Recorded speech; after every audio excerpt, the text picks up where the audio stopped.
a journey to get back to 2 functioning PCs. It's been, let me tell you guys. I've done the equivalent of, I think, 7 PC builds this week.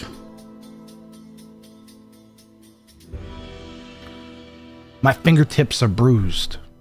Twitch is running an ad, and we're gonna start. I should have ran it the second I pushed the starting button, but I only remembered like a minute ago. I'm sorry. But we have many sets to get through. Ladashek versus Nick May and Zdanik versus Ladashek are what we're going to lead today off with.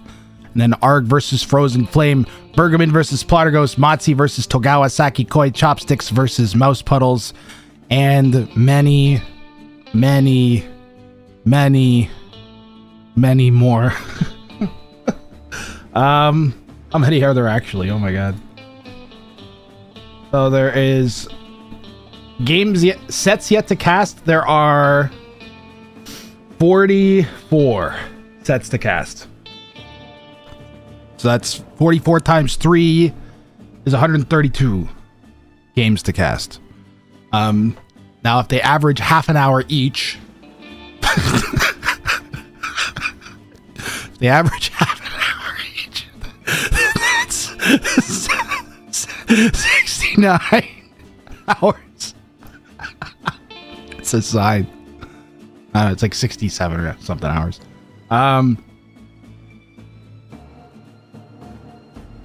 So if I casted 2 days straight without sleep, that would still not cover all the tournament games that need to be cast. You have to speed it up. I'm not going to speed up, Levi. I'm going to delay the semifinals and finals. That's what's gonna happen. I don't know. Would you guys prefer watching sped up games? I don't think it would.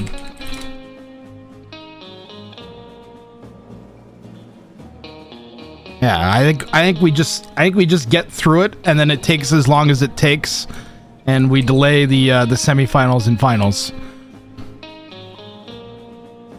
If it has to be delayed till after Red Bull, that'll suck. But whatever, we'll have lots of flexibility because players can play from Rex anyways. So, and that's only 3 sets to schedule over the course of. We could probably get 3 sets scheduled and played in like a week and a half, and then tie the tournament up. Maybe make them play all best of 7s or something.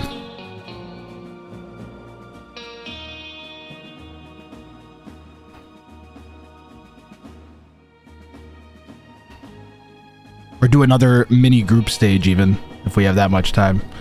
Alright, I'm currently waiting for AoE 2 to load on the other PC, and then we're going. I think we can switch to the overlay now.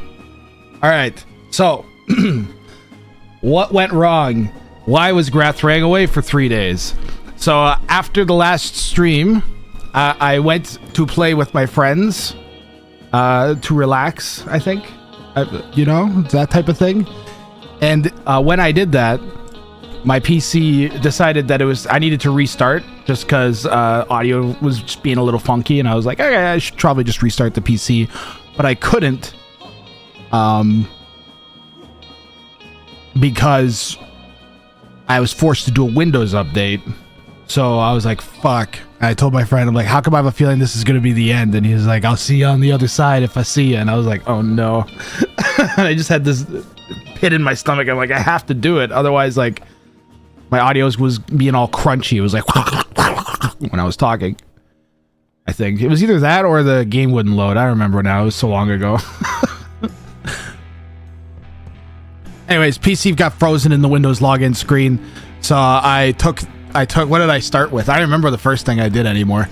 Oh, I switched the RAM out and it still froze. So I went stick by stick on both sets of RAM and it still froze. So I took the SSDs out and it still froze. So I took the GPU and I switched the GPUs in the 2-piece out and it still froze. And I made it boot from Ubuntu on a Linux drive, and then it sort of worked, but then it froze. And then what the fuck else? I swapped the power supplies. That was a nightmare. Still froze. And I was like, what the fuck? I'm like, it's not the graphics. What I'm like, what could this possibly be? I'm like, is it my CPU? Why would my CPU go?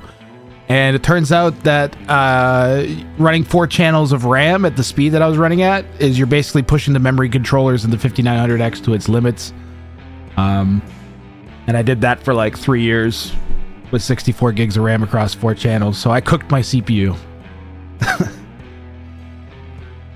But I talked to the lovely guy at Jacob at Canada Computers.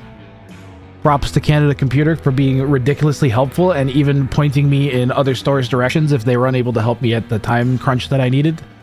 And he was like, he was like, I don't think you need the RAM. I'm like, I'm pretty sure across your machines you'll have one working stick of RAM that you can test this with and then come back and get the RAM. He's like, but if you need it to work today, you should get the RAM and the CPU and then come back and return whichever one you don't need. So he was like, I got a 5900 XT now. XT. Have you ever seen the blue screen of death? You wouldn't even... Some of the screens that I've seen over the past few days, my friend, I had no idea existed. I've seen the worst BIOS error screen you can possibly have. A motherboard that I thought was bricked that I was able to save, and it was bricked by the CPU pooping out in the middle of a BIOS update. This was the nightmare. So I've just had a nightmare of 3 days. I reassembled both oh yeah, and then last night I thought I was done, and I went to plug in my laptop to run the game in Capture Age off of, and it would not load Capture Age. Never mind, it would load choppy. It would not load the game and Capture Age. And I was like, okay, what do I do now? So I put the other. I was like, I hope the other motherboard isn't fucked, and I put the other PC back together. And we're back on the proper 2 PC setup, but the motherboards are in the wrong PCs. There's no reason for them to be. That's just where they've ended up, and I didn't have the time to reassemble them again. so my normal PC, my normal motherboard has like 4 more USB ports. So on this one, it's just, I'm surprised it's working. I'm attributing it to the new PC. So that's been my day. For the past 4 days. I've been pulling like 19-hour days to get this shit done.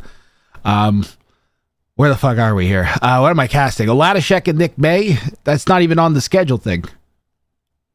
Why isn't it on that schedule? It should be on that schedule. Oh, because it doesn't have a date. That's why. I can fix that.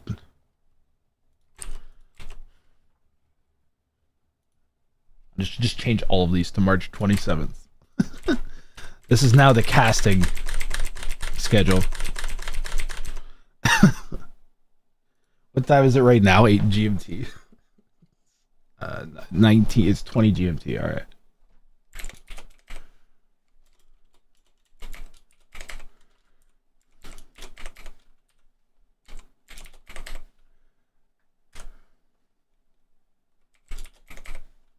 Let's see if we can get this far even. Oh my god. If I'm putting 2 hours for each set. This is the actual casting schedule. No. That's what we're going to do.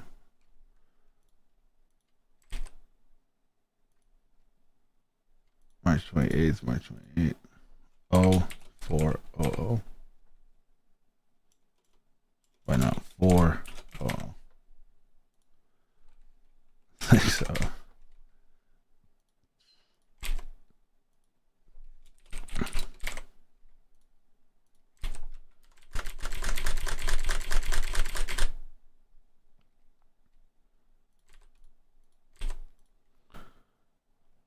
There, that's now a casting schedule. It still isn't showing Oladashek and Nick May at the top for some reason, which I don't understand. Ah, I know why. This should be... That's why. Shabbat. Alright, this casting schedule now works. And... Welcome to Land of Living, having escaped the 9th circle of PC hell. I'm at work for the next 2 hours, so then back to do mod things. Well, I'm gonna do what I was doing before. We have one set left with the busted overlays from when the database failed on Sunday. This tournament's cursed. It is cursed. 1,000 years. have passed, and the bounty tournament has not been held. But this day, the tournament shall be cursed. Ooh, I know, man. All right, Aladashek and Nick May. I'm just waiting for Capture Age to actually load here. It's taking its sweet time. Everything might take a while because it's like the first time the program has run. I did turn the... Well, no, it shouldn't be the first time this run. I turned this on yesterday. Okay. All right. So, give me a moment to get all the overlays fixed. So this is the last... Hey, man, how you doing? This is the last set, guys, with the busted overlays, I promise. And then we can go back to the good ones that don't take me 5 million years to type everything. So for game 1, Oladashek went for Greg the Builder. We're going to put Oladashek, name L, Oladushek, name R, Nick May. Let's get Nick May's name fixed. You guys are gonna have to bear with me because I'm still like in the mix of getting everything kind of back to normal here on my PC. Color L red. I also didn't have time to make any of the... Remember how I was like, oh, I gotta do this and I should do this to make it better and this and that. I didn't have time to do any of that. I was focused on making the computer work.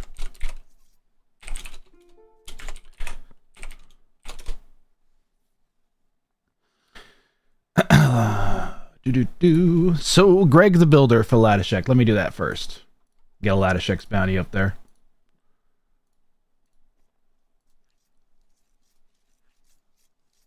Somewhere I have a list of the bounties.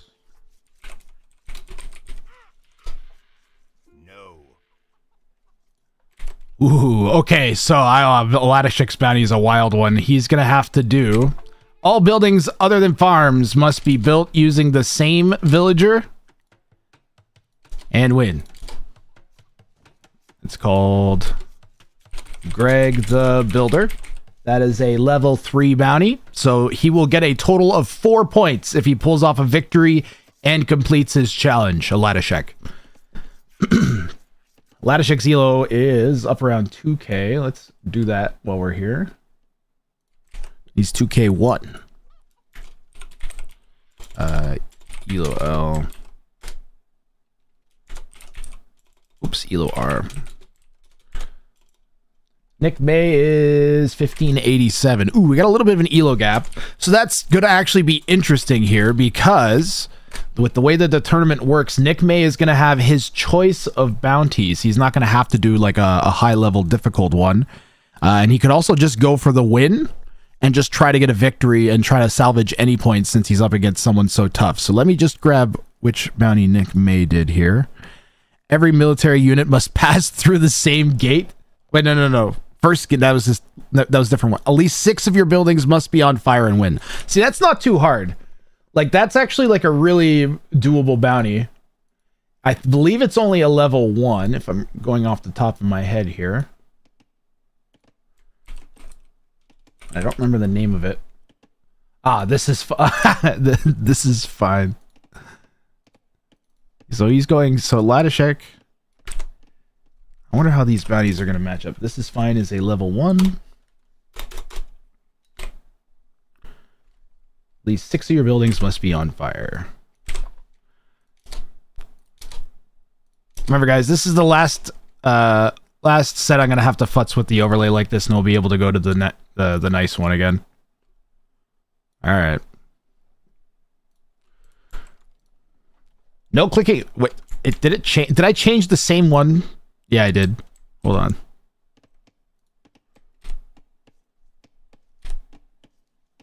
Yeah. Did it not save? No, I just changed the wrong one.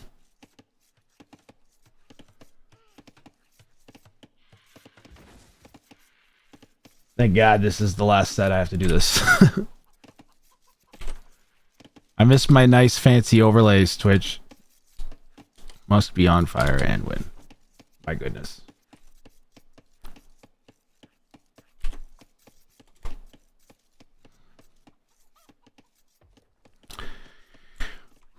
Can I focus on casting?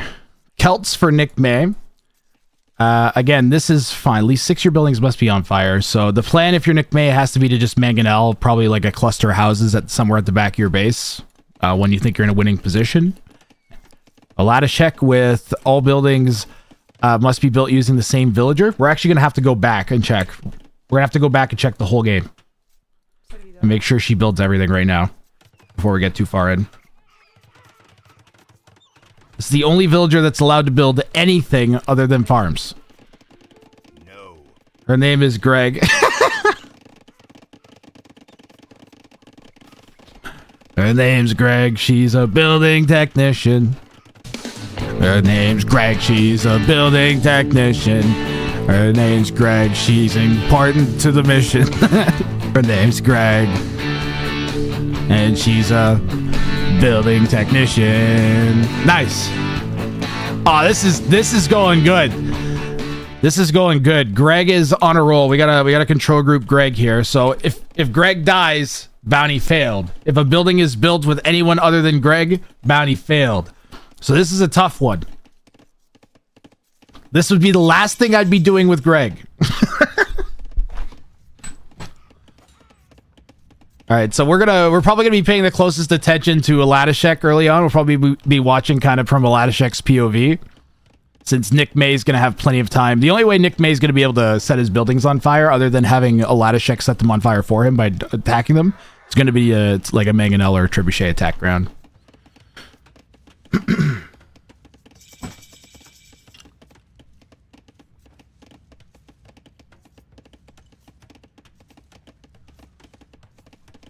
Mandel Brabant has been drinking Mandelbrot for 7 months.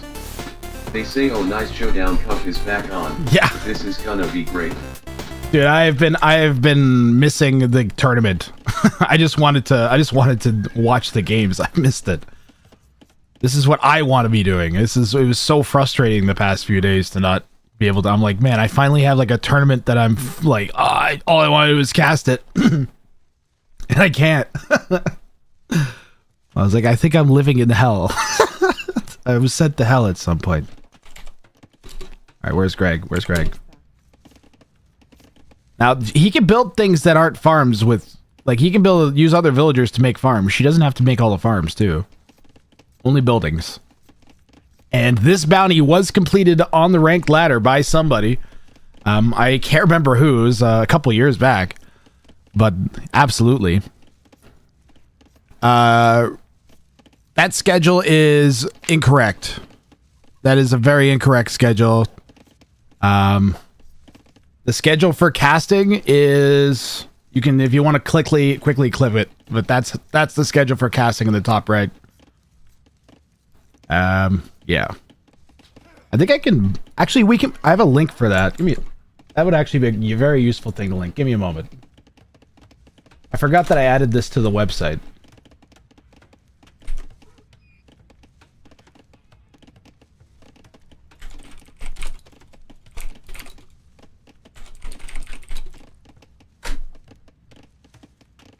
There you go. That's the casting schedule.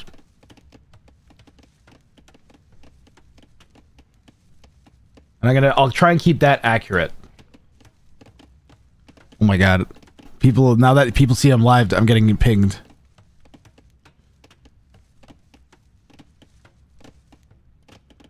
I cast Rex 2 times a day. Nah, I'm not doing that. This is now acting as a casting schedule at everyone. People that want to be informed about that.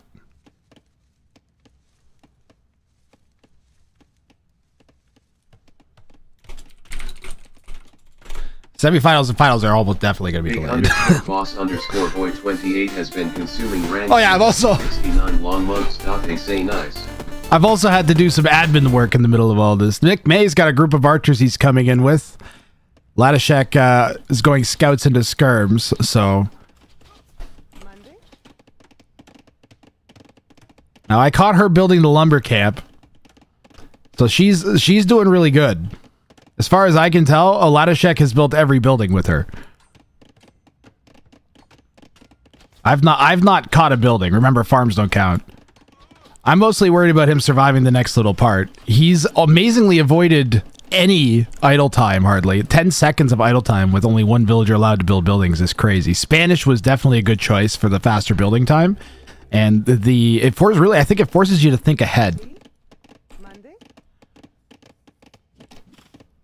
Now he's a Latashek. Latashek, I'm guessing he wasn't 100% sure of the wording of this bounty.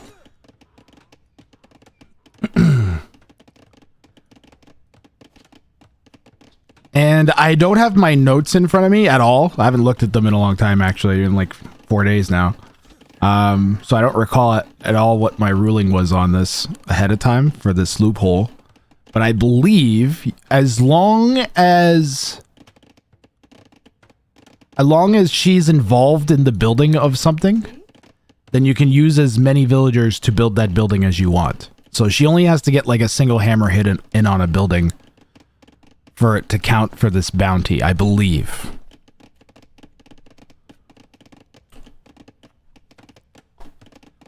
I'll have to if we have any, but it looks like that a lot of Shek's just going for one villager building everything, which is I would say the safer way, rather than trying to poke at a loophole that you're not sure exists or not.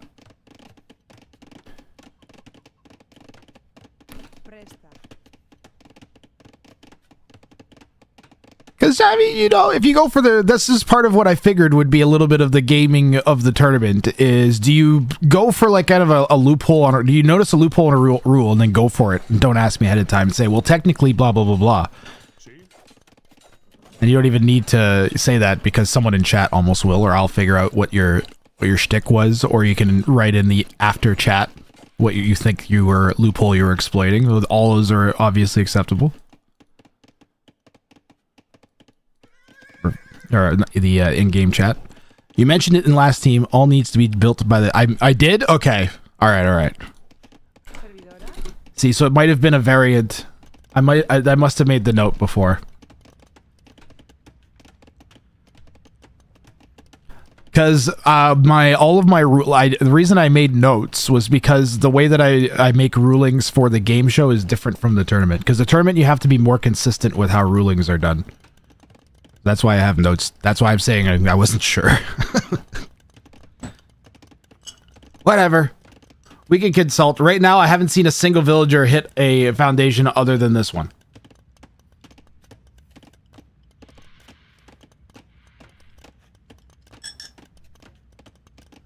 I have it in my notes. I will check my notes. The notes cannot be shown to the public because it's just a list of loopholes.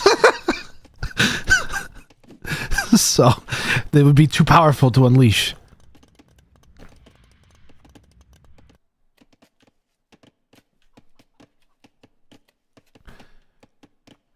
Like, you want people to find the loopholes, you don't want to hand them to them. That's the fun part. Or at least one of the fun parts. Forwardville here in this little group of army that Nick May has, that's going to be a siege workshop. Secret notes.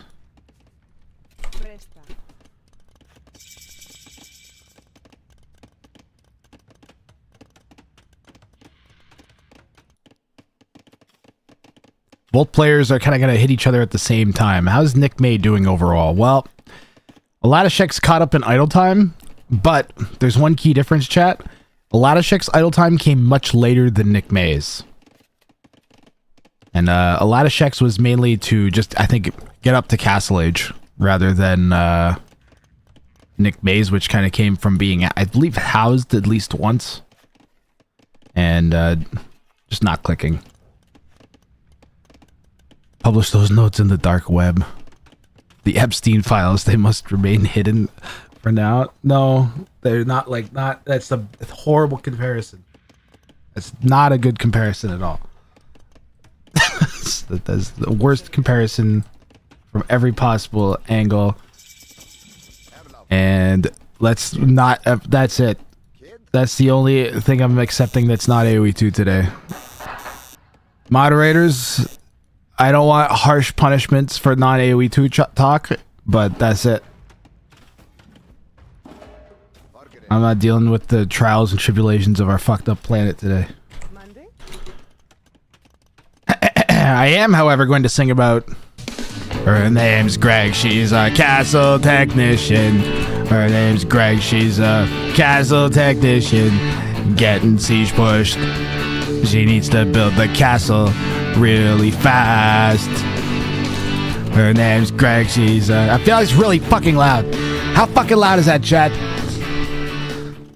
Feels loud as fuck. Why do I feel like I'm really loud?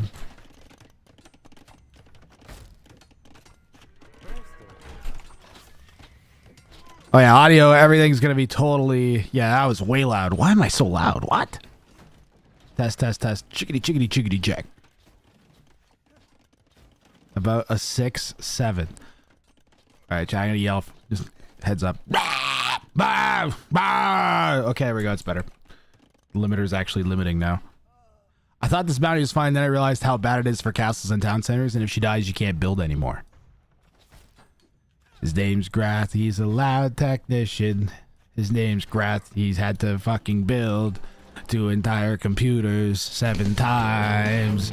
Fucking start the motherboard out of one, and I had to fucking put the other motherboard in the other stupid computer and take out the graphics card and then put it in the other computer and take this first graphics card and put it into the second computer. And I had to take out the SSD from the first computer to put in the SSD back into the second computer and then take out the power supply and fucking put it into the other computer.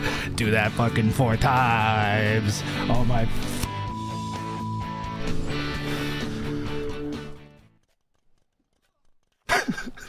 It's been a day. Siege push is making me feel better, let me tell you. The faster attacking thing does apply to Rams. They do attack faster. They are siege. Wish he was a console game streamer. I wish I'd bought a PlayStation 5 before they announced they're gonna jack the prices up. No, I don't. I don't need more things. I need less things. You know who needs more things? Aladashek needs more things. Especially if those things are conquistadors. And they are being micro well. Where is she? Where is she, chat? We're gonna have to we might need to do a full game review if Aladashek wins. Nick May has his work cut out for him. I think his best bet actually might have been like a bajillion million scorpions. I think if he'd had like 2 siege workshops constantly producing scorps and he had like 8, 9 scorps, probably could have dealt with the conks pretty good. Because although the conks are like a unit you can make in early castle age, you make a bunch of them, they're really, really strong. They're still kind of food heavy. And you can even see Ladashek is struggling for food and is actually idling, not making conquistadors or vills. So it's very unlikely they'd be able to pick up like armor or even like forging or whatever if they have a knight come out. And if you have a nice group of scorps and you keep your wood and gold income nice, you can pick up ballistics early on, and then you have a really strong force. But especially as the Celts with faster firing. You could do like a kind of a Phosphorou-ish type thing. It might have been a good play for Nick May, the lower elo here. 500 elo back, 600 elo lower than the opponent. So far, honestly, he's been holding his own. It's not as far apart as it could have been. He's going to be able to like fend the conks off at least a little bit, but this has not been a good fight in the middle. The micro has been there for Ladashek for every single match, and I think Nick May only kind of won once, sort of, a little bit. There was like one moment where he looked like he had the upper hand there with the first Mangonel, and when he still had the 2 Rams alive, but not anymore. Emergency University.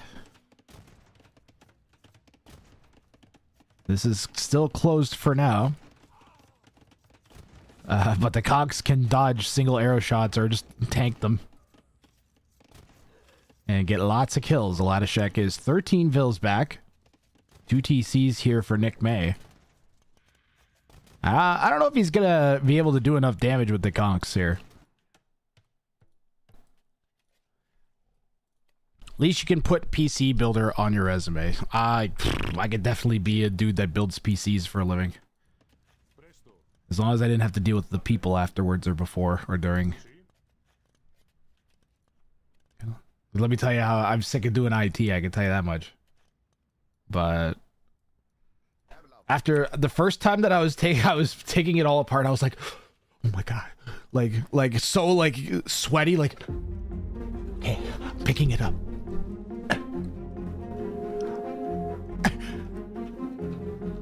Like taking parts out like so precise. The last time I'm just like just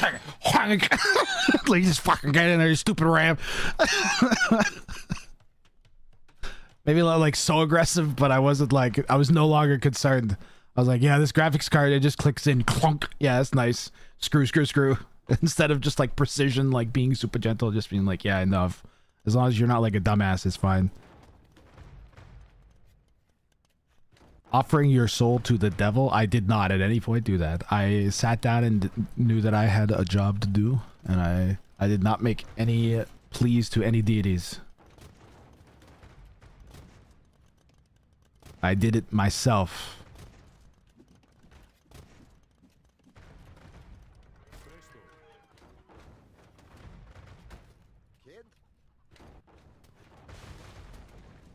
I plead to the computer to just work.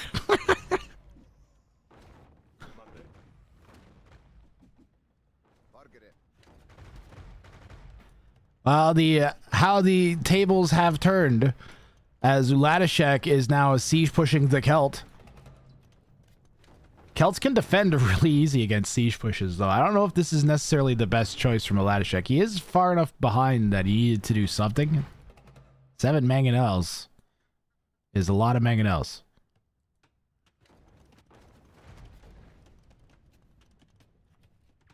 Now, just to be clear about Nick May's bounty, he has to have 6 buildings or more on fire at time of victory. They can't just be on fire at some point. They have to be on fire when he wins. And right now, I don't know how he's going to win. He keeps losing the mango engagements here. There are 8 mangonels. 4 more creeping forwards here. Ladashek is on stone. I would say he's probably going to drop a castle somewhere. This looks like a nice, tasty spot to put a castle. Somewhere around here. Where's Greg? Oh, we haven't checked in with Greg for a while. Greg is the forward villager that's been building all of the forward buildings. Everywhere that... I'm pretty sure Ladashek has been very dutifully doing this. Because every time I look to see new buildings being built, Greg is right there. So I would be surprised if any of these were not built by Greg, but we will double check. Don't worry.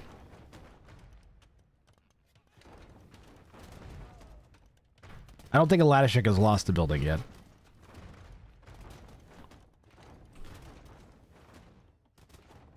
Now he can lose Greg. He can lose Greg, but now he can't make any more buildings. He hasn't failed the bounty yet, but he can't make any more buildings, chat. So he's got to win with what he's got. And now the pressure is on Ladashek. Oh, here we go. big shots on the scurvs. This huge mango army is pushing in. There's a lot of exposed vills and not a lot of army. Nick May has 1 mango that's gonna pop, and a hope and a dream. We gotta see it. Is he gonna build a castle? Oh no. Okay, well, but he doesn't have... If he doesn't complete the castle... If he doesn't complete the castle... Then, so he could, like, build an intimidation castle. But Red already has a defensive castle. There's no way Red's going to resign. Uh-oh. I think Ladashek's just going to have to give up the bounty on this one, guys.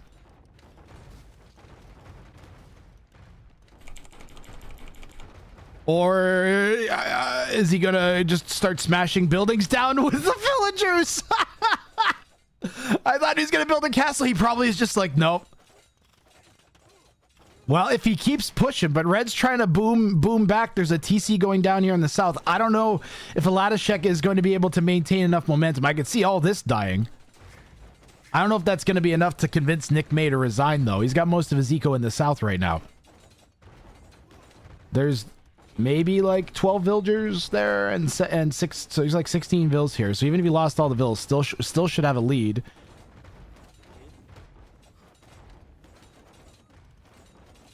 Where did the conks go? Conks are kind of out of position. Maybe trying to track those vills down as the Woad Raiders are coming out to try and help clear these mangonels. And this is a wild one here. Yeah. All right, we got ourselves some quality Age of Empires 2 action here. Ladashek is sort of fending it off.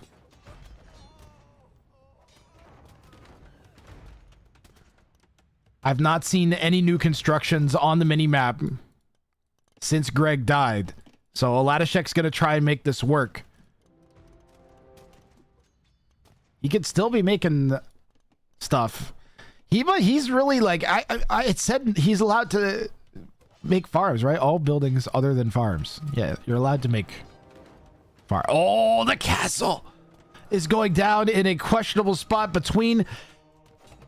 some conquistadors and a mangonel. The Vills go and fight the mango off. The conks will have open season on the Vills, but there's enough skirms there that Ladashek would need to micro. There are some more mangoes creeping in, but a Woad Raider clearing those on the left. Vills trying to like repair it to keep it alive to get it in range and of the conks and or this castle.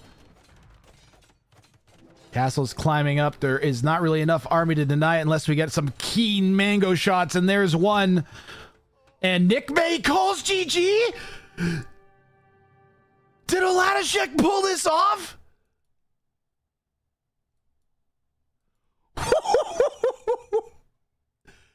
Did he pull this off with a dead Greg?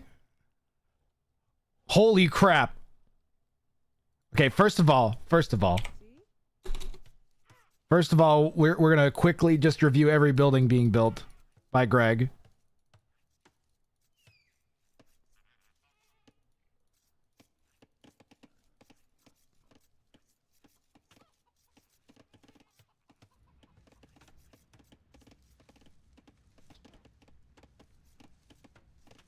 I think we might have a bounty claim here. She built the lumber camp, tower, smith, market, mining camp, tower, farms. She didn't even need to build the farms, but Aladashek did it anyways. Mining camp there, castle there. Like, I wasn't even checking the farms, but she built them anyways. Siege workshop. I've not seen any other building that we've missed. Losing the houses. Oof. She rebuilt the houses that were lost. Rebuilt the farms. Built that lumber camp again. Went forwards and repaired the mango. Oh my. Repaired the ram. Rebuilt that mining camp. This was insane gameplay. Made this monastery was the only one that I didn't confirm. I'm pretty sure other than that, I can say that this is almost definitely a bounty claim, chat. Built the siege workshop. We got these houses. Again, there's nothing else being built.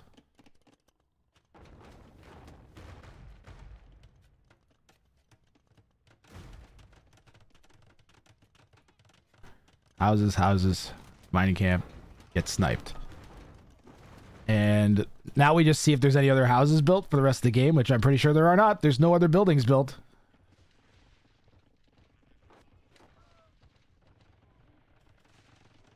And that means we are going to have ourselves a bounty claimed here, chat, for Aladashek. There were no other buildings built. He didn't even rebuild the farms. Fully committed was Aladashek to this push. That's a GG. And we got ourselves a bounty claimed. And 4 points for Aladashek in that first game.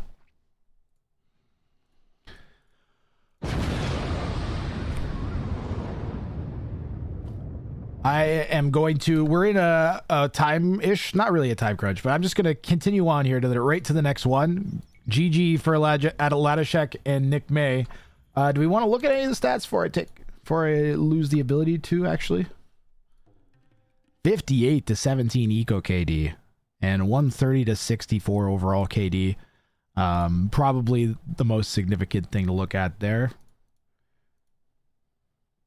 And we can see what APMs we're working at. Comparable APMs here. I thought they were a surprisingly strong matchup. I thought that Nick May did really good.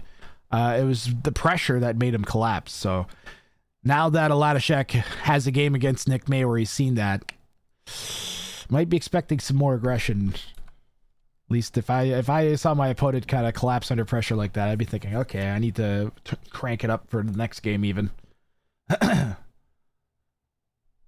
Still, Nick May looked very competitive against someone 600 elo higher than him. That's quite impressive.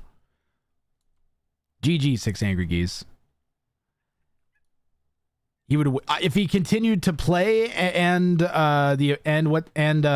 oops, that's the wrong one.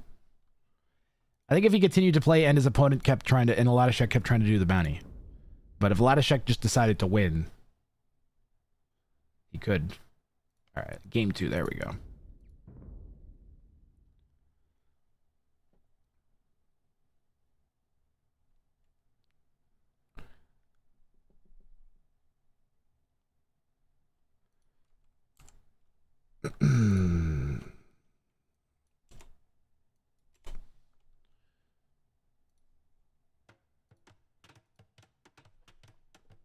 All right, let me update the bounties here for game 2. You think Nick May could still have won? Oh, yeah. I mean, yes, definitely. I would agree. That was still winnable, but but against someone 600 elo higher than you, you have to outboom them, and you just lost an engagement where you had more army and everything. I don't know, man. Like, Aladashek was playing really well there.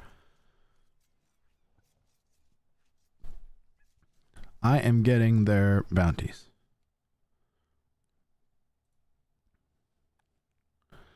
How do I mark a message as unread? I'm going to have to read that later. Aladashek.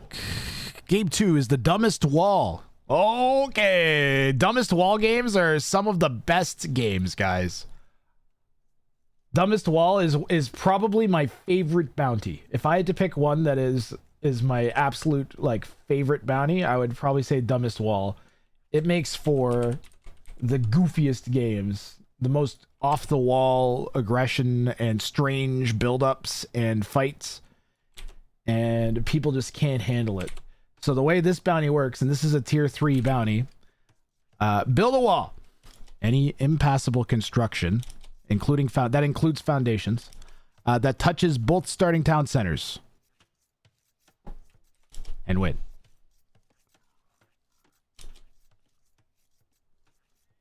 Absolute off. It's a nutso crazy bounty. It's really, really fun to play against and attempt yourself. Yes.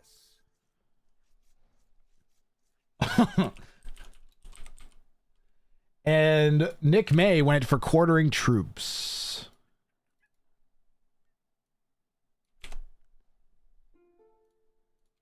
All new houses must connect directly to a military building and win.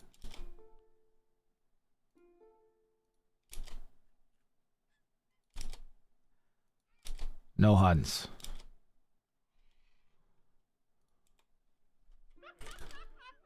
Is he at 6 vills? We have to go back and watch Nick May's opening here. And again, this is second last game with the busted overlays. We'll be going back to regular overlays after this set. Uh-oh.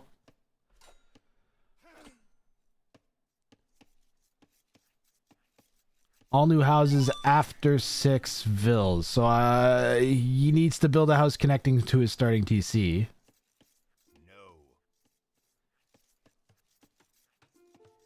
Must connect directly to a military building. So he needs to have already built a barracks. In order to get a house, he needs a barracks. Because he needs to build a house attached to that barracks. I don't know what they're saying in Russian. I wish DJ Sapson was here. I'm assuming this is Russian. Is it Russian?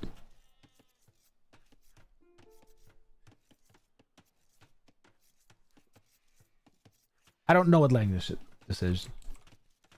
I don't. But I see 11s, so I know they're AoE2 people. I think if he just continued to play... I think... Okay, no, I'm sorry, chat. I'm reading old messages. Yeah, that's a bounty failed. So that's just an instant fail here for Nick May, unfortunately. Chat, can you hear the bounty failed sound?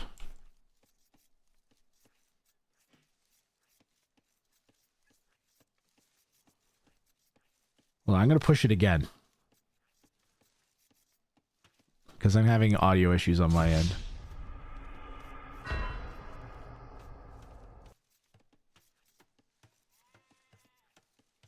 Wow. Okay, that's weird. The new OBS audio mixer kind of sucks. It's quiet.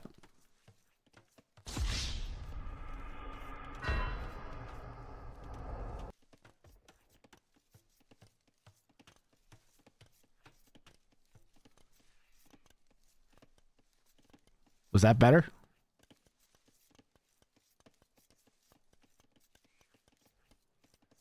One more time.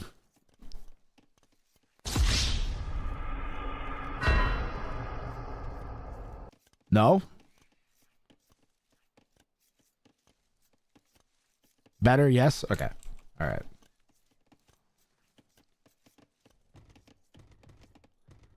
It's a very important part of the production here.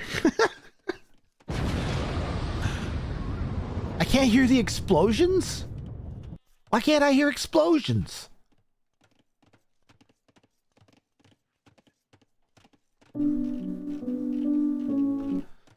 You guys could hear the explosion. I'm guessing it was super quiet, though. Alan!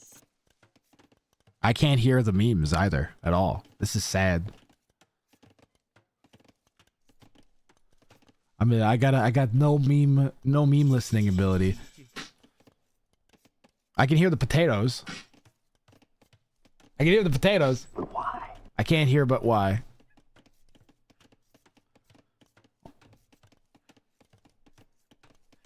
I like that he's going for the wall instantly. He is planning to be... Remember what I said about Latashek should be aggressive? This wall is going to make things so awkward for both players. Tower rush behind this for Latashek.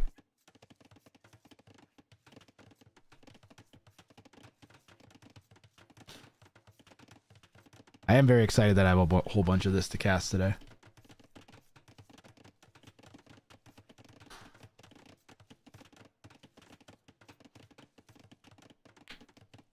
Wonder if he's just going to delete it after he's done.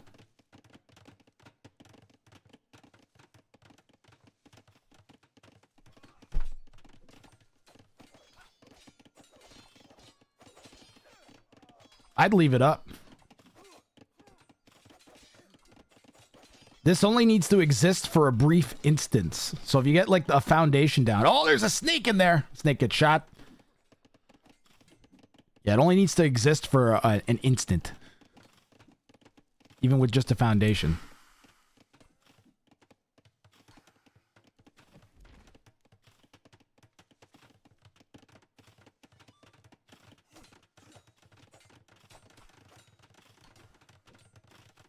This PC should be the Capture Agent AoE 2 PC should be running better too because it has additional RAM.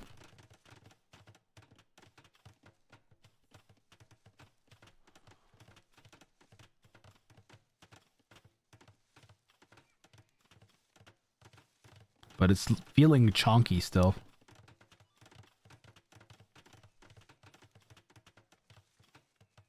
Siege RAM. Everything look kind of okay to you guys? There's gonna be some wonky stuff here and there. You can see the angle Latishek's trying to take. Defensive tower for Nick May on his berries. I don't think he needed his berries that bad. I think this should have been further back on wood or something.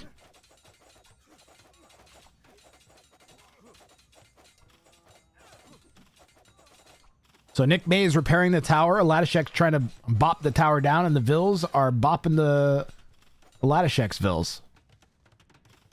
That was actually quite well defended by Nick May. But look at the res collected. Behind this, Latishek, despite building this giant-ass wall and having 3-4 forward villagers, 700 more res collected.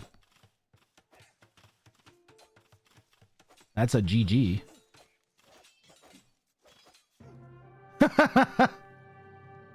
A quick victory in game 2 for Latishek. And Nick May, I don't know if he saw the giant ridiculous wall. He won't even... Nick May, really? I mean, I'd be thinking like, oh, maybe his base is like here or something. But yeah, Nick May decides to call it. Probably felt like he was already... yeah, he had been idling Vills back here. He's got nobody on wood. Yeah.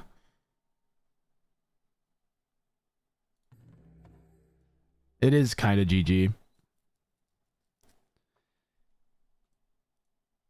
Like, if you especially look at like almost 1,000 res apart, Nick May could feel it. It was good pressure from Nick May, or from Latishek, but it was too good. Well, I don't mind having a quick game because we got so many games to cast that we can have a few like that. It's a bit unfortunate for Latishek. He would have definitely been able to pull that bounty off. Just needed to, I guess, be more aggressive with the wall. Needed to prioritize that more over pushing the opponent. But I didn't think that. I don't know if he could have actually gotten away with pressuring less than he was if he was going to try and get the wall up that early. He had a good shot at the bounty. Oh yeah, yeah. Latishek definitely had a good shot at the bounty there. All right, this is game 3. I will get their bounties up, their fresh bounties for this one. This one, Nick May went for. Every military must pass through the same gate. Every military unit must pass through the same gate.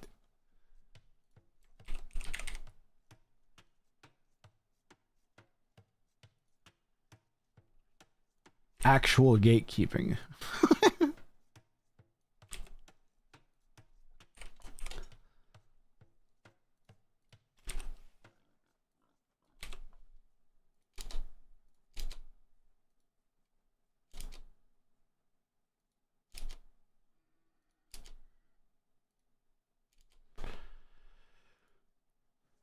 Every military unit must pass through the same gate. It may be rebuilt on the same tiles if lost and the win. And Latishek went for Andean Revolution. As Incas build a maximum of 1 tower. For clicking up to Castle Age, you may not produce anything but villagers. And win.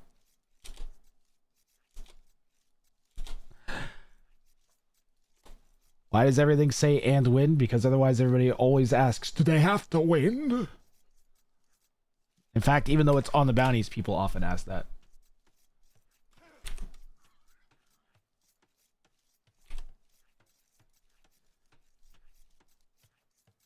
Which is a reasonable question if you've never seen it before. If you think, oh, they can just do the challenge and not have to win the game. But not that makes it very not the good Age of Empires 2. This is fire. He had a good shot at finishing the wall. I feel like he should have focused it. Yep, I agree. Attacking the tower was too aggressive. He should have just like tried to get a foundation or something down heading to the town center. Hindsight's 50-50, and we have the power of the all-seeing eye, so it's easy for us to say. It's hard when you're in the game to like, you have to like, you're risking your villagers, and you lose those forward villagers and the whole plan might fall apart, so I don't really blame him. Nick Bay here in the Northeast, playing as the Romans. And he is, again, going for actual gatekeeping. So every military unit has to pass through the same gate. So once you put the gate down, that is your gate. And the gate is considered like a figurative object. Meaning that, like, if you lose your gate, you can rebuild your gate. Much in the same way that, like, a city's gates will be repaired over time and or replaced. Right? But they'll always be called, like, the St. Andrew's gates or whatever the fuck. Like, that is how we're rolling with it.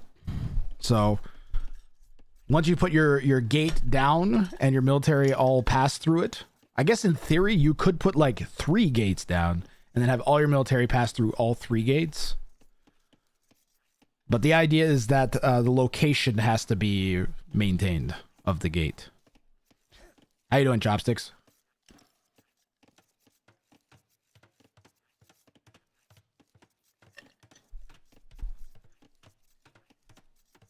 Chopsticks, I have a casting schedule up. It's rough estimates.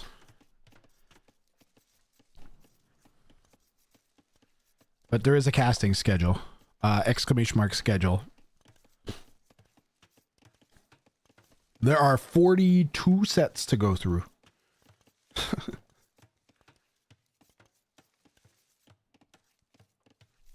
Average game time for a ranked 1v1 is 28 minutes in game.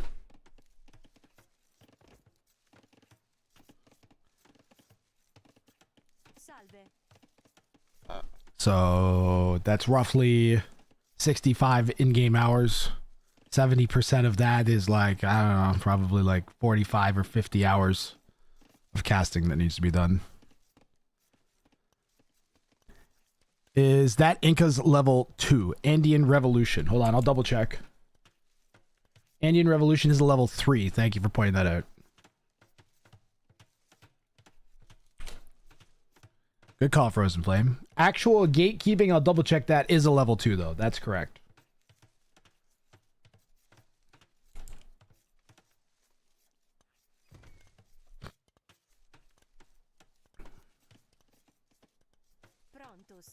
So what's Nick May doing here? We still don't have a gate. Remember, the military units, if he loses it, it doesn't he can do this whenever he wants in the military unit's life. So he can go forwards, like make a drush, send it. If the scout, right now, for instance, if the scout dies right now, going under the TC, he instantly fails the bounty. The scout has not passed through a gate yet. So if he loses his military, he does have the option of just doing like a villager all in. But if he loses the scout, he's going to fail the bounty because he hasn't made a gate. There's no gate anywhere on the map. But he may not even be attempting the bounty. He might just be going for a win at this point.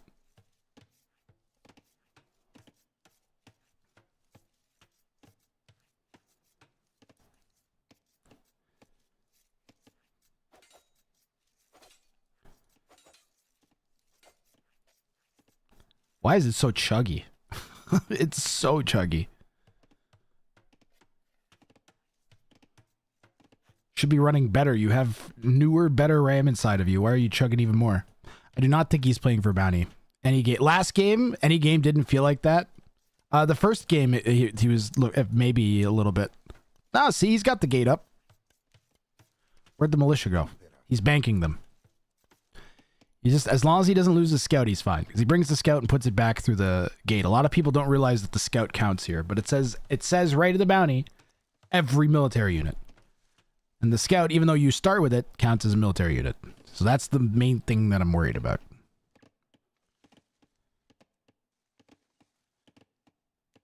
Yeah. The schedule is no longer a playing schedule because that's not helpful for casters or anything. That isn't going to tell anybody any useful information other than the players themselves who already know that information. Instead, it's going to be when I'm casting it. And that way people can actually know when to watch and or when the JSON files will be released for each set.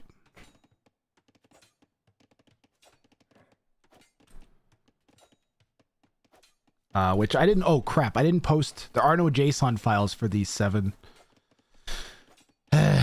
I would have failed this bounty by losing my scout to the town center before I made the gate. Oh, yeah.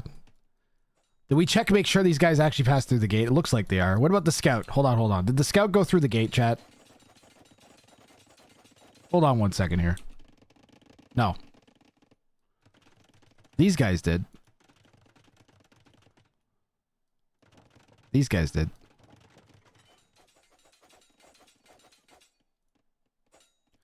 But I am concerned about the scout. What about the skirm? Oh, man. We're just gonna have to keep a close eye on the spawns here.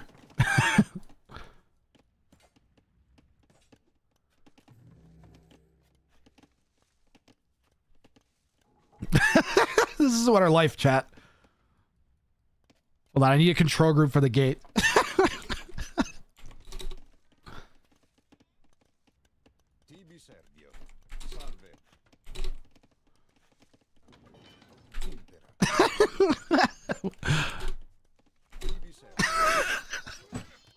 Very important control grouping here.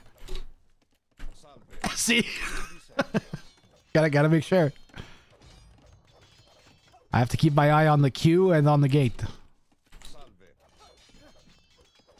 Latishek's gonna wall out the early men-at-arms aggression here from Nick May. Roman's men-at-arms is a great choice. They get additional upgrades for their armor for every upgrade that you get. So every one you get two. How does it work? Infantry upgrades are doubled for armor.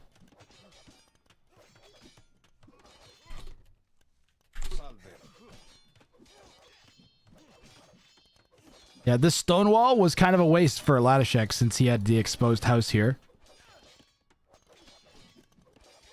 2 more stone tiles. He needed to squeeze in 2 more stone tiles. Could have just, instead of building this whole second wall, he could have just put 2 stone tiles. So, what are you going to do? You do what you can when you can.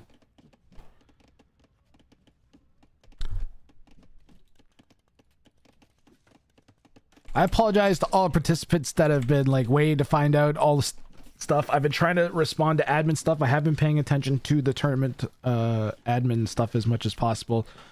I just reverted to bare minimum admin mode as opposed to like going above and beyond because I needed to put that energy into rebuilding the computer. Why not a tower? Did he make his tower already? Yeah, he made his tower. That's why it's on his stone. But he is up to Castle Age, so Latishek is looking good. The problem is, even once he gets to Castle Age, he's not going to have army to turn this back, only villagers.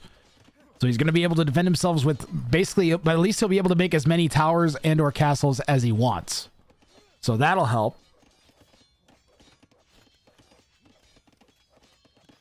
And this is a huge game for Latishek. He's going to really want to get 8 points out of this set. We figured out that like the kind of over-under, I think, is 7 points. You really got to average 7 points a set to have a hope of making it into the semifinals. So Latishek desperately needs the W and the bounty claim here. A single point is not going to cut it. Nick May, meanwhile, if he wants to have any hope of sticking around, he'll need any point he can get. So if he's able to pull off that actual gatekeeping bounty, and he's not made any more army since that, he's just done a good job of getting what he's had so far go through that gate. We've not spotted anything that hasn't gone through the gate other than his starting scout. Did he lose the starting scout? Uh-oh. Nick may have failed the bounty. Hold on. I thought he still had his scout alive. When did the scout die? Chat? Where'd the scout go?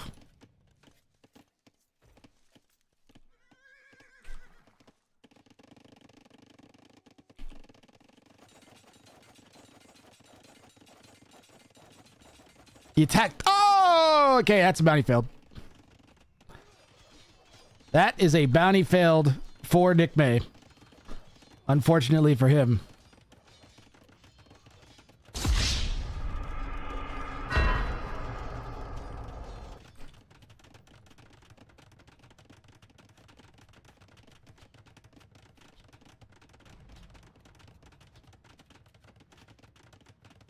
He probably doesn't even realize it. I would expect we'll see more army coming out of that gate. Starting Scout is the easiest unit to overlook for this bounty.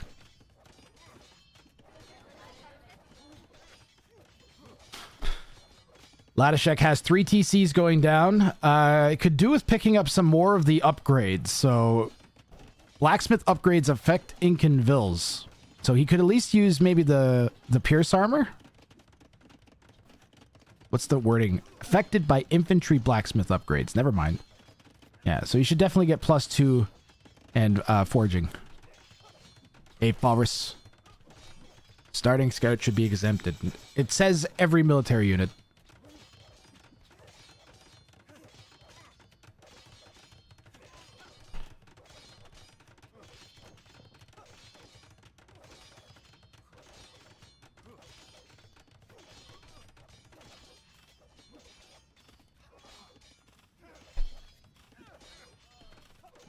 No exceptions.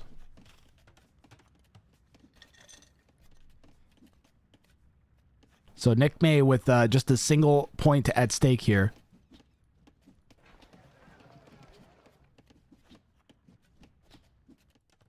You just should have, you just got to make the gate. You just should have made a gate and ran the scout through. Easy peasy. Ladashek needs more like 6 TCs, not 4. And he needs them pumping. That's his only army, is villagers. And I think they're going to fall off a bit at Imp. I feel like they're going to be their strongest right now relative to the opponent. That's the casting schedule, Mouse Puddles. You guys are low. I could maybe bump you and Chopsticks up since you're both here and you want to watch the cast.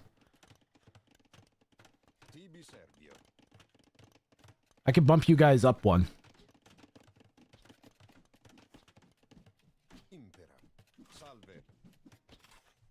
If you want. That's fine.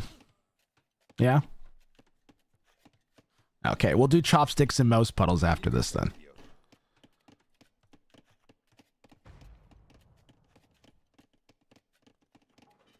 Shouldn't Ladashek... Oh, yeah, I forgot to put his 1 point up from the last game. Thank you for reminding me. Thank you, Mandelbrot. Thank you, thank you.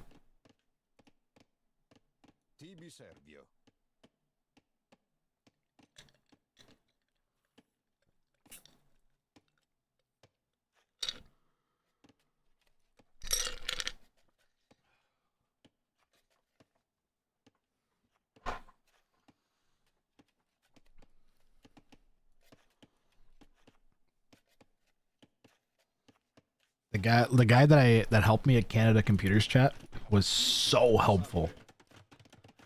He also, like, as soon as I can't remember exactly what I said.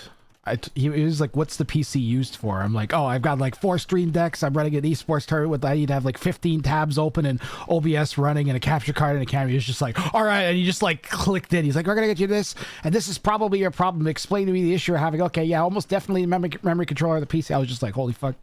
He's like, "When do you need this to be functioning by?" I was like, 2 days ago. Free shout out to Canada Computer. They were so helpful.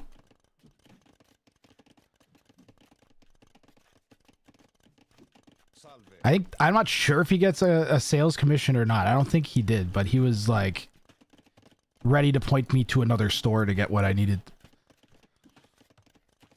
Did they have a time machine as well? No, I needed one of those though. Nick May? Oh man, he's putting all the armor through the building. I mean, your starting scout counts as a military unit. I can't change the rule in the middle of the tournament. But this is making me sad. This would definitely be worth if he was doing this in the game show, he would definitely be getting a free wheel spots.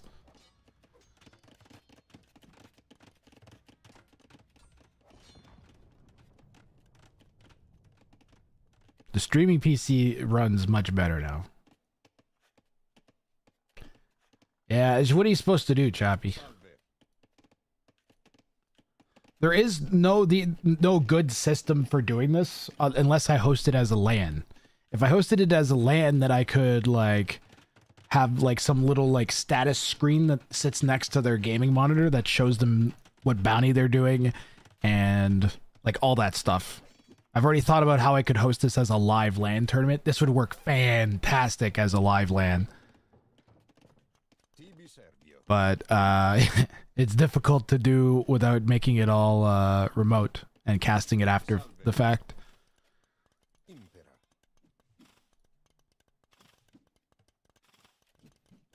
I would have to be watching both players' games. I think. I don't even know how I would do it. It wouldn't be able to be broadcast. I'd have to have like a live feed of both players sitting in a room. That's the problem. We're not doing that. Ooh, big push here coming from Nick May. I am rooting for Nick May, though.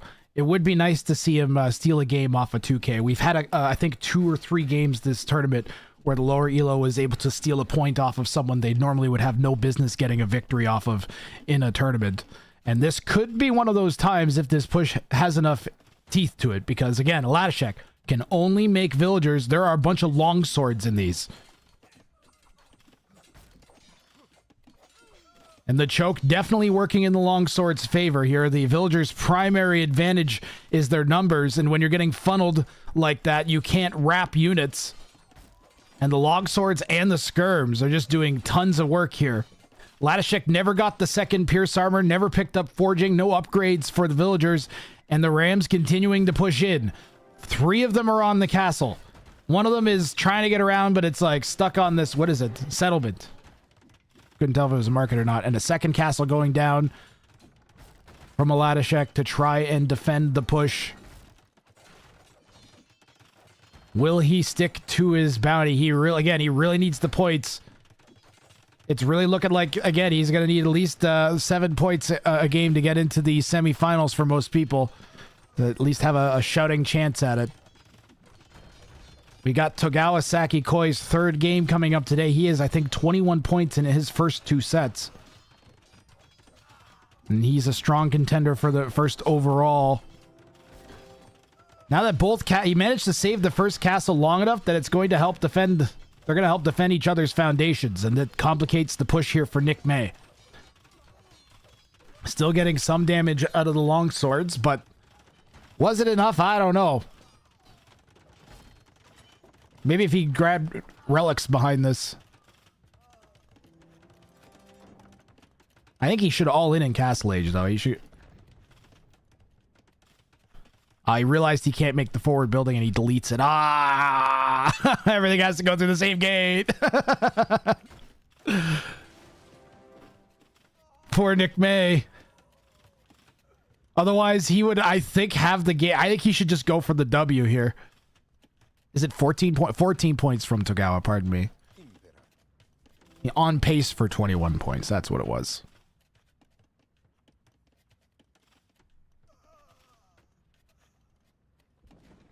I think he should just go for it and just say F the bounty and try and get 1 point out of this set. That's a nasty castle. Oh, I really like that castle. Did it catch the hill? I think it caught the hill. That's on flat ground, so I think it's catching the corner. I think the corner's catching the hill there. Double towers going down for Latashek to try to defend. Get every villager on the foundation. Uh-oh. Crazy defense coming in here. Latashek bringing the vills in. Longswords coming across. Both towers go up. Castle's currently at 75% and climbing. And a ram coming over. There are a lot of villagers there. Latashek needs to micro the towers onto them. Castle will go up. Latashek clicks up to Imp. This is a wild game. Latashek does have the option at any point of switching into either slingers or maybe even just Kamiux would do it.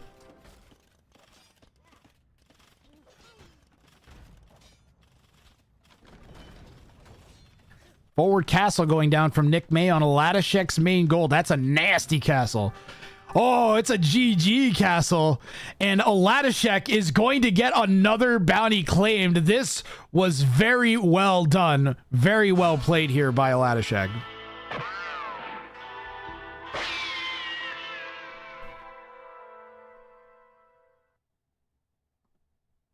Whoops. I want the points to go up. There we go. And he's going to get 9 points out of this set as he gets 2 level 4s and a victory in the sweep here on Nick May. Nick May saw the castle going up and was just like, nope, I'm done.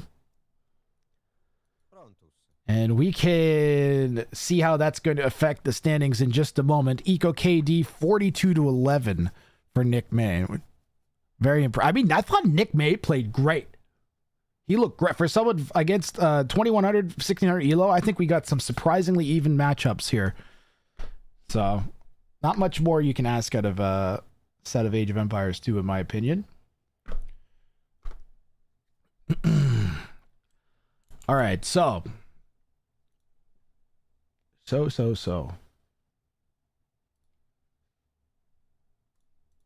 Let's update the schedule and the scoreboard.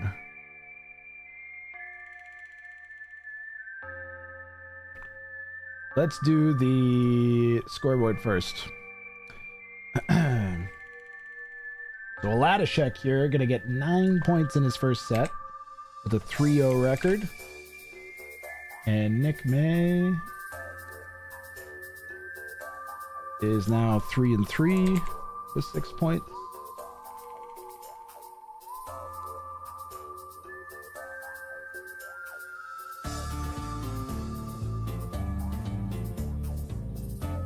Ladashek now sliding into the 4th spot here. Not bad at all.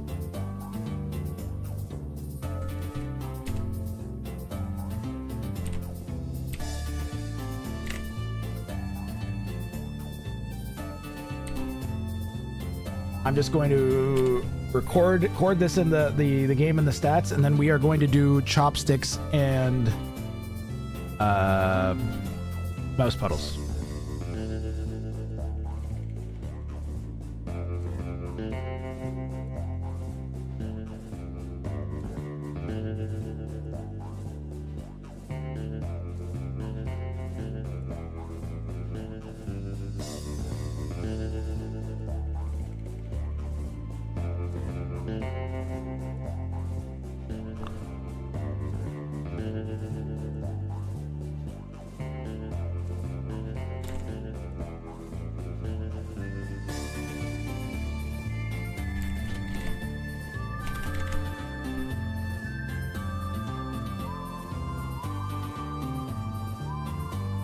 Let's see, he had W, yes, 3, W, no, and W, yes, 3.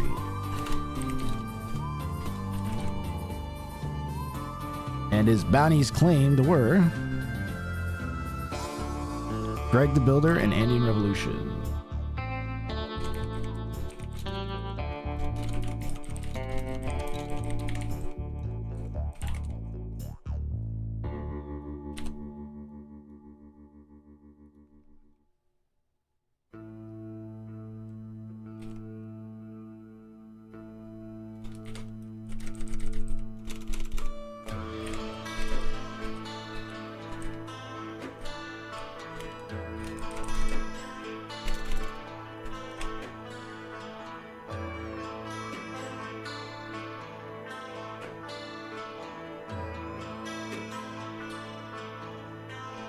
Alright, I've got the stat match recorded in stats now.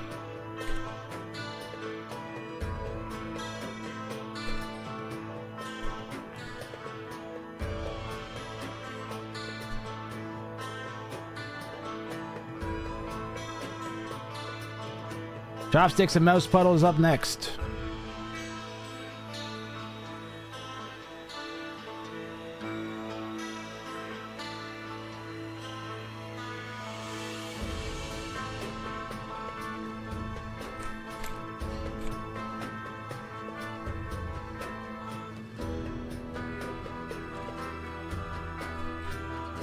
All right, let me think about what I gotta do. I have to download. Oh man, I have to download so many sets. We're just gonna worry about this set for now. One set at a time here.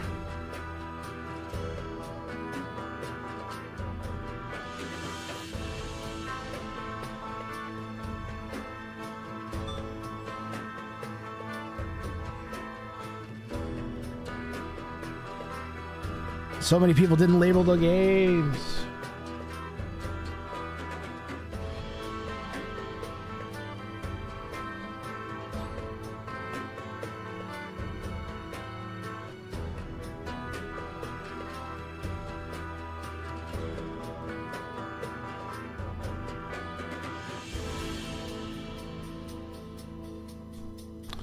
Put those on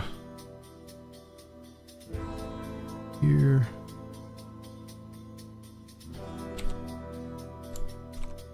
All right, I got them on the other PC. I'm gonna run the ads now, chat. They're gonna be big and long.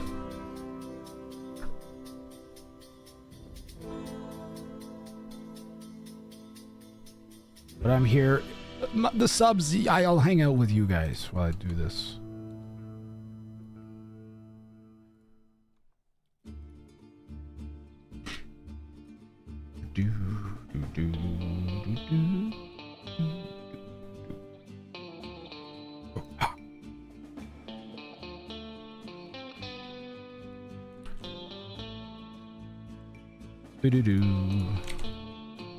Mouse pedals, chopsticks. Okay, and then I need the admin page open.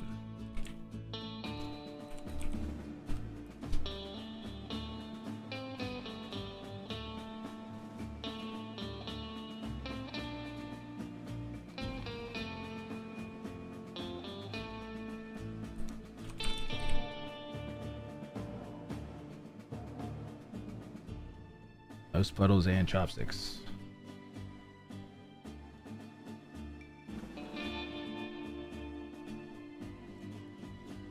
And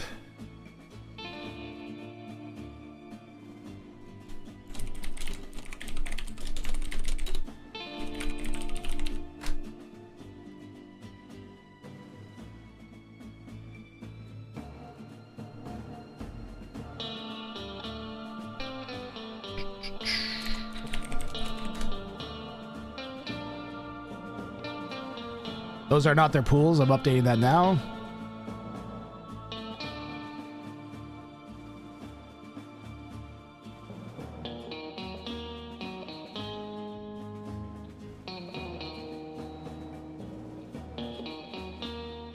There we go. Those are their pools. They are on the wrong sides.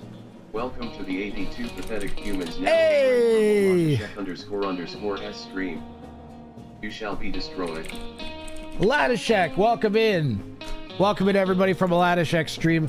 Ladishek, I know my tournament is hard to cover right now. A whole bunch of the work that I was going to do to make it possible for people to cover the tournament, I wasn't able to do because I've been busy fixing my computer. But I'm trying. I promise I'm trying. I've realized, like, I need a spot on the website where I can give people who are casting, like, admin access. So I need to, like, make that. So then you'll be able to get the files, like, as soon as the people are done playing them. But for now, you're just the only way I know of doing it is to just drop it in the Discord. So I'm about to put mouse puddles and chopsticks as rec in there with the JSON files. Welcome in, everybody. This is the Showdown Cup. We do have a set with Oladishek after this set. So if you want to see Oladishek in action in the tournament, I'm going to cast that after this one. All right. So your timing is really good, but this should be a good set we've got coming up here. Chopsticks is the leader in the game show version of the tournament. I host a game show that this whole tournament is based on. I host a game show called Bounties, where people play against random people on the ladder, and if they manage to complete their challenge, then they get cash money. So this is a whole tournament's based on that, by making two people do bounties at the same time against each other. All right, I think I've got All of my overlays for now are good to go. I'll have to get a moderator to set the ELO once we get in there. I hope you had a good stream, Elashek. Let's see what their first bounties are here. And Mouse Puddles is going for a barrel of scorpions, and Chopsticks is going for we have Huns at home. So for Mouse Puddles, he's going to have to win with 20 plus scorpions or heavy scorpions alive at time of victory.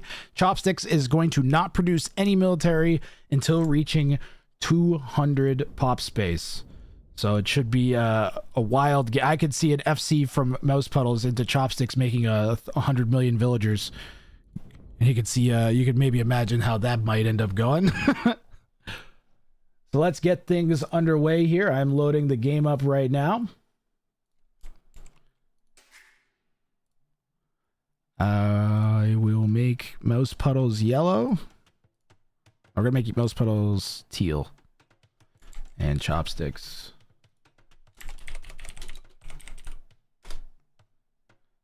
will be pink. All right.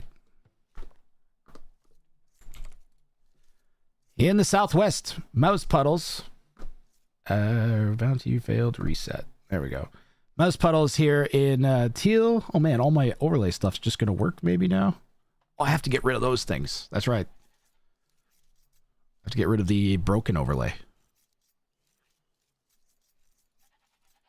Yeah, we have the good overlay now. Can you do 2 bounties at once? No, Goodwill Hunter, you cannot. You can do 1 bounty at a time. The players, so these pools that you see here, that's the pool that the players see. They don't see the opponent's pool. They only know what they're going for. They have to pick one, and they can refresh that up to 2 times during the match. So up to 2 times after each game, they go back to the bounty pool and they select a new thing from the pool, and they can refresh and get a new selection of 6. Once they use one of the 6 bounties, it isn't replaced until you refresh. So you go down 5, 4, until you use all your bounties. Thank you, Ross Michael.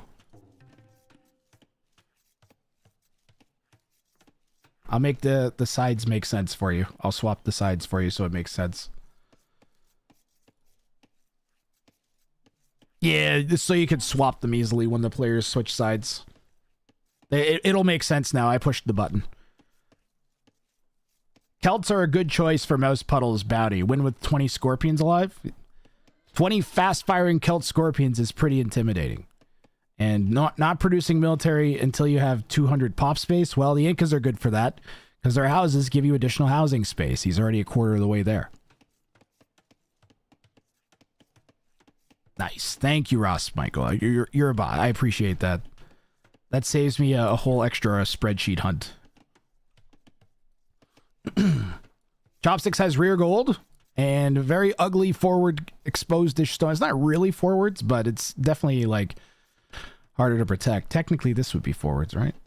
So I guess it's technically rear gold. He walls like this. It looks like he's sort of doing. Should be an easy wall if he just goes over there. That's a really strong kind of channel you got going on there. Big chunky wood lines on this this Arabia.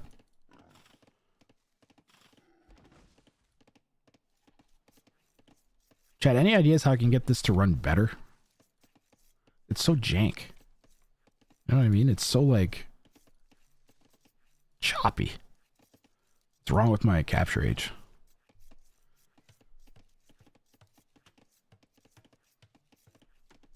Gotta have, like, a 5090 to run capture age on a 20-year-old machine. Or on a 20-year-old game, pardon me. Where's my water?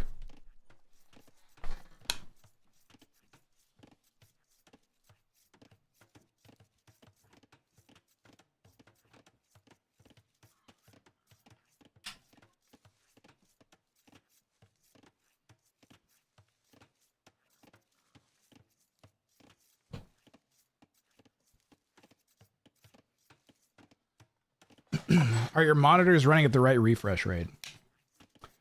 Technically, this PC doesn't have a monitor. It's going directly into a capture age and then direct out from the capture card into this monitor. So I don't know.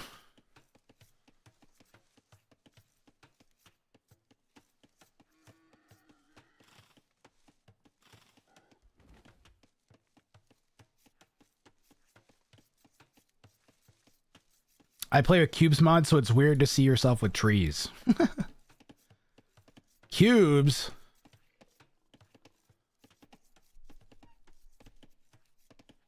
Try pulling it apart and rebuilding for the 8th time. Nah, at this point, it's probably like I have some setting turned too high or something. Or the refresh rate is off, like Ross Michael said. This is a 20, also the CPU is pretty old on this one. This is 2600, AMD 2600, so. I wonder if the Potato 5900 would work better than the actually fully functional 2600.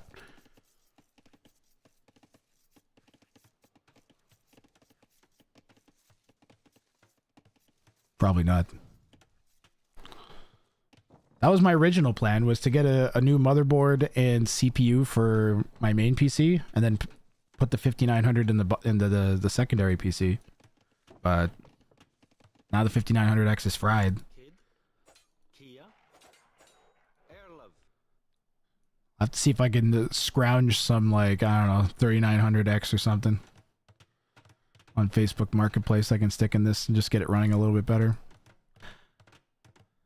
Not for this tournament. I'm happy it functions at all right now.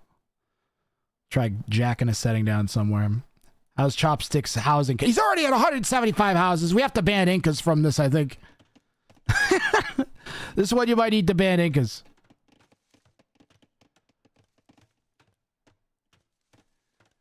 We're at minute 10, he's already almost got it.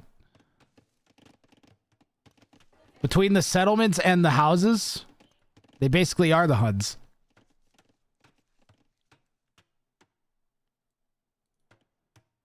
Forward vills from Chopsticks is never a good sign. Mouse Puddles, I'm not exactly sure what's going on with his build. He's had enough for Feudal Age for quite a long time.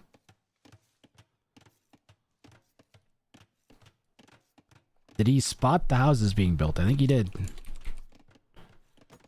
He saw the villagers and he's going out to fight them.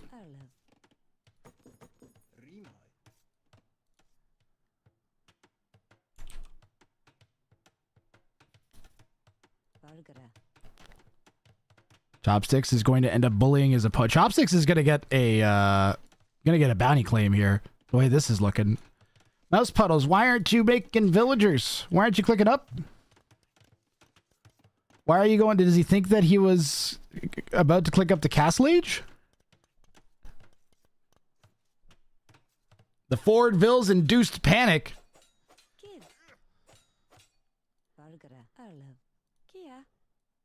That's not good. Yo, Sexy Hexy, how you doing?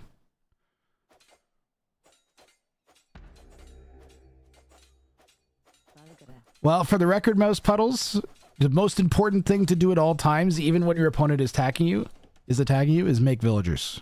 This is you can't do that. He didn't induce panic for 5 minutes. You're not allowed to, and if he did, you're not allowed to panic that long. You have to panic less. Yeah, everything else that you've done other than idling the heck out of your PC heck out of your town center was fine.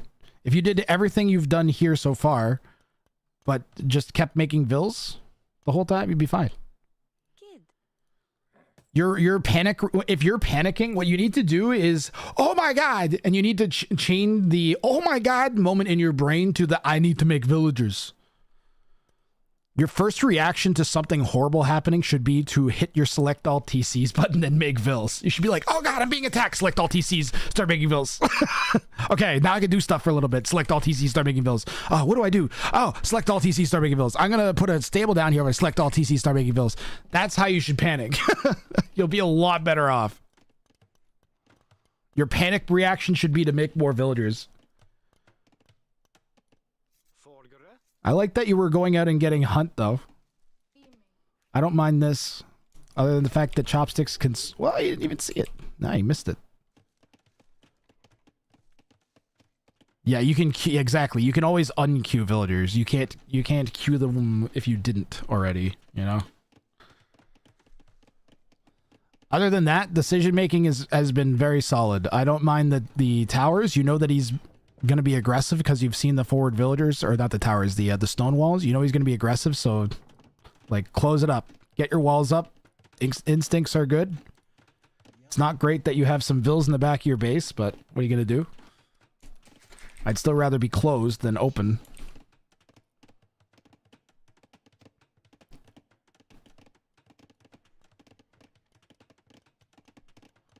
Chopsticks, never mind, don't produce any military until reaching 200 pop space. He didn't click up to feudal age until reaching 200 pop space. Isn't that a different one? I think that's a different... Isn't that basically the Huns? That's a different... He's doing like a different bounty. And it's working for this one. That's how I end up with 15 vills in queue and no food to make military. This is why I've gotten really good at holding down control and clicking to the top left really, really fast. He's going to make a forward building. No surprise there. Chopsticks has really good line of sight right into Mouse Puddle's base here. Yeah. And Mouse Puddle's, unbeknownst to him, putting up walls that are not going to work out for him. He's going to have champies, presumably champies,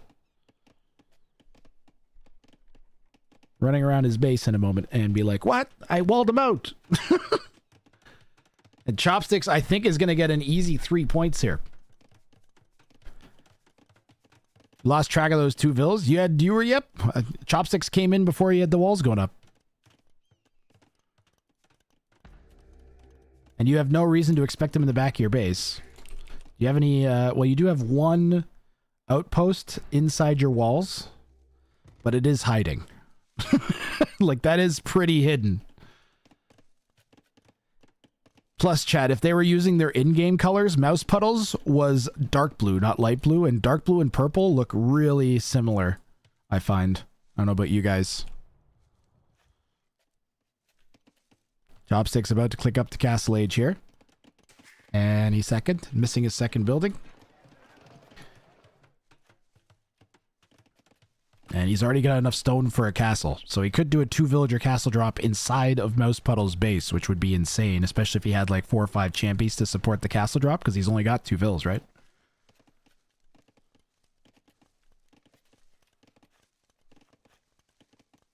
And here comes Castle Age. And it looks definitely looking champy-shaped build here for Chopsticks.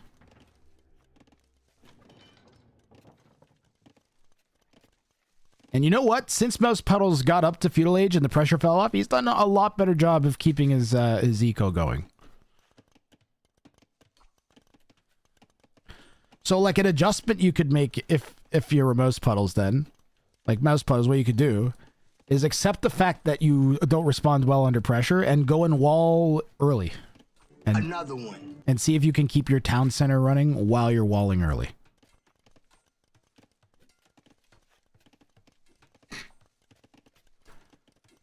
And then you imagine, because imagine if you had gotten all these walls up. We're idling our TC again.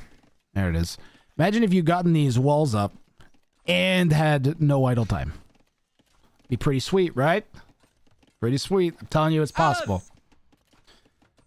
Yeah, I said two vills should be... Usually what happens is you hit feudal age, you build your military building, and that's the latest point that you should be walling. As soon as that first military building is done, those villagers start walling. That's the latest you should wall. Walling earlier than that, generally good. Like, click up the feudal age, you can start walling. You can send 2 villagers to wall. Another one.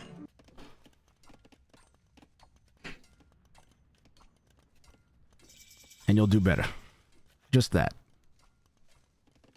Forward siege. No mercy here from the Chopsticks.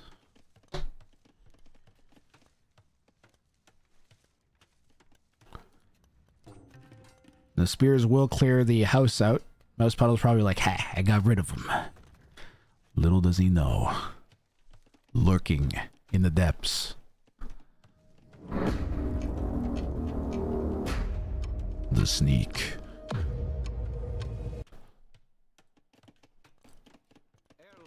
It's gonna be a disaster when it hits.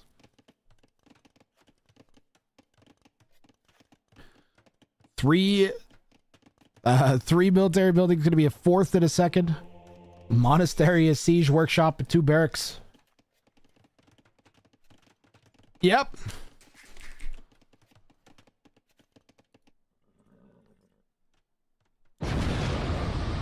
It's too bad the auto scout wasn't auto scouting the back of the base.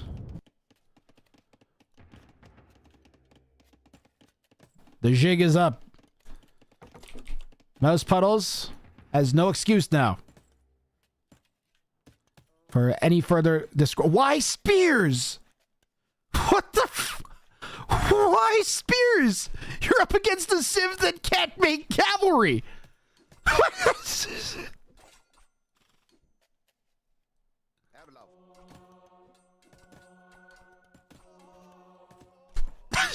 Why spears?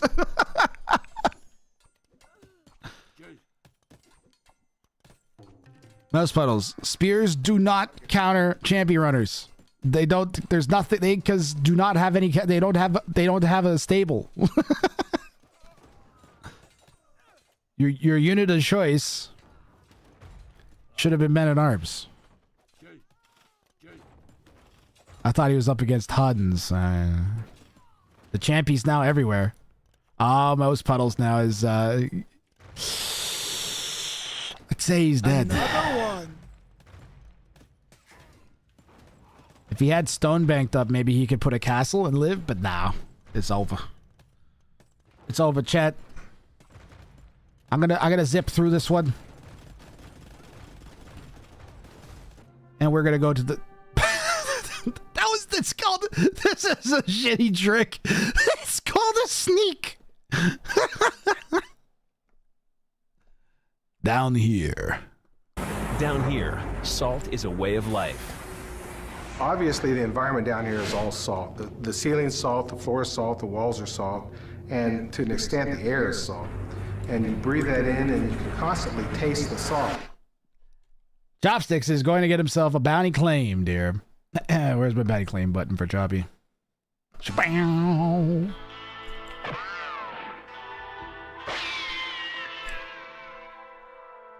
3 points. And we go on to the next one.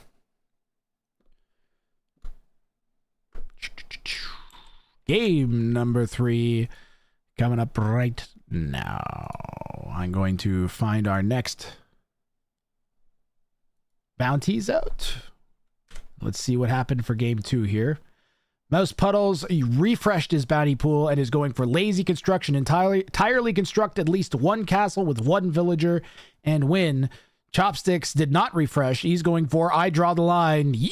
I win with a completed wall that touches parallel outsides of the map. And that will be a good one. All right. So Chopsticks trying to go for a full price bounty this time around.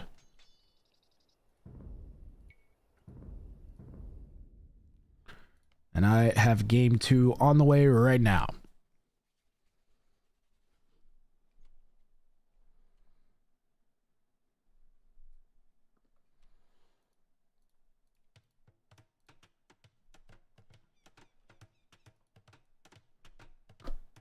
Elo swap.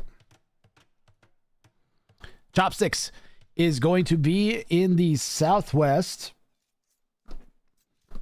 And it's... Wait, did I forget to... Oh, yeah, wait. I need to turn them back on. Bounty group, bounty group, bounty group. Boo-doo-doo. Where's my overlay? Do-do-do. There we go. They are on the right sides now. Perfect. Chopsticks going for I draw the line. So he has to build a complete wall using only walls and gates. They can be stone or palisade, but it has to touch either this wall, somewhere along this wall, and this wall. So it has to be like a line going like that, or it's got to be this wall and this wall, and you can draw a line like that, or anywhere he wants on the map is fine. But those are his 2 options for how to connect.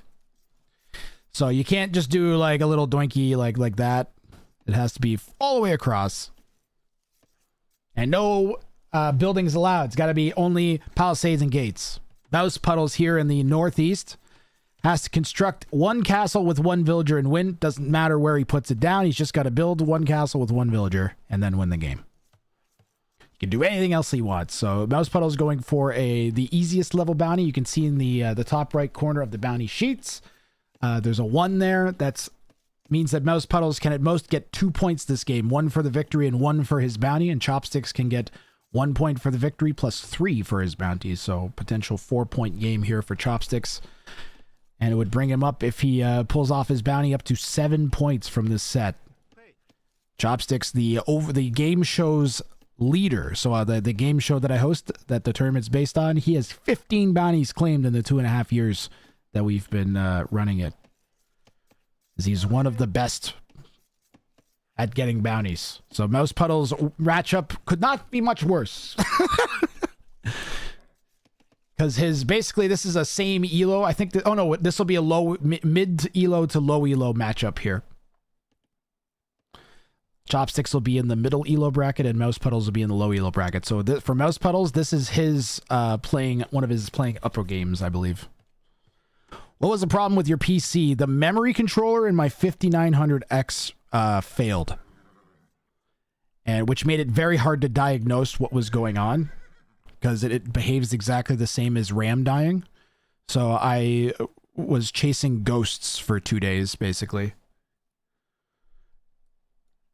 I systematically swapped every single component individually to figure out what the problem was. Like I swapped the power supplies, I swapped the graphics cards, I swapped the SSDs. I tried loading from just like a boot drive. I changed the motherboards out. The motherboards are actually still changed out right now. I didn't change them back because I didn't have time. Mouse Puddles. Oh well, you must be at the low end of the elo spread, Mouse Puddles. There's not much I can do for that. Same thing with the people on the high elo. They have kind of the opposite issue. They don't have any play up games, so I think I just gave them like 3 even games or 2 even games and 1 low game or something. You expected more low elo participants. Yep. If this was your lowest elo participant, it's Chopsticks, and he's literally the best person in the world at doing bounties. It's pretty rough. But hey, you know what, Mouse Puddles? You got some good experience playing in the tournament. And look, we're picking up on a little bit of a pattern with your play. So look at the difference here in the worker efficiency and the Idle Town Center. So I'd say the Idle Town Center is the biggest difference.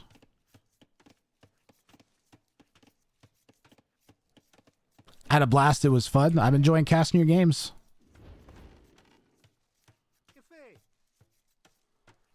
Bounties take 2 people to participate.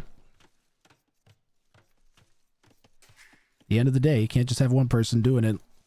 Gotta be an opponent. Frey is around 900, but she has a lot of experience with bounties, yeah.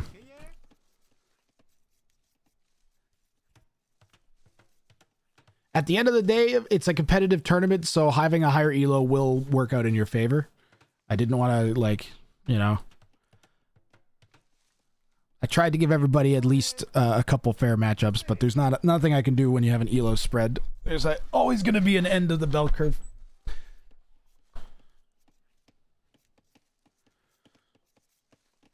See, I'd prefer idling villagers and non-idling town center over the reverse.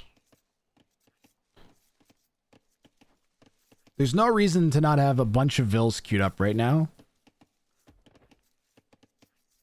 See how we're just like, I gotta get the feudal age, I gotta get the feudal age, I gotta get the feudal age. You gotta start doing the math in your head. You gotta be thinking, this villager costs 50 food each. I have 4 villagers queued, which is 200 food, and I have 300 food in the bank. I should unqueue and click up. You shouldn't be waiting until this says 500. And if you are waiting until this says 500, then you have to be paying the attention. Because right now, this is non-attentiveness. I don't know what you're looking at. That's so important. Because there's nothing going on right now. Like, so what is she doing? Click up. You know what's important to be doing? Hitting the click up button right now. What sets did I miss? Aladashek beat Nick May in the first set, and then we're going to cast another Aladashek set after that. That's the only set you've missed so far, smart guy. I'm going to cast today until I collapse. I'm planning on like possibly like another 7 to 8 hours at least.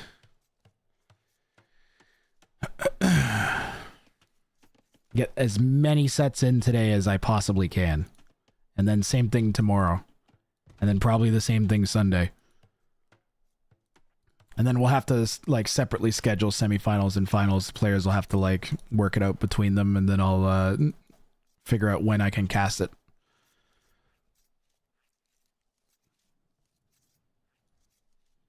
It wouldn't be the worst thing to try and time some of the casts till after the Red Bull, but I prefer to have, like, a nice dedicated day.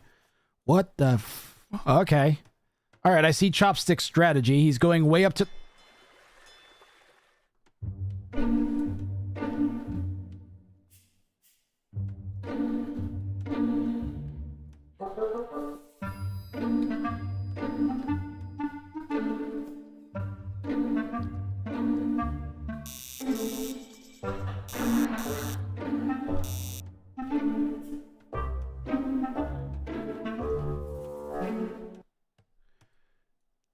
That's smart, making the wall where... I don't mind the wall. Although I don't know why he's making it all... This could just go here. Could just go like that. Maybe he wants to make it look like it's walling something. I don't know what's going on with Chopsticks here. He's got a whole shindig. But I do like his squibbity squeebling wall. The only problem is, of course, if Teal decides to wall over there, he's going to run into Chopstick's wall, which will be nice and confusing. Opponent's going for a wall of similar length. Oh, well.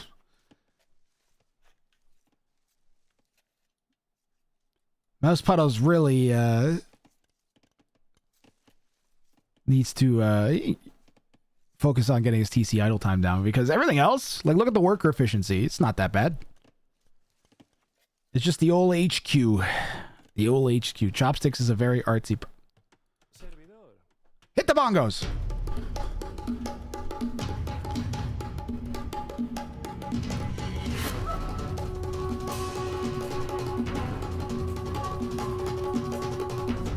This happened way earlier than I thought it was going to. Chopsticks has bisected Mouse Puddle's wall with his own.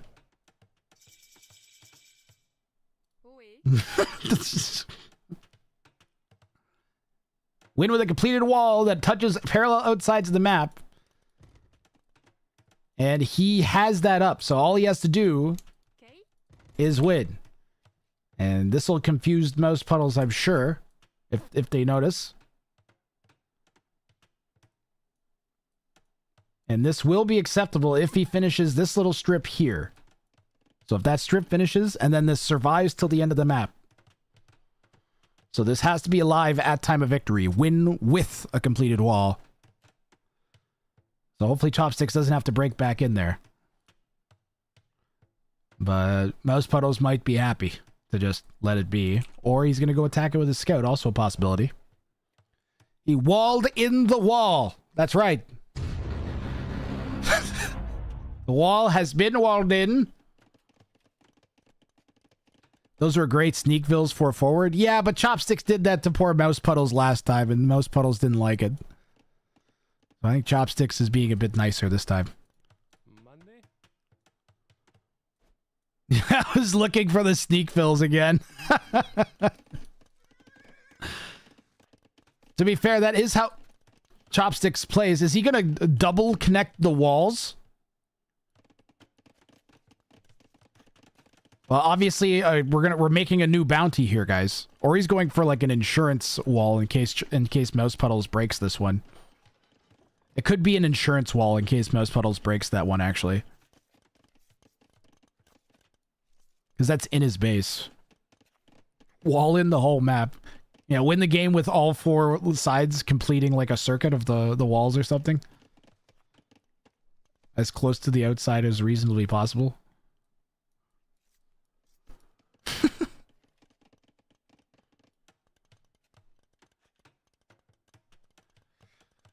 The minimap looks ridiculous. How's Mouse Puddles doing here? Is he settling in here? BRB chat. I smell something. Smells kind of like gas. Last thing I fucking...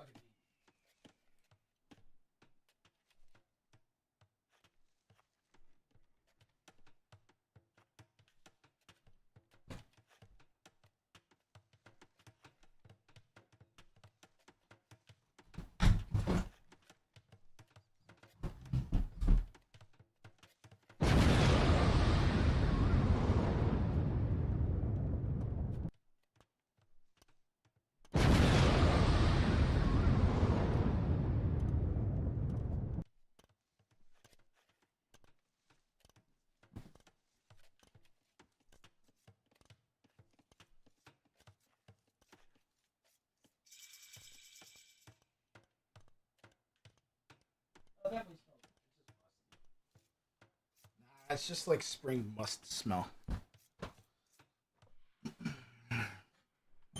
It's kind of like last thing I need is a natural gas leak. Just like a spring. It's like a musty kind of wet smell. But I caught a whiff and I was like, what? It smelled a little sulfury. Probably my my sump pump. My sump pump well, that's all. Apologies. Chopsticks here has his wall up and he's adding another one. Don't forget he has a pair of demo ships over here for some reason. Why? Why is there... Wait, there's a Wololo? I missed the Wololo. Alright, well, Mouse Puddles is coming over here to investigate.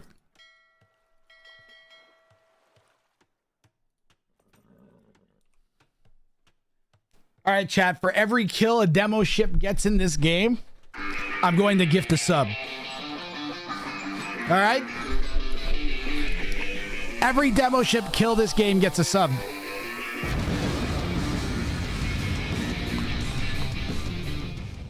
Ah, he deleted them.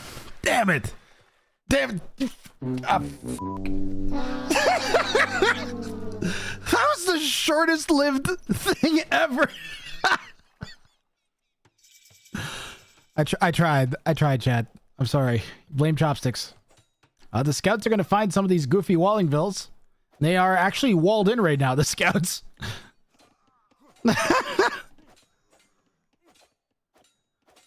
Yeah, this is definitely an insurance wall here. The problem is it's going to get chewed in. Jail.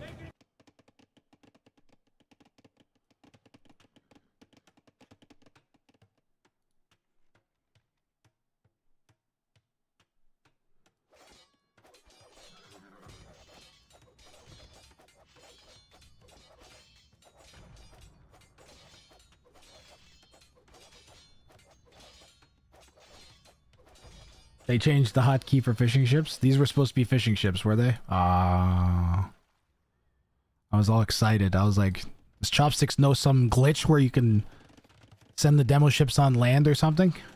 I was very confused. Defensive castle here for Chopsticks. Gonna lock things up back at home. He's got 2 TCs. Second castle going down. And Conks coming out.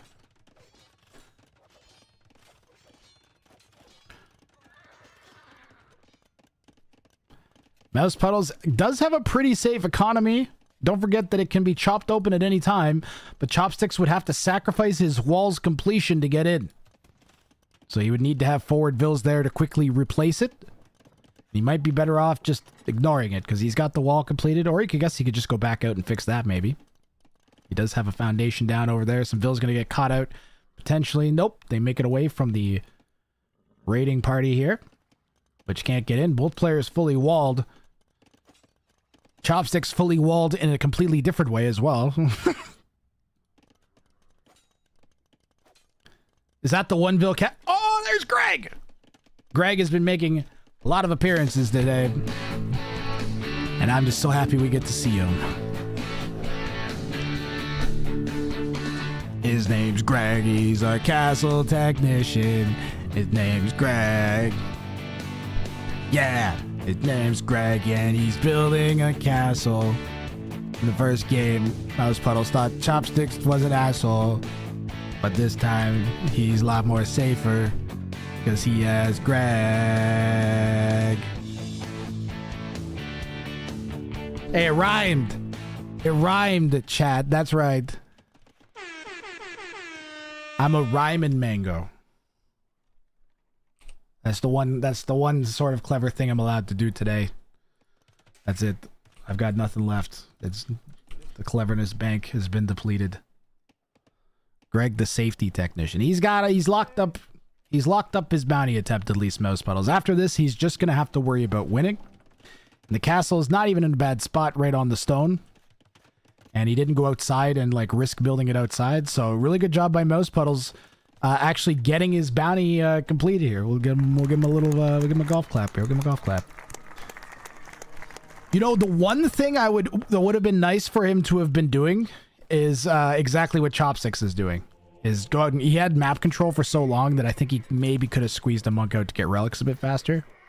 But he did have it on his mind, which is really good to see.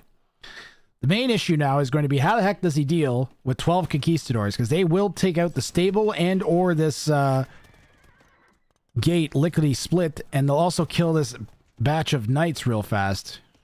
Even if they aren't microed, the conks will easily win. Although Chopsticks would prefer to not have to remake them, I'm sure. But as you can see, the knight's really not getting much damage on the conks. Conks have such a high damage output that once you get more than 3 or 4 of them together, how much HP? 120 HP and like 3 pierce armor. So they're doing 13 damage a shot. So if you have 10 of them, you're going to one-shot a knight. Assuming the shots land.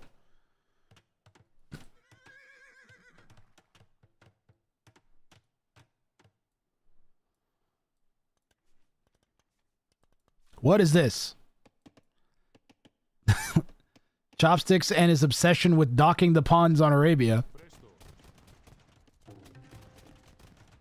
And a second defensive castle for Mouse Puddles. It's not terribly placed. I would have been happier maybe here. So it's closer to the gold. Because you don't need that stone at the front as bad anymore. Now that you have the castle on this one over here. You can like delete a house and just go out. There's only 2 tiles left. So I might have been happier with it over here. He made a rush at the conks with the knights. Did not learn his lesson from the first time. Another 3 knights going down. And what he really needs is skirms. Or like, I don't know, like 15 monks. There we go. He knows he needs skirmishers, which is good to see. He could also use more stone for another castle. Maybe put them back on stone right away. A Mangonel would defend this as well, I think. Might be borderline. Why is that bounty not named after Greg, the castle technician? Because Greg, the castle technician, has like 3 other bounties named after him already. Like literally was the reason. Axemen will not range the conquistadors. Not even with Bearded Axe. The conks have 7. 7-6. Bearded Axe gets them 5, I think. Mouse Puddles calls GG. And that is going to be a bounty claimed here for Chopsticks. I didn't get there in time. I don't know why Mouse Puddles is calling GG. This is the most in it he's been. He just needs to drop the skirms out. Needed 3rd castle defense. Bro, buy a 3rd castle. Do you not have a bit like...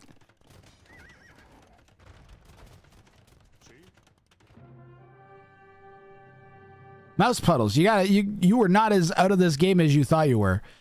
Your main thing is you took too long to get to skirms, but like even here, you make 2 mangoes and you sell all your food and you buy stone for a castle. Your francs, you have cheap castles and you put a castle right here.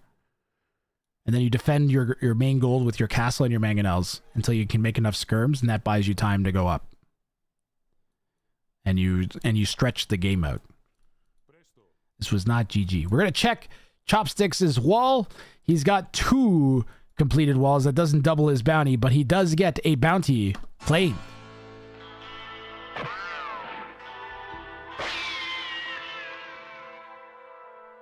Oh, no wait, wrong side. Darn it.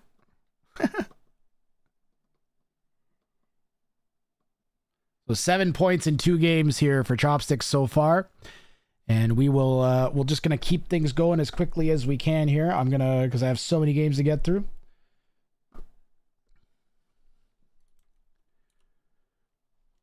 And I will get the 3rd game loaded in right away.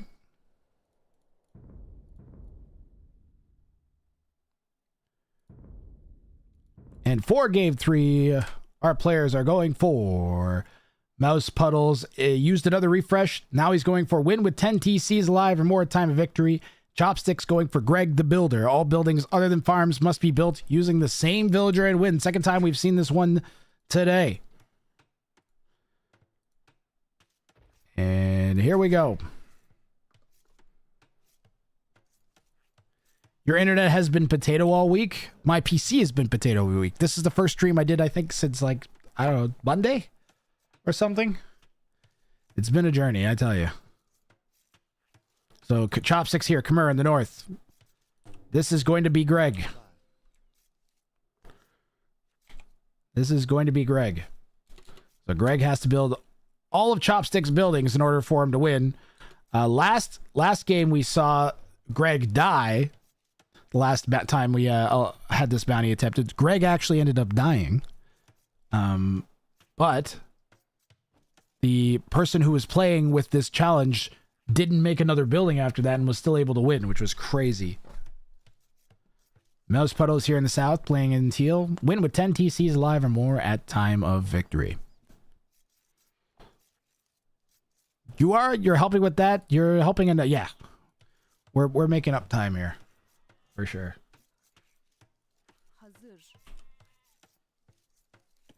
If I get it to a set an hour, it'll be a lot better.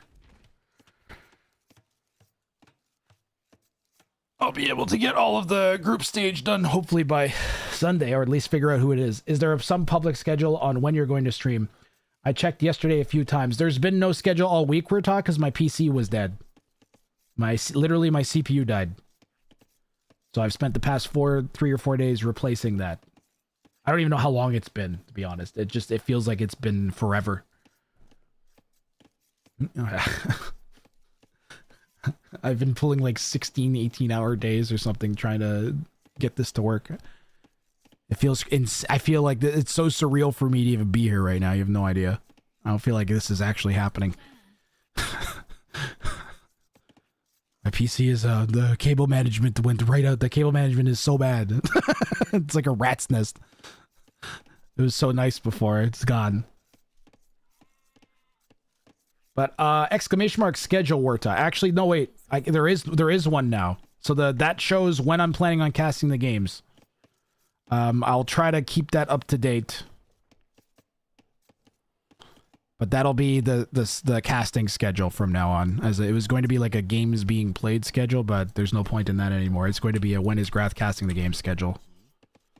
But the plan is like today, tomorrow, and Sunday. Long hours as long as I can, as early as I wake up until I'm ready to go to bed, or like an hour before I'd go to bed or something. Cthulhu? What about Cthulhu, Rami?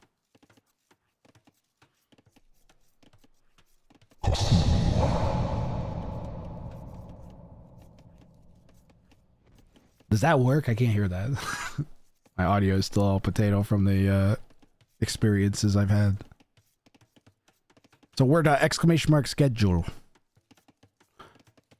Exclamation mark schedule. I figured I could play the game standard and just spam TCs to get map control. This has got to...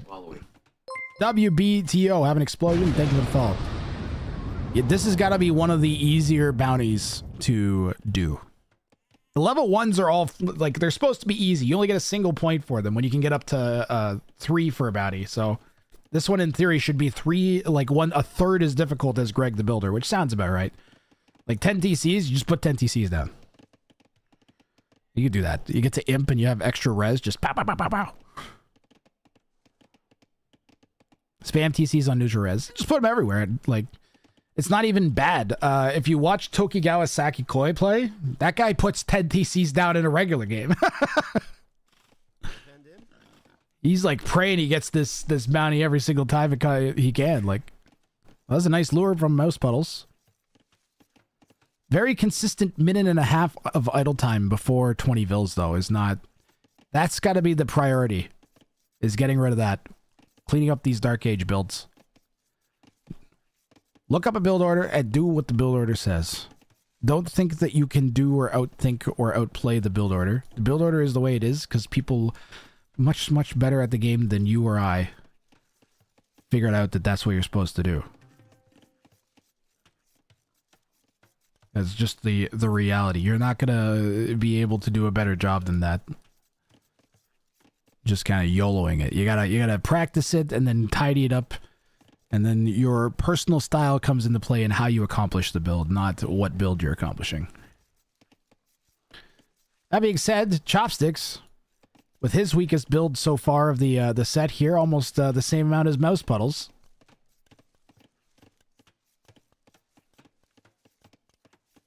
But he is having to build everything with the same villager.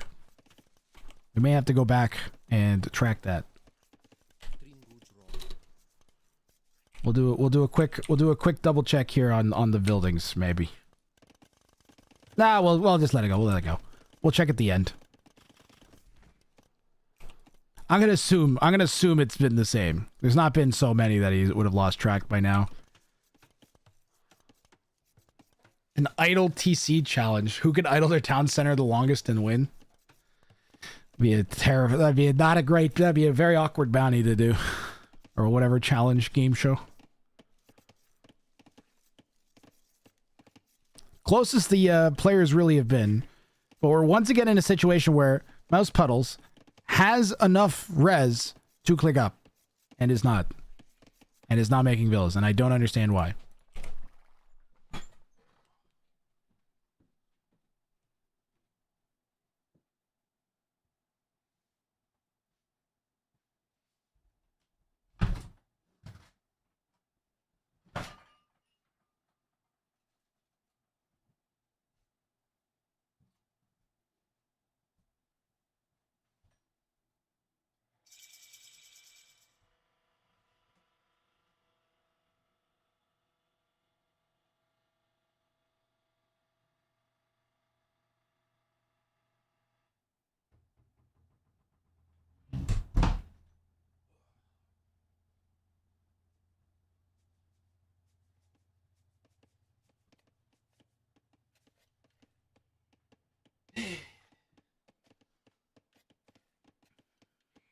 I'm sorry, my sump pump just was making me nervous because like it hadn't gone off. It's spring, so all the melt water from the snow needs to be like pumped out. I'm just worried it was like stuck from not having gone off over the winter, so I just went and manually set it off because it was stinky. So apologies. Like it smells really bad. You guys can't smell it. My voice is already dying. We're 2 hours in. My voice can't die yet. In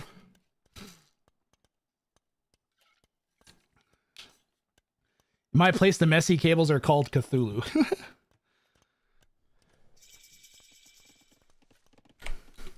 How's Greg been doing?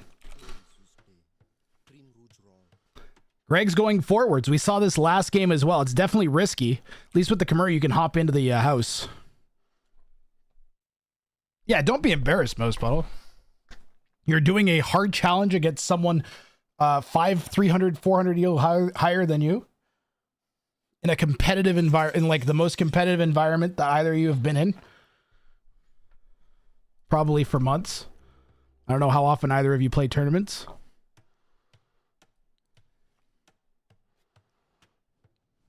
Yeah, I'm not shaming you for having it. I'm just saying that's what to work on. Is it?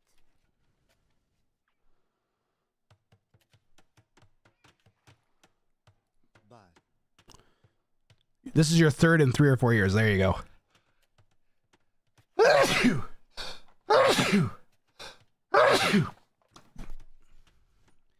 It's fun, but I get stressed. Yeah, I got you, man. Don't worry. Look, you got the Vill lead. Vill lead here for Mouse Puddles. Aimed it? I gotta get them back to safety, though. Don't do what you normally do when you overthink it. No, look at the block, though. Mouse Puddles blocking the knight. Saving the Vill's life. Do we have some walls? Oh, it could build the walls faster here, maybe, and try and keep them safe. Very strange corner walls. Truly strange walls that Mouse Puddle is building here. But they're kind of going to work. No. She needed to be sacrificed. Ah. Yeah, in that situation, what Mouse Puddle... Hold on. This villager needs to be clicked over here because they're trying to kill that villager. You click her over there And then he either has to abandon pursuit of her to make sure that he stays by the wall, or she leads the knights away and you get the walls up. And that's like a must micro situation. And then you cannot fight knights with vills. Ever. Ever, ever, ever. You cannot fight knights with villagers. Don't try it. It doesn't work. You just send them back home. You're better off running because the knights, A, have terrible pathing, and B, will not be able to kill all of them. They'll have to split, and then eventually you'll be in... Like, it would have been so easy to just walk in range of the TC. And yeah, this is GG. We are going to review Greg. But I think this is going to be a claim here for Chopsticks, who might walk away with a clean sweep in this set. So we're going to review Greg. We're going to review Greg right now.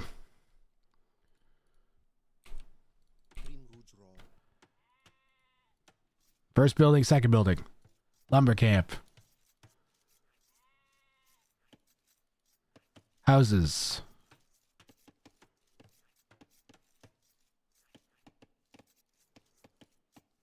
Mill. Mining camp. God, I hate how when you tab down in the when you have time open, you shouldn't be able to tab down. It should stop.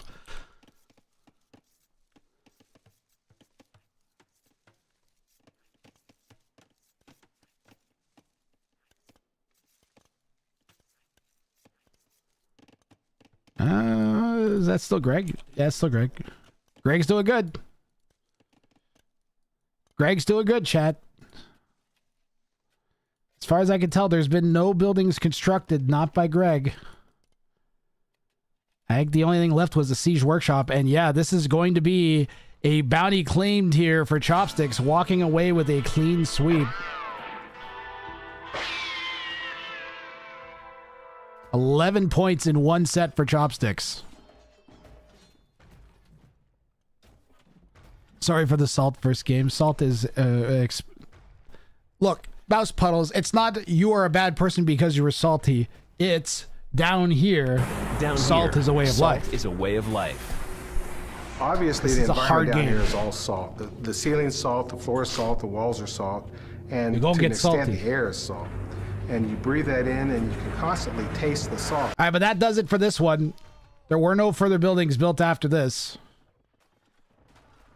So Chopsticks gets the 11 points. We are going to update our ranking / schedule page right now.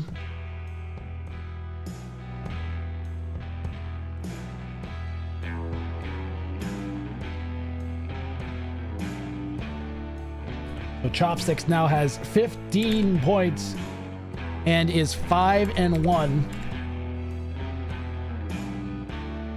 That's going to move him all the way up to number 1.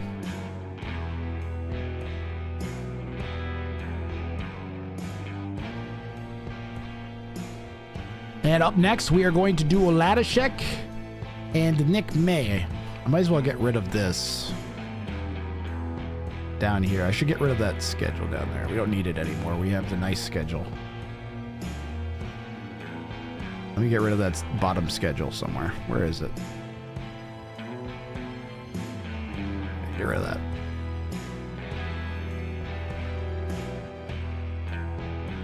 And, oh, you have to do Mouse Puddles as well. Mouse Puddles went 0-3. Another one. With no points. And another one. And another one. And then let's get Another the one. official tracker updated.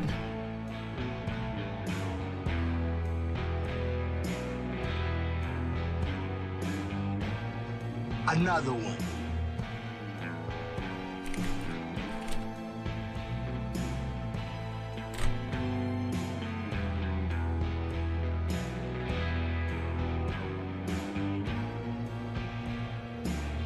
Is that our first sweep?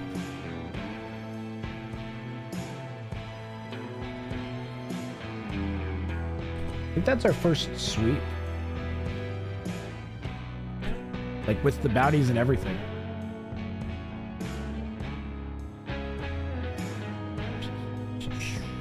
me remind myself here. Wrong page. That one. I want this one. What were our 3 bounties that we did?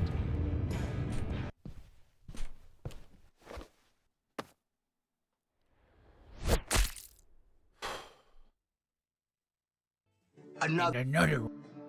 Another one. And another one. Another one. Another one. Another one. And another one. Another one. Another And one. another one. Another one. Another one. And another one. Another one.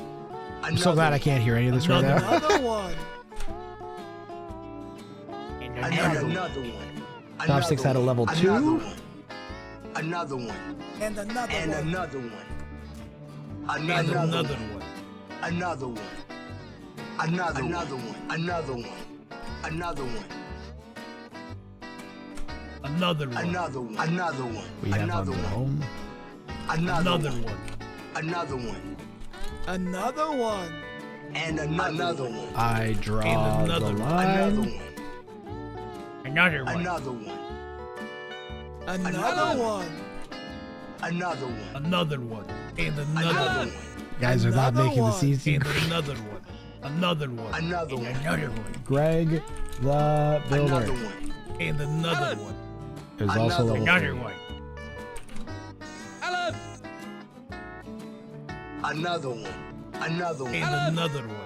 All right, and Another that one. gets copied into the completed set. So we Another get to move on to Guys, have you seen Argus. the Rat? Oh wait, we're doing the Gang Latishek Another set, one. right? Another one. Rat I think we're doing a Gang Latishek Rat? and I don't- Zedanic I don't- next. I don't remember. Is it Gang Rat or Another Rat one. Gang? And another one.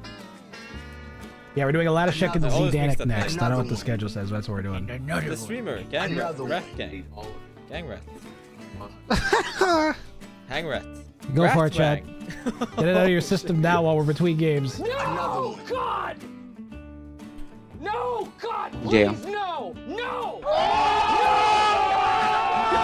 This is so bizarre. I can't hear anything. Alan! Can't hear any of these. Sometimes it may be good, sometimes it may be shit. What are you watching? Also, like, for some reason, the attack the screen meme keeps breaking. Oh, I know why.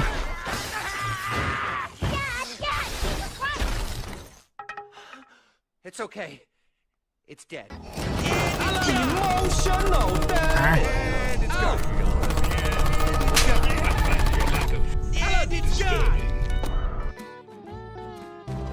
Alan! Alan! Out! And another one. Alan! Another one. No! God! Alan! No! God, please, no! No! No! We Shroots don't need some Harvard doctor to tell us who's Another alive one. and who's dead. Zedanic and Elatic check coming up.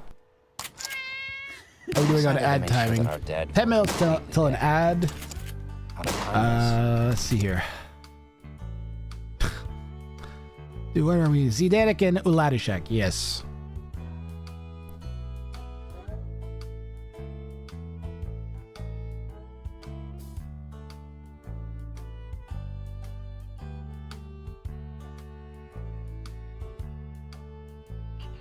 Boom, boom, boom, boom. I have to find their set. Zark? No, I want versus Zedanic. Got it.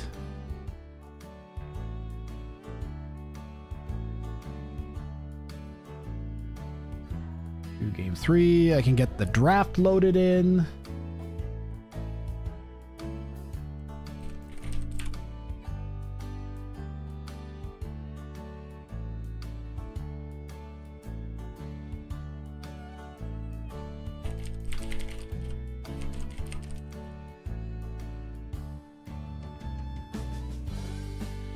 Drop that in the here. And we can come over here and I will get this overlay set. I don't know what that means, Friday film, and I'm not answering it.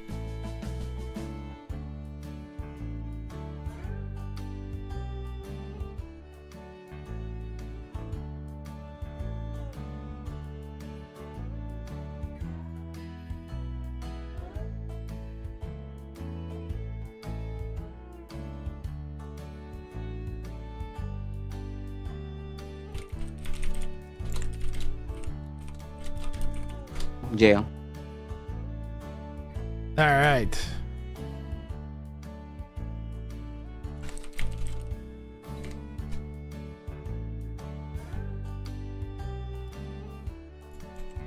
All right. How we doing? Okay, so we're gonna run the ad, and then we will come back with Aladashek and Zdanik. All right. I've got, I believe that's all the overlay stuff done for now. Oh, I didn't put it into the folder. Oh, I do need to do that.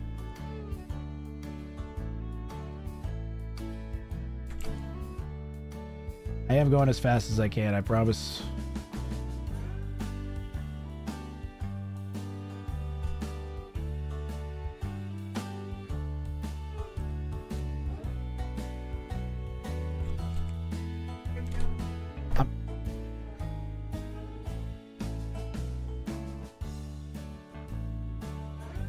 Let's go from there.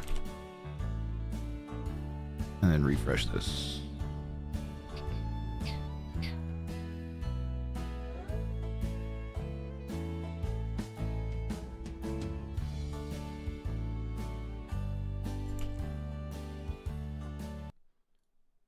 Okay, ad break and Aladashek and Zdanik. I officially have everything set up. If a mod wants to change Zdanik to yellow and Aladashek to red, that would be great. I'll see you guys after the ads.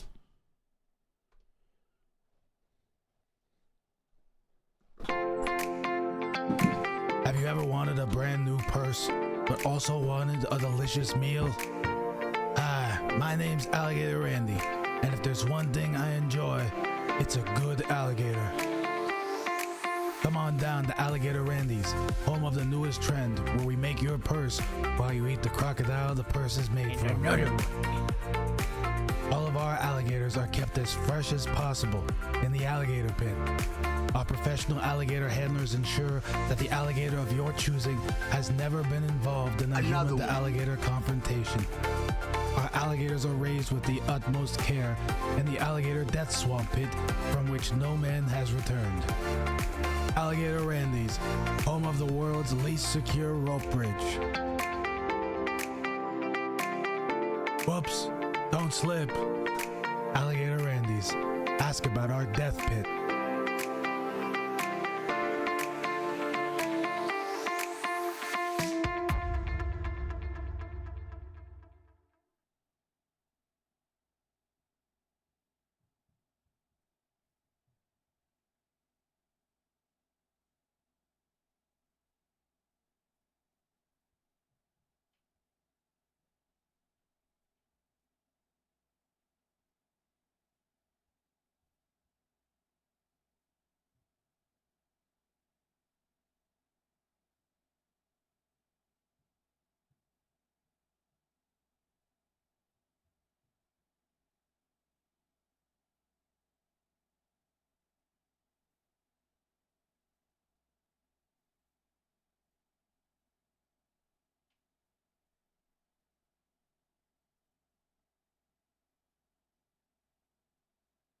Alan!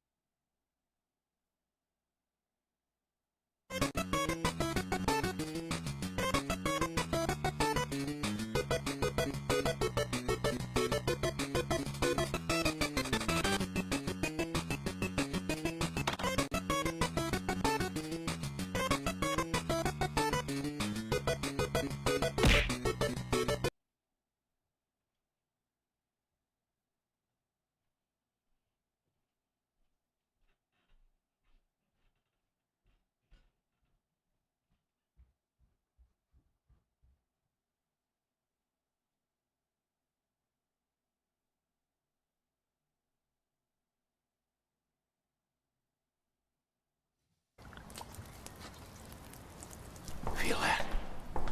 Feel what, Mr. Lee? The way the shit clings to the air, Randy. Shit clings to the air?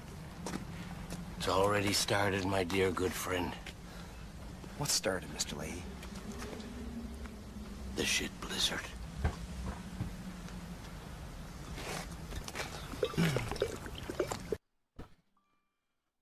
Okay. Thank you, whichever mod did the colors.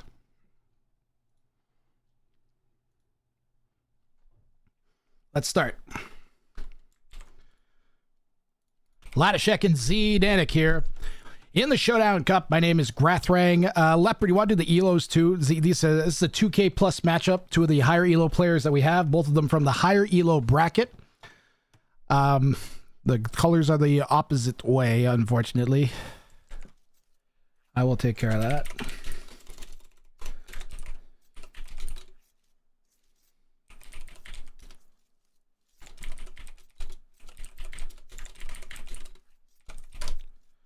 There we go. I did say which one should be which. And I guess I'll get the ELOs here too. Give me a moment. 2068 and 2104 for Z Danik and Ladashek respectively.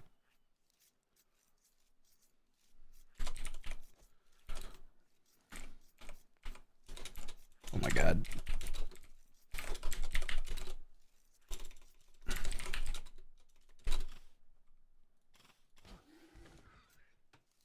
$21.04.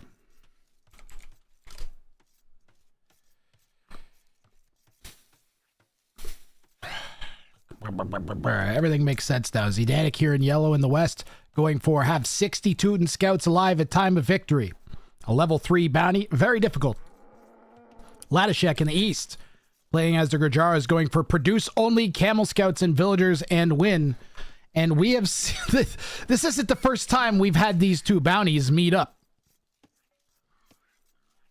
And people see the produce only of a army and they seem to gravitate towards it. I don't know why.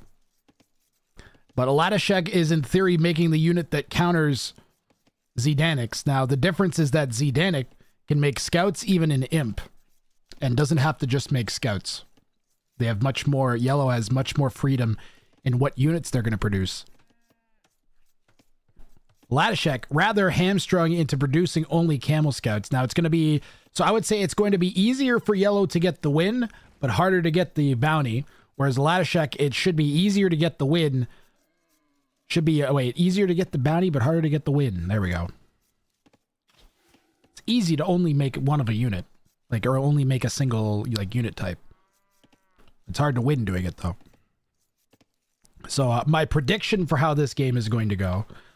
Speaking of which, we can run one of those. My prediction for how this game is going to go is Zdanik is going to win without the bounty claim. And we'll have a 1-0. Yeah. Nice little save on that board, trying to avoid any damage to the Vil. Doesn't quite manage to do that, but at least only a single hit. How you doing, Hijinks?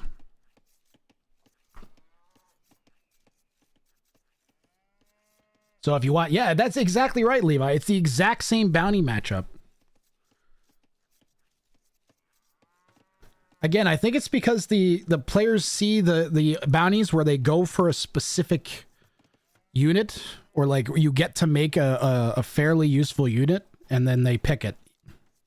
They're like, okay, well, at least I get to make army. I don't have to not make army or do something really strange. All I have to do is make an army. I could do that.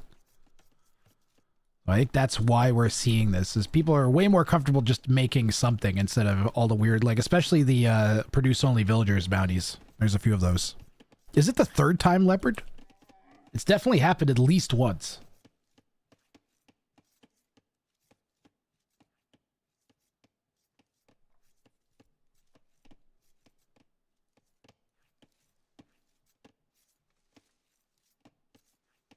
Pushing in the deer, Ladashek has gone up very early here on 17 pop. Yellow has a little choke on their forward wood line, a little open on this side. There's a really ugly hill that's begging for a tower on it. At least two before this. Camel Scout is a rough fight for Teuton Scouts. Yes, but once I think once Zdanik makes it up to Castle Age, Ladashek can't really go up to Castle Age. They have one kind of big hurrah of going to Castle Age, which is because as soon as they do, they can't make any more camel scouts. They can only make camels. You're not allowed to make camels. So if you have like 40 camel scouts and then you click up and you have like 40 camels, well, that's pretty good. You might be able to do something with that, but you won't be able to replace them. So I really think the Tuden player has the advantage of the bounty matchup here. Although I believe out of the 2 times we've seen this before, I guess, I do remember the Camel Scout player winning. So I don't know.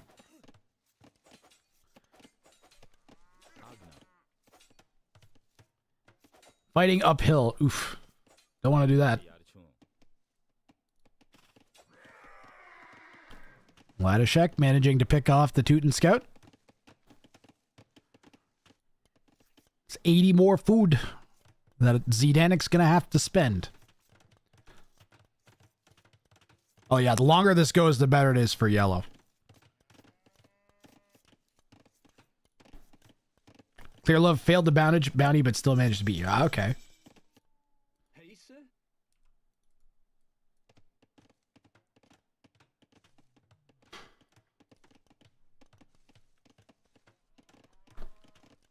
That bounty board is going to look a lot different by the end of today. Here comes the men-at-arms for Zdanic. Going to try and pressure the wood and berries, and some quick walls there by Ladashek shuts them out. This is closed off now.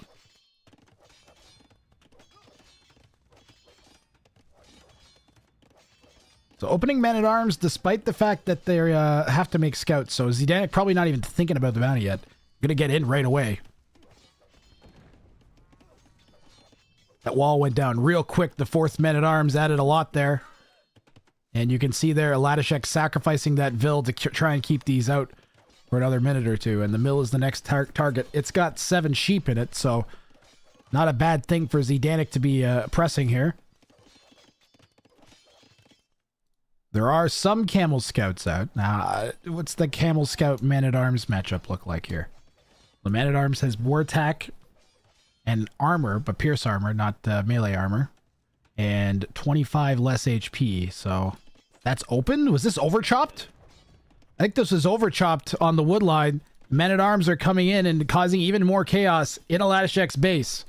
And the Camel Scouts are going to be forced to come out and engage now. Camel Scouts are a pretty unique unit to be producing. So a good chance that Zdanic may already have an inkling of what Ladashek's bounty is. There is an archer follow-up on the way from Zdanic. I don't know where it is. Is that it? No, it's another men-at-arms. You use a couple spears. The camels, I think, are going to clear this. Yep.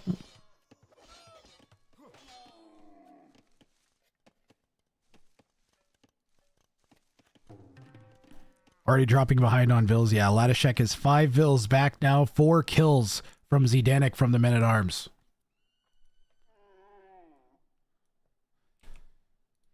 Honestly, like, this is a rough bounty for a Ladashek to get. There are, like, the thing is, you have no idea what bounty your opponent's going to be going for or could have.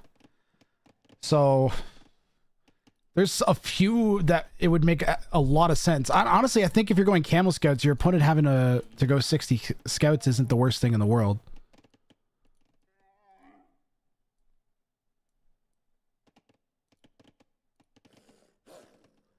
There is a small possibility that the produce-only bounties are too difficult to balance relative to some of the other stuff compared to having a minimum of. You have no idea starts walling off the market. See, the people have started becoming wary of the trader trading bounty. They'll preemptively delete or wall off a market if they see a trade card. People are aware of that one, at least.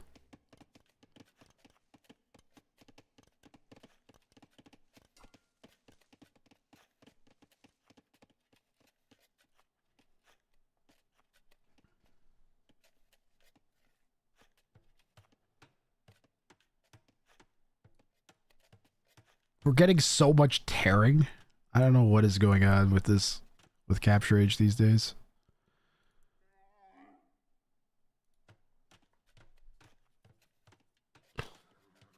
Oh, boy, I missed the not getting to do this week. They're still not pre-walling their market. Yeah, you can still get them to delete the market if you send a cart forwards at this point. Is it worth, is a market worth a trade card?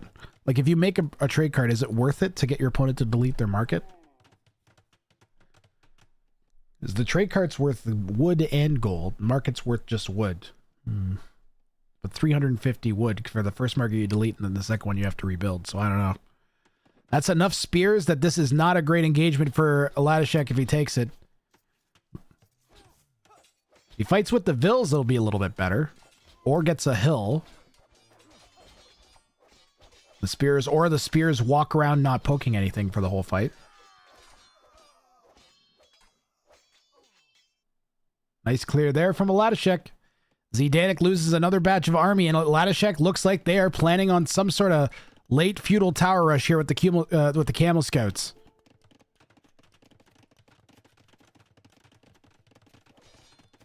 Well, I see it at 11, so I'm thinking we're having a good time here.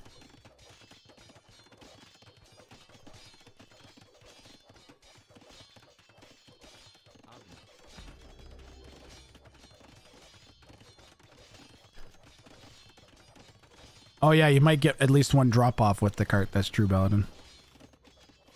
Gotta factor that in. No spears coming out for Zdanik, just more archers. Gonna stonewall behind the barracks to keep the Camel Scouts from getting in.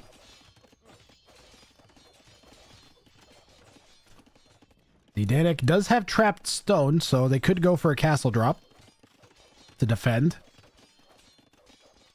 Latashek will keep adding towers, though. Tower rushing against the Teuton. Oof. Teutons, of course, can garrison extra villagers in their towers and free murder holes when they get to Castle Age. Yeah, Sipsapper, it keeps coming up. And I have quintuple checked the bounty website. I haven't done it since the PC shenanigans, but I know that I did on like the day before that I did the last cast. Right before I did the last cast, I looked into it and made sure it was actually randomizing. And yeah, it's randomizing the bounties. The players are just like, they select certain ones and don't select other ones ever.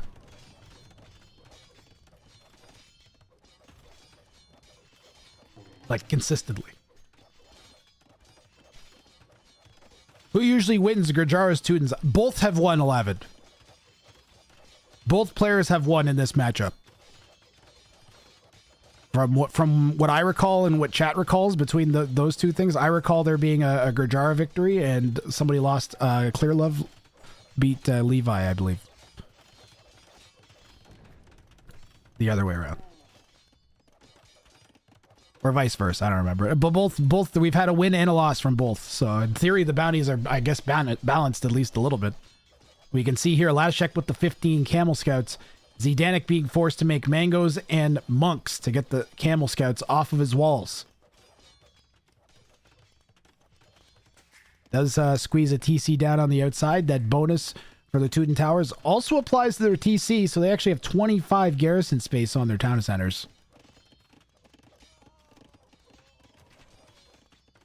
And he just can't manage to get in here. How you doing, Anwood? It is not arena.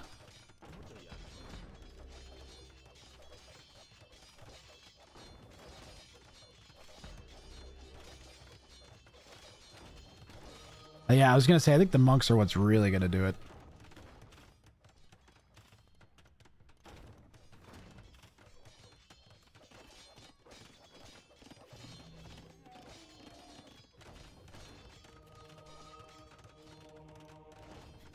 I've got a terrible idea. They should give Camel Scouts to the Cumans.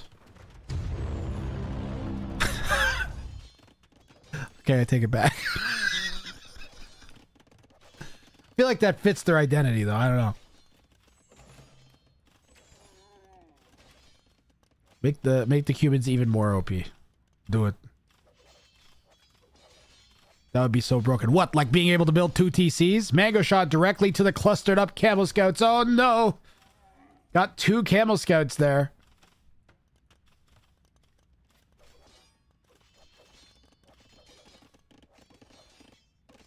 And it is very hard to win with only Camel Scouts. I think even more towers are going to be needed from Aladashek. He's got to have like a tower here. He's got to have a tower out here. Come around and put one back there. Put one on this. He's got to just like more towers, more faster, more now. Immediately. Do it. And I think he could make this work. He is 10 vills back. So of course the Teuton player with the second town center.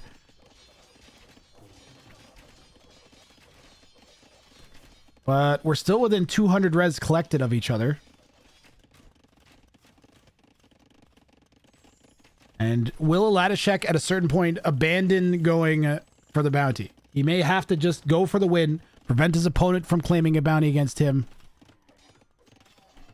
He does still have a lot of map control, so if he was able to get up fast enough, might be able to go out and snag some relics. And inch back into the game. Denville's back currently. And if Zdanik gets a moment of respite here, you just know they're going to get those crossbows somewhere. That's going to cause some damage.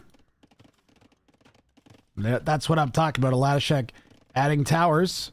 Trying to fend off 3 mangoes on this side. Holy moly. Target a different mango. The one the vills aren't repairing. Or target the vills.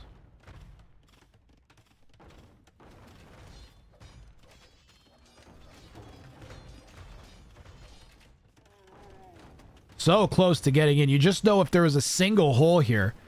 And this has been a dog of a fight. So close to getting in.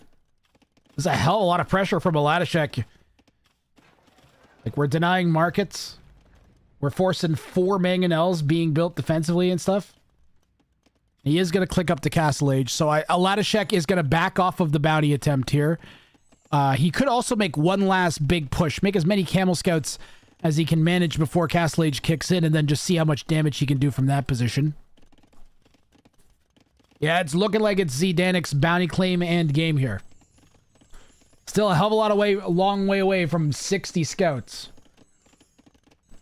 And the Grajaras, of course, especially if Aladashek falls off of this attempt, will have the option of going into Camel and Heavy Camel, and they get bonus damage out the wazoo.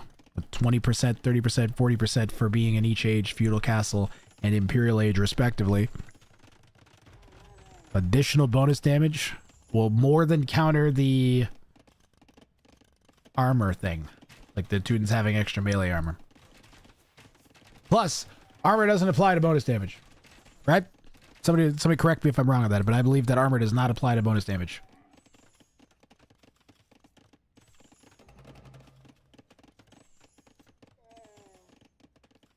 So he could try and win with...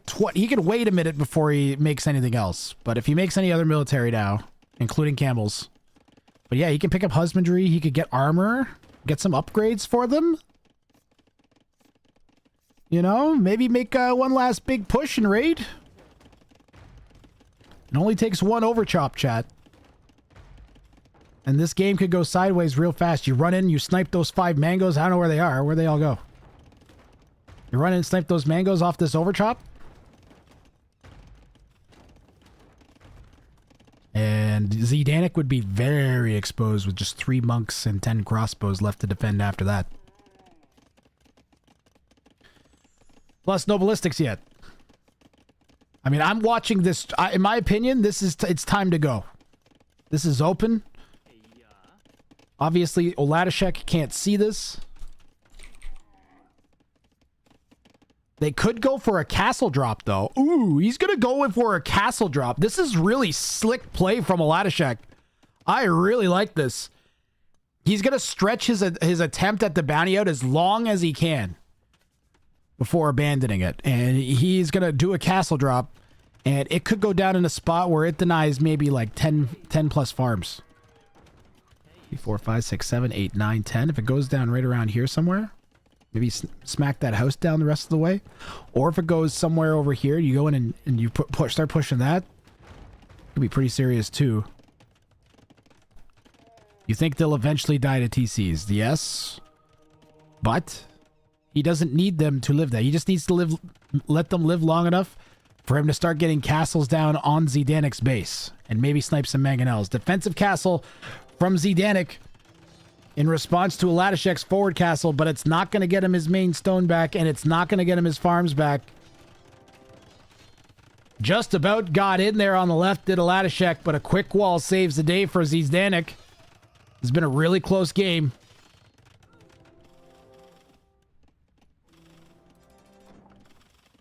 And he is going to go into Chakram. So we are going to have a bounty failed here for Aladishek, but he made about as good of an attempt at it as you could get. Did he cancel? Oh, he canceled the Chakram. Wait, still in it. He's still in it, chat. He canceled the Chakram. Or it spawned and died. I didn't see what happened. Did it spawn?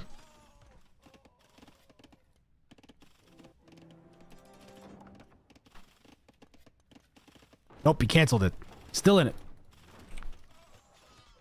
Still in it. And a second castle. I mean, I could see a castle in a good spot really messing Zdanic up. Maybe on that hill. Maybe on that hill where that camel's got a good vision. And that could get gold, wood, and really sandwich Zdanic. It went like right here. You could get both the golds and like part of the wood line.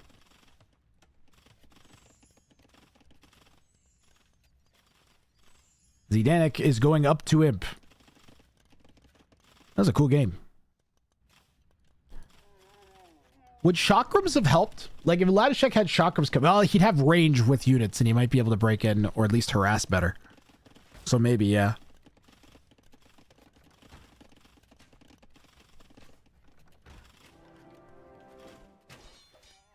Oh, he caught out the crossbows.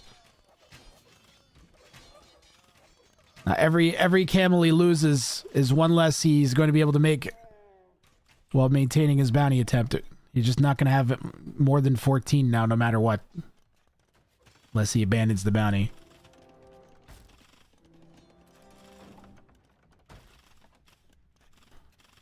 Ram making this real rough. There's a bunch of vills in that castle.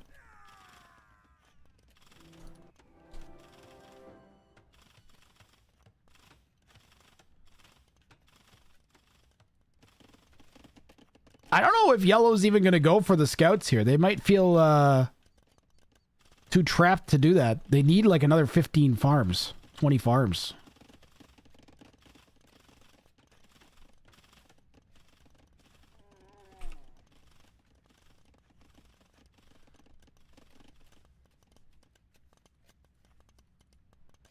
I'm exactly where I want to be, man. There is two other things happening tonight that I would definitely want to be paying attention to if I didn't have if I'd been on time with the bounties. I have my hockey teams playing game 4. They're up 3-0 in the series, and the Blue Jays have their home opener. So I'm missing two things that I really want to be paying attention and watching, so I can sit here and cast bounties. That should tell you guys how much I actually want to cast bounties. Castle right here. I think it would have been better at the back. But this is doable. And there's another gold that it's kind of protecting too. But Zdanic's going to start making trebs right away. Has the option for bombards too.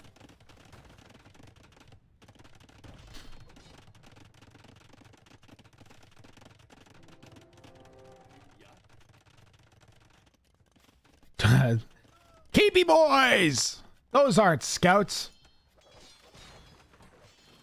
Capey boys.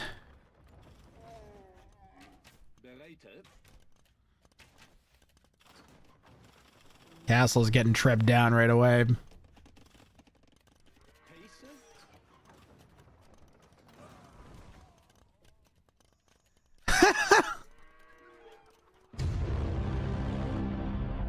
Ladishek calls the GG. Zdanic will not get his bounty. So no bounties claimed this game. Zdanic walking away with just a single point. And Oladishek decides to call it after getting his forward castles trebbed down. Knows he can't win the game from this position. And that's his pressure did a good job though, as it prevented Zdanic from even starting to do his bounty. So a close enough game that neither player able to walk away with any extra points after game 1. And I will get the next one ready to go here. See Danik with 1 point. Let's see what the next bounties they chose were. Did anybody use a refresh yet? Nope, nobody used a refresh yet. So Zdanik refreshed his pool that time, and he's going to go for I Draw the Line. And Aladishek's going for a towering achievement, win with 40 siege towers alive. And look at the other bounties he could have gone for. He had Andean Revolution.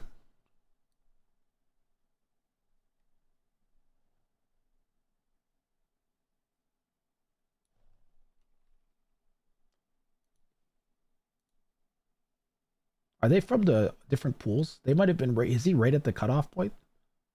They should have. Why does he only have level 3 bounties here?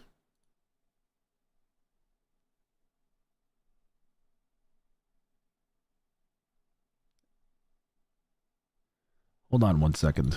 Admin issue, chat. You shouldn't have only level 3 bounties unless they're right at the... They might be right at the ELO split, because it's the top dozen and the lowest dozen players. So they might be right at the ELO. I think they're right at the ELO split, that's why. Yep. Yeah, Ladishek is just barely 1 tier above Zdanik here. That's why we have level 3s only for Ladishek, even though they're close in ELO. Honestly, the more I've watched this, the more I can say that I would rather have only tier 3 bounties available, because it gives you more of an option of getting one of the doable ones. So I don't think it's a disadvantage, at least. All right, game 2.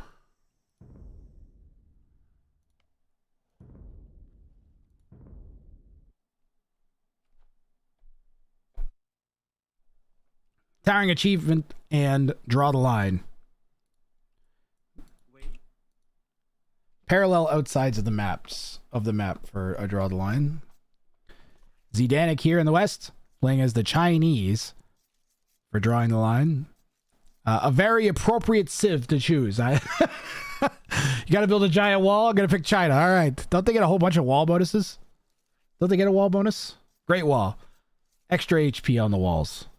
There you go. Ladishek is going for win with 40 siege towers alive. Why Celts? Twitch, why Celts? Is it just the faster working siege workshops? Is that it? And the more wood lumber? Why not Slavs, or I would say like Malians, so you can actually use the siege towers to do something? This one is really hard because you have to spend a ton of res and you don't get usable units from it. So Ladishek has his work cut out for him. Both players going for a tier 3 bounty against each other. They both need the points, so unsurprising there. I bet you someone could win every game doing only tier 1 bounties and still miss playoffs. That's it. Is you don't really want those tier 1 bounties. Like, that's your last resort. That's like you're going up against someone way better than you, and you're not almost definitely going to lose. So you pick a tier 1 bounty, so you might squeeze out an extra second point if you do manage a win, because they're doing something insane against you. Yeah, the mind games of the bounties are great. Speculating on the players' thoughts and stuff.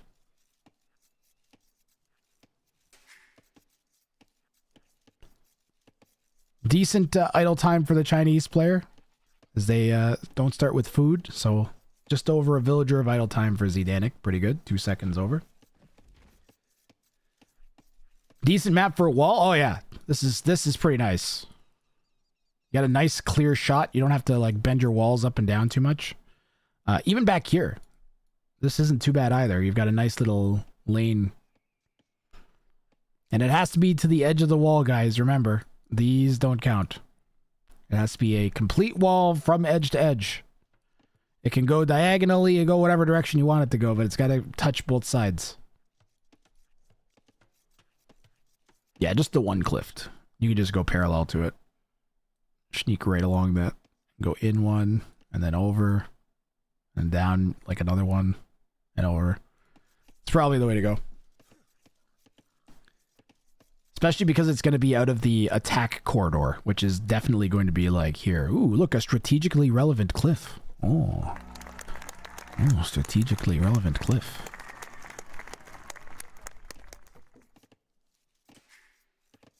There aren't enough strategically relevant cliffs. Or at least they're not, like, there's too many of this off in a corner somewhere. It should be right between the players, like, at least one of them. Just like that. Red has the cliff advantage. Too many? I disagree. Gotta love a strategically relevant cliff. That's what I'm saying.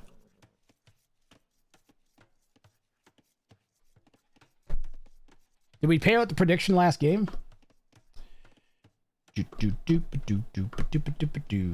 had no bounties claimed last game. Channel point predictions are running. They are running. Always in bounds for one lucky player. Proper hills where it's at. Both can exploit. I like cliffs.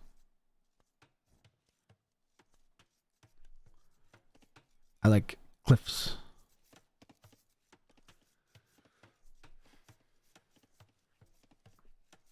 Explosion.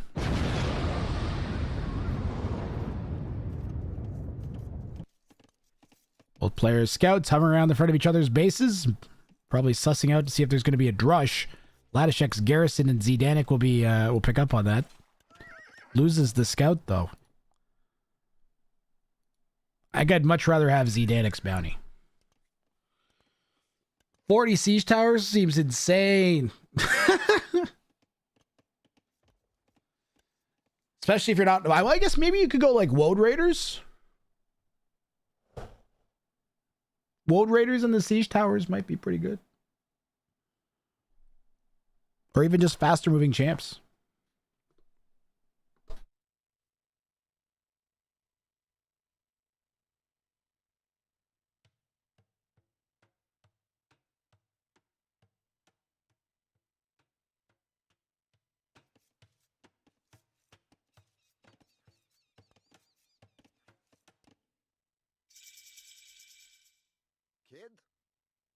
The drushes have bumped into each other.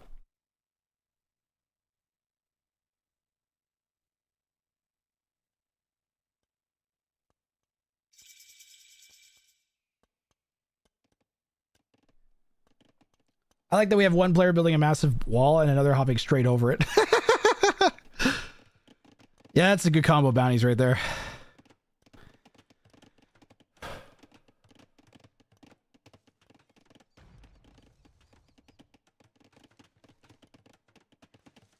I wonder if OneDrive's running on this PC. OneDrive. Nope. Okay. Nice quick walls there. Saves the gold as well. Good play by Zdanik. Latishek putting the pressure on, begging for tower ranged units here.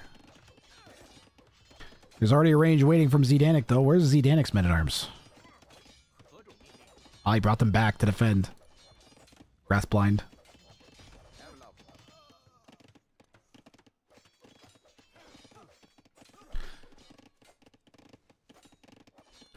You know, Zdanik is idling. He doesn't have enough on food. One of his berryvilles isn't burying. Could really use some more farms. Boy, it's chugging. What is going on?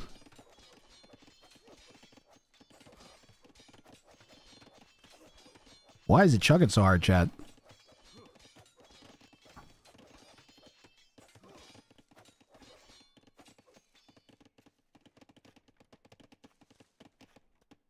Like, holy crap. Fuck Microsoft! Yeah. Yeah.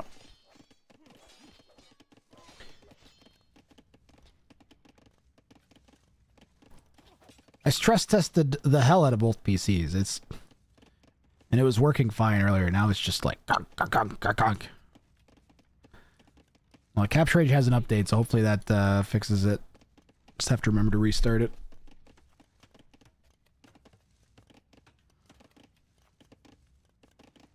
But why? Where are those skirms at? They should be harassing this wood line, no? Look at that, sitting, just asking for some skirms right here.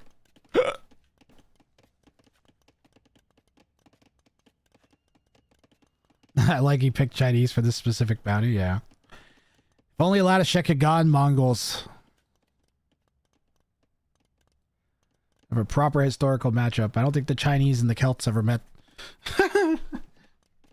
The old Chinese-Celt war of 1433.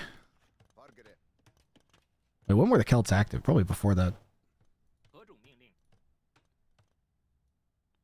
When was William Wallace? When was that? The Sino-Celtic War of 1337? Oh, yeah. Chad, I'm restarting Capture Age. This is terrible. I'm restarting Capture Age. We'll see if that fixes it. We're going to lose some stats, but because it's not going to hurt the bounty attempt, we'll see if that helps at all. Slightly better. Yeah, that's better. That was totally worth it.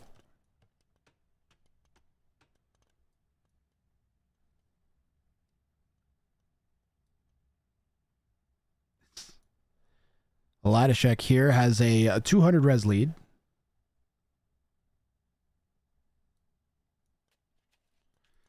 The armies are going to walk into each other in a moment. And Zdanik's going to go right back. Very calm opening here for both players. Not too much panic from anybody.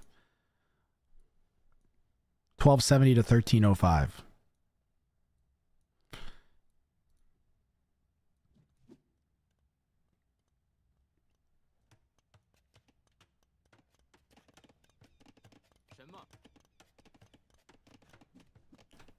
I haven't seen Braveheart in a while. I did watch the episode of The Office where Michael Scott tries to invoke Prima Nocta, though.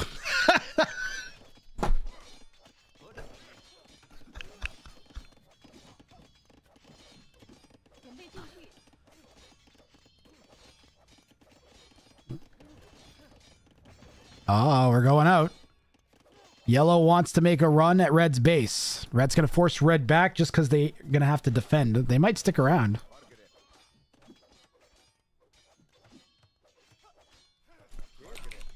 Red could definitely see that happening.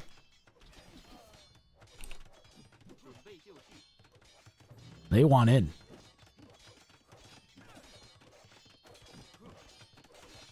Faster gathering wood for the Celts, I think, is the response. The main reason that res collected is so unequal, although the pressure has not helped, especially now that he's got 6 villagers repairing 1 building, and it is right on the cusp of going down. Zdanik brings the army back to try and snipe the men-at-arms. Skirms have so much bonus damage on the archers, though. And it's looking like Red will lose their melee units, and Yellow will lose their archers.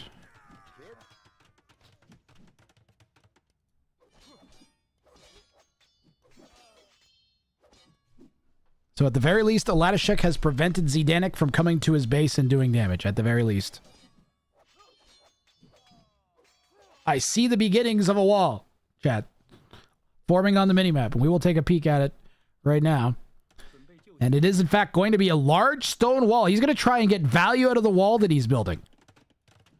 And we have seen that in one previous 2K matchup before, where they don't want to waste that res. They want to actually get value out of it.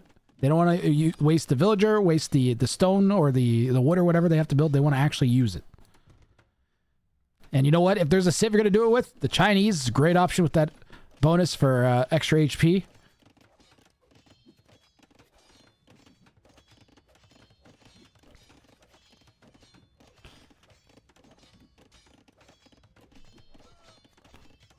Yeah, this has the makings for a real insane game here between this middle of the map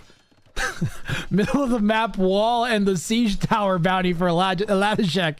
This could get crazy. I'm hoping this one goes deep. Could he not build it in the corner? Oh yeah, there's no reason that he couldn't go back here and do it right at the back of the map. But he doesn't want to waste the res. That's 100% what this is. Oh, it doesn't get the quick walls. The man-at-arms managed to break in. Villager missed the tap with the hammer. And that's going to be some damage here for Latashek. Corner to corner? Yes. Yeah, you could go that way. You could do that too. Since you're technically still connecting parallel walls. That would technically count, Rooster. It'd be very hard to do, though. Wait, I think it's easier. Is the diagonal closer than the sides?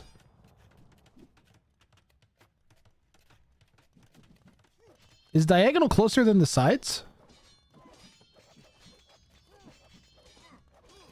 No.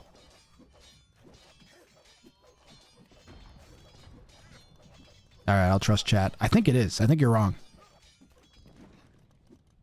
Mathematically, no. I don't know. I watched some video that said that diagonals cost less to cover more area.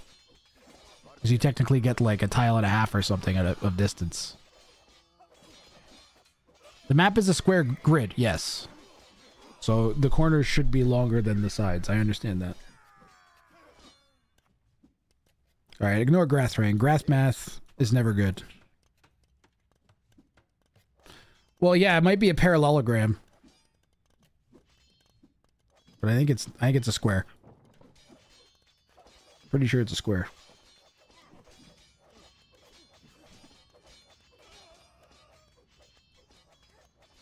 Is that 90 degrees? That looks like 90 degrees to me. Well, technically squares are parallelograms. Ah? Get wrecked. Get wrecked, chat.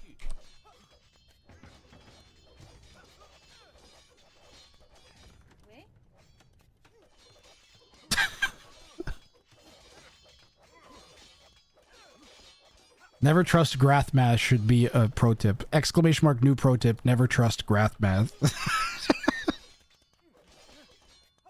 Defensive tower here from Zdanik, who has an opponent that is in Castle Age at this point and decides to call the GG. We will not get 40 siege towers. We will not get a completed wall touching parallel outsides. This one unfortunately ends early. Latashek. Too much pressure for his own good. The players have traded single points here early on. Wrong side. There we go. We're not going to dwell on this one too much. We're going to go right into game 3.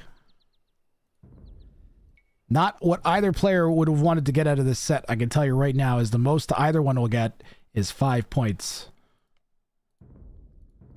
I expect we'll see another pair of game of tier 3 bounty choices here.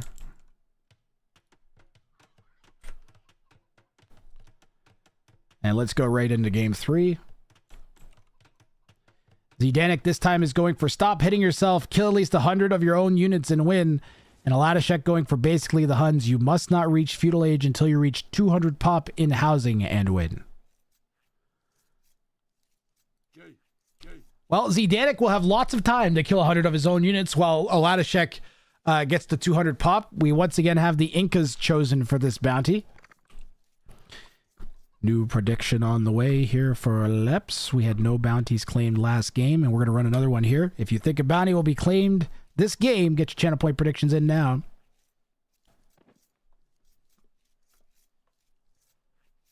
Latashek Northeast, Inca going for 200 pop before. He hits feudal age. So similar, we have seen the other one that's you have to get to 200 pop before you make army. This is 200 pop before you hit feudal. So you are allowed to make some army in Dark Age. So we could see a Champy rush. Try and give a Latashek some space. Zdanik trying to kill 100 of his own units and win.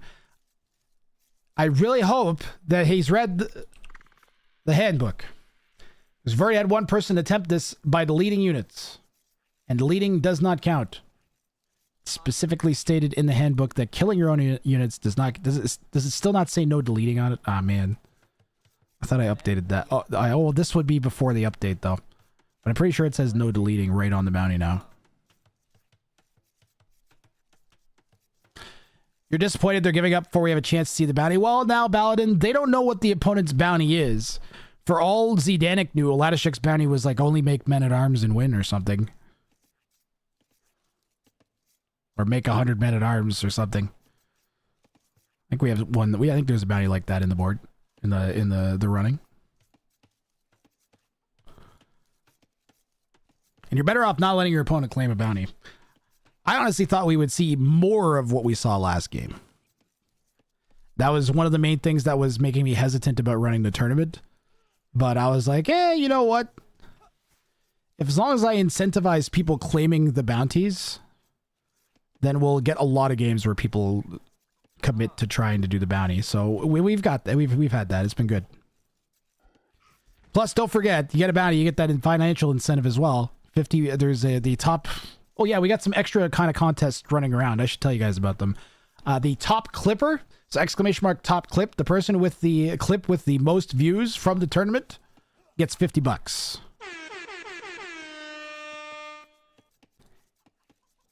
So clip your what you think will get you a lot of views, and then post it in the bounty Discord or the Showdown Discord. Exclamation mark sign up should have a working link to the Showdown Cup Discord, and then go into enter your clip into the top clip section. And we'll do a review on the last day of all the top clips and give the prize away.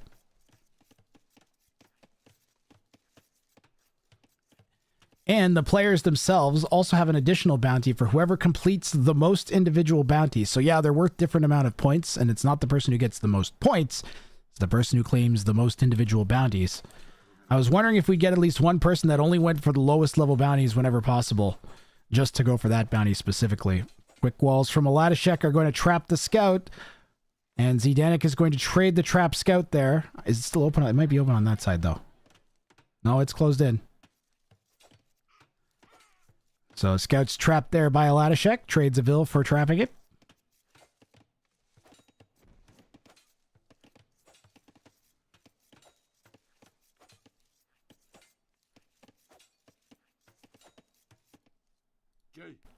And yeah, we're getting some champions from Aladashek. Remember, needs to get to 200 pop before going feudal. Still a ways to go. Temptation has got to be there to just start spamming houses, but probably going to need some wood for farms or a second settlement.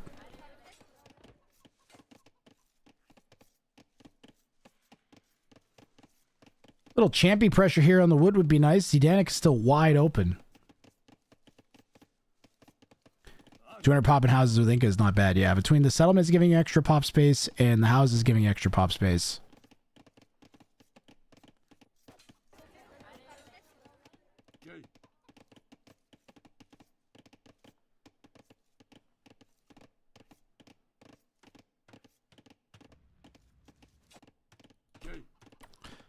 It just, to me, it seems crazy that we have 100 bounties and we still seem to keep ending up on the same few. The players keep picking the same ones. And I'm wondering how much of it is that the early bounties I cast were the players playing those bounties, and then people are like, okay, I have a strategy for this. I've seen someone do this before. So we got like a self-selection bias hitting. Oh, nice quick walls from Zdanik. But he is going to lose one Vil.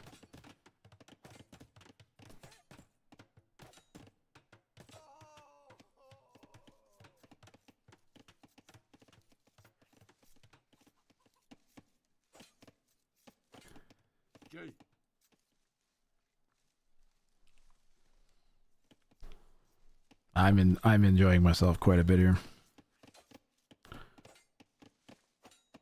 I'm getting pinged. Who's pinging me?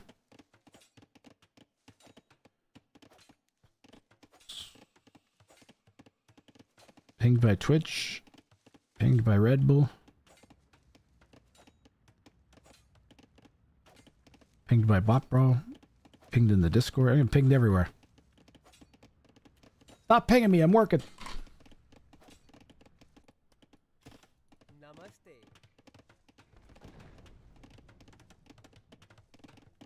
Aladashek kind of doing the same thing he did last game, where maybe too much pressure to her. The walls with the outposts are ridiculous.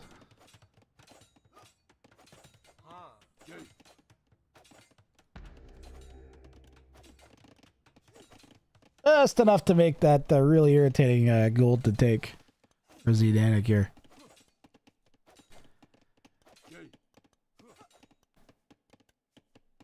No. Housing refers to that. Housing capacity, see?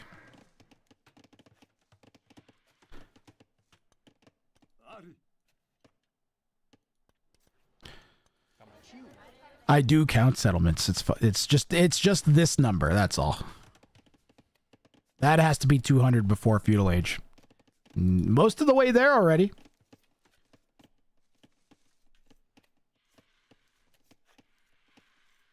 Six houses away? 7 houses away?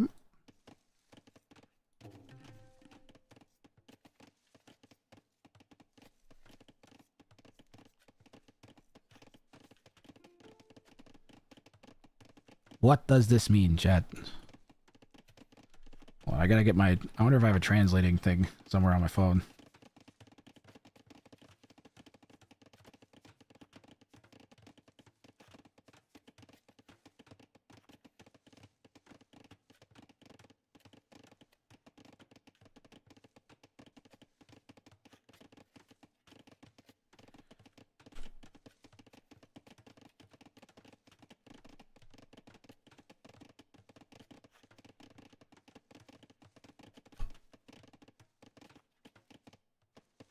Spanish into English? No. Detecting it. These champs are such trash. It says these champs are such trash.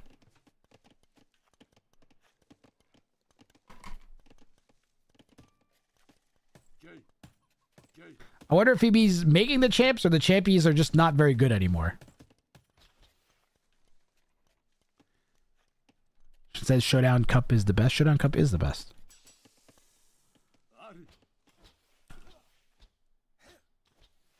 Run! You can't just stand there, you gotta run! Probably thinks he's doing a champy bounty, yeah. He has hit 200 pop. Hold on, we have to go back to the moment of clicking. I was busy getting the translator working. Did he hit 200 before hitting feudal age? Until may not reach feudal age. Yeah, he's fine, he's fine.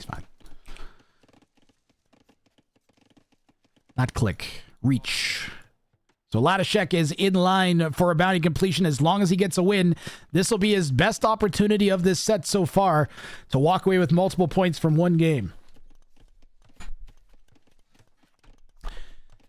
Zdanik is a long way away from getting to 100 units of his own that he's killed. And remember, he can't delete. They have to be like mangoed to death or something. But again, he might not even be going for the points here.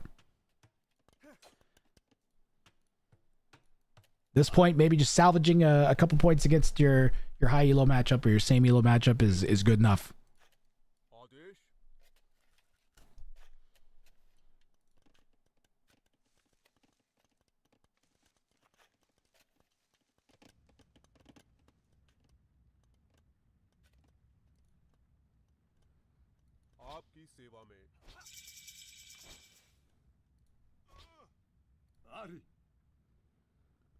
Ari.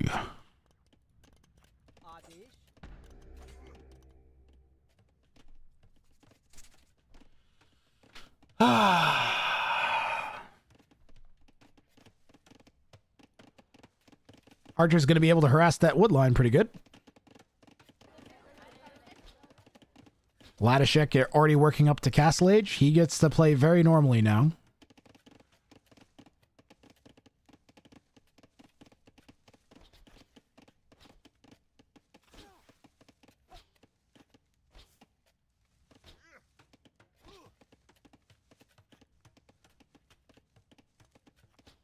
Yep, one archer is enough to harass. Ooh, that's a lot of champy runners.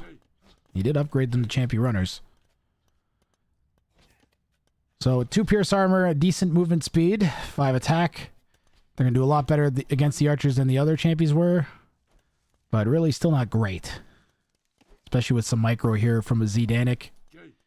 Going back and getting the hill. Might get 2 champions before losing his 3 archers. Maybe 3 if he micros really well. Maybe more if he micros really, really well, which he is.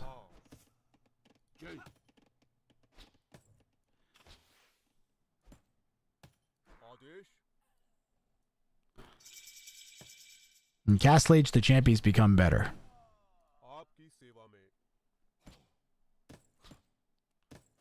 Yeah, not bad. Plus, all that time the champions weren't running into Zdanic's base trying to break in. This is almost open. Or pardon me. Yeah, this is almost open here. So pushing those archers back, a great job. I'd like to see them go forwards, the champions now, but with crossbow coming in, should just avoid the opponent's army and go around to get a flank, maybe push Zdanic off the main gold. Delay army production as much as you can. But really, Latishek, free to do whatever he wants here. I'd like to siege defense. He's going to go castle somewhere. Maybe on the main gold at the front. This much res forward, it can be a good idea to get a castle up early. And Zdanic might be making a mistake going around the flank. And not protecting the front here. This is such a high value area. Could have done the same amount of damage with one crossbow and then sat the rest here and prevented this castle.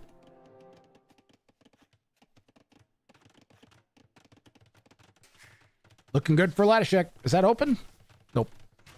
Very close though. 18 and 1 wood! 1! A single wood. Send a Ville forwards, Zdanic. Send a Ville and chop that. Ville count is even. Yellow's adding 3 TC. It's going to take a Latishek a minute to get a third town center up. Uh-oh. And boy, if these would have just gone around, would have been disaster at Zdanic's base.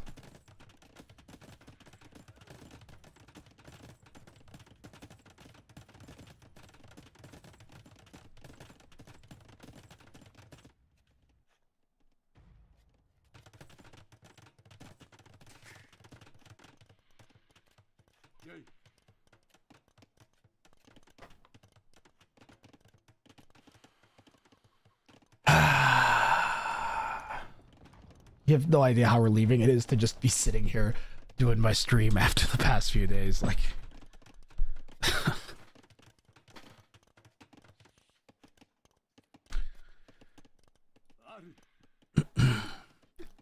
I'm just like, every couple minutes I'm like, I'm doing this instead of like prying computers apart.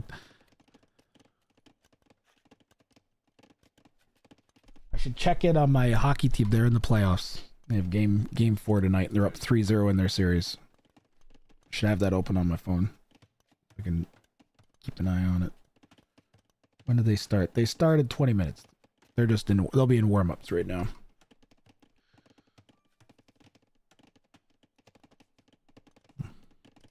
Well, how much damage are these guys gonna get? They are now champion warriors with 4 pierce armor and 9 attack. And even faster moving. That is open.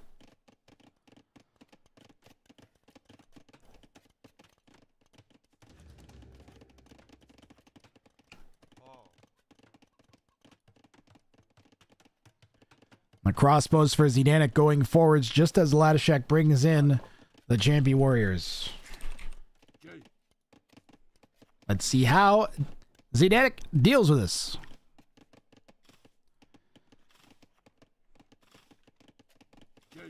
Probably just going to try to ignore it as much as possible.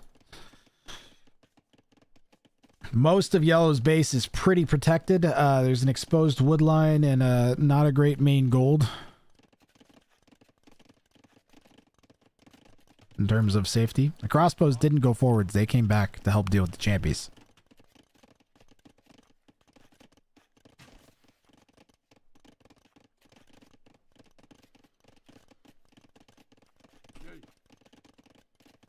Gay. Rob with you. Ari. Jay. Quick wall from Zdanic with the gate. Here we go. Who wins? Giant pile of crossbows of the champions. Gonna need like a wrap. Well, forging would be nice.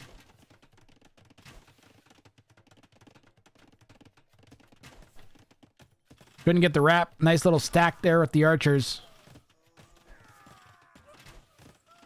And the champions will all die. Well, most of them will die. Now they'll all die. Okay.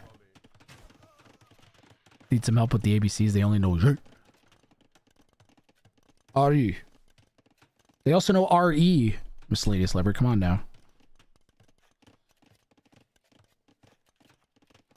That's 3 letters. What's that, Reggie? Different language. Nah, I don't think those exist. That's a myth perpetuated by the establishment. Everybody only speaks one language. Music.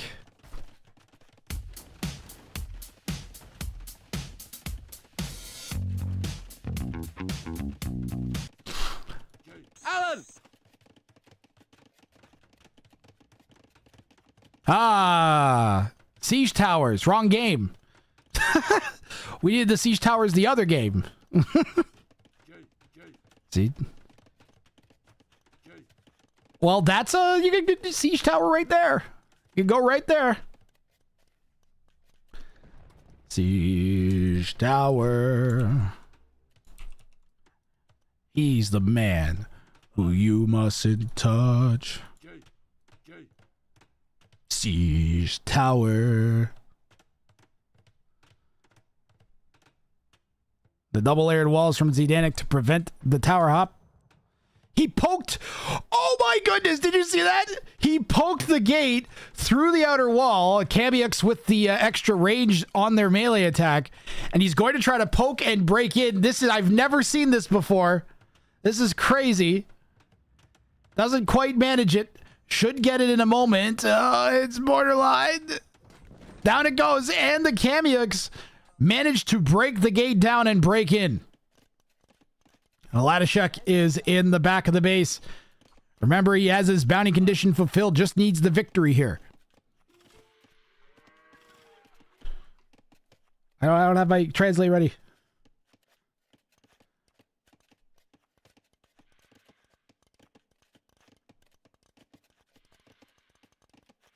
Prickle? I don't know. What does that mean?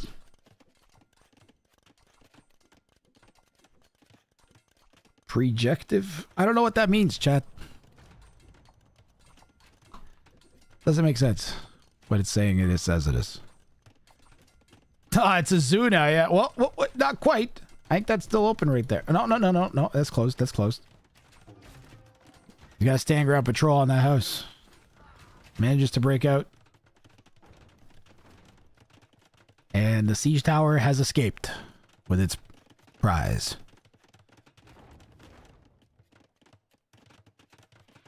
Ladashek's plan here is a big old push with the Rams. Castle drop's going to help Ladashek break into Zidanic's base, and then a big Ram push is planned after that. That is a lot of stables that are being built. Zidanic prepared to start spamming cavalry. Probably going to get into Imperial Camel. If I had to guess.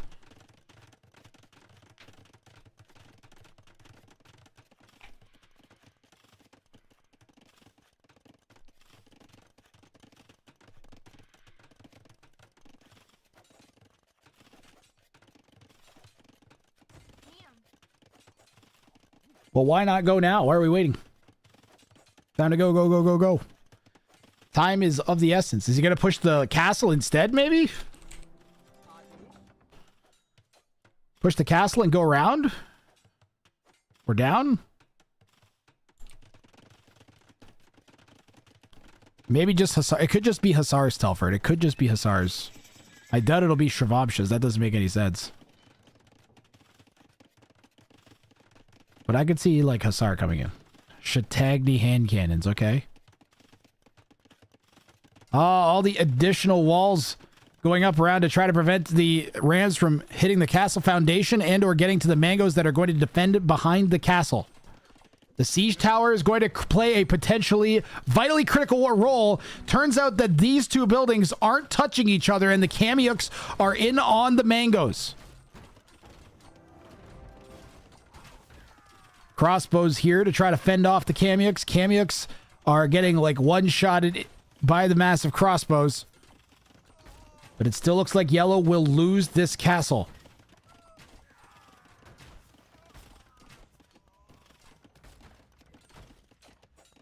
Maybe. Red still can't get all 3 rams ramming it.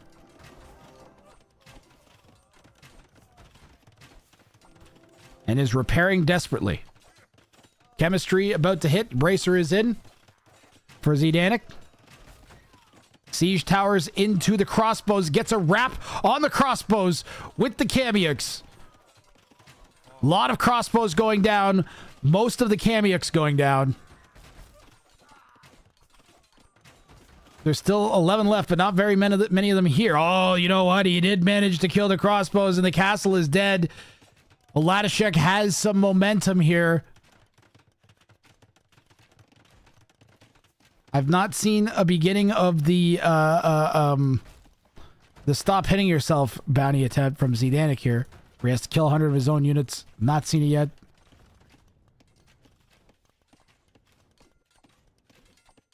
We have an exact 72 kills to 72 deaths ratio, and 57-57 for the other players, so nobody's lost a unit other than to the opponent. How many ranges does he have for the hand cannon? Looks like 1 at the moment. And hand cannons produced so slowly, even with conscription. You really need to have like 10-15 archery ranges producing hand cannons to get them out if you need them fast enough. If you're trying to like emergency hand cannon and go like imp and get chemistry, you would need like, you're going to need at least like 8 to 10 archery ranges realistically. Or you will not get them fast enough. Resources on this map. I clicked something? Chat, what did I click? I clicked something. I clicked something? Did this? There we go. I have different minimap modes. Cool. What's that do? I don't need that. Bombard's out for Zidanic. Latashek still has an imp, but does have a good amount of siege here. What is this petard doing?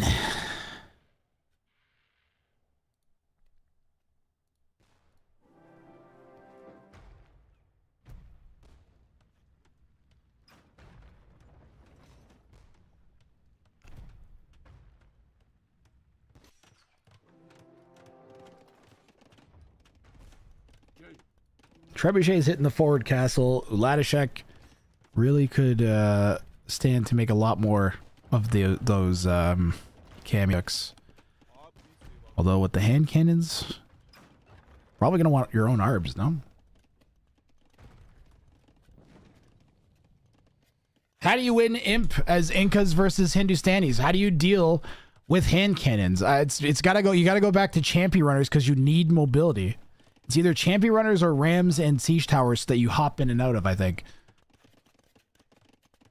Skirm Halb, so just trash. Spam trash. So trash siege is generally good. It's a good option. Red has decent line of sight with all the outposts they built with the champions. Most of them are still up.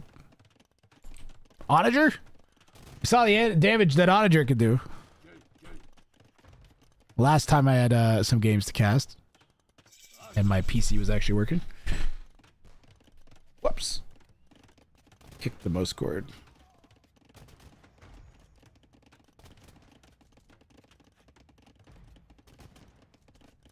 Yeah, Incas have cheap food military units. So their trash is cheap. What is this flare? We got a flare on the map.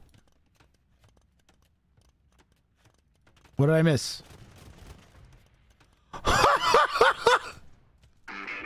And the petard takes out the bombard cannon. Let's go, Chad. Thank you for flaring a Latashek. That is wacky as anything. New bounty right there. Kill a bombard cannon with a petard. I have never seen that, I don't think. Maybe like in some huge like I've never seen like a little dinky petard do a sneak on a bombard like that ever. This game is we got siege towers, we got unique units. Well, this whole set was leading up to this excellent game, and it is a really good game. So I'm glad we got one crazy game out of these guys. I had a couple that were they petered out a little bit early. Some bad bounty matches. This one's a good one, it looks like. Still no sign of Zdanik trying to kill any of his own units.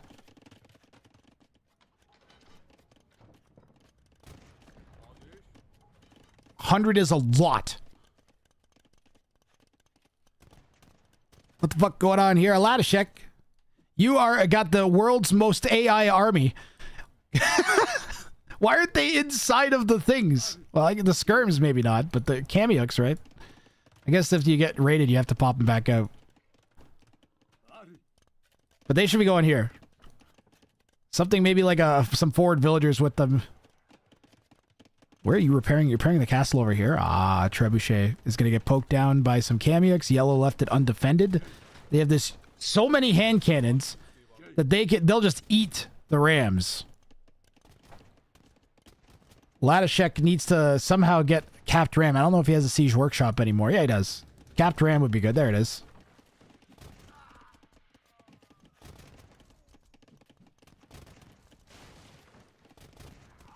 I saw the hero petard. I got the hero petard, Ladashek. It was pretty important too. Zdanik has made another bombard cannon since that petard took it out. And Ladashek has had enough time to get into skirms fully upgraded, with elite Kamyuk even coming in.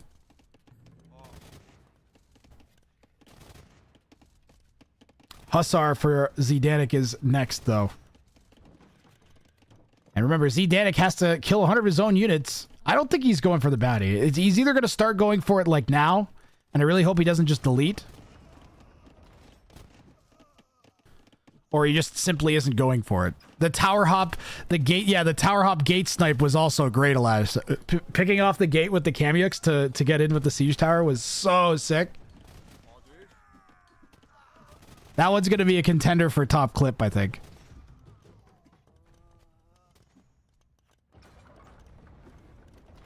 I have never seen someone do that before. That was sick. Yeah, this has been a high quality game, getting some really unique AoE 2 action here.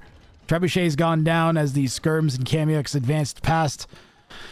Hand cannons arguably outgun the skirms, could probably win if they just patrolled into each other.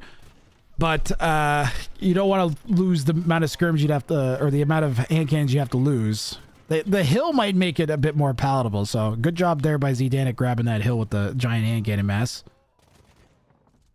And I think the Hussars are what's going to make the big difference. Once we get up to like 15 Hussars, like once that, there you go.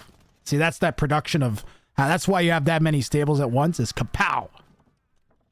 Your numbers just rocket upwards with each production cycle. Did he just, oh, he's deleting them. No, he's deleting them. Deleting doesn't count. Ah!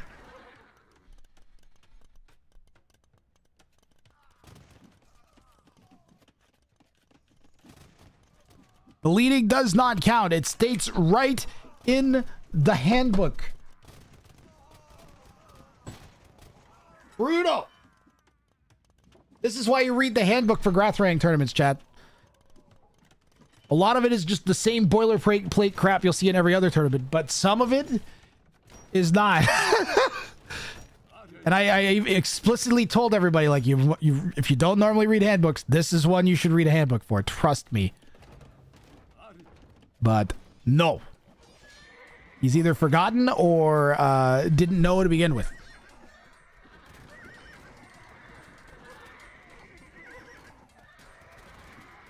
It's very unfortunate for Zdanik.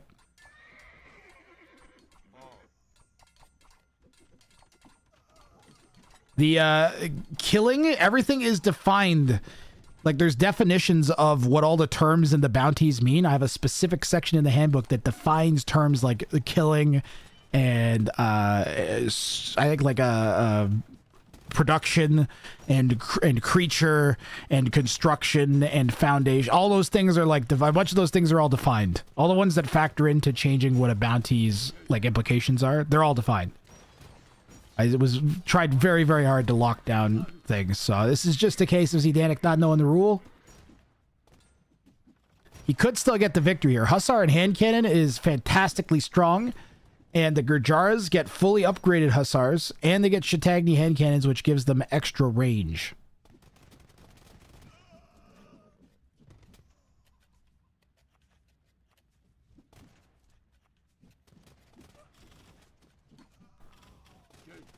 Siege Tower is in now for Latashek. I think if you got like 5 Siege Towers, or yeah, heck it, 5 Siege Towers. I meant Siege Rams, but I think if you got like 5 Siege Rams together, the game would just end. So he really needs to get that wood. He has so many Kamyuks. I don't know. Zidanic, maybe instead of, maybe should get the Hussars forwards. He's probably still deleting Hussars. He'll get this bounty later versus Maxi and use Mangonels. All right. This was also, this might have been played before the last cast of this happened, so that it wasn't known to the players that you're not allowed to delete.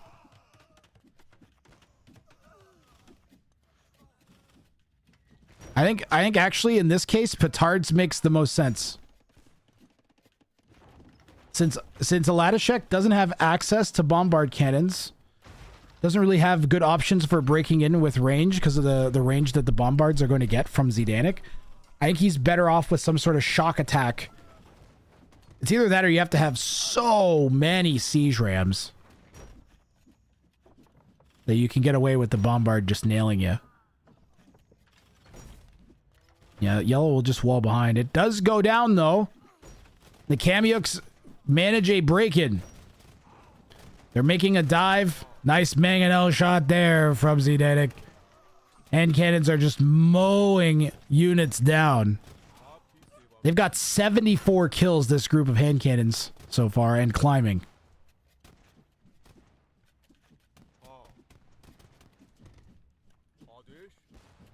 They can't really spoil Lori. Ideally, they don't spoil outcomes of games. I can't remember if I cast Zidanic and Maxi already. But at the end of the day, they can't possibly completely spoil it because we can only confirm it once I've watched it. It's the only way of knowing if the bounty was actually done. Raid up north with some Hussars. More of that, please. Zidanic needs way more of that. Latashek's army count and Vil count is just about even here.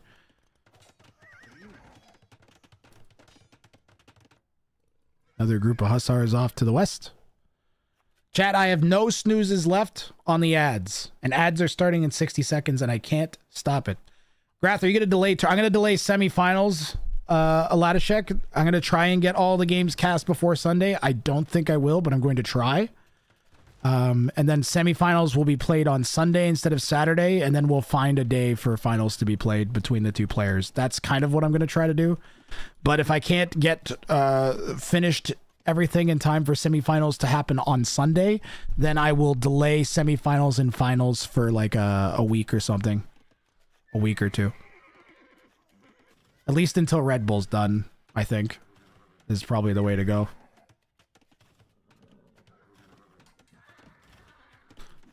But that's a nice breaking point. As long as we, like, group stage can happen independent of semifinals and finals, so that's not the end of the world. And that'll make, if I do like a semifinals and finals day, that'll be a really fun casting day to close the tournament out. So I'm not too upset with how things have worked out.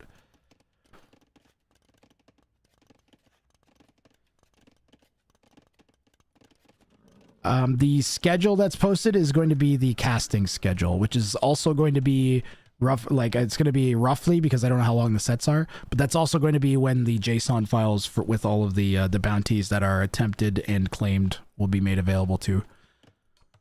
So there'll be a schedule for when the JSONs get posted, so you will be able to cover the tournament as long as you get the JSON sources set up. Latashek clears that raid out with some rear Kamyuks. Of course, the Inca lacking mobility without a stable, so the need to have more army and also to have that army better distributed is there. And we do see some defensive units here. It'd be really good if he could get this like re-walled with stone. Yellow has a push forming here in the southeast, with the main portion of their army defending 2 trebs. Doesn't seem too inclined to stick to bombard cannons. I'm not sure why there's an aversion. Like why Zidanic is not going for the bombards, I don't know. He's only got 2. They're back here defending for some reason instead of pushing.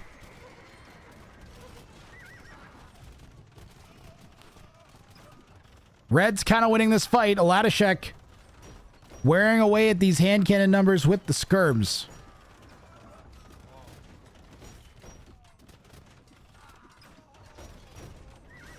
And as long as Aladashek has some gold and he's got 4 relics, he'll be able to make these Kamyuks and keep his skirmishers safe from hussars.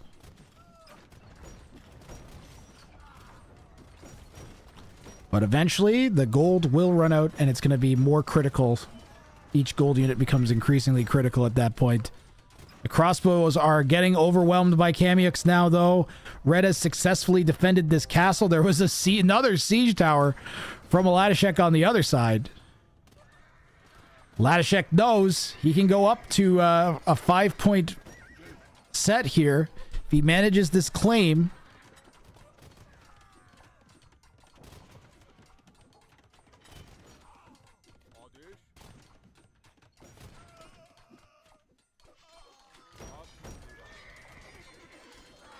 Like, you mean, is that the same siege tower?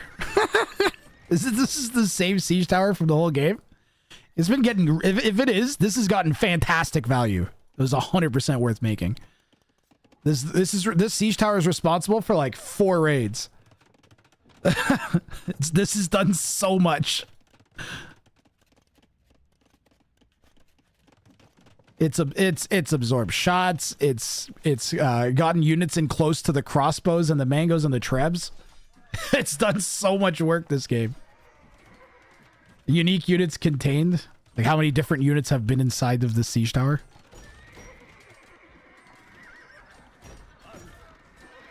Look, it's still going. You're going to break in again. The siege tower continuing to pay off here for Aladashek. And you know what? Oh, it's on the wrong side. I don't know why it's glitched a little bit. But if it gets in right now, it's really not looking good. Yellow doesn't have very much to defend those bombards inside. Just a dozen hussars. Oh, it's glitching out on him. It's glitching out on him. He's going to break in with the siege rams anyways at this point. There it goes.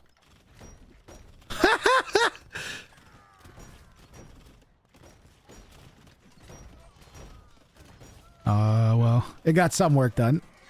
Kamyuks protecting the skirms. As the siege rams move in, there's a little small ramming party here in the left. As a siege ram on that side goes down, the raiding party is going to go for the bombard cannons and pick both of them off. I think one of them goes down. The other one's going down real fast too. And now it's looking super bad for Zidanic as he's under 100 population, 60 military, or 60 villagers, 8 military, and the villagers are dropping by the dozen. I think we got some shift delete. He's just deleting everything at this point. Zidanic has deleted his base. It's time to stop. And this is looking like we have got ourselves a bounty claimed here for Aladashek. I'm waiting to push the button here. We are waiting for the for this to close out. We're gonna zoom through the end of this now. Looks like we might have a bit of salt. Zidanic probably not too happy about all the deleting he did and then still losing, knowing he could have probably won that game at that one point. But Aladashek walking away with 5 points from this set. Spies. GG, well played to Aladashek. Zidanic not all walking away empty-handed. He's got himself a point. He got himself a point from the set. Could have been worse. Yeah, GG's. Some of the insane stats. We have 420 kills. To 483. Ego KD of 136 to 47. I kind of want to go back just before the super ending here, because it was tight the whole game. 63 up until this final push. This was a dead even heat with the KD, and it took a long time for Latashek to get the Incas to deal with those hand cannons. We go over to the ranking page, where we are going to update the official rankings here. This is as up to date as the sets that I've cast. So it's not perfectly up to date, but it's as up to date as it could possibly be.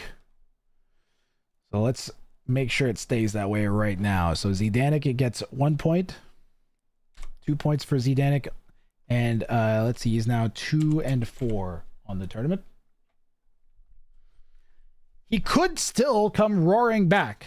A final set for Zdanik where he pulls off a clean 3 bounty sweep could keep him in the tournament and bring him all the way up to 14 total points, which would at this point squeeze him into 3rd or 4th place in the semifinals. So it's not lights out for Zdanik from the tournament yet. Latashek, let's see here. After that set, gets 5 points. He's going up to 13 with a 4-2 record. And that will put him into... Did I put the... Oh, I might have changed the wrong person. I did. I did Duduju instead. 14 for Latashek, and 5-1 is his record now. There we go. That's the correct amount. So that, give it a minute to refresh. Refresh in a second. There you go. Latashek up to 3rd place. Tied for 2nd, pardon me, with Togawa Sakikoi after 2 sets. So right in the running there with Chopsticks, Levi, Togawa Sakikoi, and Latashek, our top 4 players at this point. Chat, I'm going to run an ad, okay, while I do this. So if you're non-subbed, hopefully by the time we're done, it's going to be a 3-minute ad, which is long as hell. It's going to be like, say, like 12 ads or something stupid probably. So go get a drink and come back. And up next, we have Arg and Frozen Flame.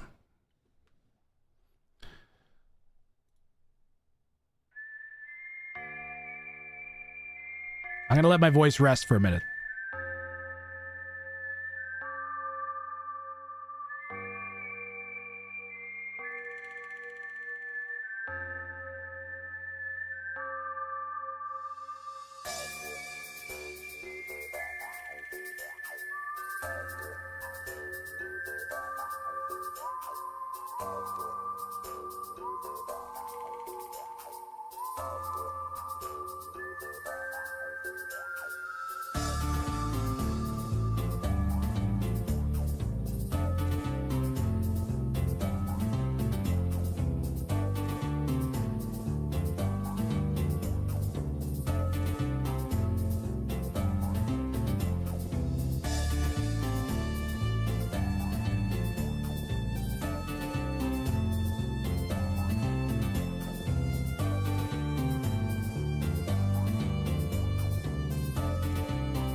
Thank you. I'm just downloading all the recs that I can. All the ones that are labeled.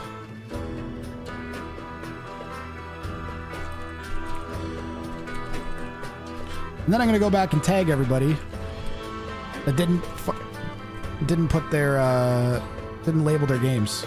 Be like, hey, label your games.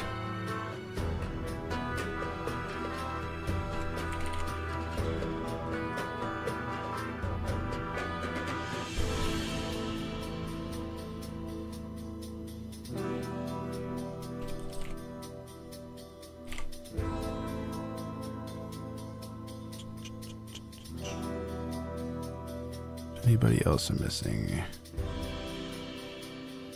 Jennifer didn't label. At Monty.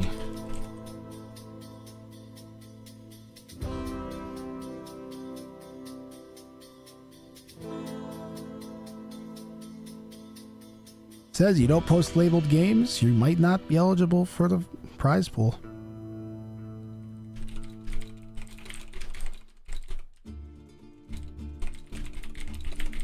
Please make sure your games are labeled properly. All right. Now I have to download all of them. Save. There's so many. This is crazy. Yeah, I'm going to do as much admin stuff as I can knock out right now. I'm downloading like a bajillion recs.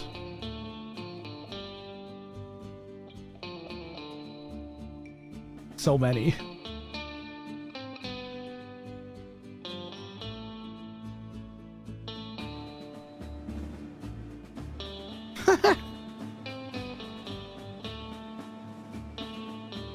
I have so many tabs it doesn't fit. I'm just save.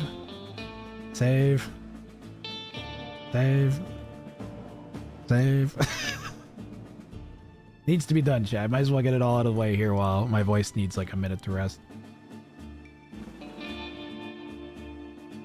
What is next? Argon Frozen Flame. All right.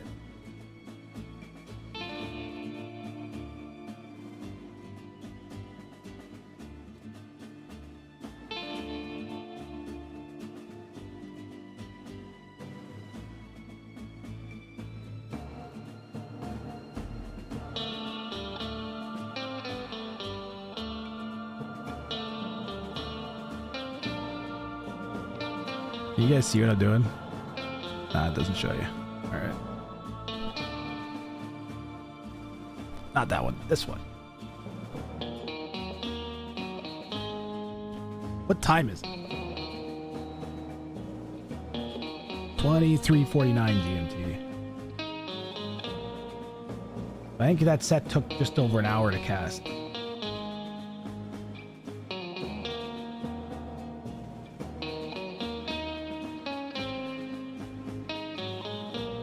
You might, by the way, it says Zark and Clear Love tomorrow at 12 GMT. I'm probably just gonna keep going here until I run out of energy. What time is it? 8 o'clock locally. I'm thinking I'm gonna go for another 4 hours. See how many sets we can fit in.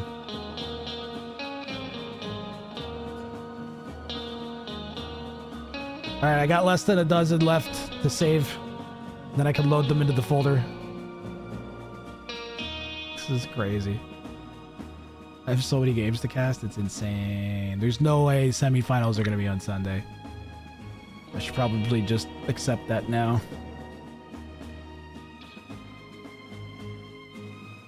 Oh! You might be able to mathematically determine who's the semifinalists, though. But I don't know if I want to do that, because that's going to be hard.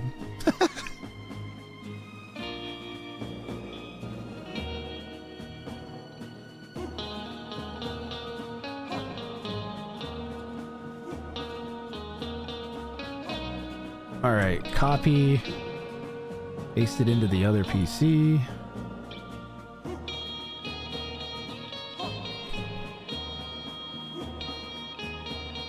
$350 megabytes of Rex. Oh!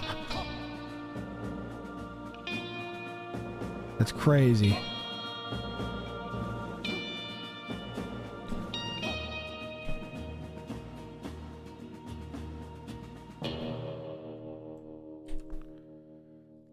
Okay, I gotta go onto the other PC and move it into the rec folder.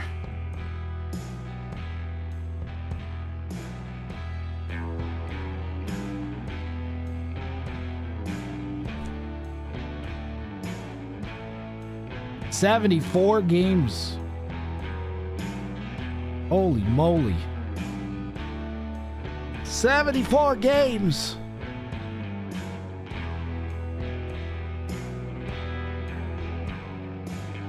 All right, setting up for Arg versus Frozen Flame now.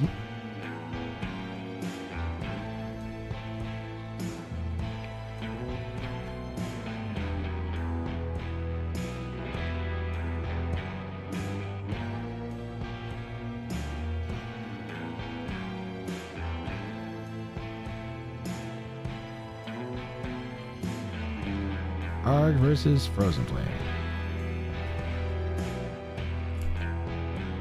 By the way, I am casting them roughly in order of when they were played chronologically as well. All right, and now I need the file for this.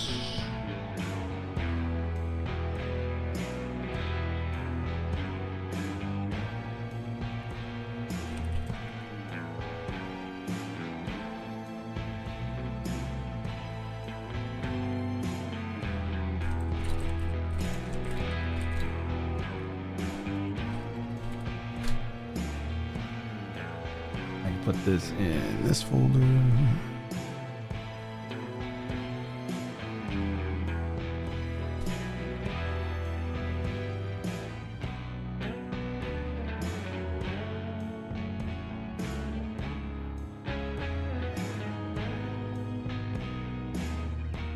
Alrighty.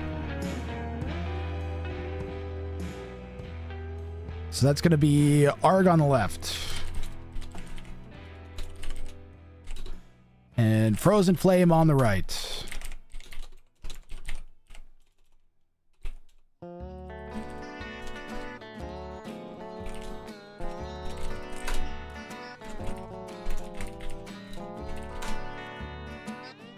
And we are ready to go. So I'm just going to get us started here with game one. We can see Arg has got Ents, Killager, Poor City Planning, Wood Analogy, Okay Boomer, and This Is Fine.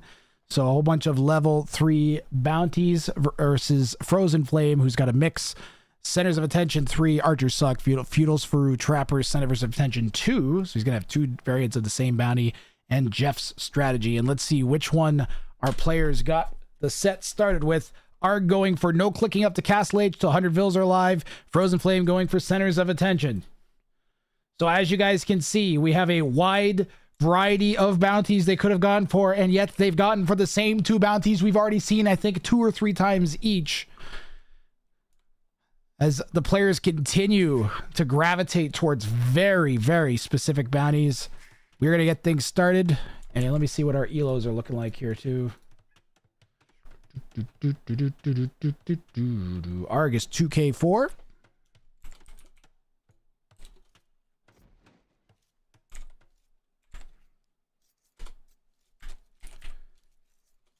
And I believe Frozen Flames around 1700. 1689. We will run our channel point predictions. Now, if you guys think that a bounty is going to be playing this game, you can go ahead, vote with your channel points. See if you can predict whether the players will be able to get one of these 2 wacky bounties.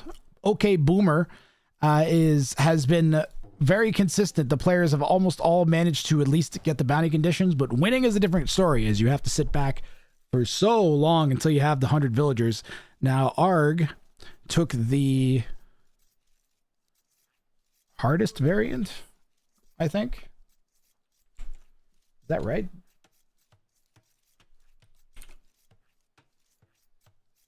Yeah, no clicking up the Castle Age till 100 villagers are alive. I think there's a different variant of this bounty, which is like, it's not make less villagers. I think it's just like before feudal age or something. I don't remember, but yeah, no clicking up to Castle Age till he has 100 bills. So Frozen Flame, who's approximately 700 elo back, has gone for a very simple bounty to achieve, win with 10 TCs more or alive. Which is a very doable bounty in almost any game. So he's going to be looking to squeeze out points. I mean, if you're going up against a higher elo player and you go for a 1 elo bounty all 3 games and you manage to somehow win all 3 games, you get 6 points. That's pretty good considering the 800 elo gap. And Arg definitely is going to want to be getting as many of these as possible. He has no choice but to do the hardest ones. But he's going to want to get his tournament off to a good start. This will be his opening set. And it's also his set where he has a lower elo opponent. So his other two sets are going to be against people that are of the same elo. So you really want to get some of those bounties against those lower elo players. This might be your best opportunity to get any bounties in the tournament at all. So yeah, and denying a high elo some points as well. Exclamation mark rankings. And we'll give you the current rankings if you guys are interested in following along yourselves.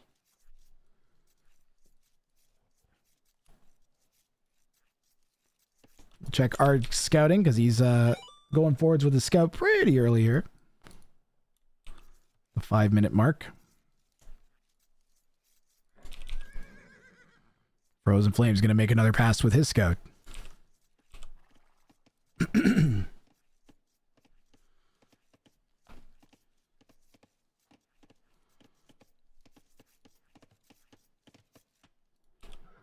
Players have been doing a really good job of getting all their matches scheduled. From what I can tell.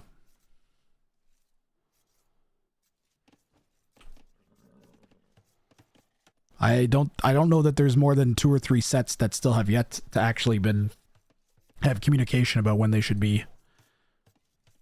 There is a couple funny exceptions. Like I know there's one set where they only played 2 of the 3 games because they thought it was a best of 3, I think. It's like, no, you gotta get that 3rd one in. Your opponent needs to try and claim a bounty on you.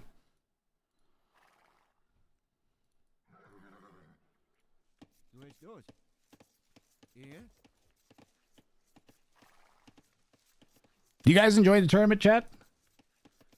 It's definitely a bit unconventional.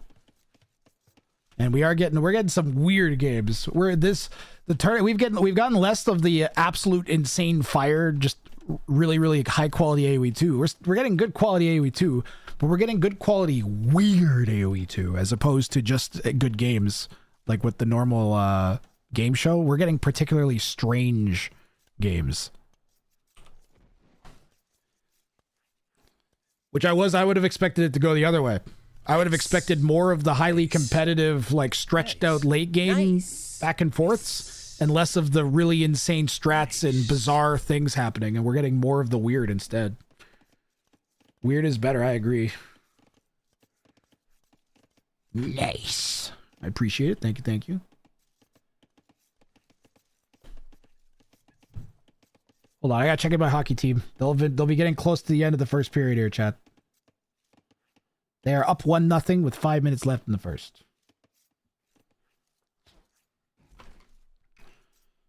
If they win their game tonight, then I don't have to go and work tomorrow, and I'll have more time to cast the tournament. So you better be rooting for my hockey team. I'd like to end it in 4 just because it's less wear and tear on them, and they're more likely to be healthier for the next round. Makes all the sets feel close even when facing higher elos. Yeah.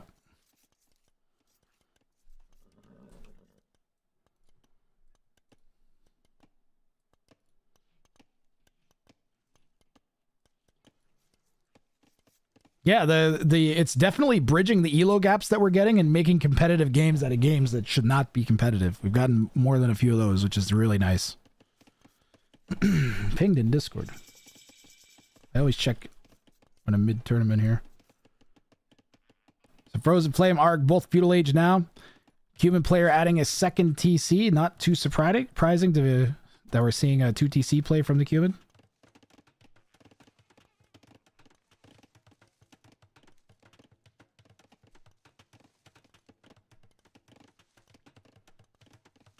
You got shafted by dropouts, Leopard. Yeah, a couple people got some less fair matchups because of the dropouts we had, unfortunately. Not much I could do.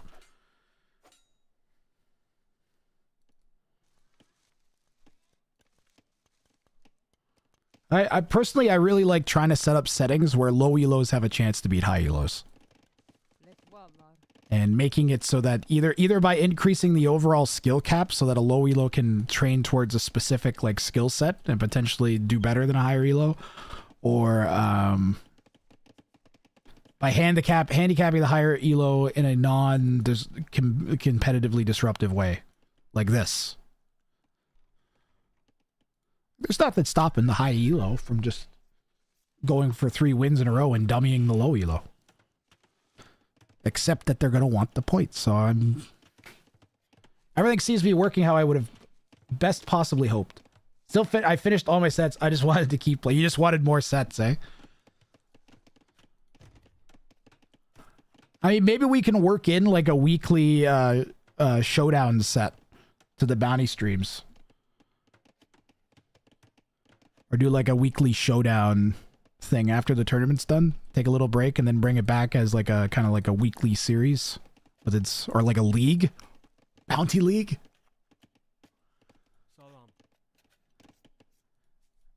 Bounty league.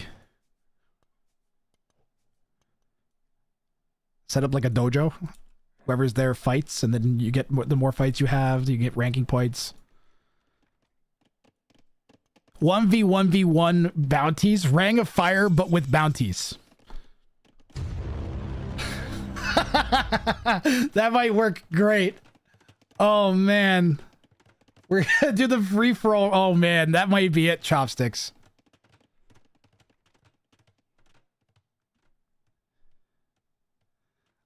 Oh man, those both sound like great ideas.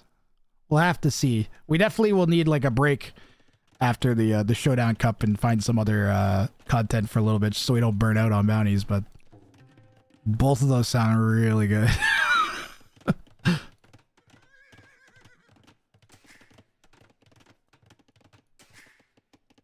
Berber player has gone 3 TC. Still only 2 for Arg as he's in Feudal Age and will be for a while. Still got another 55 vills to go.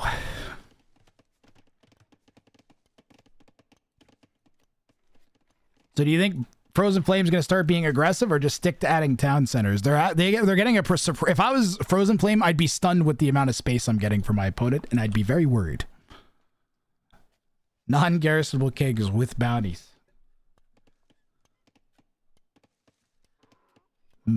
So we had like the bounties in quotation marks for where you took out another player's king, but I could see like a complete a challenge stipulation. Something like you get a point for a win, a point for a king snipe, and then like up to an extra 3 points for a bounty claim on top of that. Be very hard to fucking track. Be very hard to track that. Why Berbers? He could just feel comfortable, Torpenhow. Berbers are a civ that's easy to make lots of cheap knights with and get some damage in, so he might just have felt like, you know what, Berbers are a pretty good civ. They're a very strong civ in general. They have counters to some of the most popular higher elo civs. Like high elos love going cav archers against low elos, so you're thinking might be, I go camel archers and I can counter that. Yeah, I like the Berbers. They're very versatile. They only really fall off a little bit in Imp, but they get Bombard Cannon, they get hand cannons, they get fully upgraded Hussars, they get camel archers. I would say they start, they're probably like an A tier civ, right? Maybe falling off to like a high B tier civ in post Imp. I think some people may rank them higher than that. I don't know. From my experience playing them, is there's a lot of civs that seem to get the one over on them once they run out of gold, and that doesn't make for a great post-imp civ.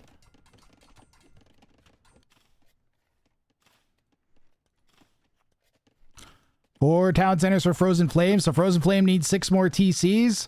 Arg is up to 60 vills. There's one of those running right now, Ross Michael. Someone just finished running the tournament that does that. It was called like the Helpers Cup or something, or the co-op. I don't remember. There was recently run one of the a very recent tournament did. I think Otter was casting it, where it was like a co-op two player teams, but playing as one civ for each side. Lexo says, if Arg wins now in feudal, theoretically, did he complete the bounty? As long as he has to get to 100 villagers. So if he gets to 100 villagers and doesn't go up to Castle Age, it would absolutely count. But he's still, at this point, 36 vills away. He's got to be careful not to push too hard. Frozen Flame could be borderline on defending this. Derek Silverline with the sub. Thank you, thank you. That's a lot of spears in there. They are going to pick off a couple vills. You got to micro the TC right onto the spears. This could be hard to defend. There's only 5 villagers in the town center to try to fight off all the spears. And I think that, yeah. Hey. Thank you very much for the support, guys. Much appreciated. Thank you, thank you, thank you. The Co-op Cup, that's what it was. Arg is killing too quick here. He still has 30 more villagers to make. That's 15 villager production cycles on 2 TCs. Math. We need an exclamation mark, a graph math command. I managed to do it right that time. Yeah, he should not do this. He should run and pretend he's scared. I think. He's also not making vills. His priorities are misaligned.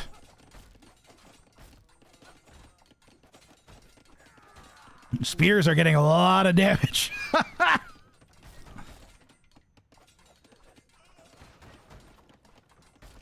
If there was some challenge where he had to make 30 spears and win, Arg would be crushing it right now.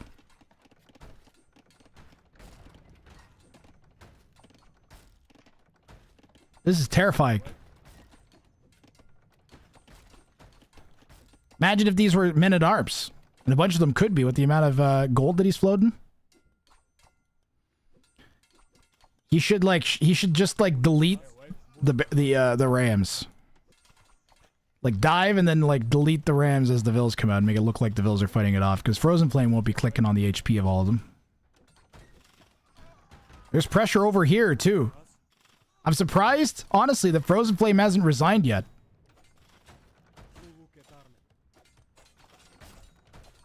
He is his eco's been reduced to just 5. I think he's got 5 working vills.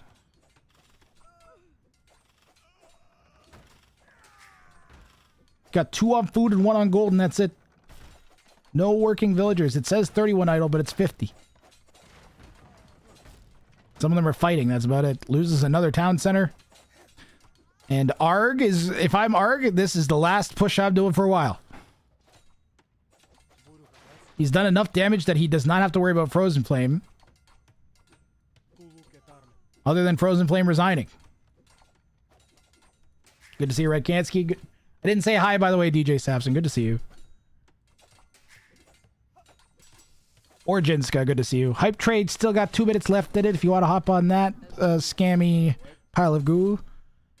Villagers poking on this side, but getting poked harder. There's this just all idle. 30 idle villagers. The Rams really haven't been repulsed. There's random vills scattered across the map. Human player has more than double Frozen Flame's villagers. Alright, Frozen Flame. Resign. If Frozen Flame resigned right now, Arg would not get the bounty. So, I mean, having some amount of game awareness. Right now, it's looking like Frozen Flame's going to give up some points to Arg that he probably shouldn't be. You also get into a situation like this where you get an actual serious game against a high elo opponent. Sometimes you want to stick it out. Also, it's game 1 of the set. So feeling your opponent out makes a lot of sense, right? Get a sense of what they're going to do and what they're capable of. And you never really know, like if Arg, for instance, is in some feudal forever bounty, which he's borderline is, you don't know if you're going to be able to come back. Like what if his bounty is make only spears or something? You're like, okay, all I got to do is get to archers and I can do it.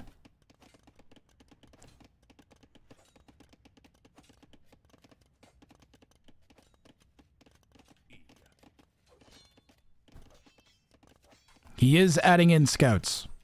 Vargas. Still 6 vills away from having 100 alive.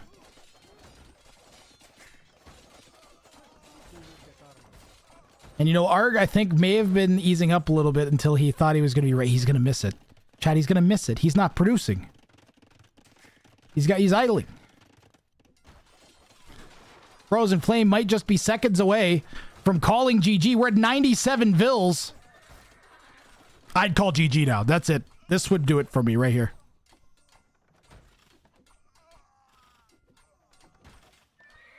This would be me done.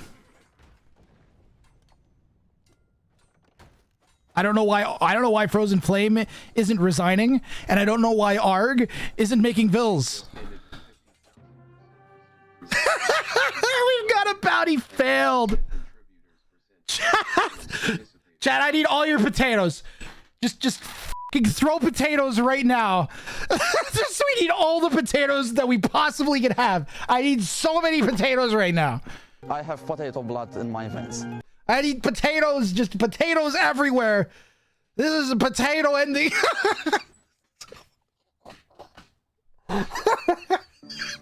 Another one. This is what you get, Arg and Frozen Flame. He just needs to make 3 more vills. He didn't need to make 3 more villagers. God! It was right there. He didn't need to make 3 more villagers. For so long. No! For so long. He was saying, stop the idle to TC. Why? God. Frozen Flame did in fact call the GG. Yeah, well. And hookers. In fact, Oh, definitely potato. What's your question? my question is what Guys, have you seen the rat gang? Gang rat. I don't remember. Is it gang rat or rat gang? We have 100 villagers at home. Well, Art gets 1 point. He gets 1 point for that game, Jeff. There's 1 point. 51 to nothing eco KD, by the way. You can't see it because it's behind fire. It's 51 to nothing eco KD, 62 to 36 for Arg.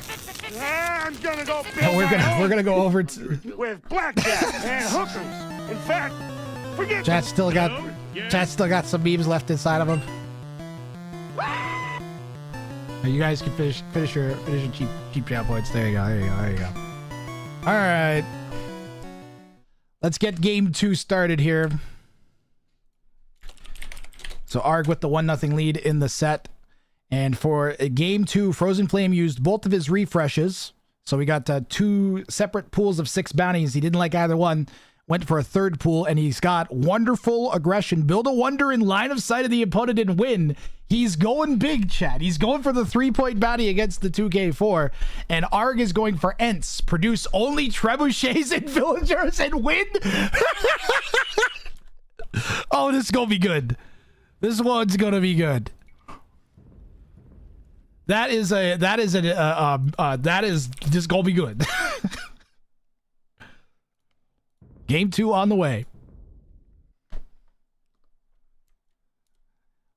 We're gonna see someone that we're gonna get a wonder trip down. You just know we're gonna get a wonder trip down here. All right. Oh nope, I didn't need to do that. We're just good to go. Frozen Flame in the West playing as the Mongols, going for wonderful victory. Build a wonder in line of sight of the opponent and win. Arg going for Spanish. Produce only trebuchets and villagers and win. That awe thing doesn't work properly.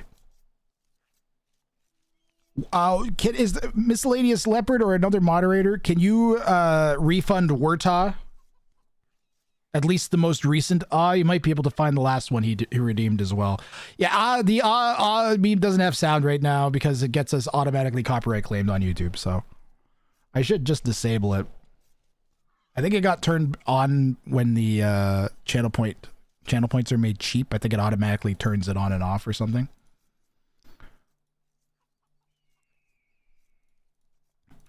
Yeah, if you ever have redeem a meme and it doesn't pop up and you want your points back, that's the only work that my mods regularly, like, I actually need them to do is that, and that's one of the only things I do is actually refunding points, other than running bounties and maybe helping the overlay.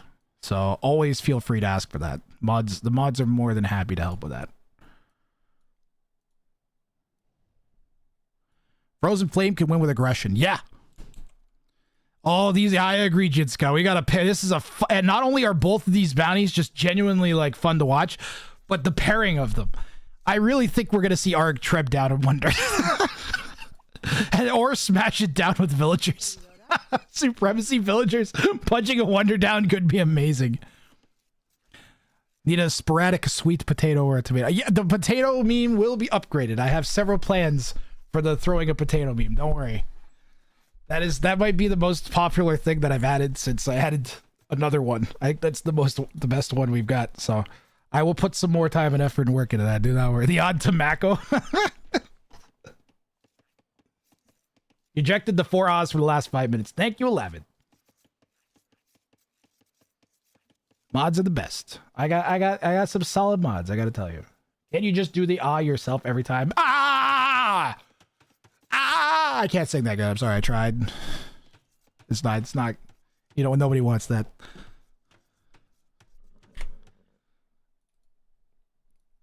At some point, I will figure out a solution to multi-streaming. Maybe I'll just start paying for restream. I think there's a way I can get it to do the VOD tracks then. I don't know. New Gamba. I can do that. Outcome, no. Well, it's going to be a while till we see the wonder from Frozen Flame. Got to be an imp to do that. And again, Arg is also going to need to get all the way to imp to start making trebuchets. So Arg's the Ents was when I did a whole bunch of Lord of the Rings themed bounties. And this was the best one I could think of. I was like, what's the closest to the trees coming alive and attacking your opponent in AoE 2? I was like, the trebuchets. That's the closest you're going to get. I think plus Torbenhow, I think there's they might have a new wonder too, I think. There's a whole bunch of wonders that I have never seen because they got added in like a DLC like a year ago or something, right? When they added a whole bunch of new architecture.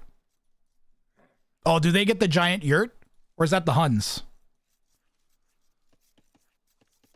The yurt would make sense. Frozen Flame is up nice and early here. 19 pop. Likely scouts to get things going. So is there anything where you...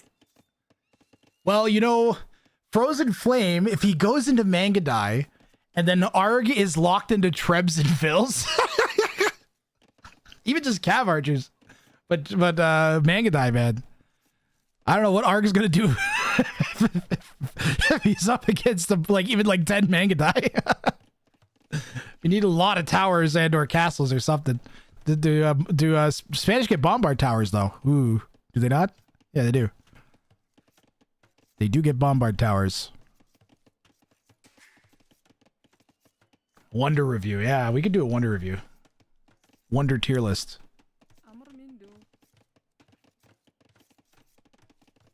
Amanamindu. Timu. Don't get anything from there.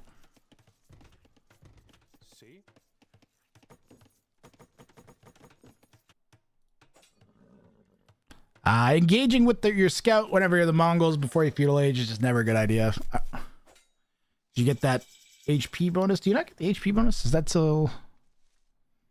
it's in Castle Age. Is that not used to be in feudal age? Bombard towers versus drill siege rams.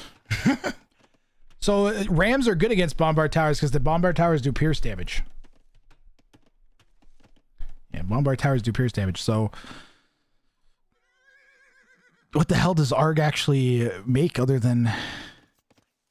Yeah, he's just going to have to rely on raw speed and skill. I think he should fast imp. I think he should just fast imp. I get the sense he's going to try to boom into like 15 TC Supremacy Vills though. If Arg were to win with a Trush but no Trebs, would that count? I'm not 100% off the top of my head, but I believe there's a rule in the handbook that says that anything that says you have to produce has a minimum number you have to produce. So it says you have to produce trebuchets, then you have to produce trebuchets. So usually the limit is 2 because it's trebuchets with an S.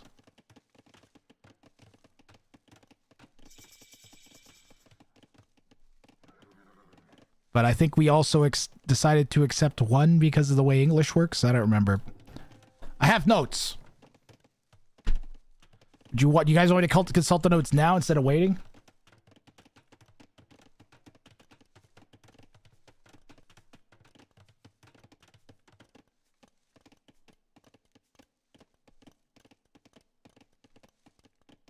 He has to make trebs.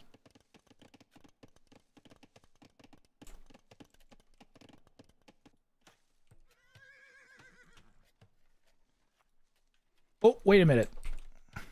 What's this say? He does... Nope, he technically does not have to make trebuchets. Chat, okay? He technically does not have to make trebs, all right? That is the official ruling for this bounty. He technically could just make Vils.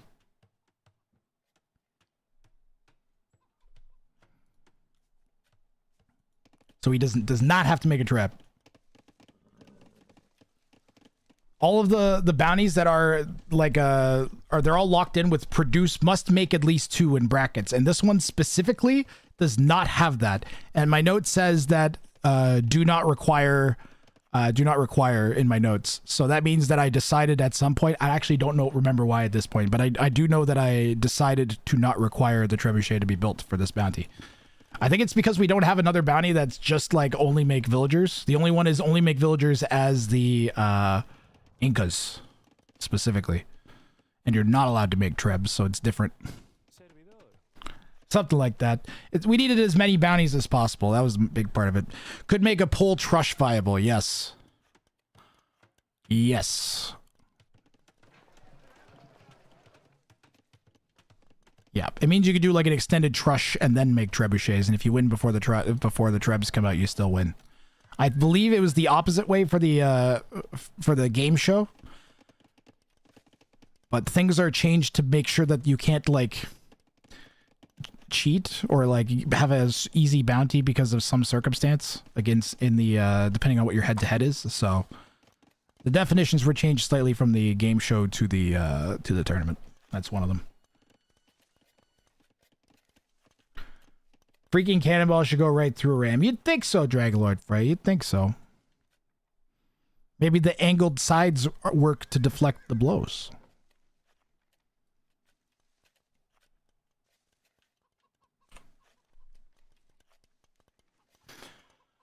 Oh man, I'm so glad to be back streaming. Let me tell you.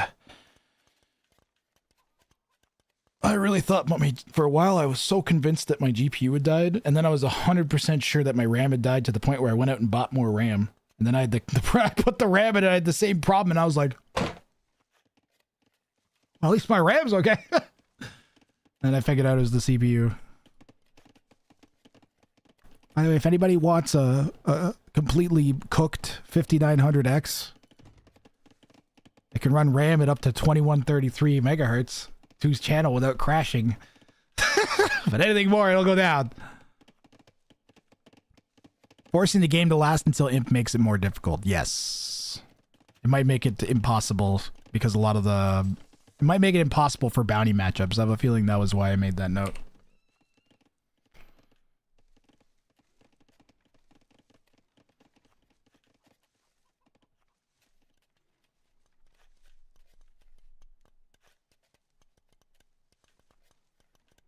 If you're new to the stream and you've no idea what's happening, feel free to ask questions. The community is incredibly welcoming here.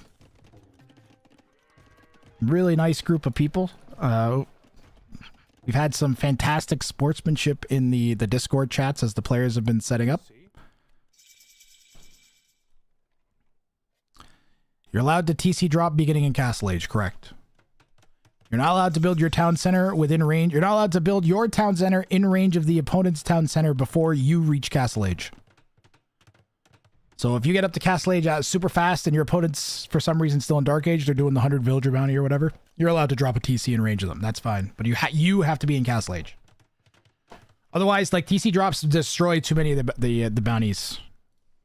We got lots of time to talk, Chad. Both players are going to want this to go to Imp. So don't expect to see too much action. But then expect it to ramp up really quickly once we get there. The players will be sitting on banked resources. We might have a little bit of contestation about the relics. Red's got like 2 really close relics and a third one that's not so far. And blue has 2 close relics, so... The main fight, I think, would probably end up being over that one. Maybe like this one or this one. This one is in range of the TC, though. Third TC going down for Frozen Flames. Speaking of which, both players going 3 TC. We've got a really hilly Arabia. It's quite lumpy.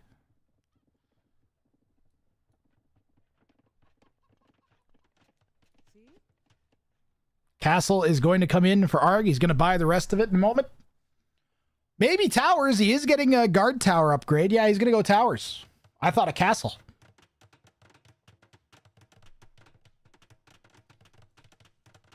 Red can't make monks. If he cares about relics, it's just walling them.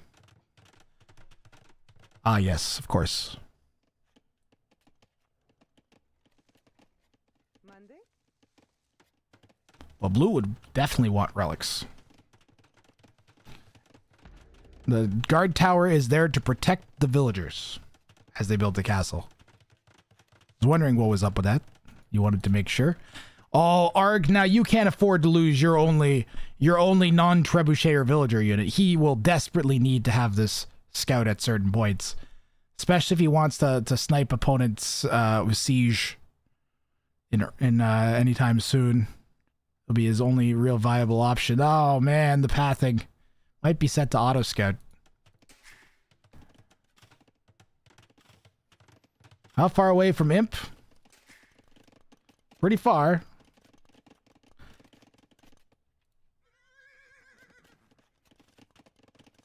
He's still on stone, so Arg might be planning either more towers or a second castle. There is forward stone here from Frozen Flame.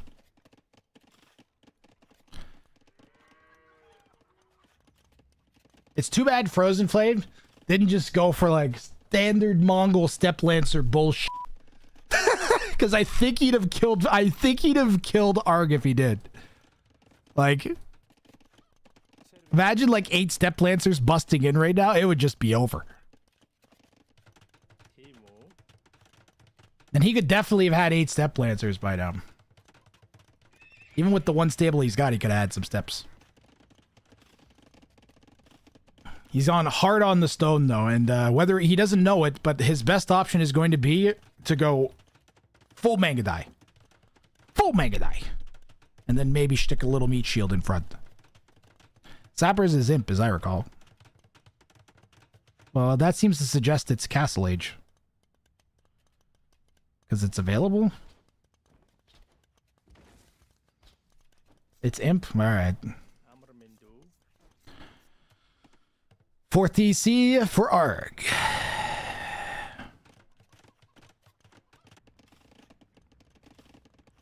Arg has done a better job of not idling his town centers and has 3 more vills than Frozen Flame does.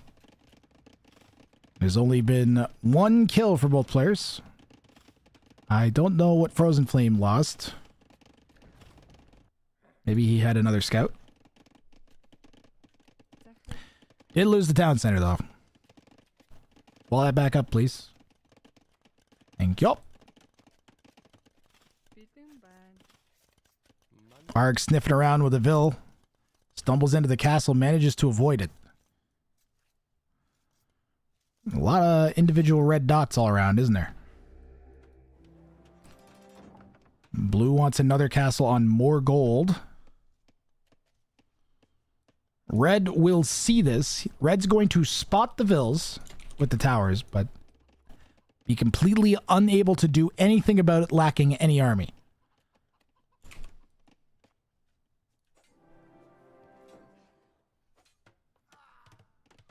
And the Grey Wolf takes out one of Arg's vills. Mother Nature getting involved.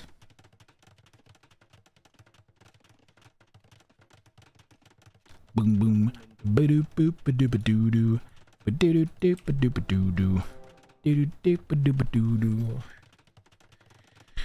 Ba-doo ba-doo ba-doo. In line of sight of the opponent. And there's red outposts everywhere. There's your wonder spot. My God. Can you put wonder on hills? This is the wonder spot for sure. Like right behind the two castles. You know red can see it.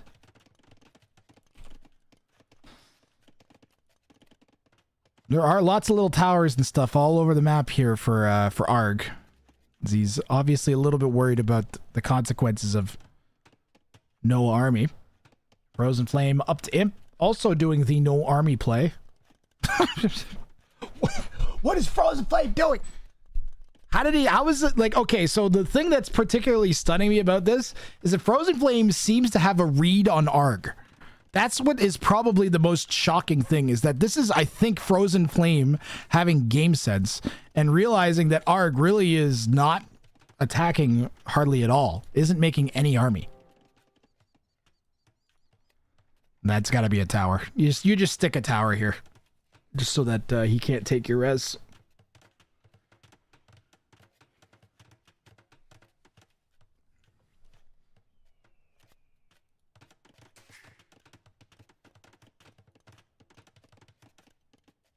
Does he see that? Yes. The stable will give line of sight. Palisades would have given line of sight anyways.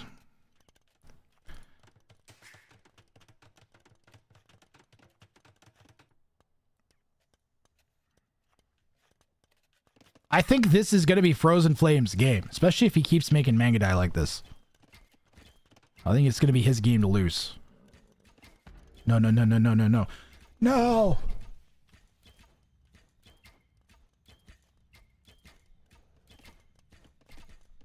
He really needs to not kill that outpost.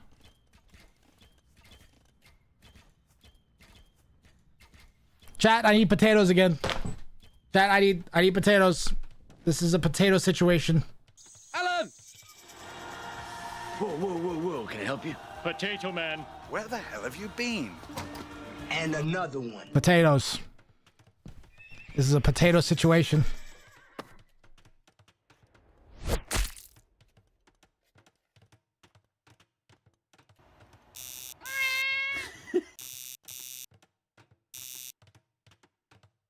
Yeah, it's just not... I don't know. That's just not being aware of the game, maybe. I was just giving him praise for it, man. He could be thinking over here, but... there was some debate last time we had this bounty about exactly, like, if you build it, does it have to stay in view of the opponent? The foundation has to go down in line of sight. If the opponent deletes their line of sight of your building... as long as the foundation went down. And it doesn't have to be the whole wonder, just part of like a corner of the wonder is good enough.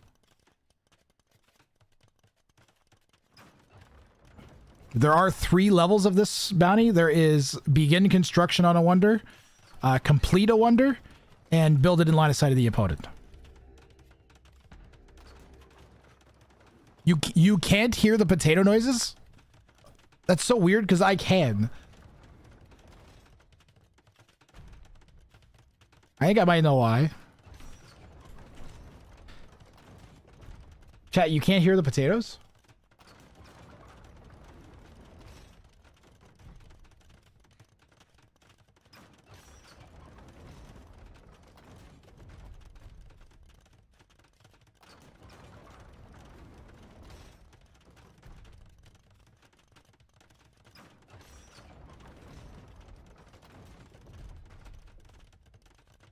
Yeah, I think that might do it.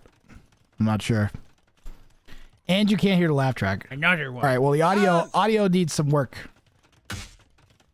Did you hear it that time?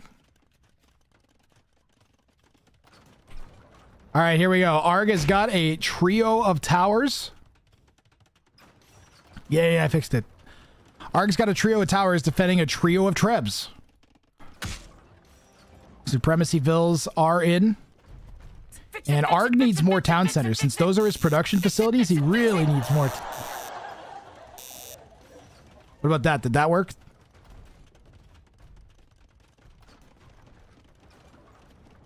Yeah, I fixed it. Yeah, all the Windows apps settings, audio app settings got reset. I think Frozen Flame has this game. He has the perfect army combination. Fix it, fix it, fix it, fix it, fix it. I think his best option is to keep doing what he's doing. So Arg is going to need to switch to a different strat or make way more villagers. He needs to get up to like 200 vills ASAP.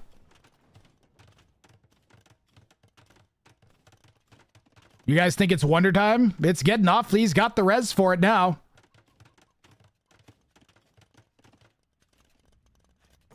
The mining camp is looking like a good spot, or over here. He's got really two good options.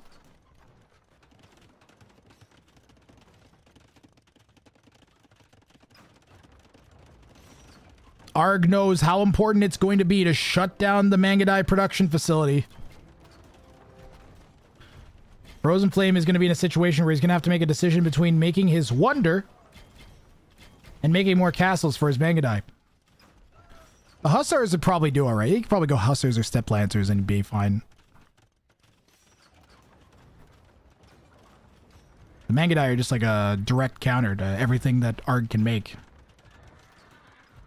But Steps would do good. Knights. Mongols get Paladin, right? They don't, they get Cavalier. Didn't they used to get Paladin?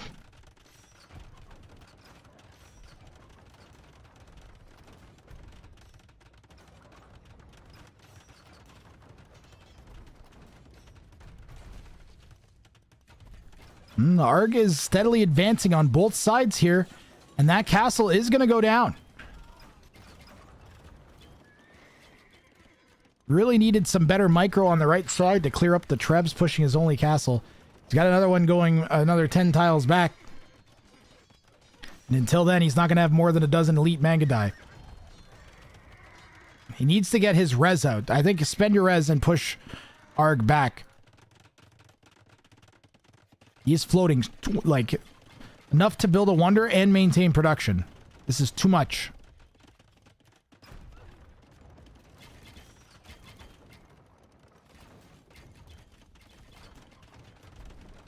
And we are in a potential 4-point swing here as both players are lined up for a solid attempt at this bounty. Arg just needs to finish off Frozen Flame. And I do say finish off because there's just not been a lot of fight here from Frozen Flame. He's just kind of letting this tower creep happen in the east. And I see red is breached in the west too. Starting to set up some pressure on that part of the ecos. There's so many towers here that they are just destroying the elite Mangadai. Drill siege ram, desperately needed. Frozen Flame can sense it as he has rams coming out. He's taking too long to get his army over, and he's stopping halfway there instead of continuing on. Arg pushing one of the last two castles that Frozen Flame's got. And I expect we'll see the Trebs move a little bit forwards here on the right in just a moment. Yeah, the siege workshop where Capt Ram was coming in has been destroyed.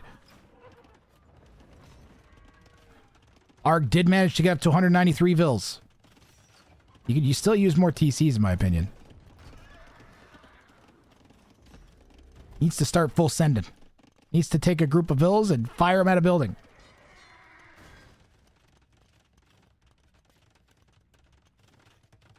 Small victory here in the center for Frozen Flame. It's going to get nasty here in the west in a second. Although he's got so many vills, he can almost afford to lose all 20 of them that are on that wood line there. Quick walls from Arg. Try to get as many of those Hussars down before they can snipe the Treb as he can. And I don't even think he's going to get the Trebuchet with the vills repairing there. Frozen Flame. Man, do you need production buildings? Stable, stable, stable, stable. Stable, stable, stable. Please and thank you. Boy, this is a crazy game. With a lot of points in the balance here. I still am not sure who is going to win this game. An incredible statement to make when you have a 700 elo gap in a tournament.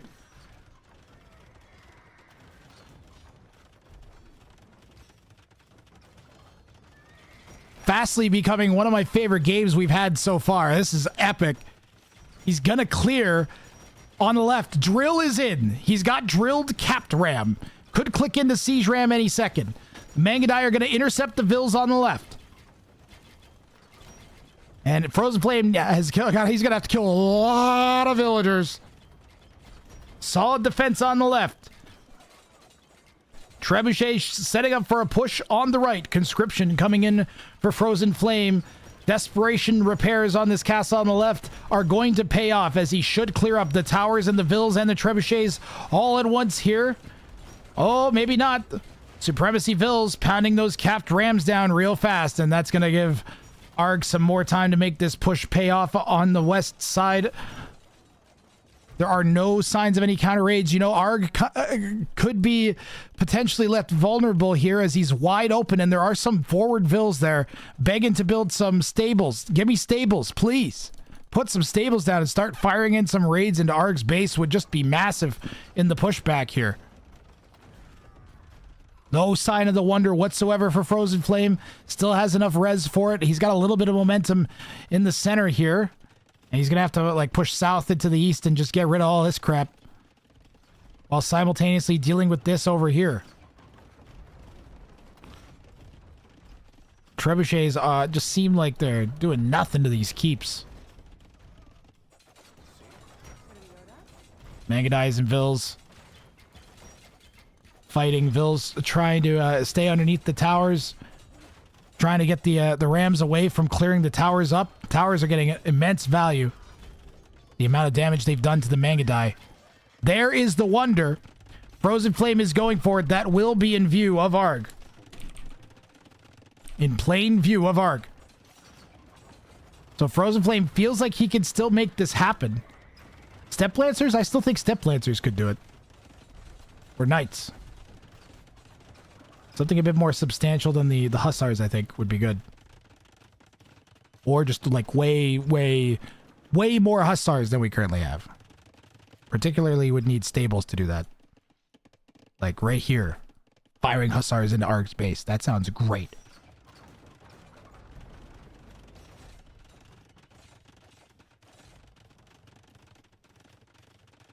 If Arg is smart, he GG's to only give 1 point. I think Arg thinks he can win here. I don't think Arg's planning on GGing at all. I think Arg thinks he can win the game here. He's trebbing the wonder. We knew. I called this. I called this 50 minutes ago. We were going to see a wonder get trebbed down. How did I know? Not the most ridiculous call, to be fair, but I knew it. I just knew this was going to happen with these two bounties, man. And the wonder goes down. Frozen Flame just lost all the res for that wonder. He did not delete, chat. And this is looking all Arg now. There is only 3 army out for Frozen Flame. Somehow there's more army for Arg. He's building a tower where the wonder was.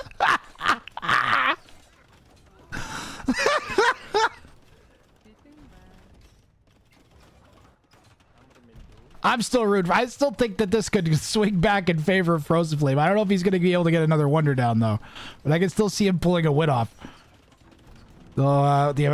Coming less and less likely here, the amount of pressure that Arg is successfully applying. And the less res. Frozen Flame hasn't had res coming in. I don't know. He's dipped under 100 pop here now, chat.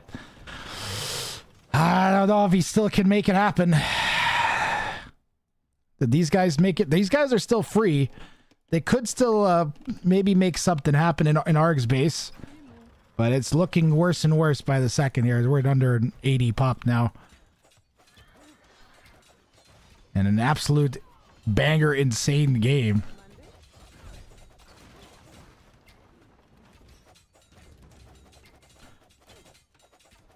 I don't know that, but he's gonna have one more hurrah here. He's got 6 siege rams in queue.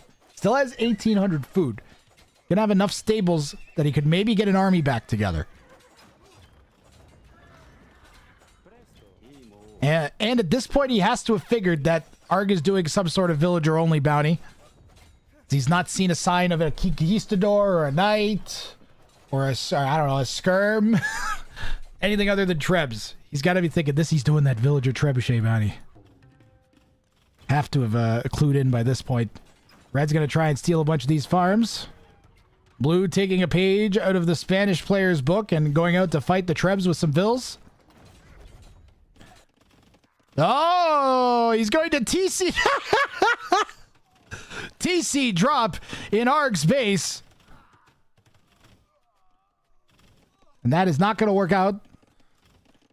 For some reason. Huh.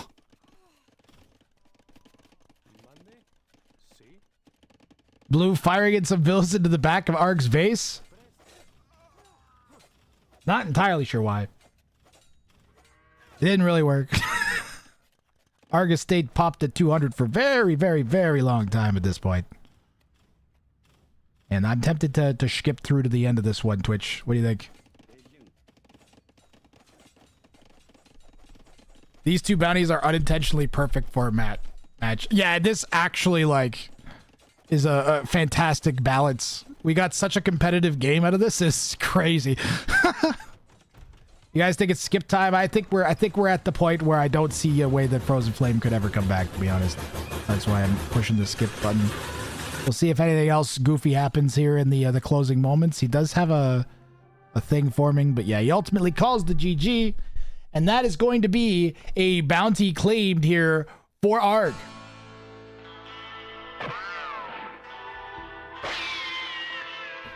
Congratulations to Arg on that one. Going up to 5 zip on the set. Some desperately needed points for Arg in his high elo v low elo matchup. And boy, Frozen Flame. Frozen Flame has got to be proud of how he played here. This, you can't be ashamed of this one. This was fantastic. Like, this was just genuinely a great game of AoE 2. Frozen Flame swinging way above his belt to make this game competitive. Really inspiring to see. Oh, wait. Stats before we switch off. 160 to 68 KD. Surprising eco KD given Arg was using Vills. And the KD also in favor of Arg. And a lot of that comes down to the towers. And he's got 146 kills with his towers. And a total of 32 of them. So basically, like, has 32 immobile army on the field. Kind of crazy to think about. Game 3 coming up in just a moment. Let me check in the ads. We got it's gonna be like 15 minutes for an ad. I have one snooze. Could we make that? We might not. I'm gonna run a 60-second. I'll run a short one just to give us a little bit of more buffer room here. So 60-second ad for the non-subs as I get the next game to go.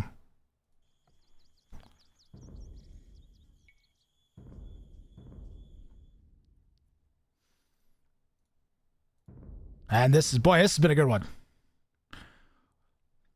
Let's see what our third bounty is going to be for both players.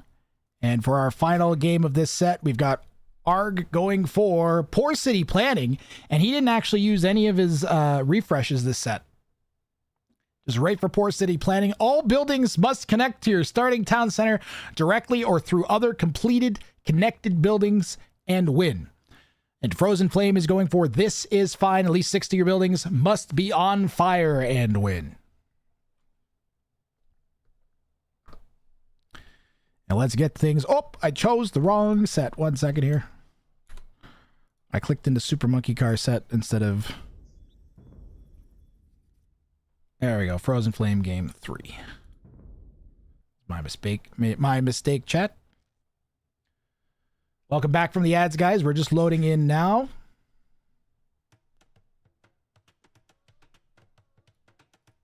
There we go. And we're on the right side. Overlay is all good to go. Frozen Flame here playing as the Khmer in the West as This Is Fine as his bounty. At least 6 of your buildings must be on fire and win.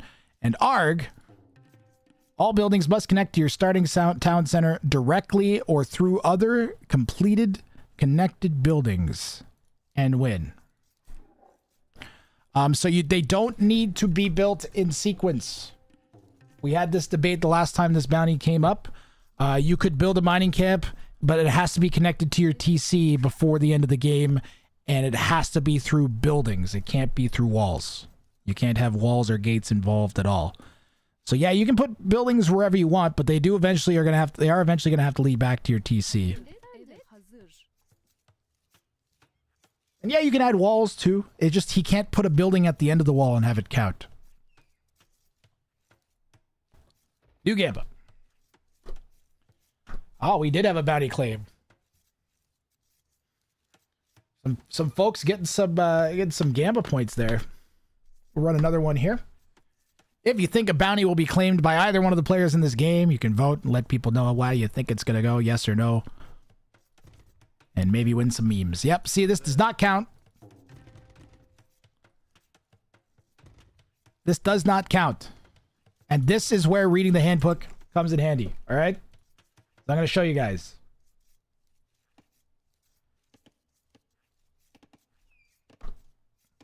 So... display capture. Let's see here. And are any of these on? 1 second.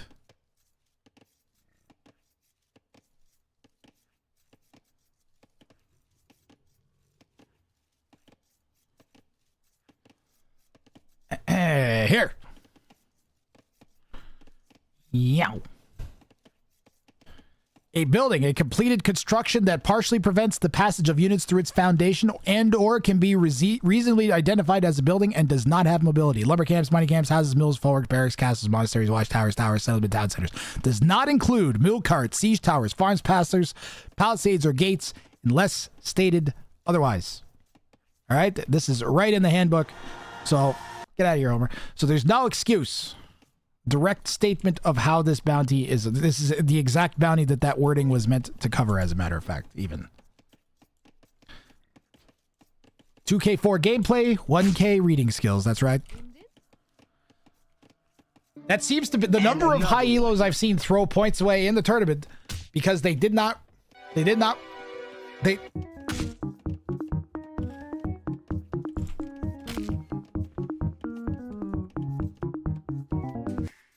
And another one. So chat again, coming with the potatoes. Chat's gonna let you have it. If you don't read the handbook, you're gonna get potatoes thrown at you. Now he hasn't actually failed the bounty yet because it'll be at the end of the game. But I suspect he's not. He's gonna think that this is okay for the duration of the bounty. Unfortunately.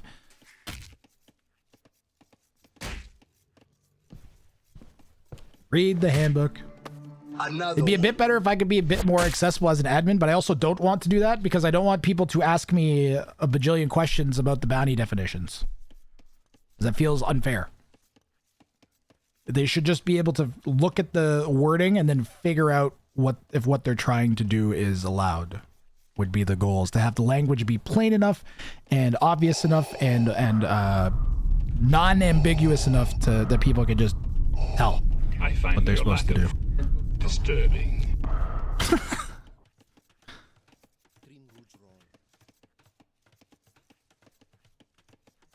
That can't stop me because I can't read. Whoever gets most potatoes on stream must get a $1 bonus.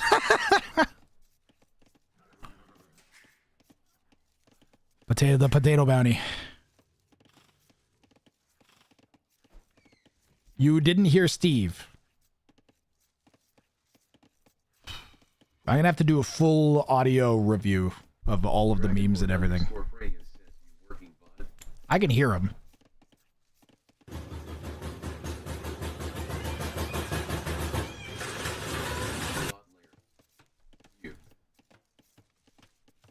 Like, I can hear him.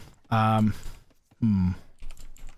me see. You're hearing him through my mic. You're not hearing him over the... Let's see here. So it would be in here. And then it's going to be under X, Steve.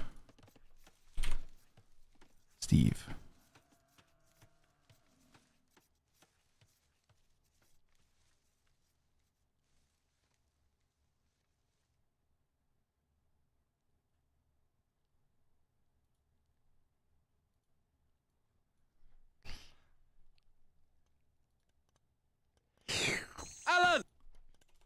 Boy, I don't know. Actually, don't know how Steve works anymore. It's been so long. I'd have to teach myself how he works to fix him. Yeah, I'll have to deal with that later, chat. I'm sorry, no TTS working.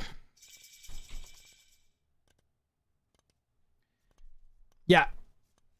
Yes. If he eventually connects the lumber camp to the TC with buildings, then it does count. It does not need to always be connected. Arg's kind of doing his own version of the bounty that's more difficult, where all buildings have to be connected before you can build them. But no, it's just at time of victory, all buildings, it says, all buildings must connect to your starting town center directly or through other completed connected buildings. It doesn't say they have to be constructed as they're connected. It doesn't say that you can't construct one that isn't connected and then connect it later. Nope, it just says that they all have to be connected to the TC. So it's at time of victory is implied.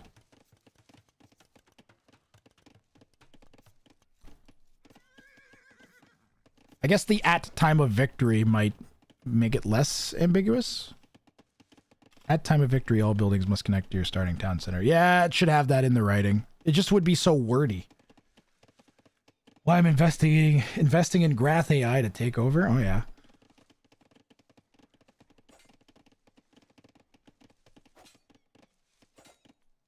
Now I'm not a expert at directions that units are facing.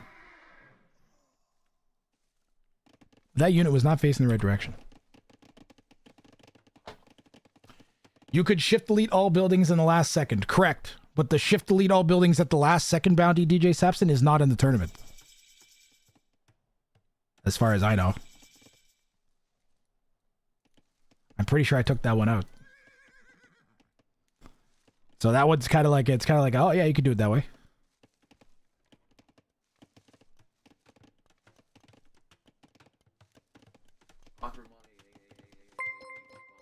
Akrama, thanks for the follow. All of the bounty definitions and everything is available to the players again. The full list of bounties is in the handbook. I practiced reading the handbook. It takes about 10 minutes. Is there no Gamba running? I thought there was a Gamba running. Yeah, there already. You missed the Gamba. Sorry, Zuvela. Frozen Flame going right into 3 TCs.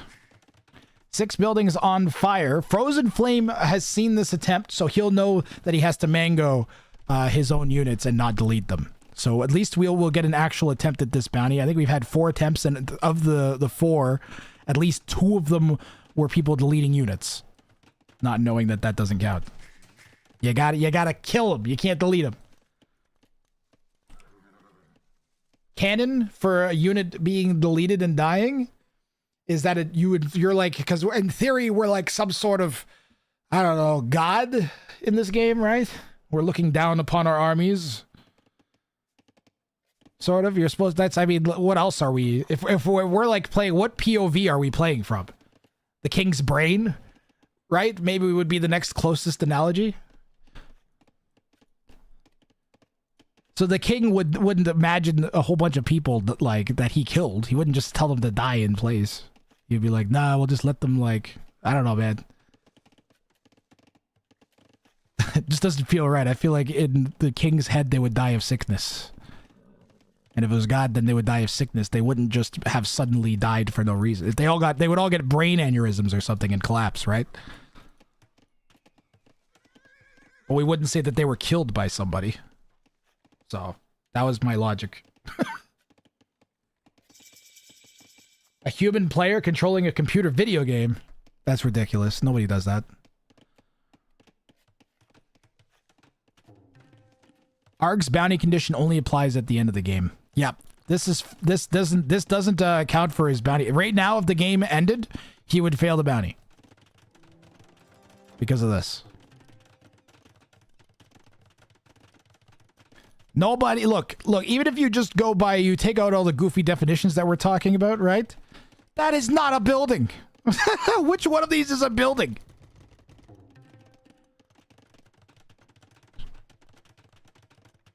Right? That's not a building. You can't live in a wall. Unless you're in that movie Parasite.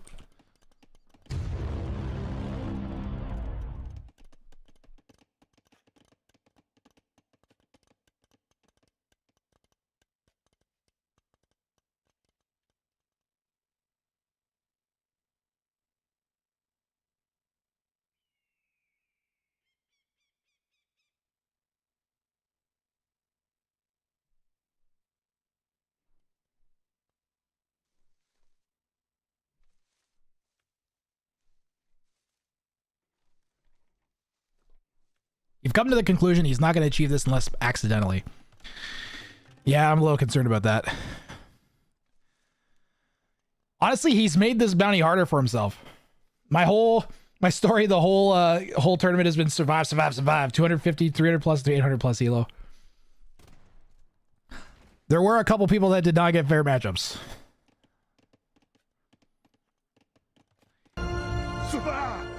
Elo means nothing. I wouldn't say nothing, but it means way less than a normal tournament. After the last game, look at our Vil count here, right? Nice. It also is, I think, interestingly enough, I think this tournament's giving us I think we're getting a really strong insight into what makes the 2Ks so good.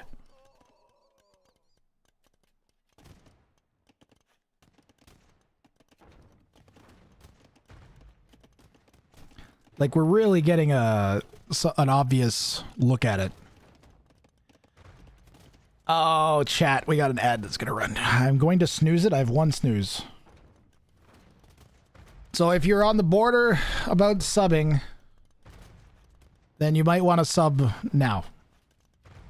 Because I'm not going to be able to snooze the next one in 5 minutes.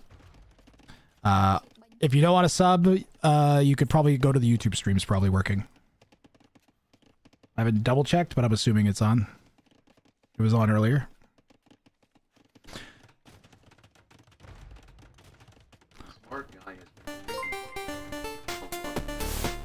Thank you very much, Smart Guy. Make sure you refresh so you don't get hit with the ad. And thank you. Smart Guy, by the way, can you label your games? I don't know if you saw my message in the Discord. Can you just go and label your games, please, and thank you. They're labeled like G1, G2, G3, but that's not... That just gets lost. And thank you for the Prime. A full year. A great science experiment. Yeah, I agree.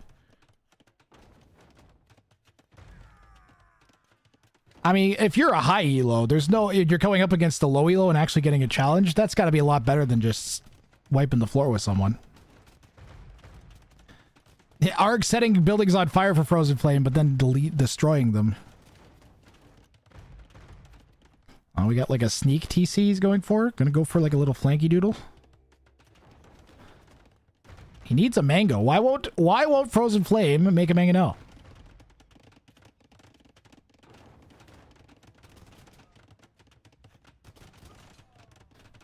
Could really use a mango. Oh, the mango shot on the back of that guy's head.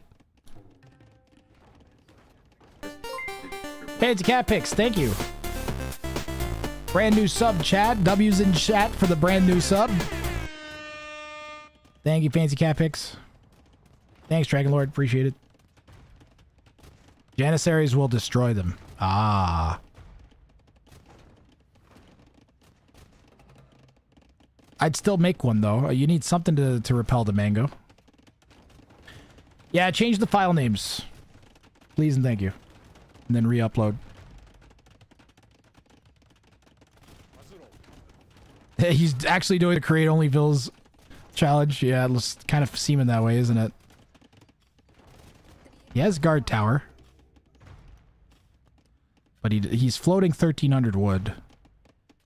I would grab these guys and put a mill and just spam farms. Like, yeah, you don't need a mill as Khmer, but it's just easier to get them down fast that way. Great pressure from Arg.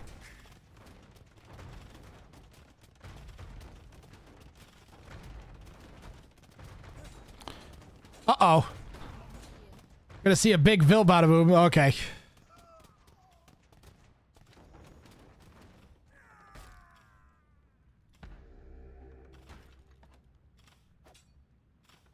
Oh yeah, oh yeah.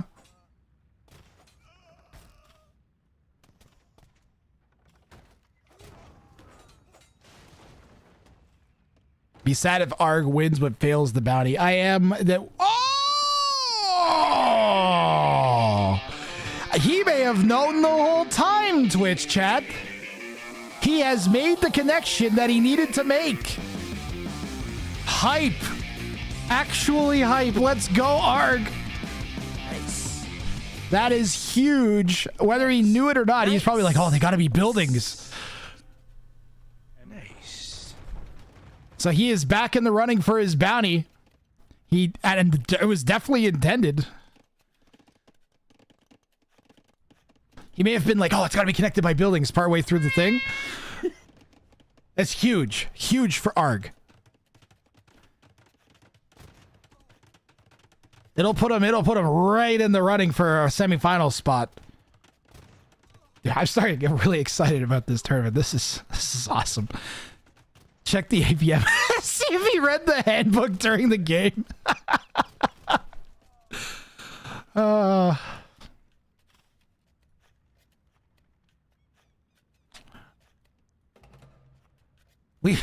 We're getting such quality sets out of this tournament. Oh man. This is exactly what I was dreaming of when I thought this up.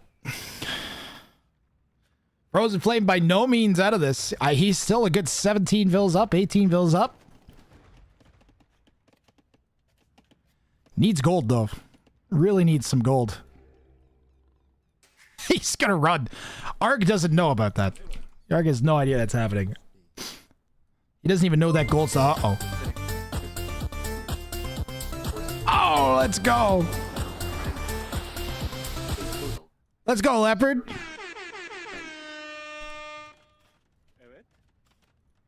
Let's go, Leopard. Thank you, thank you, thank you. Can we get some hypes or W's in chat for Leopard chat?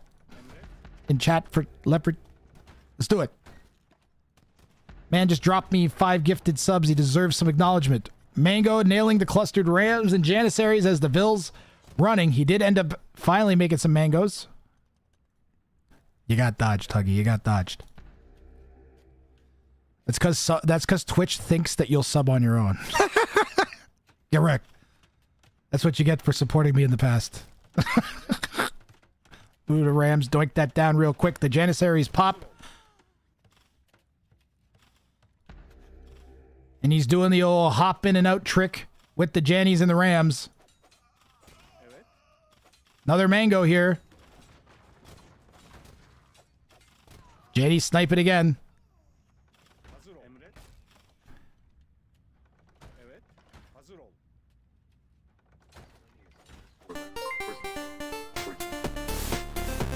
That's so generous of you, Leopard. That's so generous of you. You didn't need to do that, but it's very nice of you. What a boss.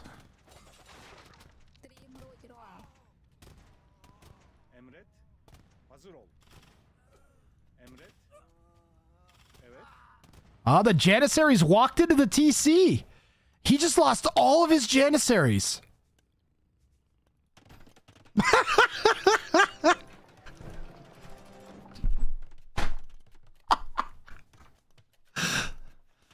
Oh, that's good. That's good. That's good.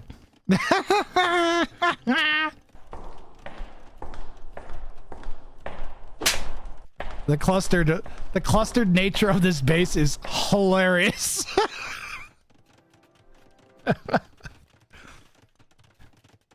I can't even to start to describe the shape of this base. Yeah, exactly. Red, it really cannot build any forward buildings. I'm still so confused why Frozen Flame isn't building army. Yeah, I don't know. His mill is not touching? It's okay, Chad. He has time. He has time to correct the notice, all right? He has time to correct this, okay? There's still time. Hold your potato. Hold off on the potatoes, all right? There's still time. Everybody stay calm. Are the Rams trapped? The Rams are trapped. He had to chop the Rams out.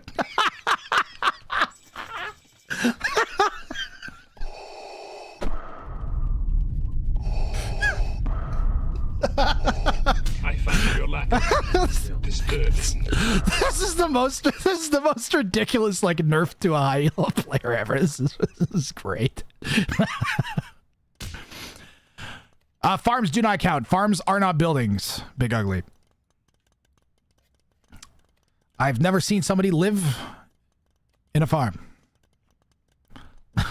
Farms do not offer Believe it or shelter not, Jay, from the right away. elements. They cannot reasonably be defined as a building. Yep. Yeah, farms are seeded, not built. They aren't hit by hammers. Buildings are defined by anything Jay. that's hit by a hammer, I think, in the rules.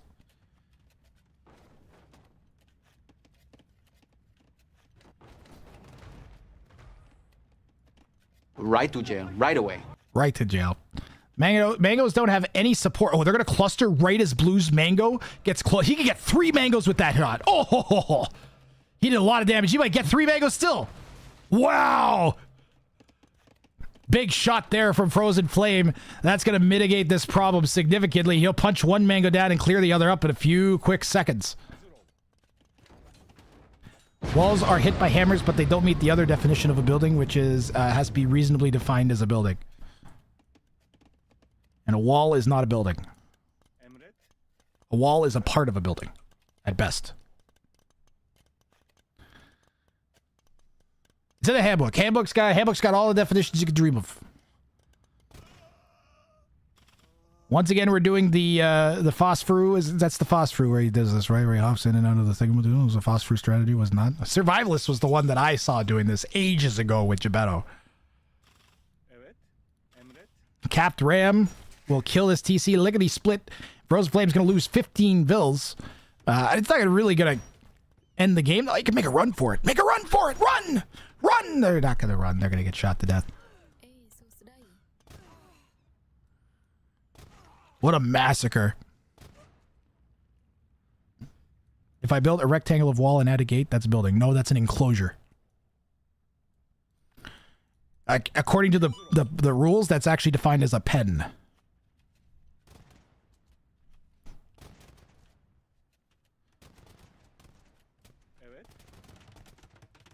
Frozen Flame dropping into a castle on his gold, and he's doing it with enough fills that even if the Janissaries were in position, I think that'd go up.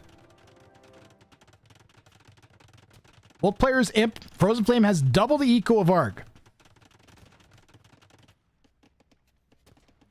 And we're once again in a staggeringly even matchup here. It really comes down to, is there going to be enough Janissaries to keep the Hussar from overwhelming the Rams and the Janissaries? And it's kind of looking like... no. Needs to get that tower garrison with some vills. Yeah, there you go. 3 garrison buildings are going to make this decent defend here for Frozen Flame. As long as he doesn't lose that castle, he'll be fine. Yeah, Arg's going to come back with bombards. Turks get the free chemistry, so... What's happening in Red's base?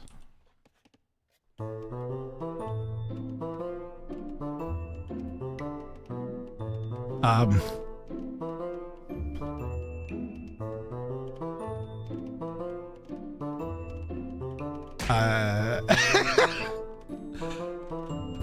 Microsoft! I don't know.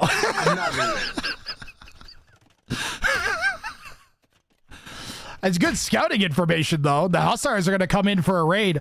Arg, he can't really put up with that kind of defense. This is a hell of a push from Arg. But it wasn't good enough to stop this. Dude, I think Frozen Flame, if he's really quick, might be able to pull off a bounty claim here and walk away instead of empty-handed. Might even get 2 points off of somebody 700 elo higher than him. I would definitely take that. The low elos and the low elo versus high elo matchup, they've got to be happy getting even like 1 or 2 points out of a set. Yeah, no business getting any points off of someone this big of an elo gap.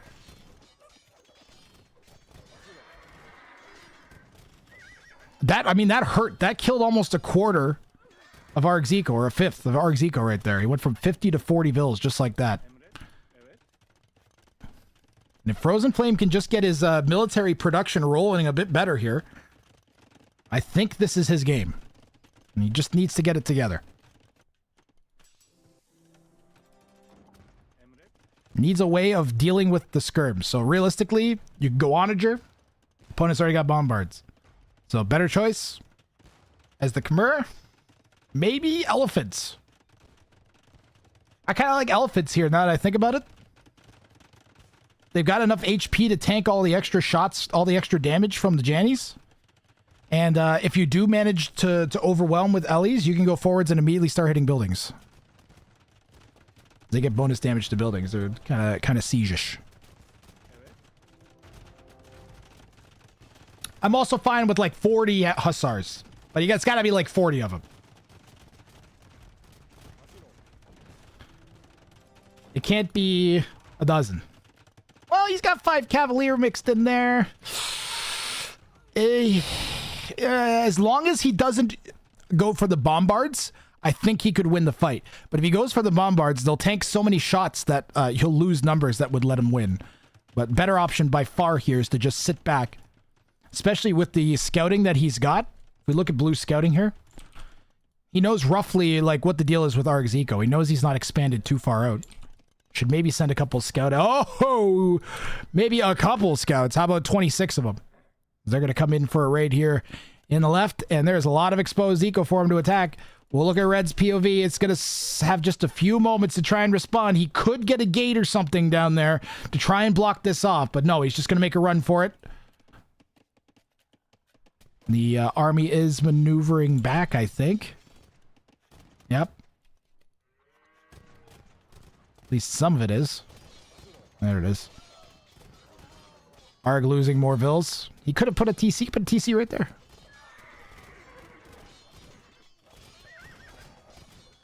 He still has so many Janissaries.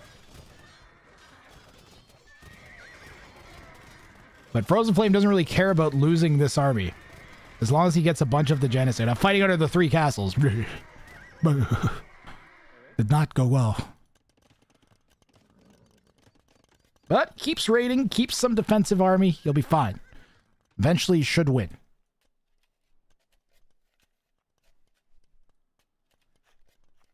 Do we have our flaming buildings? 1. I see 1 flaming building, chat. He needs 5 more. Elite Ballista Elephant? Woohoo!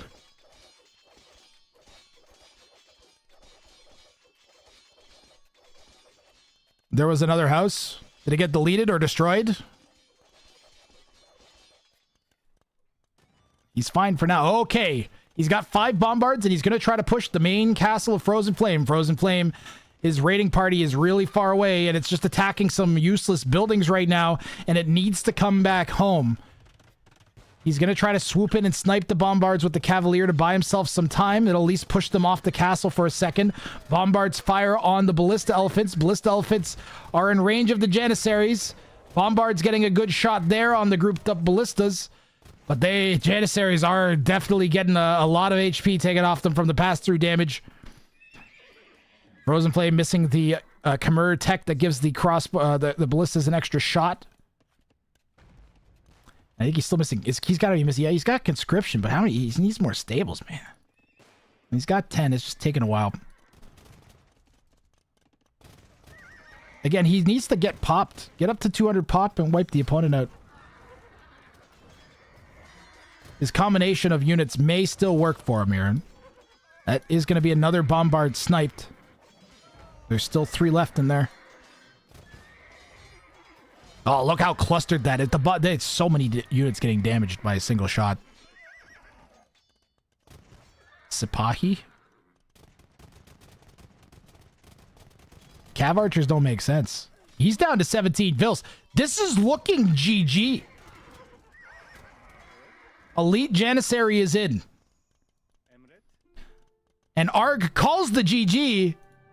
And I don't think, we'll double check, but I don't think Frozen Flame has 6 flaming buildings. I see 1.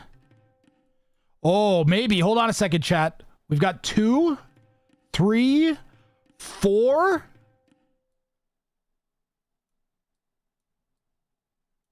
5? No. Don't tell me he's 1 short. The town center's flaming? Town center's flaming. We've got a bounty claimed here for Frozen Flame.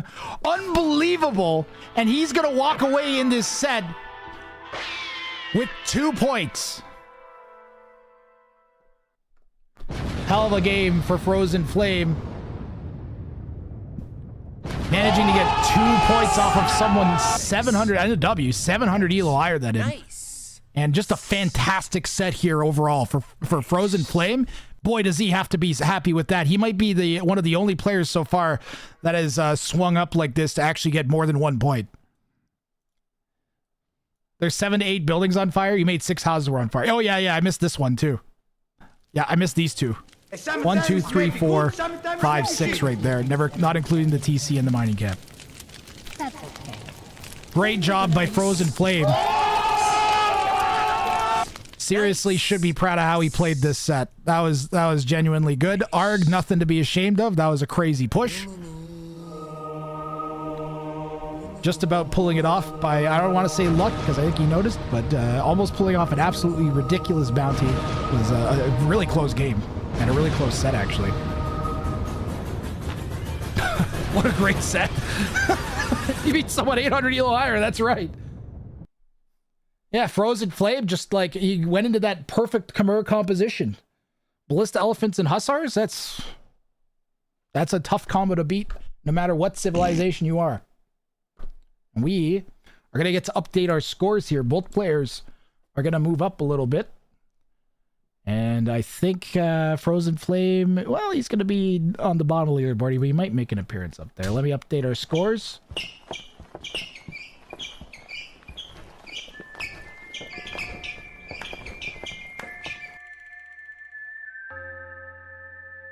So Frozen Flame is now with 3 points. 2 and 4. Arg with 5. 2 and 1.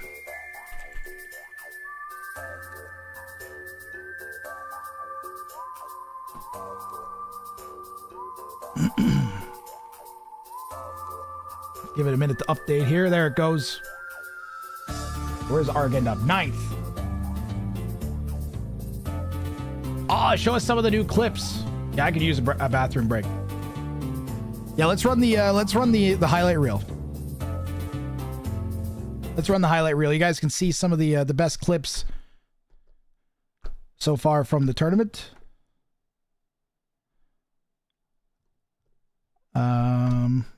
These are not the clips that are in the replay thing. I'm gonna have to figure out a way of showing those, but there should be a bunch of them. I think some of them. So you guys enjoy the replays, and we'll be back. Can mods set off the highlight reel? I don't think so.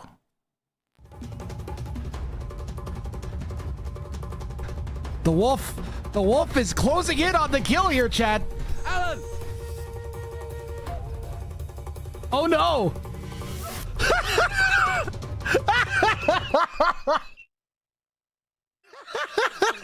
Oh, there's a tower there. He might get it. He got it! Togawa has the bounty condition fulfilled, just has to win the game now. I can't believe how fast that TC died. The walls are closing in on Zdanik here. And the walls are made of elite Huskarls. Oh god, the clustered Huskarls with the bombard. Not again. Not sure is still missing RANG. Alan! Although I gotta say, Grath W, you know, maybe he's trying to send a sign, you know? Maybe he's trying to say that we should write a whole No, Knight goes down before the conversion comes in. Not sure, forced to delete the castle for a 3rd time in a row. Not sure in deleting castles. Name a more iconic duo. The pressure from Gurus ramping up. With the extra range on their melee attack, and he's going to try to poke and break in. I've never seen this before. This is crazy. Doesn't quite manage it. Should get it in a moment. It's borderline. Down it goes, and the cameo.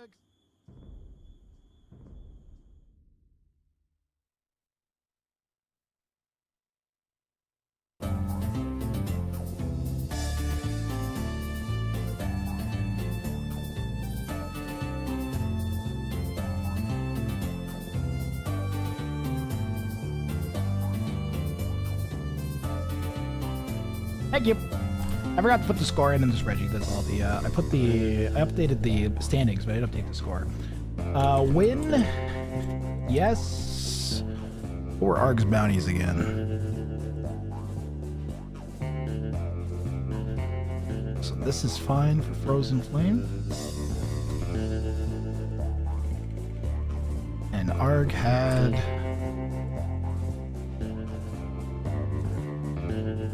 the Ents.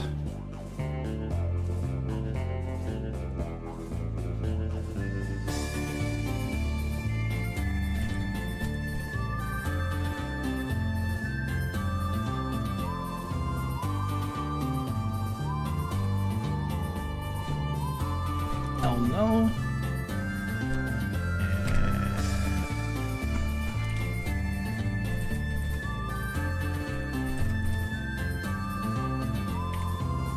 What's up next?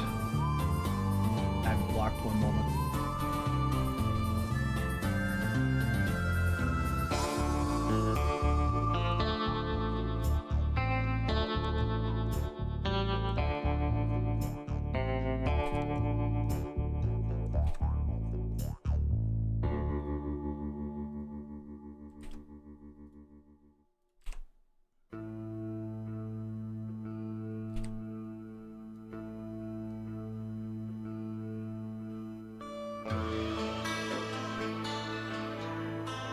Okay, what's on the docket here?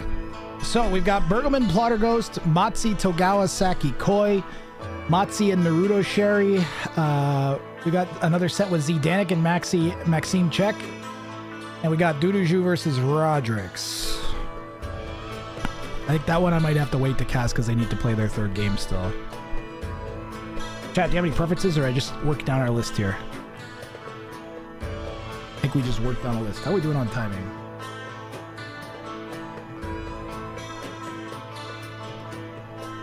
Okay. Oh, we're casting. I think we're going to cast Bergman and Flyer Ghost next.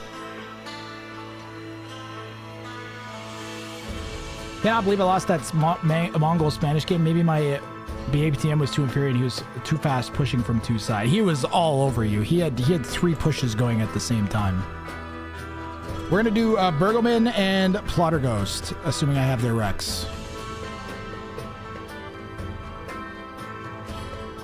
I've got it.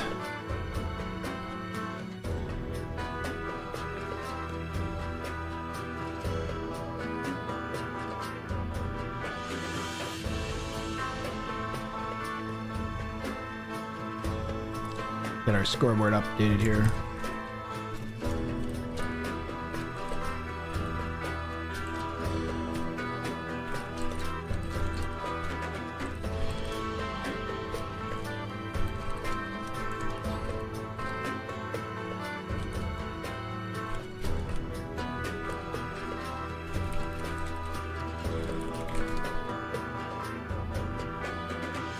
And hold on, that's not their bounties, I don't think. No, it's not. Thought I did this. All right, 1 second. Let me grab that.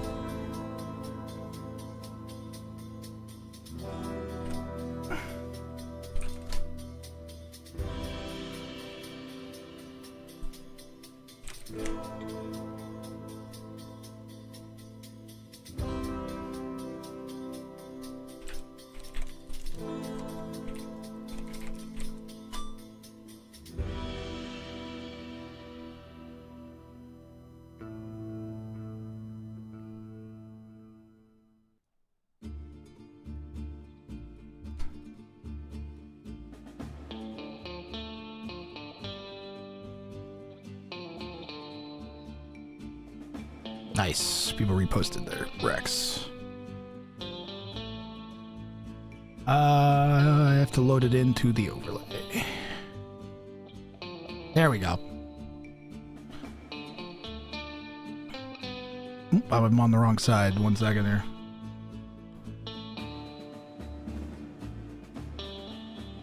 Do I have a way of reversing that easily? There we go. Forgot I had that button. All right, here we go. Bergman and Plotter Ghost.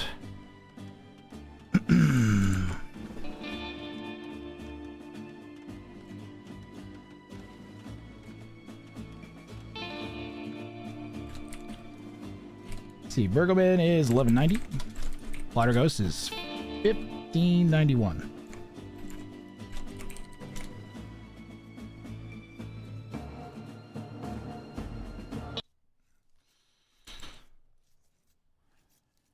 Hey, it's not showing their bounties. There we go. Bergelman is going for no touching. No structures of any kind, excluding farms, are allowed to touch each other and win. Plotter Ghost going for Teutonic Scouting 3, have 60 scouts alive at time of victory, proving to be one of the most popular bounties. Pardon me. Proving to be one of the most popular bounties. People seem to select this every single time it comes up for some reason. I don't know why. Somebody can tell me, because the people have not. It does not have a winning record. I think it's like 1 win and 4 losses or something with this bounty. I don't know why people keep choosing it, but here we are. Plotter Ghost, the higher elo opponent in this matchup, was given only, and I'll confirm this right now, only level 3 bounties. Because he is of the mid elo bracket and Bergelman from the low elo bracket. I got Gamba. I got Gamba Leopard. It only takes me a button. Oh, wait. The old Gamba wasn't paid out. You got Gamba.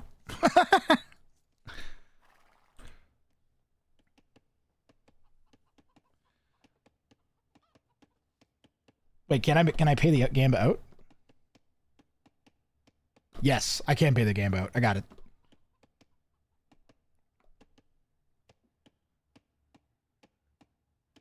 Channel point predictions are running. Plotter Ghost here north. How's his base looking? Rear gold, forward berries, rear secondary, forward secondary gold, forward main stone, and secondary stones.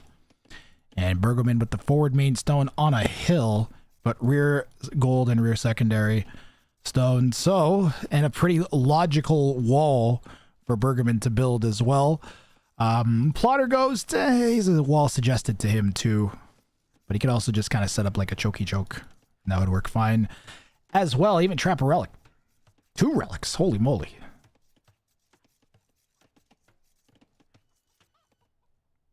If you're just joining in, this is the Showdown Cup. So both players are assigned a pool of 6 bounties. And they pick one of the challenges or the bounties from their pool. The other player does not know which challenge they're going for. And it's a unique scoring system. You get only a single point for victory, and you can get up to 3 points for a bounty claim, depending on what level of bounty you chose. In this case, Bergelman has chosen a level 2 bounty, no touching, no structures of any kind. So he would get, if he got a victory and claimed his bounty, he would get a total of 3 points.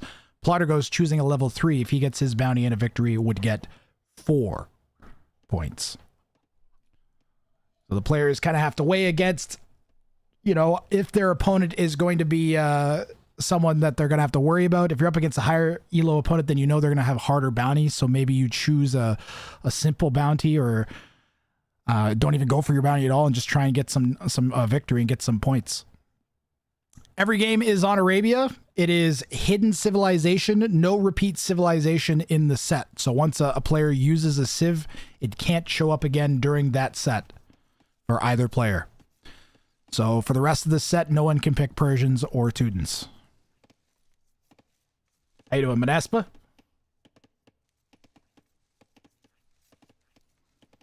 Chat, I did make one mistake, and I didn't run a stupid ad before we started. I should have ran it after the highlight reel, and I forgot. So I apologize for the incoming ad. I'm going to ask the mods to not snooze it. What happened? My CPU died. And it took me 3 days to figure out that is what had happened, because it was mimicking failing RAM, because the CPU's memory controllers were bad. But only sort of bad. They weren't completely dead. They were only half dead. So I spent like 2.5, 3 days chasing a ghost, and then a 4th day reassembling 2 PCs. So that's been my life this week. My fingertips are all bruised from unplugging the power supply clips.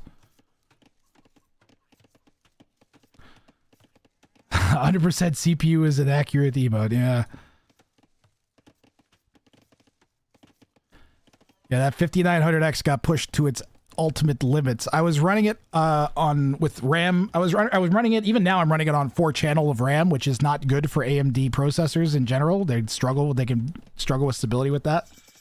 But I was also running it at way too high of a speed. I was running it, I think, either 32 or 3600 megahertz. So turn it down to 3000 and it's a lot happier. A lot happier. Just get new RAM. I did that. That's how I figured out it was the CPU, is I got new RAM and then it was still having the same problem and I was just like, what the f***?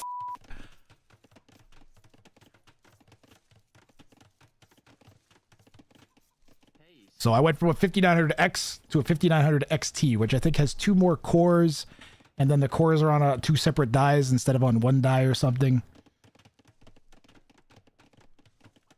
The Canada computer guy was like, "Nah, this is what you should get unless you want to drop like tons of money on a new motherboard and everything else, and then you won't get value because you can't get the DDR5 RAM that makes it actually take advantage of being faster. It's just like, you should just get this." I was like, all right.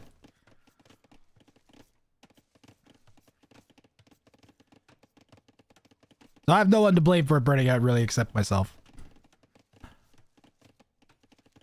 Plotter Ghost has started scout production, but isn't maintaining it quite yet. Doesn't really have the food eco for that.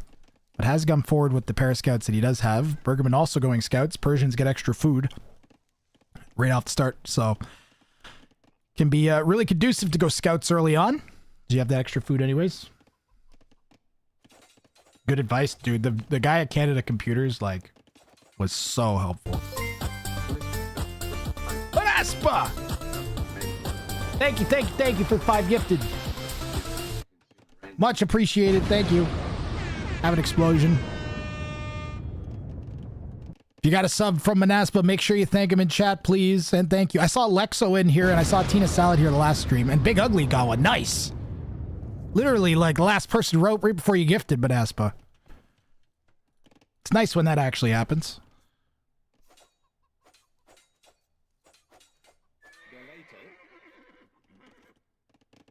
Ah, you got that explosion badge now, Big Ugly.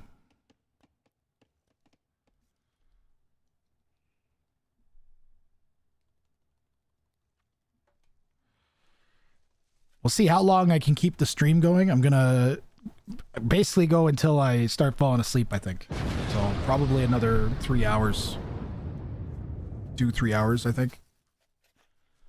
I might stop midnight local time. We'll see. We'll see how long I go. I want to get as much in as I can, catch up at least a little bit. There were 42 sets at the beginning of today, so if I could get like 15 of them done, I'd be happy. I think we're on set number 7, 6. What set are we on?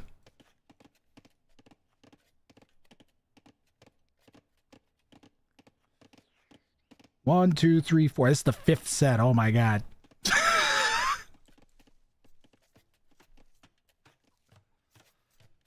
We're on the 5th set. I'm gonna be casting all week. There's no way we're getting semis on Sunday.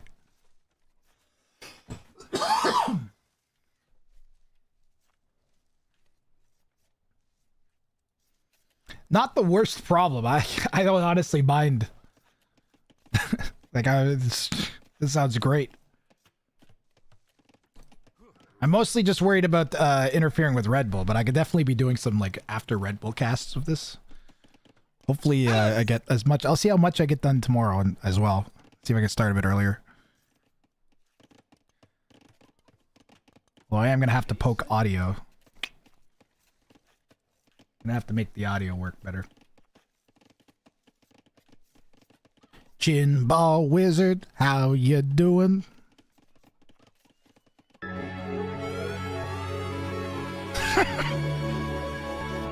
I think it's more like 100 something games to cast still.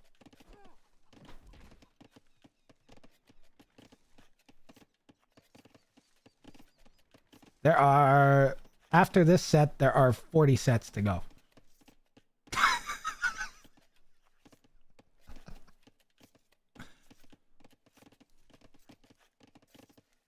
After this set, there's 39 sets to go. Pardon me. 39. Happy Friday, Jimbo. Oh, I should check on my team. I should see how my hockey team did. It is currently 6-2 in the third period with 5 minutes left. So it's seeming very unlikely that I'll have a hockey game tomorrow night. As that's game 4, and they'll have won in a 4-game sweep if they win.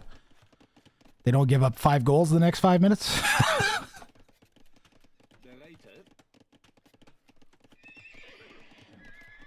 Monster Bounty Showdown.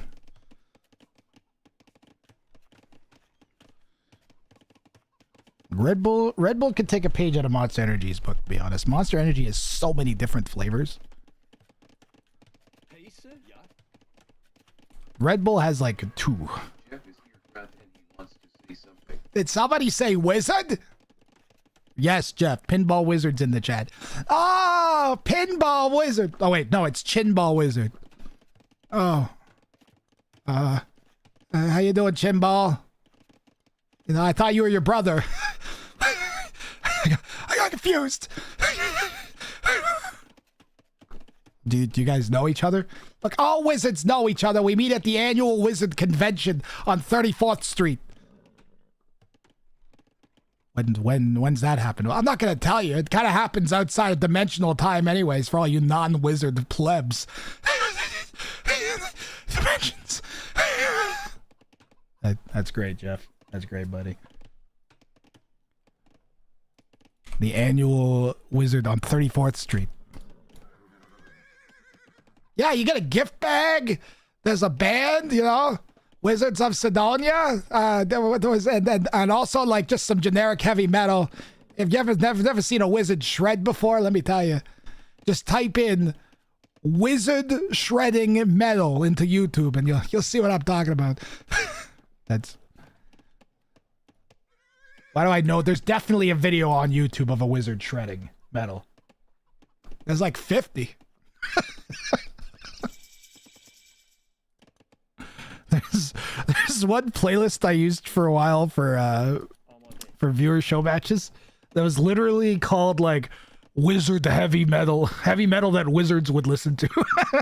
Something like that. It was very appropriate.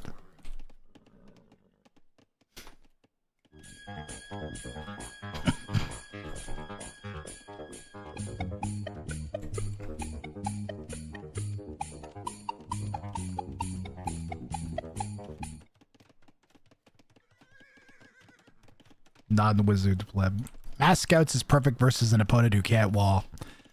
So far, Bergman has not connected any of his buildings. So he's doing... Wait. Oh, no. Okay, there's a one tile gap. He's doing good so far.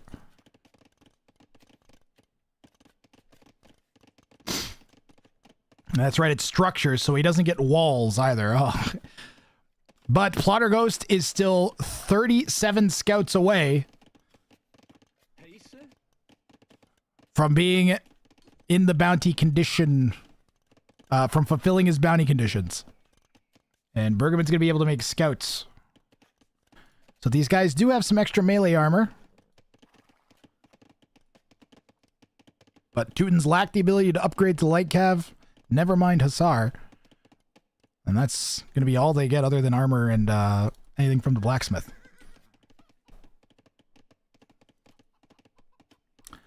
Conks? What conks? It's Persians and Teutons.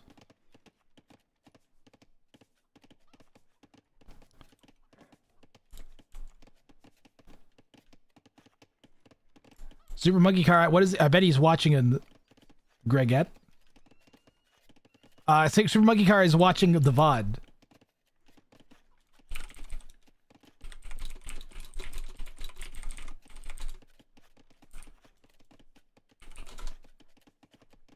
I think Super Monkey Car is in the VOD. So like warning him. He's like 40 minutes in the past or something by accident.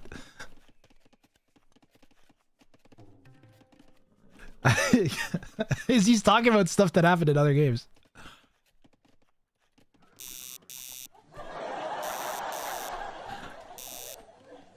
All right, what wins? 21 pikemen or 28 Teuton Scout Cav?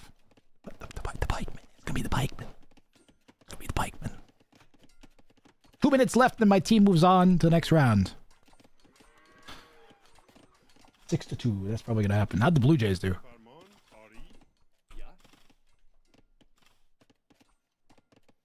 I really wanted to watch the game today. You guys should know how much I am committed to doing the tournament. Because I didn't watch my hockey team in the playoffs or the Blue Jays opening game. At all.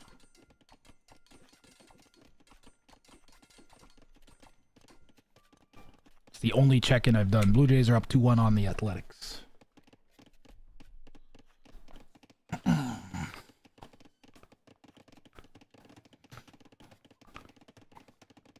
I've been craving bounties all week. It was such a motivational thing when I was building the PCs. I was like, all I want to do is do this tournament. I think if I was just like a streamer boy and just being like streaming 1v1s like back in the day or something, or I would have probably taken the week off and started rebuilding it like later and taken way longer. Yo, Dianasaurus17, thank you very much for the follow. How you doing? Good to see you in chat. Have an explosion.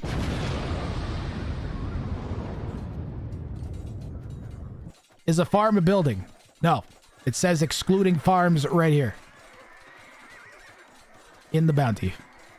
No structures of any kind are allowed to touch. So yellow, it wins the fight against the pikemen, but they lost almost half the scouts that they had, if not more. Yeah, they lost like 2/3 of the scout mass. So they're probably not going to push again until they get their numbers back up. Bergman, meanwhile, is going to fire in some more pikemen. He's currently almost 30 villagers behind. Persians have faster working TCs, so maybe if he dropped like 2 or 3 TCs, he could get himself back in the game economically. But at this point, a significant eco lead for Plotter Ghost. Nobody's picked up Wheelbarrow or anything like that, although Bergman has Bosa. No, farms aren't buildings. Super Buggy Car, there's actually definitions of all of the things. Like there's a difference between a structure and a building, for instance. Like structures also includes walls.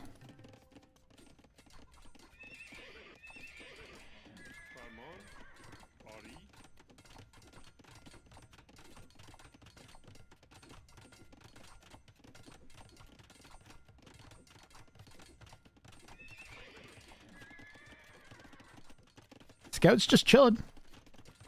It's really tough because you can't just make 60 scouts and then you can't make the scouts and then attack with them because you'll lose them. You have to make the 60 scouts and then have other army and be pushing on top of that and use the scouts to support your army. Otherwise, you're just going to throw them away again and again and again and not be able to do the bounty. That is open! Emotional damage! Emotional damage.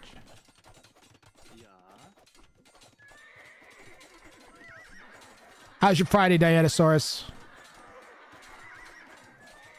Your first time watching bounties? I kind of remember your name. You've been here before? Either way, welcome in. Now it is known that it is open and there are absolutely no scouts left after that. Plotter Ghost needs to pivot to something else. Teutonic Knights sounds great. I want to see Teutonic Knights.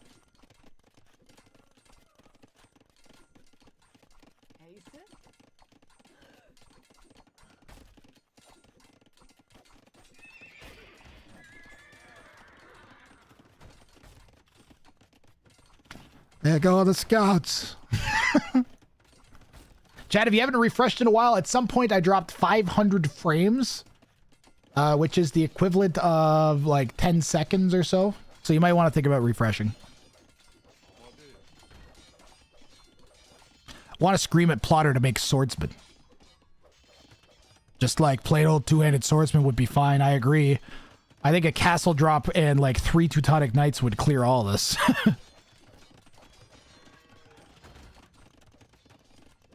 Grath, stop hating on new viewers?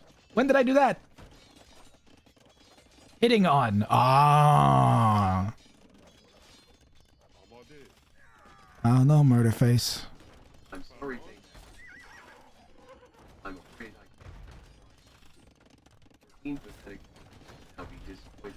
I'm being told that the Tactical Tea Time is rating with 13 viewers by my evil robot that I'm not sure if you guys can hear. Thank you very much, Tactical Tea Time, for the raid, and welcome into the Showdown Cup.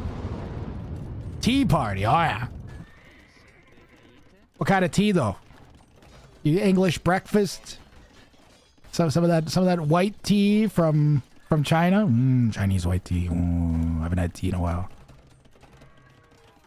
What's your favorite tea, Tactical Tea Time? Crabe? Crabe tea? That's a tea?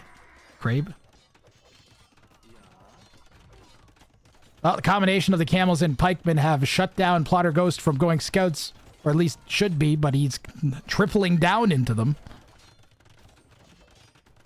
You don't have to make... You should win the game and then make... So the way that I would play this, if I chose this bounty, is I would play incredibly normal and try to make the game go to Imp, and then once I got to Imp, I would add scouts as raiding units. And or meat shield. They get arbs, Teutons? They don't. Black tea with honey with lemon. Oh, yeah. Nice castle drop follow-up from Bergerman. Dude, Bergerman with a ton of pressure here. Doing a really adequate job of swinging up about 400 elo. And he's even caught up in Vils. Faster working Persian TCs making this a lot closer than it otherwise would be, despite it being 2 TCs to formerly 3. Now just 1. Plotter Ghost is doing a really good job of maintaining scout production, despite the low food numbers. And he has hit Imp. What's the play in Imp for Plotter Ghost? That is a green TC. We've got a forward TC here from Bergamin. The first TC drop of the tournament that I'm aware of. That is low. No, we did have one other town center. Pardon, we did have one other TC drop. But the second TC drop of the tournament, this is technically, this is allowed. You're just not allowed to do this before Castle Age. This is 100% allowed from Bergamin. And he's going to steal a bunch of the farms after dropping the TC as well. Plotter Ghost now behind Bergamin in villagers.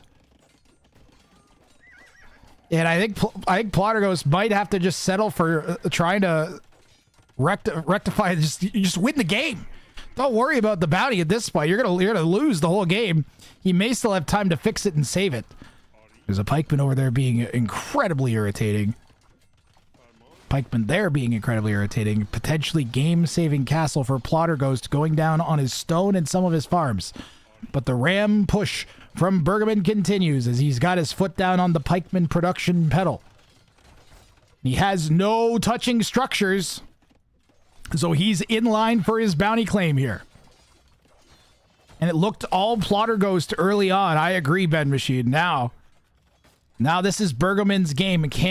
Does he have it in him at 1200 elo to get a strong push together?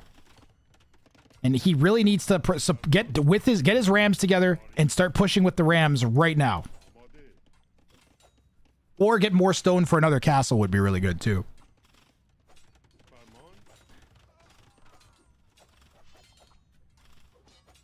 So both players are assigned bounties. If you're just coming in from Tactical Tea Time, both players get assigned a pool of 6 bounties. They choose the challenge they're going to do in the game. The other player does not know what bounty the other player is doing. You get additional points for bounty claims. So the Bergamin's bounty is worth 2 extra points. Plotter's is worth 3 extra points.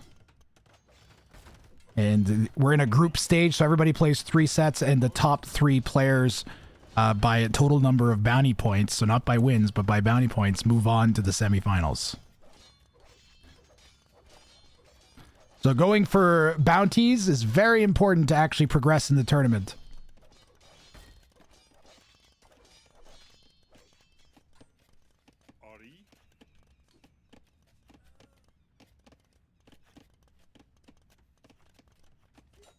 Bergamin with almost double the eco of Plotter Ghost. Plotter Ghost is an imp, but hasn't really made any use of having been an imp at all. Show me Teutonic Knights and a trebuchet, please. like 2 or 3 Teutonic Knights would push so much of this back. Like, I'm literally mean like 3 Teutonic Knights from Blotter Ghost would do it. No, not Knights. Teutonic Knights. Ah.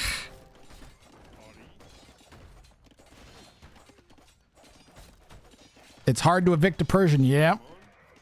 Even harder when they have momentum and more army than you. 46-3. 17 pikemen, 16 camels, and 12 rams. 12. Boy, you make 12 rams, you're going to push an awful lot of people with that. Doesn't matter who they are. What yellow they are. This is Bergamon's game through and through. He's looking at a 3-point game here. And I'd say we're probably a few seconds away from a resignation. I don't know what yellow's got left. Still has a castle, I guess. Trebuchet on the way. Green really needs to go west next. They could just ignore the castle if they wanted.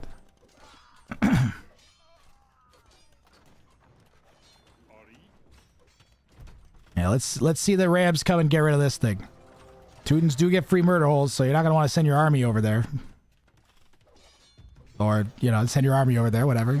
You know, whatever's your vibe. Plotter Ghost calls the GG, and Bergman is walking away with a bounty claimed in this one.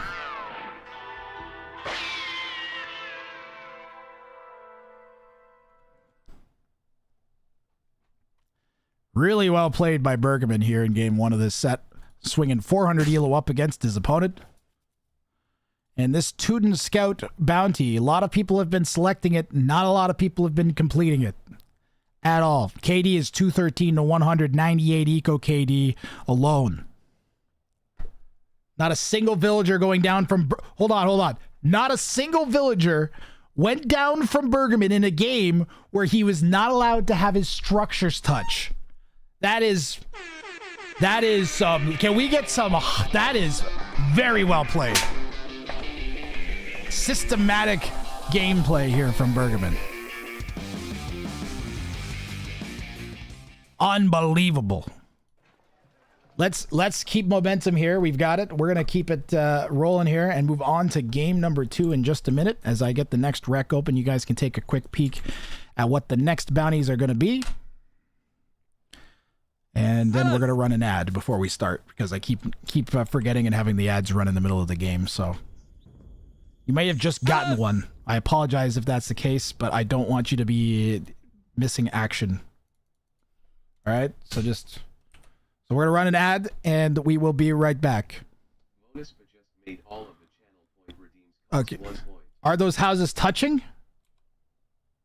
What? No. There was nothing touching. Did I miss one? Did I not do a close enough job looking? I'm pretty sure there was nothing touching. If you're talking about the 2 houses, it is base, then no. Now you're making me want to... I have to go through the whole game in order to catch back up to that, though. Alan! Another one. I'm pretty sure he had no buildings touching. Did he build forward houses? Chat, did someone see this other than Big Ugly? Should I go back and review? Nothing touch? I'm pretty sure Dianosaurus. I did a quick once over that everything was apart. Guys, have you seen the... And I didn't notice anything. I'm going to assume he made it. Rat gang? Rat gang? Or gang rat? If someone sends me evidence, I don't remember. Then I'm willing to reverse my decision. I have to run the ad. I always mix up names. The streamer, gang rat. I don't want to forget again. Gang rat. It's the all-new product from Purple Droid, the circle with a rectangle on top. Twist it, shake it, spread it all over, feed it to your kids. It's the circle with a rectangle on top, now available in red. Call this number right now with $19.99 in your hand and then slap the phone with your money to order now. Circle with a rectangle on top. Please note, circle with a rectangle on top is not intended to be used internally. Never leave the child alone with a circle with a rectangle on top, or death, injury, or time travel may occur. Do not attempt to watch a circle with a rectangle on top with other shape or geometric figures. Local taxes are applicable. Your results may vary. Circle with a rectangle on top. Yeah! Okay, while we wait for people to come back from the ad, I am going to zip through to the end of game 1. Just to confirm the bounty claimed. Because we only have one chance. So I'm just going to zoom real fast. Alright? And then ads are coming now.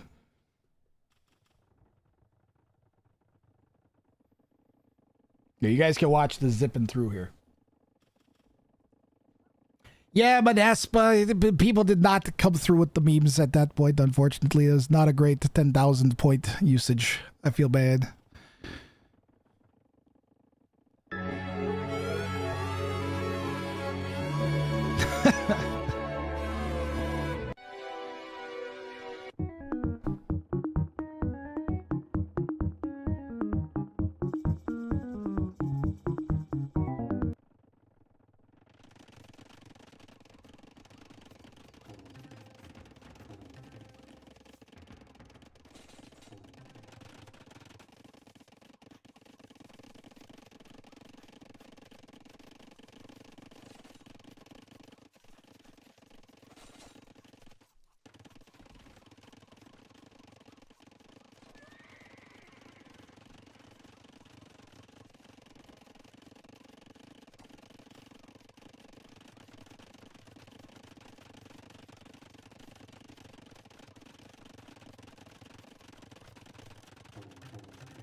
Muted. I'm reviewing to make sure that the person in chat was incorrect about the houses not touching.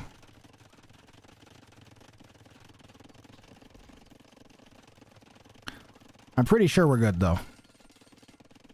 This is a pretty crazy comeback. Check, check, check. You should be good now. You should be good now. Thank you, Dinosaurus.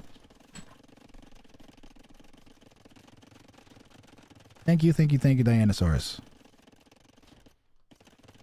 Have a free dinosaur meme. Say my name. You're goddamn right. Have another dinosaur meme.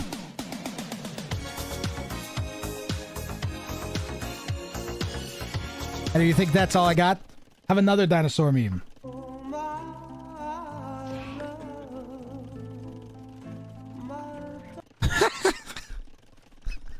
Hold on, I got one more. Hold on, I got one more.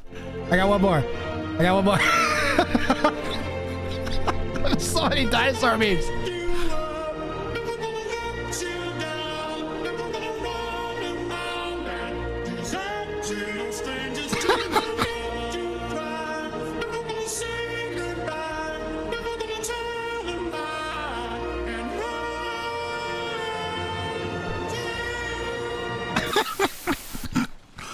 All right, which ones? Which one? Big Ugly. Top right of the wood line. Out.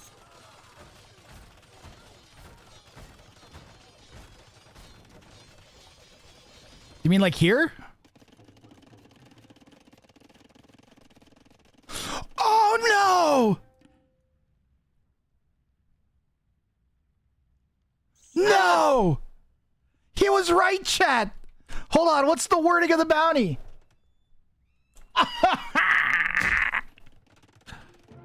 No! No!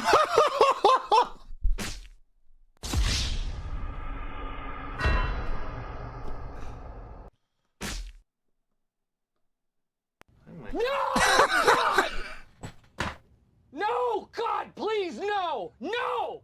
No! Well, great job, Big Ugly. Great job. I'm sure Burgleman is your #1 fan right now. It's just unfortunate. So we unfortunately do not get the bounty claim there. That is gotta hurt. He was literally a oh, I have to it's so painful. That is just unbelievable. Emotional. All right, let me get the next game ready. Oh, my gut is clenching.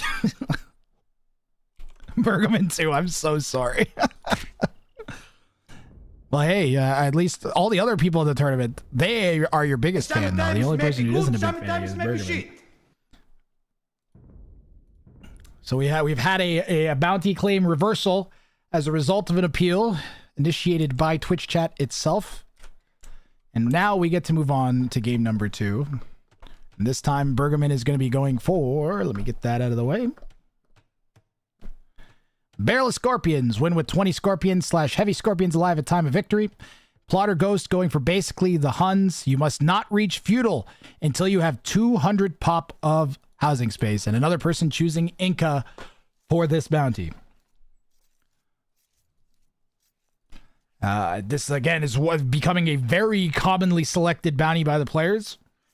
If you're wondering why the same ones seem to keep coming up, I have quintuple checked that it is properly randomized. It's just that I can't account for the players being biased towards selecting certain bounties. Like, they'll refresh until they get the bounty that they want, and there's nothing I can do about stopping them from doing that.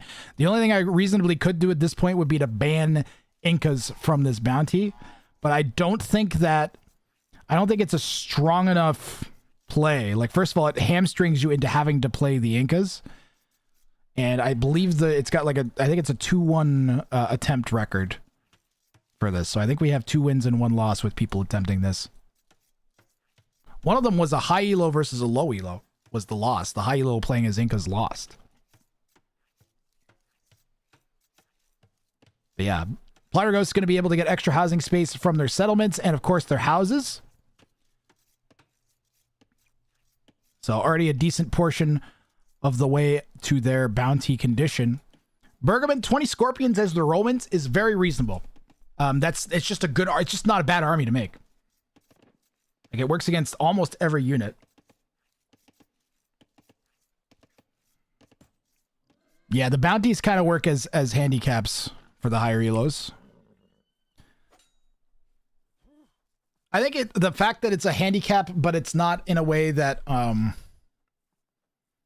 affects how they play. Like, it's not like, oh, you have your villagers gather more per trip or less per trip or something, or your units take more damage.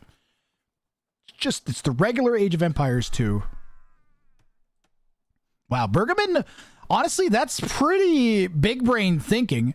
As he realized that he could prevent the lame by just targeting the opponent's Champy Scout. And then once the unit dies, it breaks the lure that it has with the boar. So a slick little play there from Bergman to stop himself from being lamed by the higher elo. Plotter Ghost, after losing game 1, he's got to be careful, stay out of his own head here. I think he's chosen a really good bounty because it's going to allow him to get out of his own way.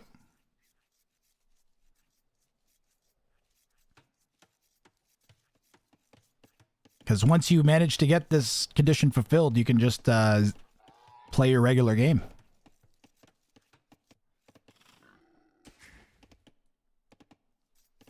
Let's get the predictions running.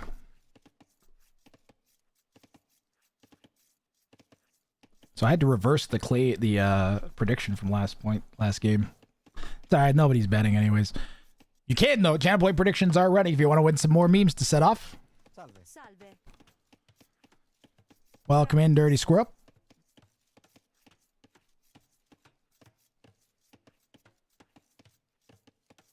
Never gonna give you up. Never gonna let you down. Never gonna run around and desert you. I haven't seen the new the dinosaur documentary. I haven't seen that yet. The one with Steven Spielberg and Morgan Freeman. Been told good things about it. I recommended it to someone else based on a 5-minute clip that I saw. It was like a 3.5-minute preview clip on YouTube.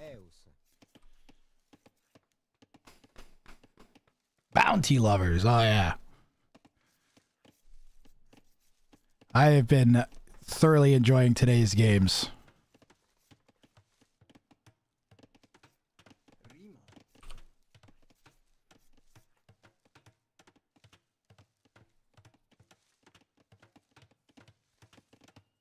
Scratch, scratch, scratch.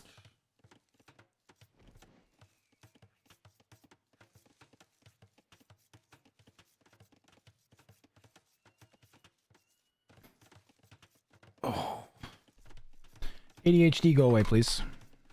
I got distracted. I looked at my phone because I had a notification in the Showdown Cup Discord, and then I started looking at other things. The ADHD monster is rearing its head, chat. I gotta lock in here. I gotta lock in Dark Age. Dark Age, lock in. We are more than a third of the way through the tournament now. We're coming up on a half, I think, in another 5 sets. Started off with, I think, 63 sets to cast, and we're down to under 40 now after this one.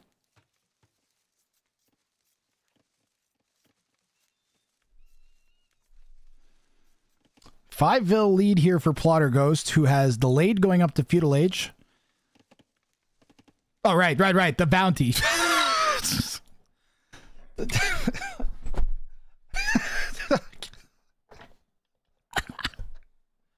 We're definitely 6 hours into casting now.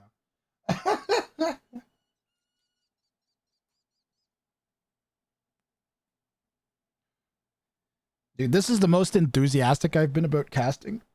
Although, I don't know, I was really enjoying casting the Red Bull qualifiers for a while there. But yeah, definitely enjoying this more than that was. That felt more like I found out that I enjoyed casting again. This is more like, this is my dream, man. Militia from Bergman.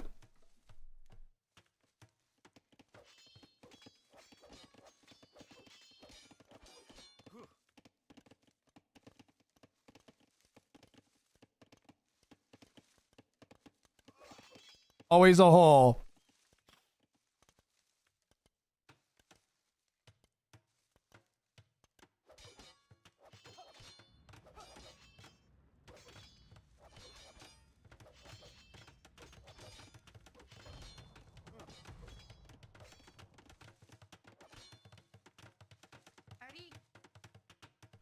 How's that a level? It's actually a level 3 bounty. It's actually a level 3 bounty. The reason was this. So the difficulty of this bounty was based on the fact that it took many attempts. This one I think took 9 attempts on the ranked 1v1 ladder during the game show. So I was like, all right, like it's a legitimately difficult bounty based on that.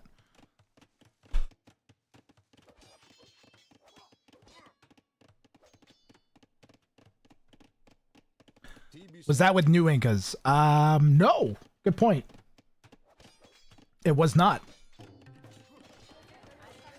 I was thinking about banning Incas from the bounty, but it doesn't have a good enough record. Like, a high elo loss versus a low elo. So as far as I'm concerned, it's a very doable bounty. That was like a 2,500 versus a 22,000 elo too, I think, or 1,900. I don't remember. It was earlier today. Any other civ, it's very hard. Well, the other Meso civs also get bonus for their settlements, and is it the Bulgarians that get bonus pop space for their military buildings, right? So there are other options.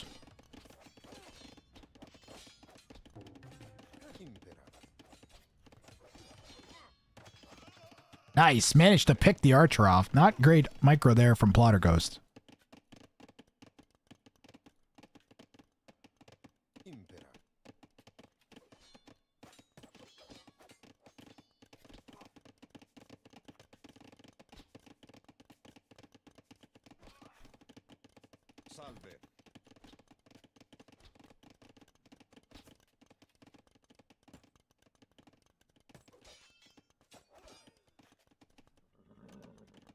That's a lot of men-at-arms. Romans, of course, get the extra pierce armor for every pierce armor they pick up. Bergman has not... I don't think he's even built a blacksmith yet, no.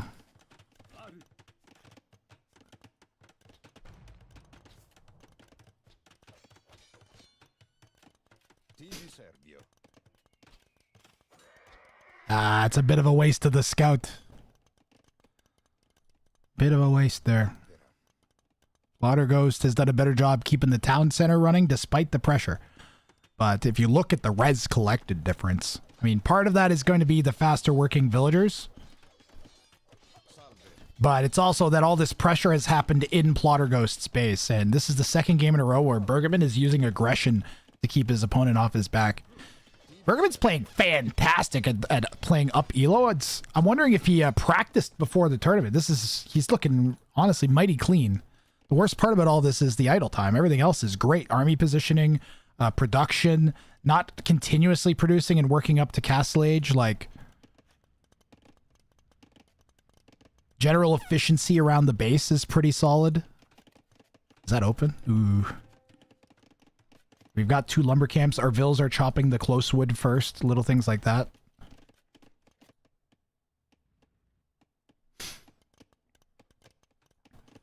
We'll see. Around this elo is when players get really good at microwaving multiple groups of crossbows and running flanks and army positioning. So in Castle Age, we might see Plotter Ghost do a little bit better. Plus, he'll have access to slingers too. Well, I hear archers. It's those guys.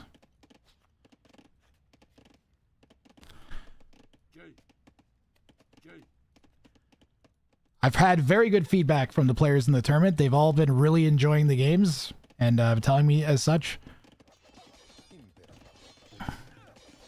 I feel like adminning has gone fairly smooth beyond the struggle with getting the casts in because of the busted PC. Not much I could really do about that. I did have small indications that my PC was having problems, but I thought that I'd fixed it. Like, I updated my BIOS and the chipset drivers, and I can't remember, I did something else. Oh, I thought it was my keyboard. I unplugged my keyboard, and I changed to a different keyboard, and the problem went away.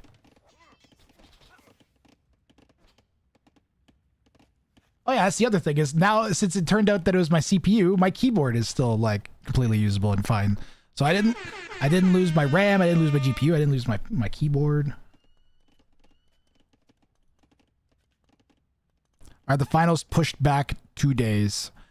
So Smart Guy, I was going to try to cast as much as I can to tonight, like today and tomorrow, and see if I can get to a point where we can mathematically determine who's in the semifinals.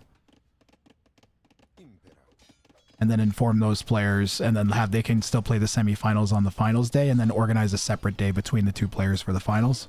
There's no way I'm going to be able to cast all the games in time. There is 40 sets remaining, which is 120 games. And you average about 20 minutes a cast. So if you do the math, that's 40 hours. So I have to cast 40 of the next 48 hours at a constant pace. And then there has to be no long games and no delays. So that's just... I'm going to cast a lot, but I'm not going to cast that much. I don't think I could.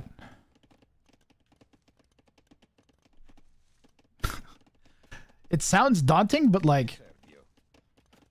I actually want to do it. I don't know what to say. I really am excited to do that. I'm not going to be able to do it. I just don't think I'm going to be able to do it fast enough. Without like fast forwarding, and I'm not doing that.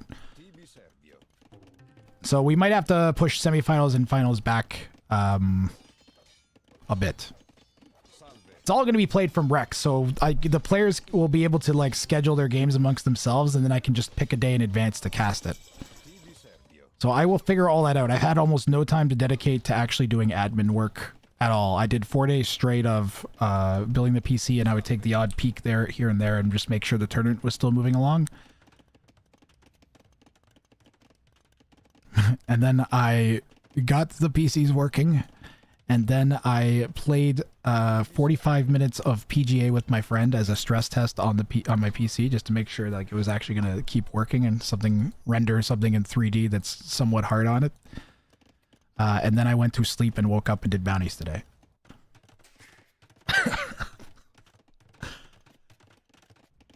I haven't been outside other than going to Canada Computer in 4 days.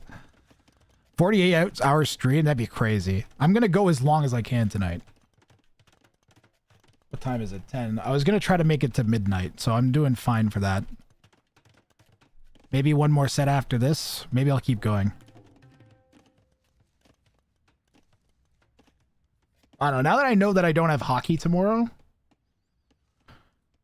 I know I'll be able to like get a nice rhythm going. I'm following a bird around. ADHD, guys. This is kind of usually why I stop after like 5 to 6 hours, is I just can't focus anymore. I have to lock in here. You gotta lock in. It's 4 days not going out long. 4 days of being in a basement, taking PC components. I can't explain to you how bruised my finger. All the parts of where my fingers meet my nails hurt so much. The stupid power supply cables. Oh!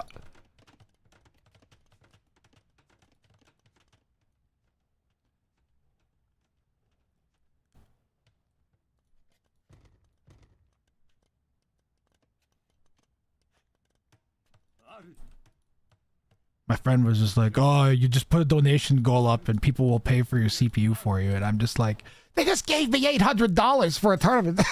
I can pay for my CPU. Like, that's what the sub money is ultimately for. Keep the stream running. Let's see. Bergman is going into the ideal counter for Plotterghost's main army of choice. And Plotterghost spotted the Scorpions. Roman's going Scorps is no big shock. And Bergman is halfway to the requisite number of Scorpions he'll need to have alive at time of victory. So the way he should probably go about this is make like 30 Scorpions. So that if you lose like, you know, 5 or 6, 7, 8, you're still like a good number above your minimum number you need for your victory condition. Suffered a bout of agoraphobia when I was 19. I didn't leave the house for a month and eventually wound up in the hospital. It sucked. Yep.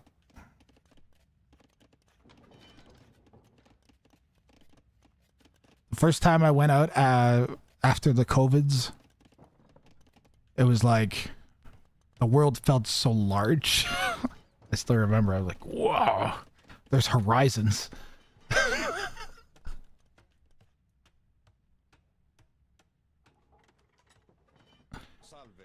We went to the top of so many hills and just like looked at stuff. We were like, outside. All right. Mangonel on the right, group of Scorpions on the left. Mangonel could get a really clean shot if these guys group up at the wrong time or in the wrong way. Or get stuck against a tree like that. Like, that's begging for a mango shot to take 4 or 5 Scorpions out at once, which would just be devastating. It's roughly 2 Scorpions is already worth more than a Mangonel in terms of resources spent. So that's already like the Mangonel paying for itself.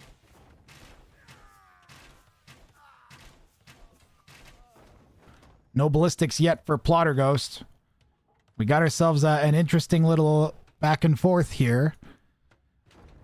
We're still waiting, not trying to talk down on Plotterghost here. We're still waiting to see this ELO gap kind of come to fruition in some meaningful way. Either in micro or macro or what. Right now he's got a 5-vil lead and a couple mangoes, so I'm interested to see how this fight goes. And right now, Bergman is consistently being pushed back. So I think what Plotterghost should do, if he's able to, take a group of like 8 of these guys and start trying to push in. I don't think he's going to expect the second group of Scorps. Oh, Bergman should delete and flank. Oh, I would love to see a delete and flank here. He's going to go out the gate, though. You just know it. He should be... your priority has got to be to get your army in position.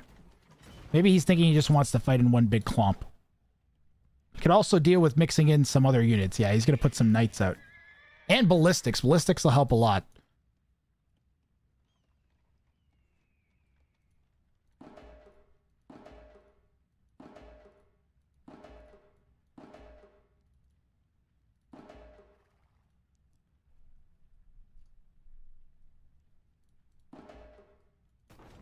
Ooh. Ooh. Can't keep doing that. I'm good as long as I take my meds.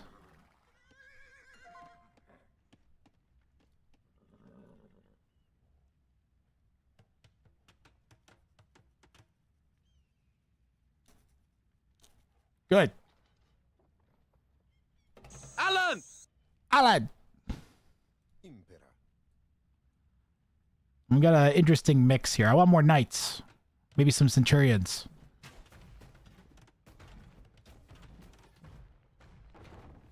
Alan! Geez, just terrible engagements here for Bergman. He's thrown away a lot of Scorpions. Just make a couple mangoes. Low elos do not like mangonels. They feel too much like throwing the game to them, where they make mango after mango and they just keep getting sniped. If that's you, you should play a game against the computer where you only make mangonels and go down in difficulty until you can consistently beat the computer doing that, and then work your way up. And then you'll be like, oh man, I can micro mangoes now. Is it time for hourly Allen spam? Hourly. I've been less sensitive to the Allens today because I have half my memes I can't hear. Both players going up to Imp almost at the same time, but Bergman with 13 less villagers. But like 1,000 more res collected. KD, however, is where most of that 1,000 res will have gone, as it's 45-7 for yellow. 45? Nice little Scorp and Light Cav / Scout raid. Alan! Alan!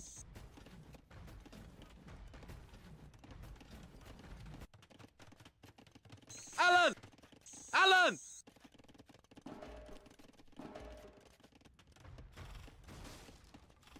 Alan! Alan! Da da ba ba ba ba ba. Alan! Ba da da ba. Alan! Ba da da ba. Alan! ADHD stimming is bad. Alan! Ba, ba, ba, ba. Alan! Alan! Alan! Alan! Chad, I need someone to bring a mango to... Okay.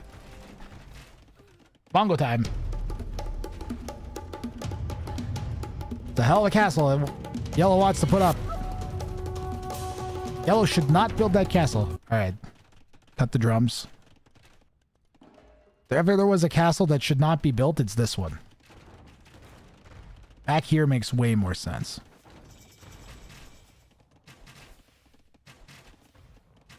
Still, the Scorpions, they just fire at the foundation. Nope, they weren't close enough. Didn't react fast enough.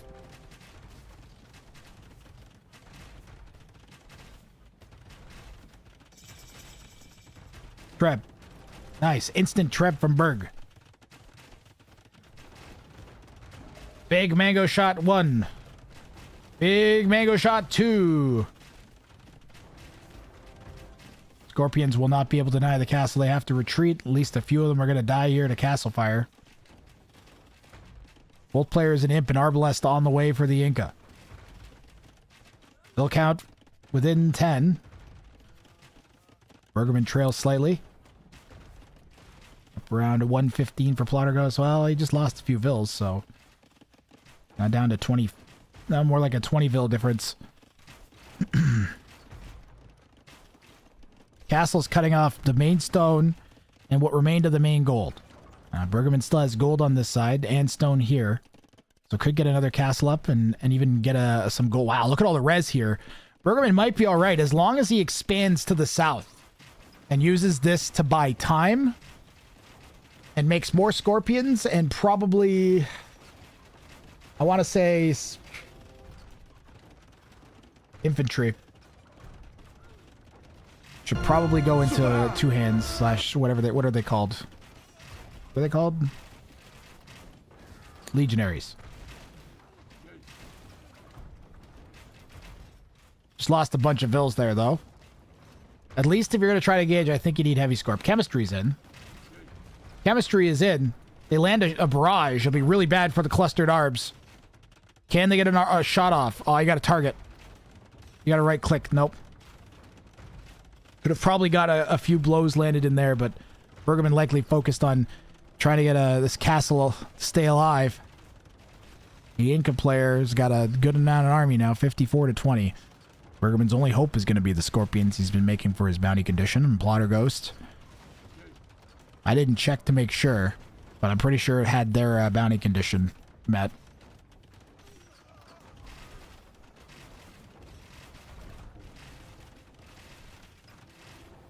I'll consider it word. The potato meme is my priority, alright? Potato meme could use upgrades.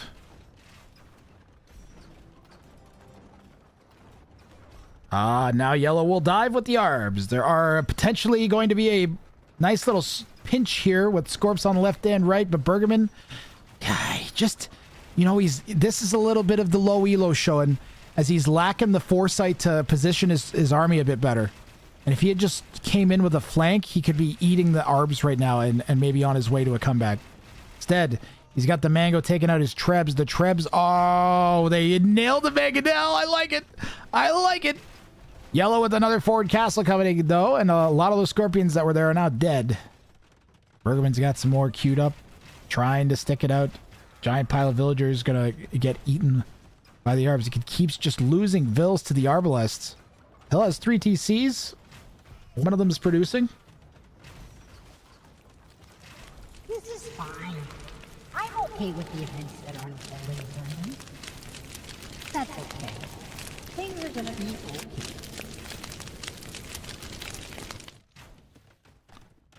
That is a get out of my game castle. That is I'm taking your base. Bergman calls the GG. We're going to affirm that Plotter Ghost did in fact get to 200 pop before clicking up, but I'm pretty sure that he did. Must not reach feudal age. It's not clicking up. Reach. Yep, easily got it. And that is going to be a bounty claimed here for Plotter Ghost. Walk away with 4 points.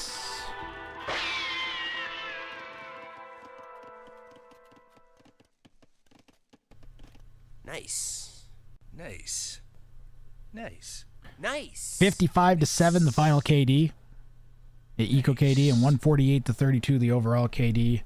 We'll run through the stats real quick for anybody that's interested and add a point there for Plotter Ghost in the games. So those are the games win-loss, and that is the points for the set.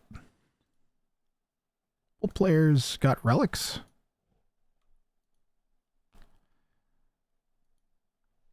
Very similar APM. With aligned spikes. Except for right here. Whatever happened there. And I guess Another here. One. One person over microing, the other under microing. On to game 3.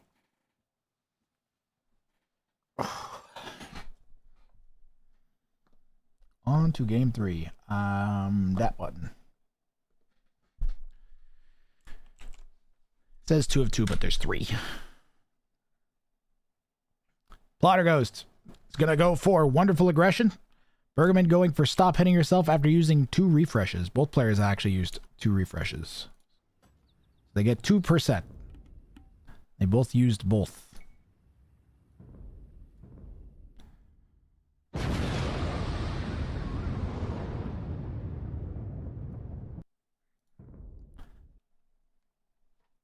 I think today has been a pretty fantastic comeback stream.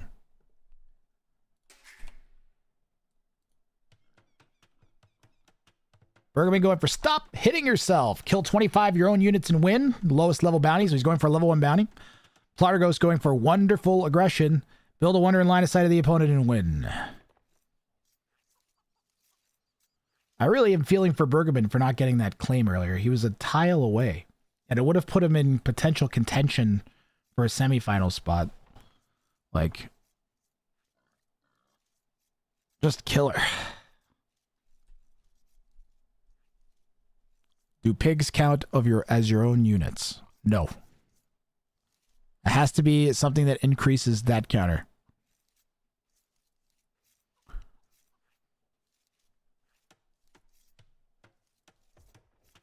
You have to increase the kill counter on the unit.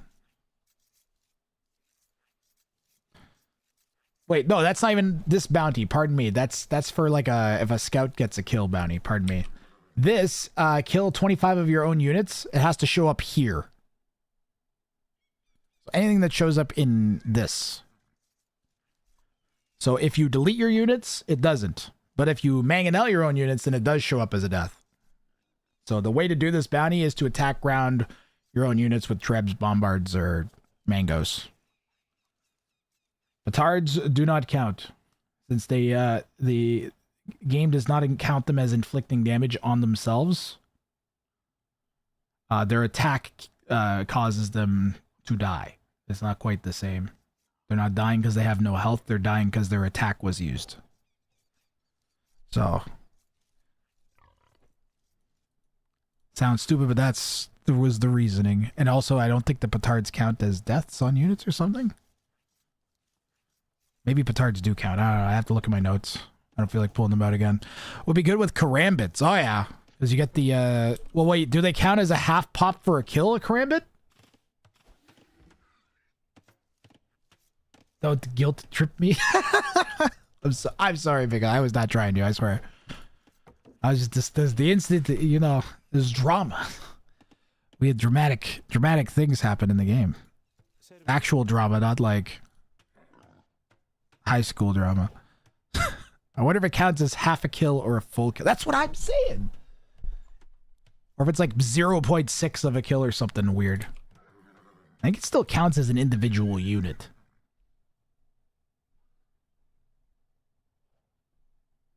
My thoughts are cheap and stackable. I have to confirm that my team won game 4.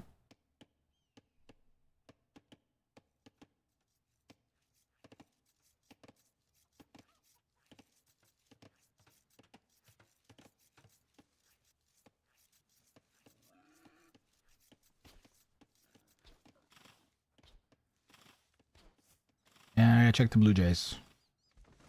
I'm indulging my ADHD a little bit. Blue Jays won 3-2. Let's go. Good way to start.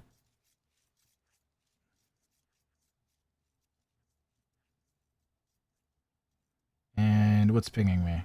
Oh, it's the clipping contest. All right. Somebody posted a clip in the clipping contest. Remember, guys, the top clip of the tournament, whoever gets the clip with the most views of something that happens during the tournament from my channel will get $50 US.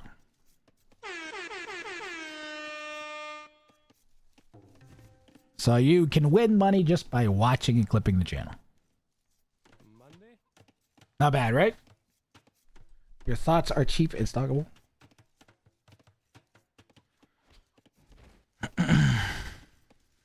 So Plotter goes Spanish for building a wonder, for presumably the faster build time, especially in view of the opponent. And kill 25 of your own units and win. Mangonel's Byzantines. Well, he's going to get cheap trash, so maybe make a bunch of pikemen or skirms and just mangonel them real fast. Conceivably, I could see you getting away with that in Imp. What's the cheapest unit in the game? Like, what's the cheapest individual unit? Blackwood Archer? Spear? Is there a unique unit that's cheaper than that? What about spears? I think spears are slightly less res or something, right? 10 wood, 20 food for a spear, right? Blackwood is the new cheapest unit.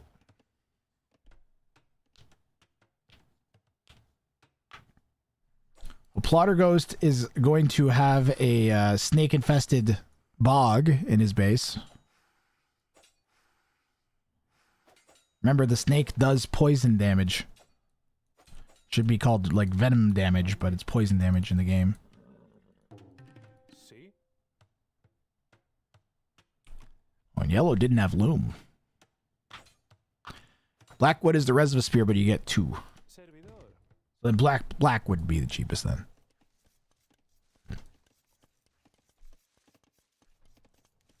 It's like Mangonel cluster Blackwoods would do it. There are higher tier versions of this. This is Stop Hitting Yourself for Bergman is a level 1 bounty, so only worth 1 point, 1 extra point. I think the higher one is either 40 or 50, and then the other one's a 75. I think it's 25, 50, 75.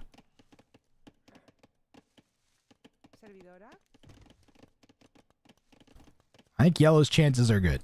He's got a really good civ for the bounty. It's strong in and of itself on Arabia. And if you mangle the back Blackwoods, you actually get res back too, yeah.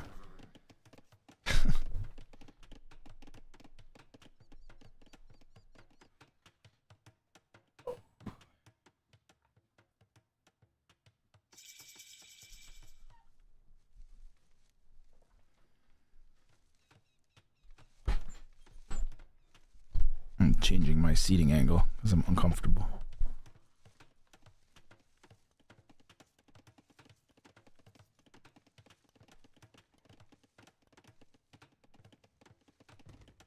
Plotter Ghost just going straight FC here.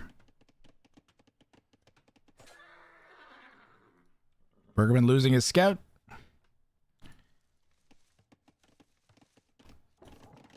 Byzantines have fast imp. They get cheap trash.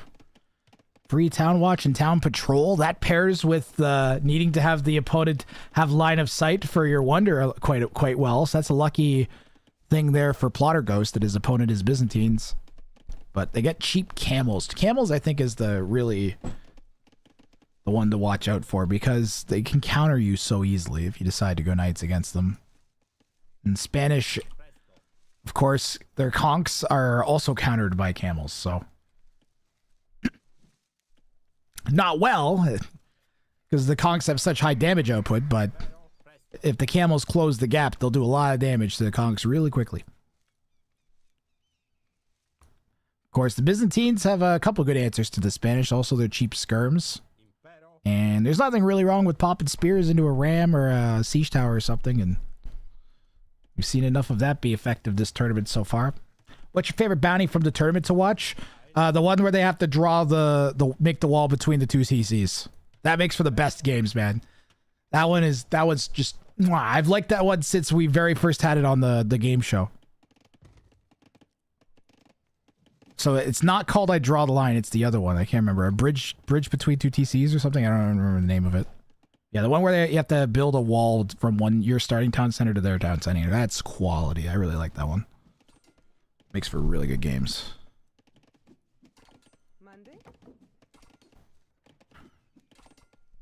But honestly, I would have to say, like, the best moments from the tournament have been from really weird or complementing kind of bounties.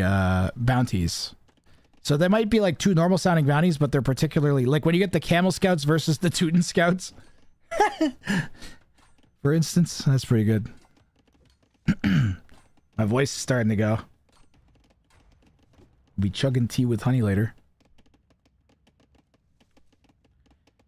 So my voice doesn't sound great. I can kind of like work through it, but if it hurts, I'm going to stop. Right now, it doesn't hurt yet.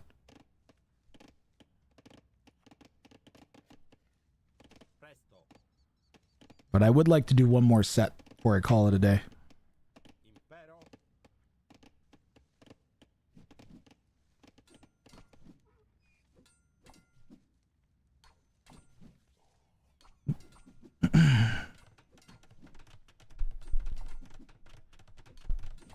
Today was so much fun. I'm having a really good time. Just having like, dude, tournament hosts. If you're not T90 or Dave or something, cast from Rex. You could just play. You can plan your life so much more. You can do all the fancy stuff since there's only one of you. Like, you can set up all the overlay stuff in advance. You don't have to do it on the spot as much. This is definitely the way to go.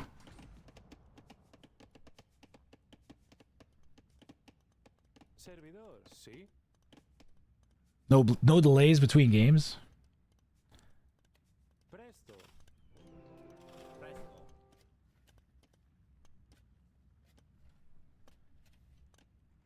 Call in a co-caster. PC wall, the dumbest wall. Yeah, it's the best. It's the dumbest wall, but it's the best bounty.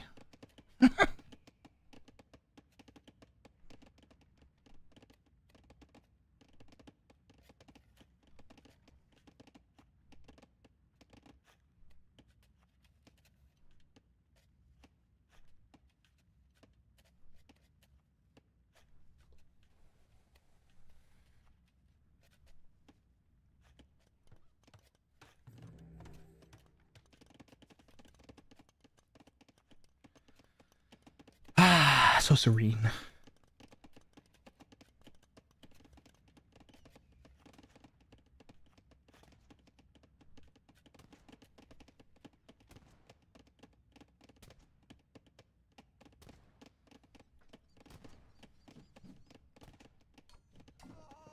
You're just joining in. This is the Showdown Cup. Both players assigned 6 challenges each. They have to pick one of the 6 challenges to do against the other player in a game. The other player doesn't know what bounty the other person has. And you get additional points depending on how many points that bounty is worth. So Bergman going for 1 point, Plotter goes coming for a 3. Time to open that bottle of all Lagavulin to my CPU's health. Thank you.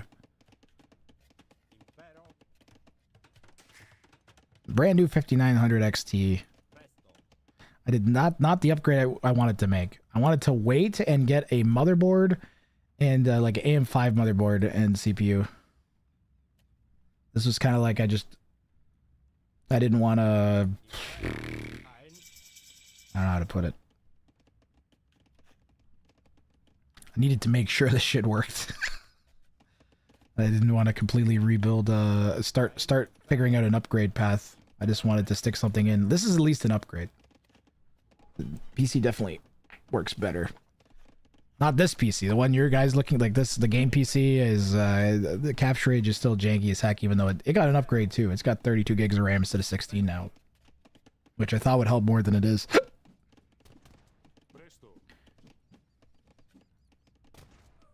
Lead skirm in for Bergman.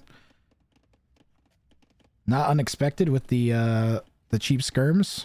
Direct counter to the conks.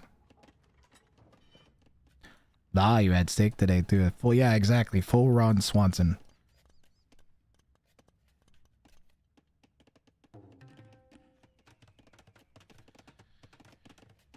I put the office on during the when I was fixing the PC, just because I needed something like in the background that I could sort of pay attention to, and then pick up whenever I was whatever. I forgot how damn funny it is. Actually hilarious show. Well, Bergman's made 3 conks and stopped.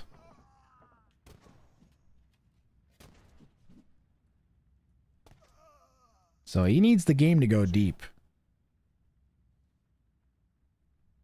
For me, that's you. Nice. This would be excellent background working content. I feel like I do a pretty good job of only getting excited when actually exciting things are going to happen. Yellow's building a castle. The skirms, I wonder if the skirms could deny the castle here. We'll see if Bergman's going to aim at the vills, pay attention to his units. If he targets individual vills, yeah, he might be able to just camp underneath the castle too, because these guys will, well, these, yeah, he is in the armor. And Plotter does not have even fletching. Nope, he just runs away, dives in deeper. Ballistics would be nice. Yeah, Plotter goes taking this one very kind of laid back. It was a very chill game, this one.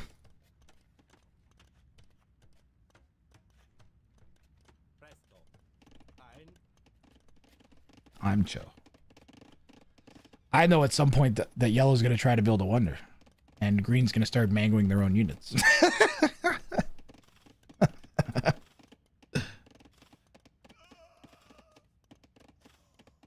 Some of my best engineering breakthroughs while you're on my 3rd stream this year. My boss should sponsor you. That's nice to hear. Alucard studying for law school. You're an engineer. Zavella, remind me what you did. You told me before. I can't remember. 3rd screen. Ah, okay. That makes more sense. I was like, this man's watching 3 streams at once.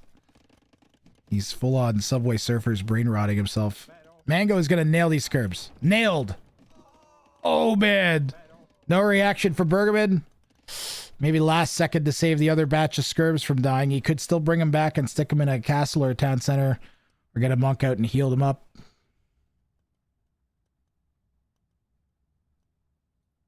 Laid back Baker Man. Boilermaker. They got me to program robots in CSC. That's what I was thinking of.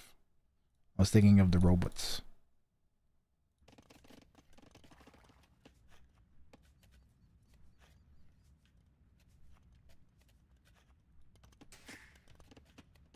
Plotter Ghost is 18 vills up.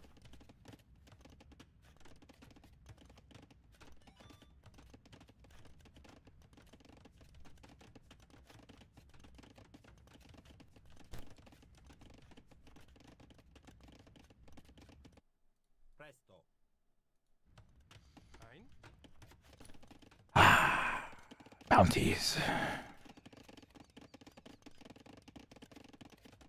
Bergman, your house. Make some houses, please. Maybe like kapow. Still housed. Sir, you need to make houses. Mr. Bergman. There you go. Thank you.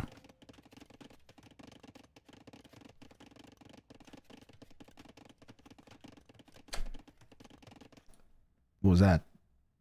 Picked off a conch that was sneaking around up there, it looks like.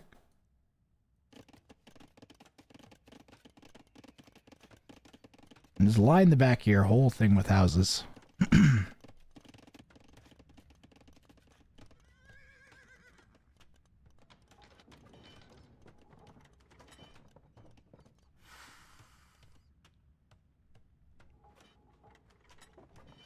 The giant snake. Giant snake. If it hits one of the weak skirms.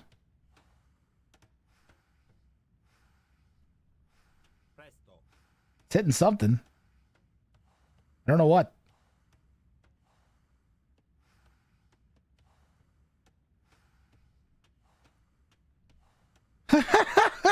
That skirm's dead. It's got, look, it's got too much poison damage. Okay, they killed the snake. But not before the snake absolutely destroyed that elite skirmisher. The stacking poison damage is insane from those things, man.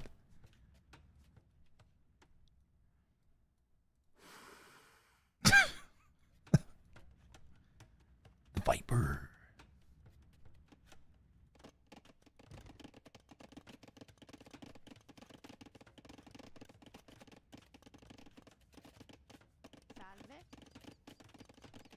Snake greater than elite skill. Well, the snake has melee damage, so once it gets inside the skirm's minimum range. Dude, you know what would be? It would be actually be such a. It might be like a legitimately good strategy to send a spear out and just grab a whole bunch of, like, especially if you're Armenians and you can make it in Dark Age, and go out and grab a whole bunch of the snakes, aggro it onto the spear, and send it into your opponent's base. Like, way more effective than a normal Gaia Rush, simply because of the stacking venom. Like, I think there might be actual potential there. Good evening, Rat Gang. I haven't caught much of this due to time zones, but I have seen has been fun, so thanks for the content and keep at. Thanks, Furious George. Have an explosion. Yeah, there's only been 3 streams so far. Because I had a whole bunch of PC issues. So if you're wondering what happened to the stream the last few days, you're like, oh, I've missed all this. It was supposed to happen, but I haven't been online because my CPU died. I had to replace it. Bergman is on the way with 8 rams. We've seen him do this before. He's going to put the rams, he's going to put the skirms into the rams. So this doesn't actually make the rams move any faster. But it will kind of disguise his army a bit and give them cover as they approach the mangonels and the castle.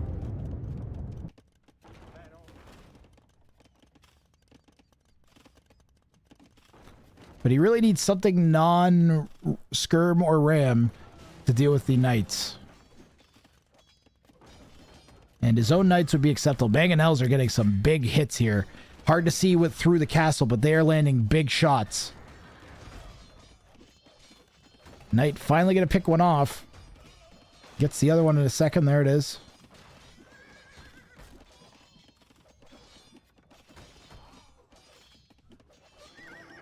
Yeah, that's just gonna die, unfortunately. He should have waited for Imp and Capram. Oh, let's go, chat. Plotter Ghost. Whipping down the wonder in plain view of Bergman. Bergman has got a new target. He's 11ing.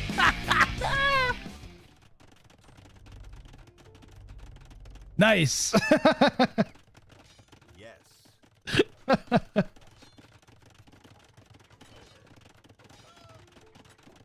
Beautiful IRL as well.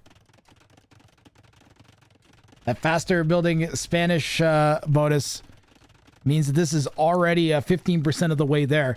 Bergman has no defensive castle, chat. There's no defensive castle for Bergman, so he's not going to hit this with trebuchets right away.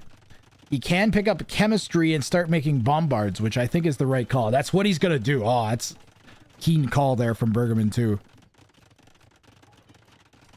Ah, good clip, Leopard. Good clip.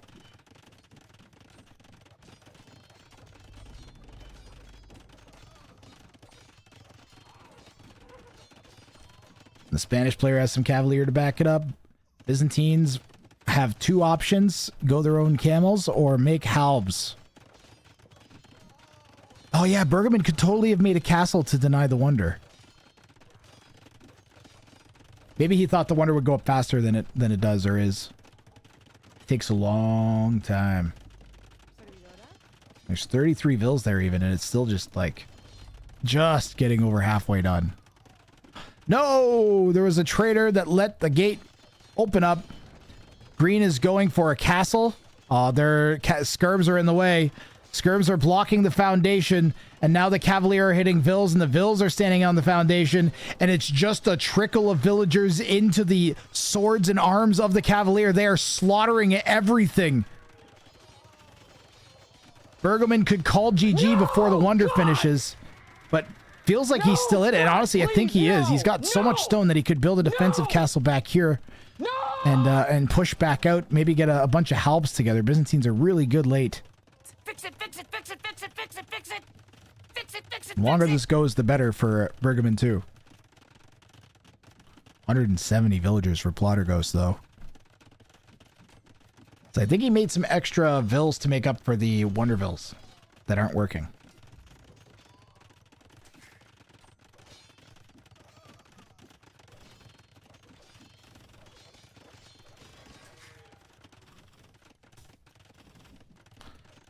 Wow. That is a pretty wonder. That wonder is beautiful.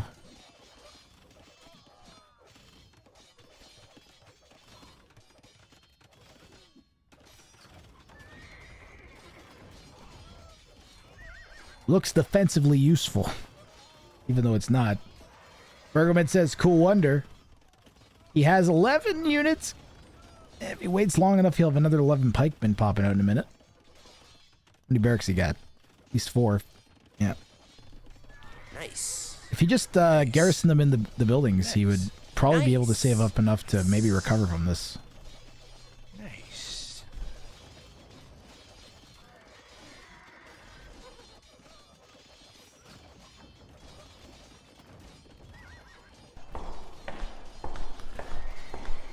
Bergman clinging to life here. I shall let him slap the wonder. Is it the tallest building in AoE 2? It's pretty darn tall. It's blocking it off a lot view-wise.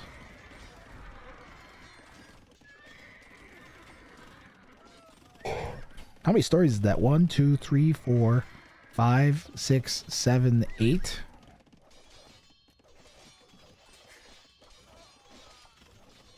It's probably tall for back then.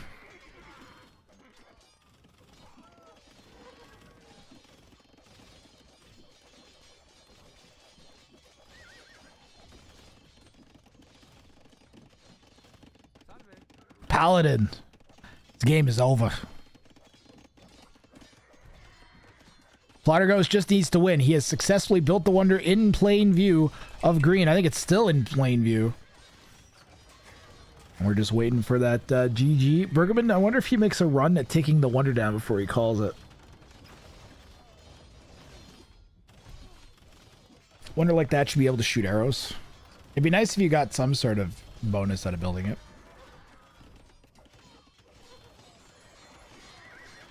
Generates a unique unit every like 30 seconds or something, even if it's just really some weak bonus.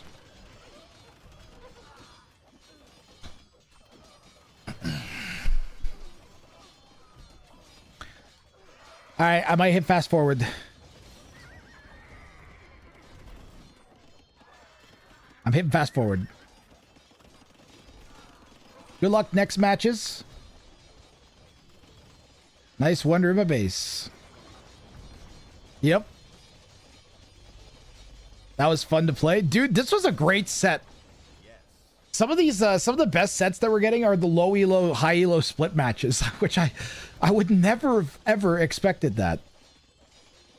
And that's pure class from both players here, I gotta say. And that is going to be a bounty claimed here for Plotter Ghost.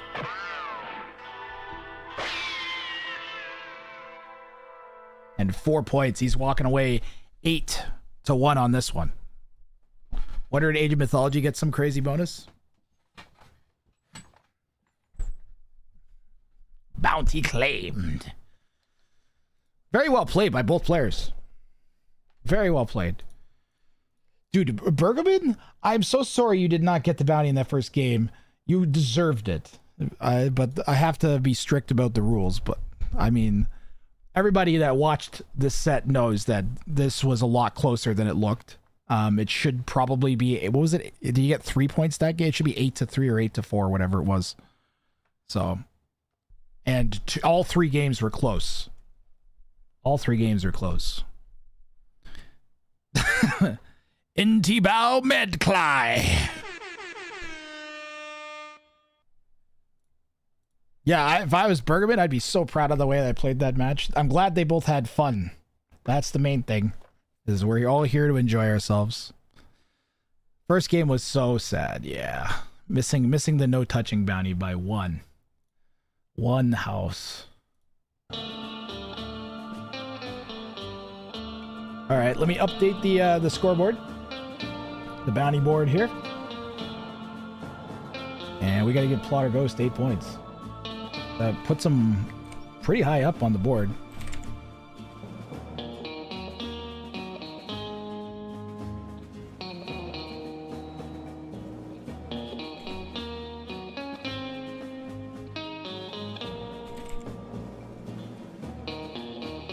We lost. Wait.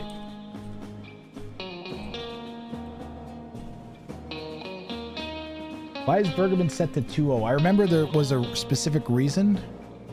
Did we have like a game that didn't get counted for either player?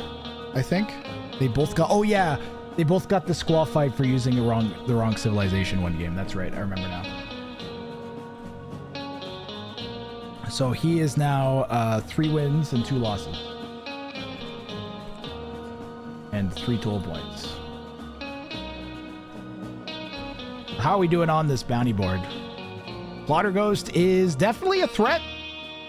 Definitely a threat. If he gets like 6-7 points his second set, that would put him tied for 3rd or 4th there, right? Be right there. Only needs, actually, wait a minute. He only needs 4 to tie with our current 4th place player. Either Duduju or Plotter Ghost only need 4 points in their games. Why is Clear Love's score missing? Oh, it should say 3-0, but it's like getting blocked for some reason.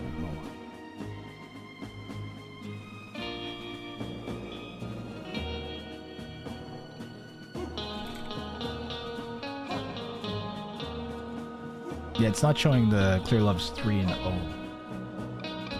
Why is it like formatting it weird?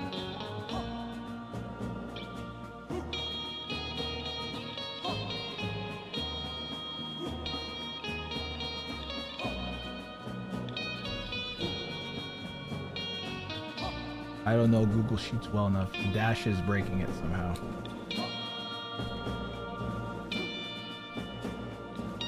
Yeah, it's treating them as dates. For some reason.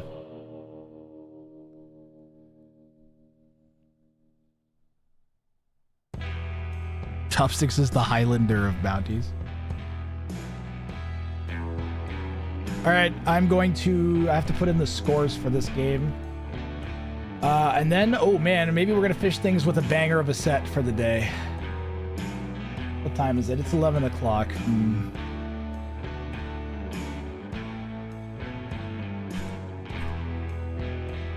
So, up next on the schedule is Matsi versus Togawa Saki Koi. Oh, you guys want to do replays while I do this? Sure, that's a good idea.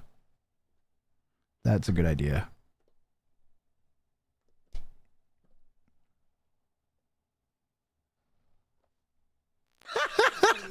Oh, there's a tower there. He might get it. He got it.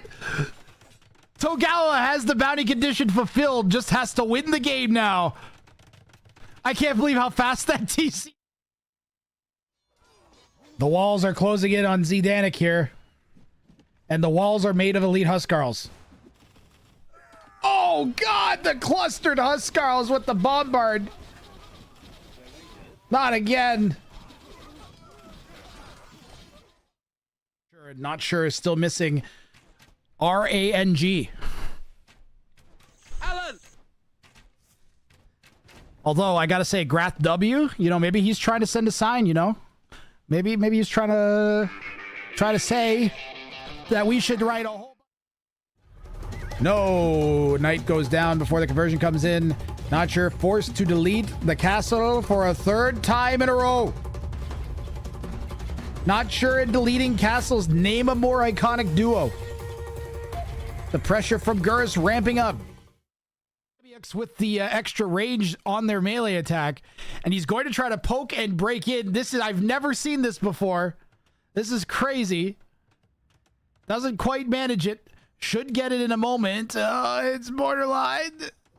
Down it goes, and the cameo. Oh, let's go, Chad. Plotter Ghost. Whipping down the Wonder in plain view of Bergman. Bergman has got a new target. He's leavening.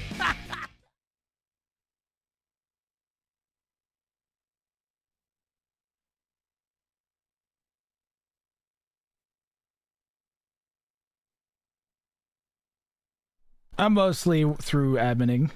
Give me a moment. Ads now. 3-minute ad break coming up, so it's gonna be a big long, like they'll say a ton of ads, like 10 or something. But after that, we will do. We'll be back with Matzi versus Togawa Sakikoi.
When do I want to start tomorrow? 15 GMT puts it at 10 a.m. my time, I think. It's gonna be rough. I don't think I can do 10 a.m. I'm gonna have to start at 17 GMT.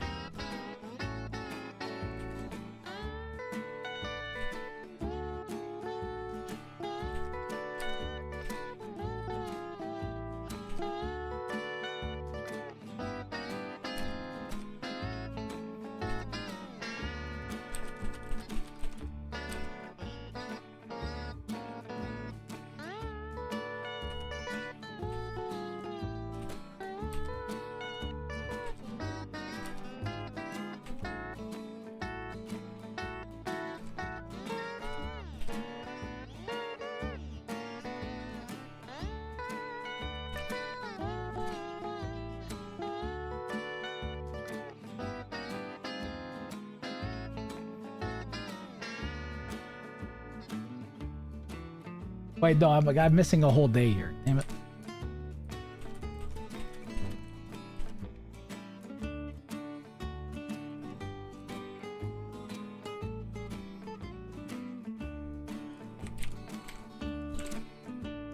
Trying to set this casting schedule up a little bit.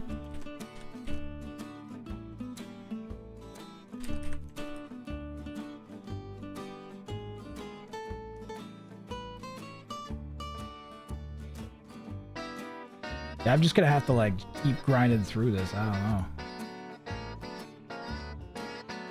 Wrath, you get any use out of vibe coding these days when it comes to stuff for stream, like things that were too hard or impossible before? Many, many, many things. Many, many things. All right, we're going Tagawa Saki Koi versus Matsi, guys. This is two very high elo players.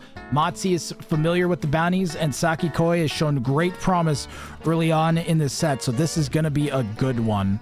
You're not going to want to miss this.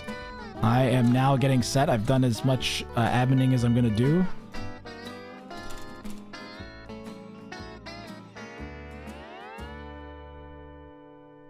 Yeah, I can't. There's a number of things that happen that I've quote unquote vibe coded, but I mean, I'm also at a point where I can write half of the code by myself now. This is a heavyweight fight. Yeah, it's an adequate way of describing this one for sure. So I've got the Rex ready to go. I'm gonna get our overlay ready to go.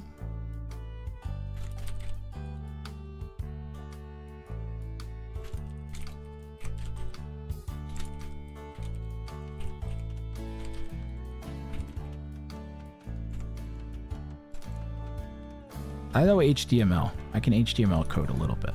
I can't really vibe code, or I can't really code other than reviewing it. That button and score reset.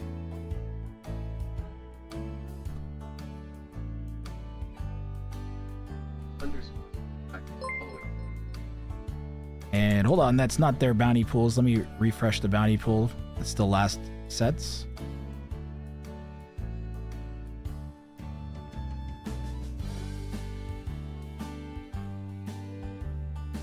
Thank you for the follow. It's Solrek.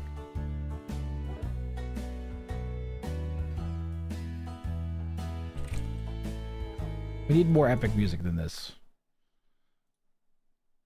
You know what? I'm busting out the crab rave. I'm busting out the crab rave chat. we need some sort of hype, non-copyright claimed music. We're going crab rave.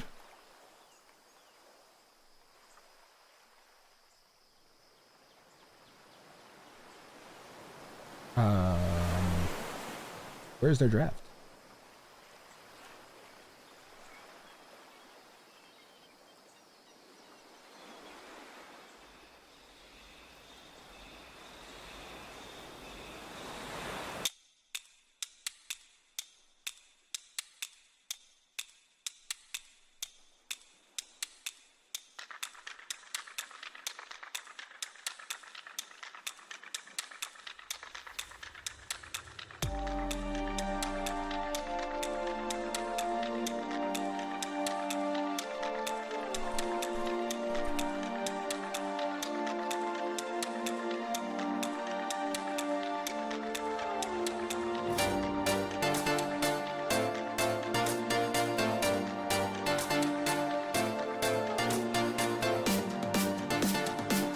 I think I've got it. I'm assuming that this is the bounties they were doing. It's possible I'm wrong.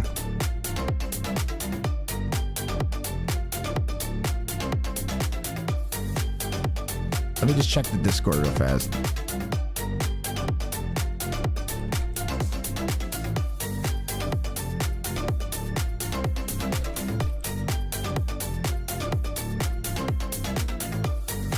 No, yeah, this should be it. This is the one. This is the only Togawa match in the admin list, so it has to be the one. Yeah.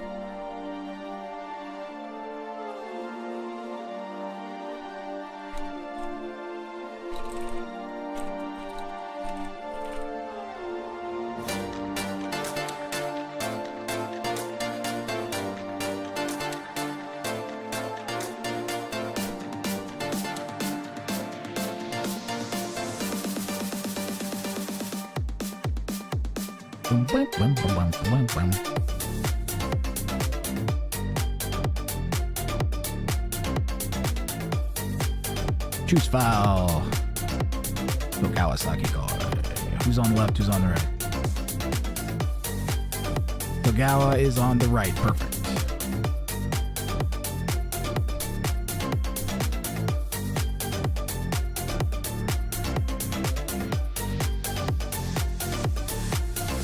We're gonna make Matzi orange.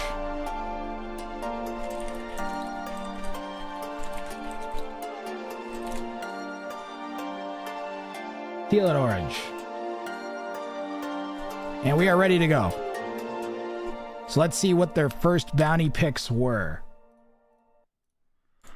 And we have got actual gatekeeping for Tagawasaki Koi. Every military unit must pass through the same gate. It may be rebuilt on the same tiles if lost. And we've got make no villagers once reaching feudal age and win for Matzi. What? Okay, I got one less overlay thing to do.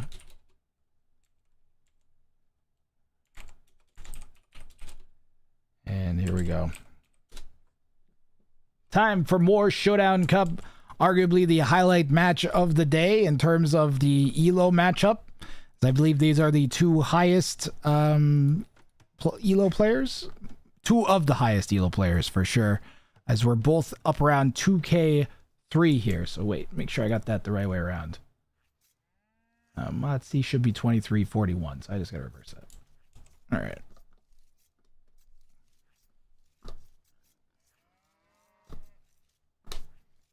Fresh channel point prediction running for if you think there'll be a bounty claim this game.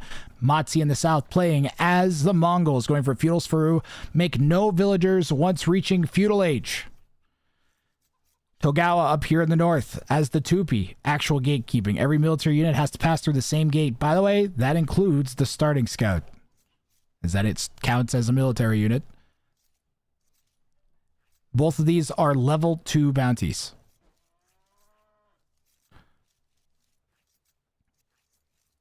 So Matzi, I think, probably going to do kind of like a scouts all-in play, maybe, as the Mongols. He could do maybe like 17 pop archers. And Tupi, I don't know why the Tupi in particular. Maybe just because they're decently strong civ at the moment.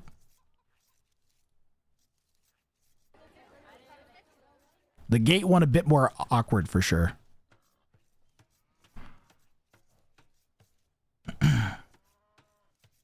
See, now the channel points are flying around. The stakes have risen here. Hold on, chat. I am going to quickly restart Capture Age because it's being very glitchy.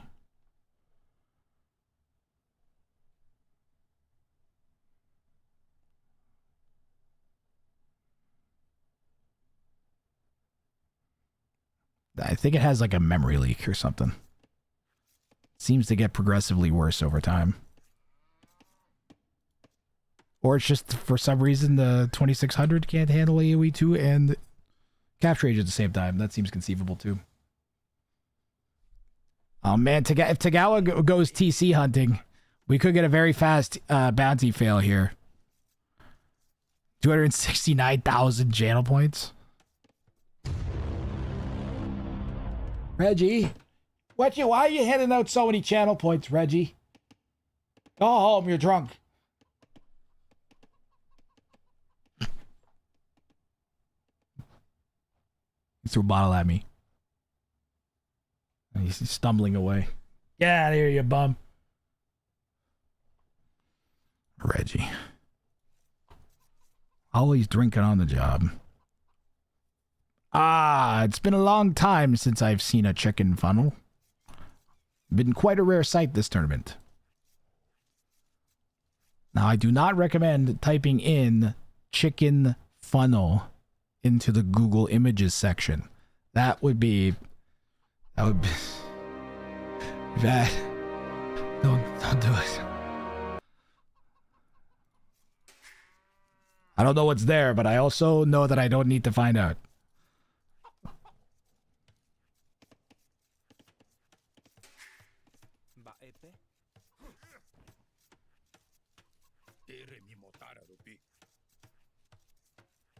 Well, looks like the funnel is funneling.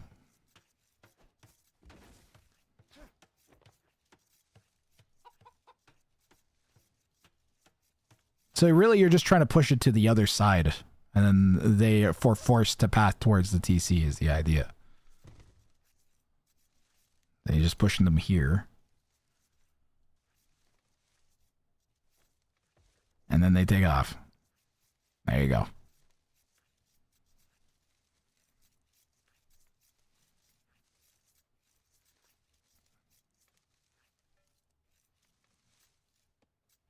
What is that?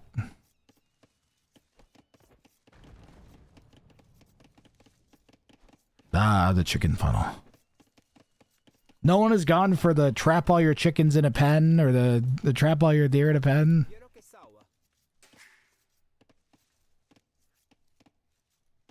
Wait till you cast my sets, you can see some failed funnels. Oh yeah. At least we have one bounty that we've only seen once so far in the tournament, and another one that I don't think we've seen a single time. I don't think we've seen Feudal's Farood before.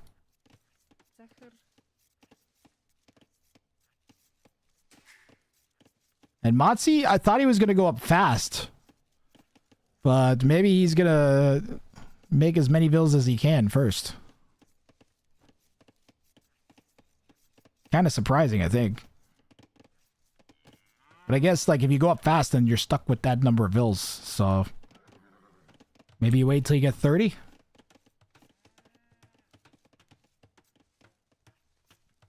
You can even go fast imp if you really want. You just can't make vills once you get there. Make no villagers once reaching feudal age. It doesn't say you can't click up to castle, and it doesn't say you can't click up to imp. And as Zuvel, you've asked this before, but it does not say you cannot make fish. You could make fishing ships. And there are 4 ponds, at least. 1, 2, 3, I think that's one. Technically 4, but you're not going to fit a dock there. And 4. 4 dockable ponds. He wanted to do Motzi build, but didn't expect Tupi. I think he also warned me at one point that he was thinking about TC dropping. Except that he wanted to know if it would lose him points. And I was like, yes, it doesn't. You not only can't not do it, but you lose points if you do it. And that's because it disables other people from doing bounties at all. Like a lot of them. It's too OP.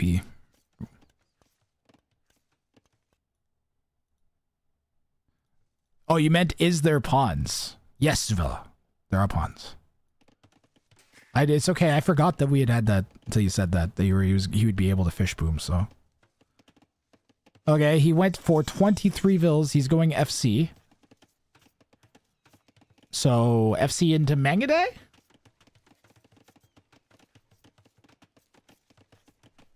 FC Mangaday?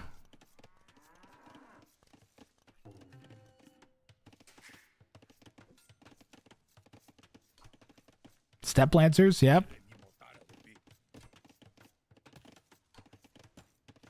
He can't make any villagers now for the rest of the game. He's got 23.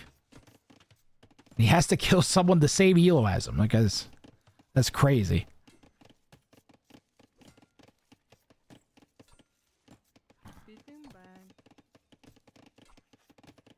Yeah, he's not on stone, so it's not going to be... Unless he was going... He might have gone right as he clicked up, but... Nope. All in siege push. He could go forward siege workshop. He's not on gold though. Boy, I don't know what Motzi's plan is. Forward barracks. Okay. You think he'll fish boom? He doesn't know there's water yet. Motzi does not... Oh, he might. He might know there's water over there. If he's paying real close attention to his line of sight. The barracks will let him see the water. No, it won't. Barracks in a stable. It's got to be steps. Got to be step lancers.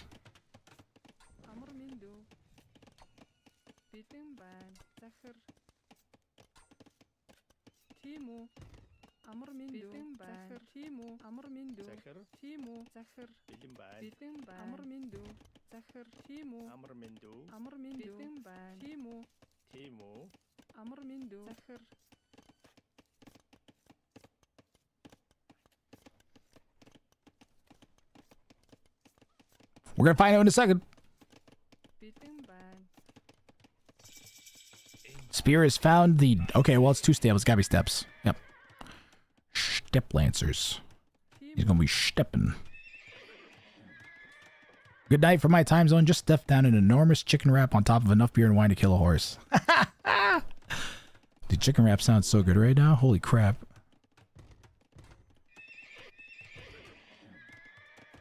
I want chicken wrap.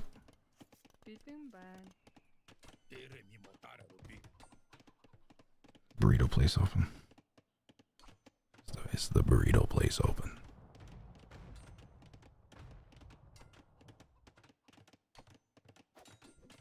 Wrathring becoming distracted. Oh, it is.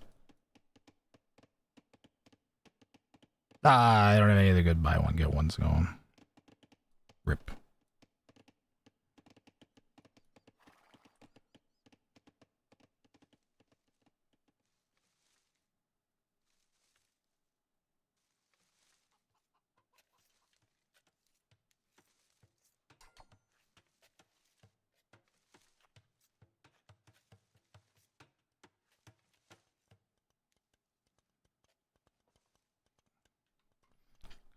I am tired. I think this will be the last set, guys. I'm tired and I'm really starting to struggle focus. And at most, I would get in, I think, one after this one.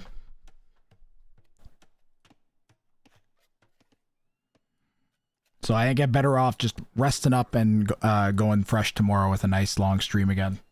By the time this is done, it'll probably be close to 9 hours. So I hit my target of 8 hours. I didn't hit by the number of sets I wanted to cast, but there's not much I can do. They take as long as they take. So Motzi here is locked in on this push. We gotta watch. Gotta watch Grathring, because it's gonna happen. It's gonna happen really quick. Togawa's got a defensive castle.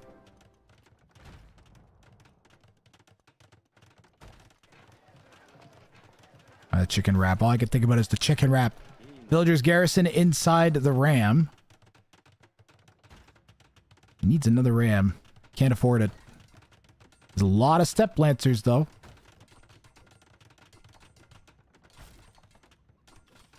I think he should just try and break in right here on the house. I think he should just back off right now and go and try and break in on the house. Make a mango next. Well, he made a scorp. Okay.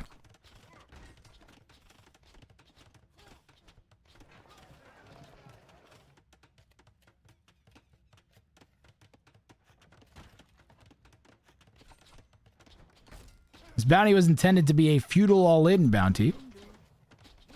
Motzi has turned it to a castle age all-in bounty.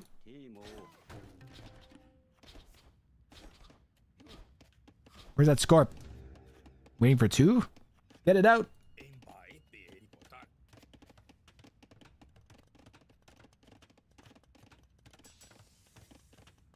I'm also thinking that Togawa Sakiko has probably failed his bounty at this point. I'm not sure if all of the military units he's had so far passed through the gate. When does the gate get built?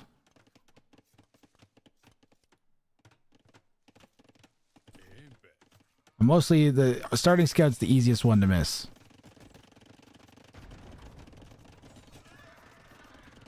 Nice. Okay. I forgot about checking the conditions for this bounty and how I would have to do it. So let's just catch up here. So they've passed through. Those 2 guys are good. What's the next army he makes? What's Togawa's next army? The Blackwood Archers. So they can do whatever they want, but before they die, they have to pass through. They have to pass through the. I'm just gonna go from here. Before these guys die, none of them have. They have to pass through the gate. But he's allowed to do whatever he wants until they die. Yo, Gamers DC, how you doing? Game's been amazingly good today.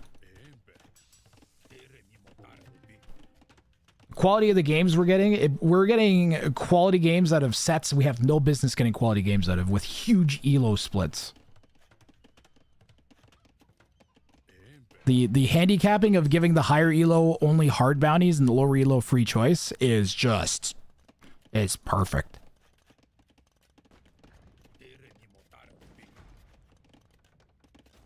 Well, that batch has passed through. These guys have not. The Mangonel has not. Oh, that is a bounty failed right there. That guy definitely did not go through the gate, guys. That is a bounty failed for Tokugawa Sakikoi, unfortunately.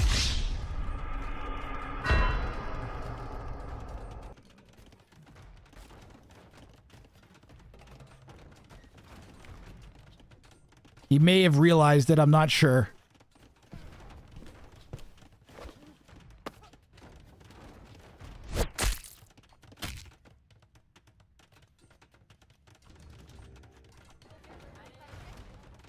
So very unfortunate. It's why he should have had a lot of people who have attempted this bounty in the past, and that Mango didn't pass through the gate either, so he's absolutely definitely failed if he hadn't before. Huh? The way people have done this in 4 is they build their military buildings at the back with a pen around it. So they have like a bunch of, or they build like a big box around their castle, for instance, that has the gate as part of it. Someone did attempt it this way. Matzi is dying though. That's probably the worst part here for Tagawa, is he was tantalizingly close to being able to get this bounty. But now with just a single point at stake for him, how much does Matzi care about losing those vills right now? He might care more about his push. And no, Togawa Sakikoi takes it. And he's going to get a single point for this one.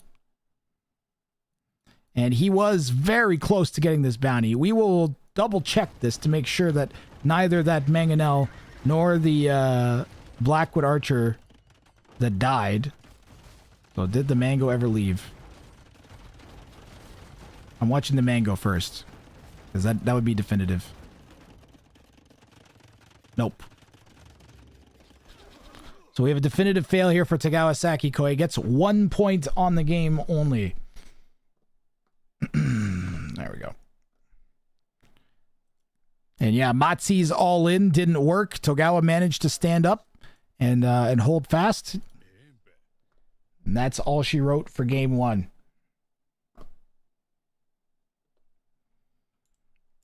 On to game 2.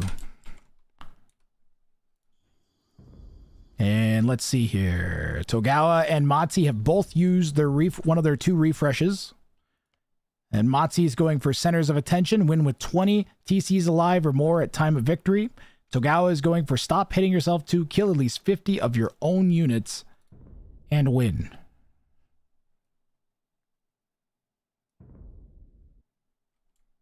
And I am loading into the game as we speak.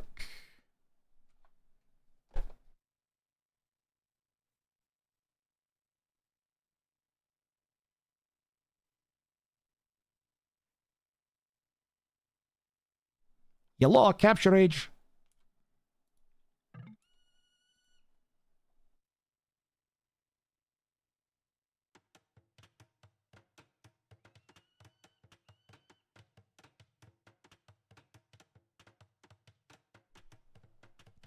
There we go. Being very glitchy. Okay, hold on a second. I have to clear that. Reset the bounty failed. And let's get them on the correct sides here. There we go. Togawa's got stop hitting yourself to kill at least 50 of your own units. I so hope that Togawa has seen some of the casts of the people who have deleted units. Deleting units does not count. We've already had, I think, 3 heartbreaker losses from people who hadn't read the handbook.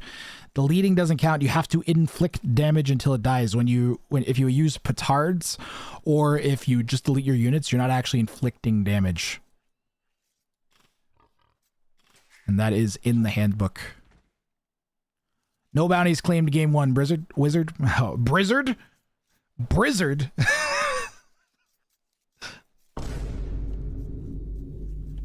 Blizzard of Wakata.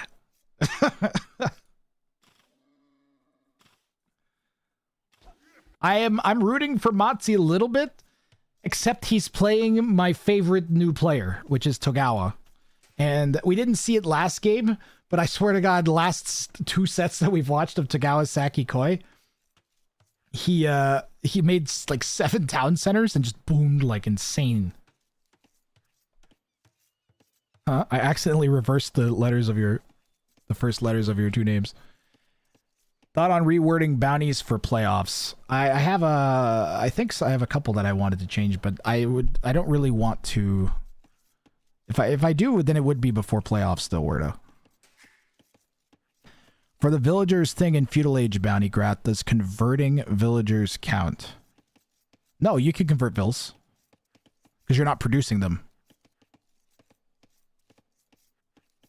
Huh? Huh? Huh?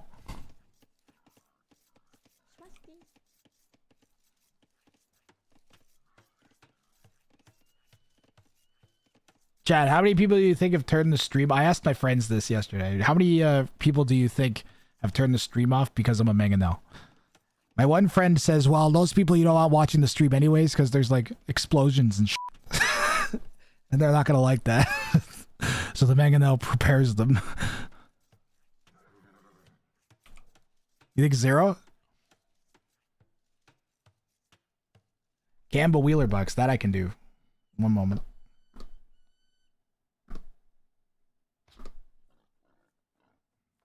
New Gamba running as well. If you think there'll be a bounty claim this game, you can predict. 0? 2%? 2% probably sounds about right. I think the memes probably do worse than the mango does. I don't think the mangonel was the cause. I only watch because there's explosions, so it cancels out. That's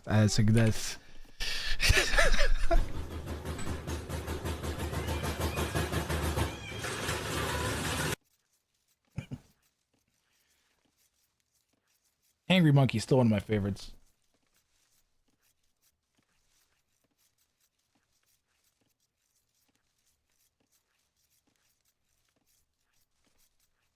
The mango prepares them for the craziness that is to come. Way back when I first started streaming, I had like a 3-headed effect where I had like 2 extra heads floating on either side of me. And I would just sit for like 4 hours, 5 hours doing my 1v1 streams with 3 heads. I tell you, I hit 17xx. Nice! Congratulations, Gamers DC. It's getting up there. Only 300 elo to go. And then your soul is free.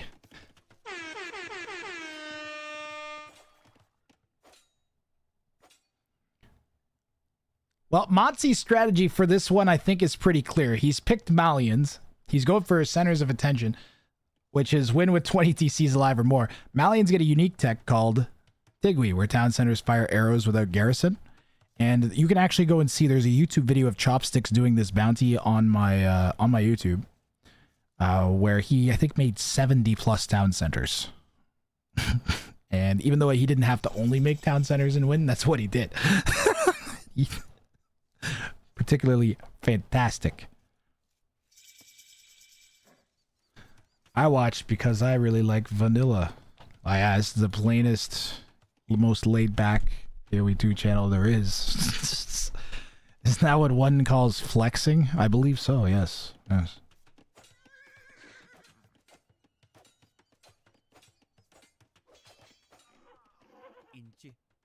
Well, now, Matzi, what's your plan here? So he could build, he is allowed to build forward TCs. Why do I feel like he's going to build a forward TC? He is allowed to build forward TCs. They just can't be in range of the opponent's town center. I watch for Shrekaphone. If Matzi needs to win with 20 town centers, I'm surprised he's going for an early build. He might decide he just wants to get a win out of the out of this one, knowing that he's up against probably I think it's his toughest opponent.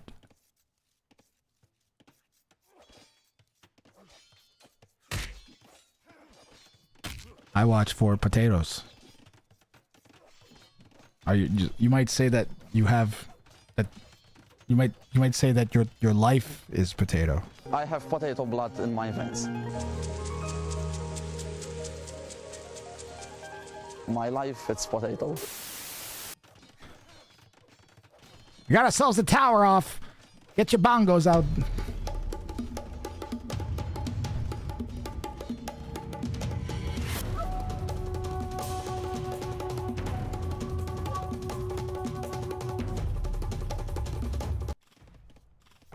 Has that got a bit of the hill? It does. It doesn't make as big of a difference as you'd hope against the tower.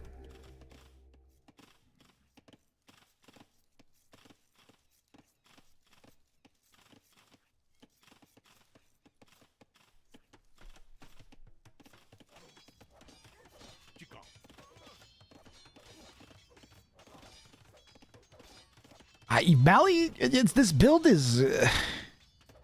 I don't understand why towers. You may have been worried about the melee faster ups.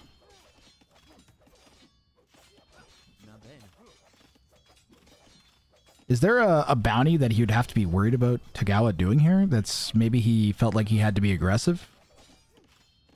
Matsu has pretty good knowledge of the bounties. He's been around.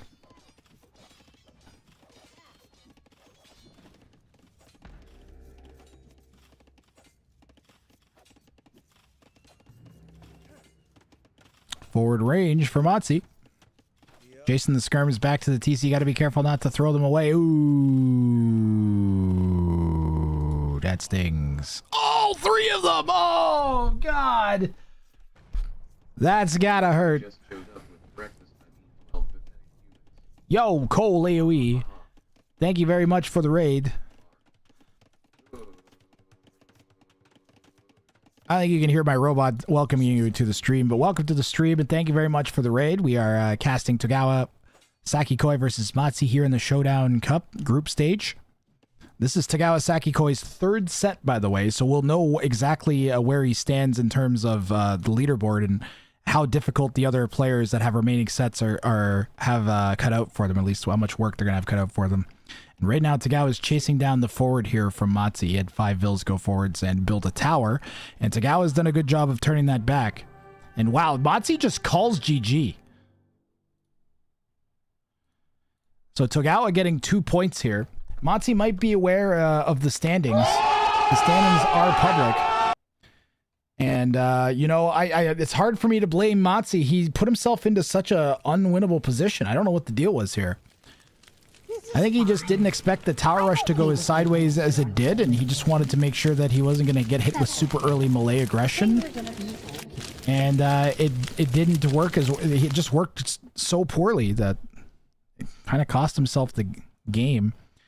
Maybe a little bit of an early resign, because you don't know what your opponent's bounty is. What if they have something that makes it really easy for you to come back? Yeah, real fast game there.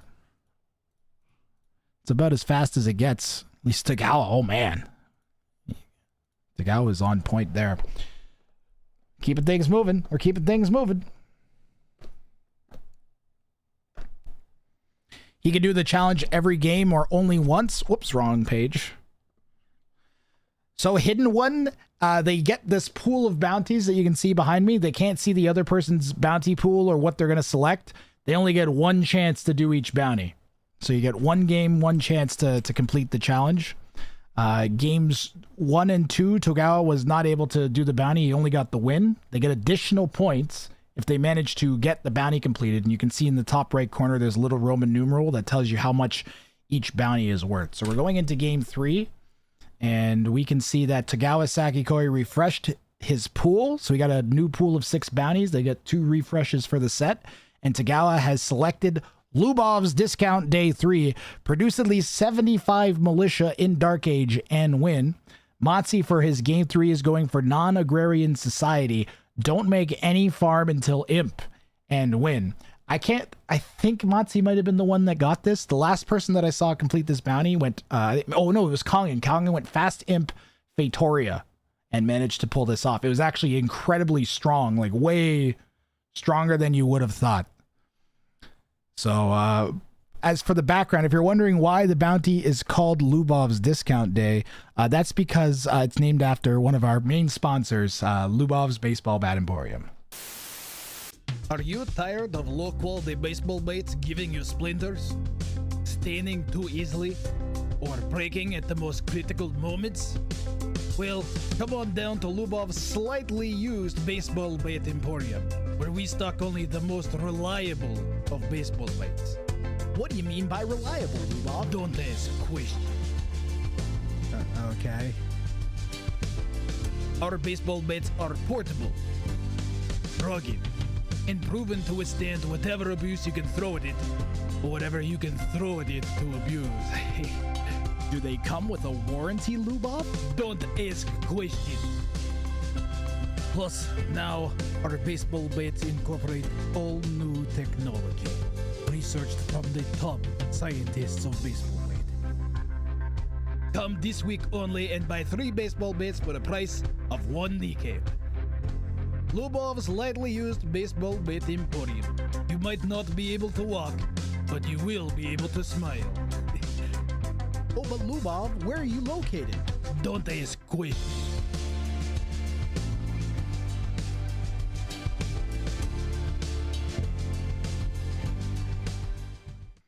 Alrighty, we are all set to go, I believe, for the final game of this set, this play all 3 set. Now, Motzi could actually still like win the set, although winning the set doesn't mean as much because the top 4 players with the most bounty points progress, not the most wins or like whatever sets you win or whatever. It only matters if there's a tie, and then you go to head-to-head record. I think it would go head-to-head record and then total number of bounties claimed, and then if still tied, then it'd be like a play all 3 playoff or something, or a best of 3 playoff. I don't know how I'd do it. Hopefully that doesn't happen, but I'm prepared. I'll figure something out for it. I have notes on what I'm going to do to deal with that.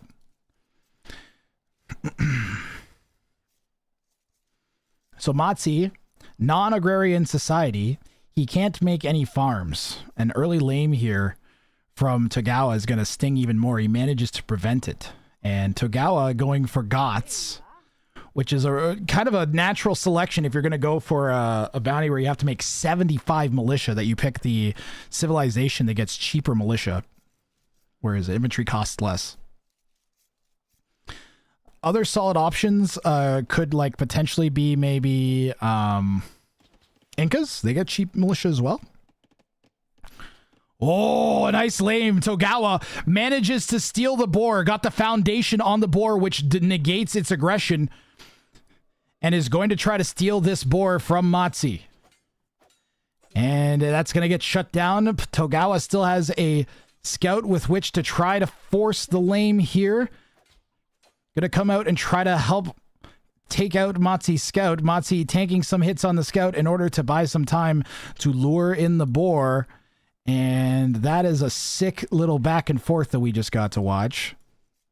And the Vil will go back. So Gots can get basically instant loom, as they have, I think it takes 1 second for loom to come in. So Togawa did that, sent a villager forwards right away. Is that a mill? That's a house. Just about managed it. Motzi did idle for 12 seconds as a result of all of that. And now Motzi is going forwards. Oh my. This is very, very, very early, considering he's not allowed to make any farms unless he gets to Imp. I don't know what, is he just going to, he's going to go for a Motzi style play, isn't he? He's going to go try to smash down the lumber camp. He's going to go try to smash down the lumber camp with a villager rush. I'm almost positive.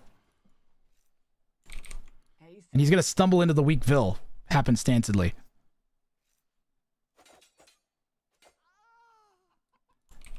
That, I mean, was that worth it? Teal's going to know this is coming now.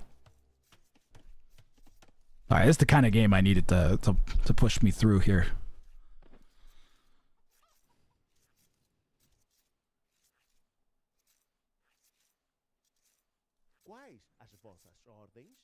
So my plan is to be back tomorrow at 15 GMT, by the way.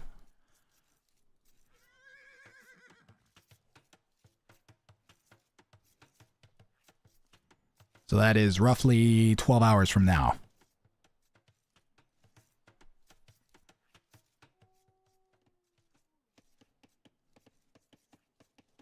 All right, so we'll have another full day just like today tomorrow.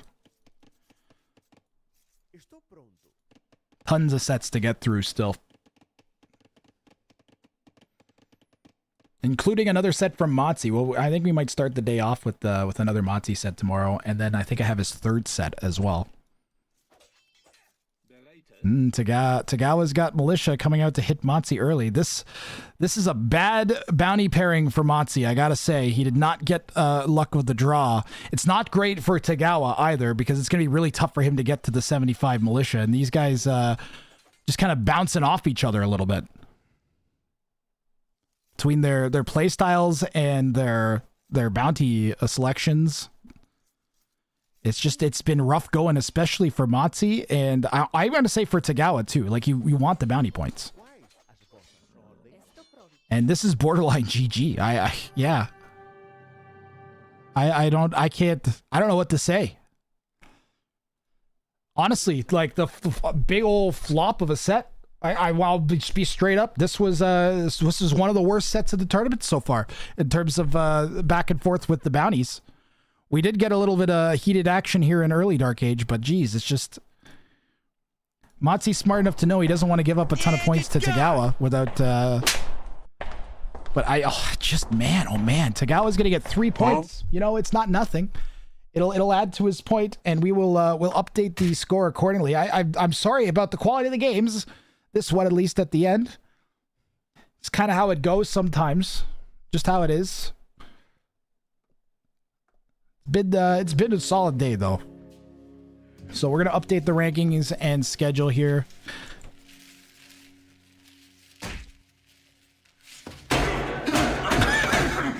Honestly, that's a appropriate reaction.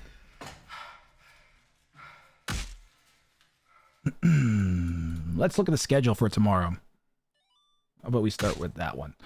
So, Lighty versus Arg, Motzi versus Naruto Sherry. Lighty and Arg, both 2K4, 2K45. And Motzi is 2K3, Naruto Shero 1600. Then we got Maxime versus Zdanik, two players both right at 2000 elo.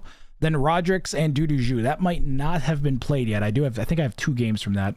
Then, look at all the 2 games playing. Aladashek and Zark, and then Clearlove and Motzi, and then Zark again versus Plotterghost, and then Maxime again versus Chipmunk, and then Neos versus Maxime. Dude, tomorrow is going to be a fire day. That is a serious batch of elos there, if I have to say so. We should have some really solid games tomorrow.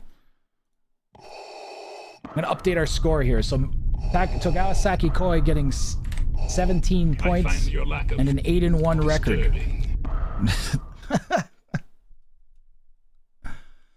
So Togawa reclaiming the top spot from Chopsticks, but man, that's really gonna hurt his chances in the tournament. I think this set, it's really gonna sting him a bit. Chopsticks has 1 set to go, Aladashek has a set to go, and Levi all have a set to go. Not Sure is done, so Not Sure is officially eliminated. I think our first player officially eliminated from the tournament. I think Gurus could still technically get back into it. Yeah, I'm sorry about that, DJ Sapson. That's the way the cookie crumbles. Not Sure did have a pretty solid appearance in the tournament, though. And still has a chance of maybe picking up a bounty. By the way, guys, I might need 1 or 2 fill-in players. Jail. Depending on if the person who dropped out like I think they are, because they're not responding still. So just a heads up on that.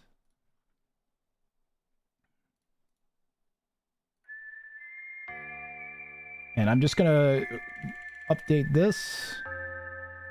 If you guys have any questions about how the tournament runs or the game show that's based off on this, normally I run a game show where I pull people out of chat, I spin a giant wheel, and then I have them pick one of the bounties on screen and queue up for ranked 1v1. And if they do the challenge, then they get the prize. And I normally run that every Monday here at twitch.tv/Grathrang. It is what our entire tournament is based on.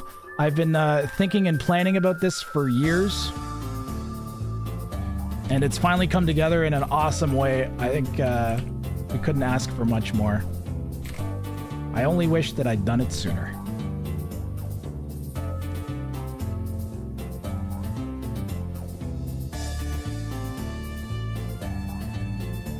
Monty with the 3 El Nos to get started. He still has up to 24 bounties that he could claim. Just so you guys know. This is the easiest one to admin so far because I don't have to look up their bounties or anything. Pop that into completed sets. And spoiler-free completed sets.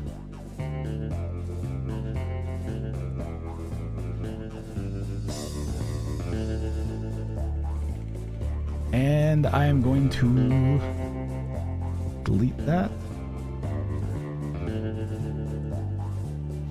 And I think the schedule will once again be accurate. Let me see if that's good to go. So I want to be back at 17 GMT tomorrow. Pardon me, I said 15. 17 GMT is when we're going to be back tomorrow with Lighty versus Arg.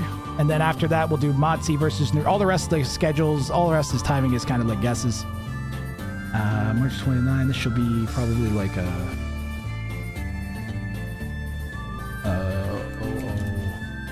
01, something like that.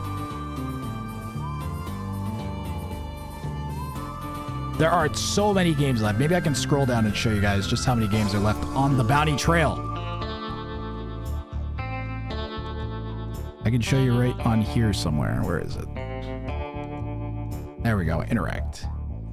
These are all the games left to play still. So many of them. Those are all the sets still left to cast. So lots of tournament left. You're worried about being too late to get involved and watch? Don't worry. We will be back tomorrow at 17 GMT with Lighty versus Arg. Thank you guys so much for watching all night long and all day long. I am so thankful to be able to do this. Thank you, everybody. We had a bunch of gift subs and moderator support. You're all awesome. You guys have a good night.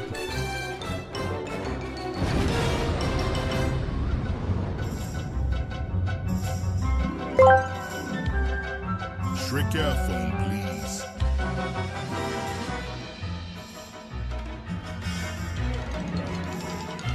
We'll squeeze a Shrekaphone in, Isabella. Thank you for reminding me. We'll do a Shrekaphone. We'll do a Shrekaphone when we raid.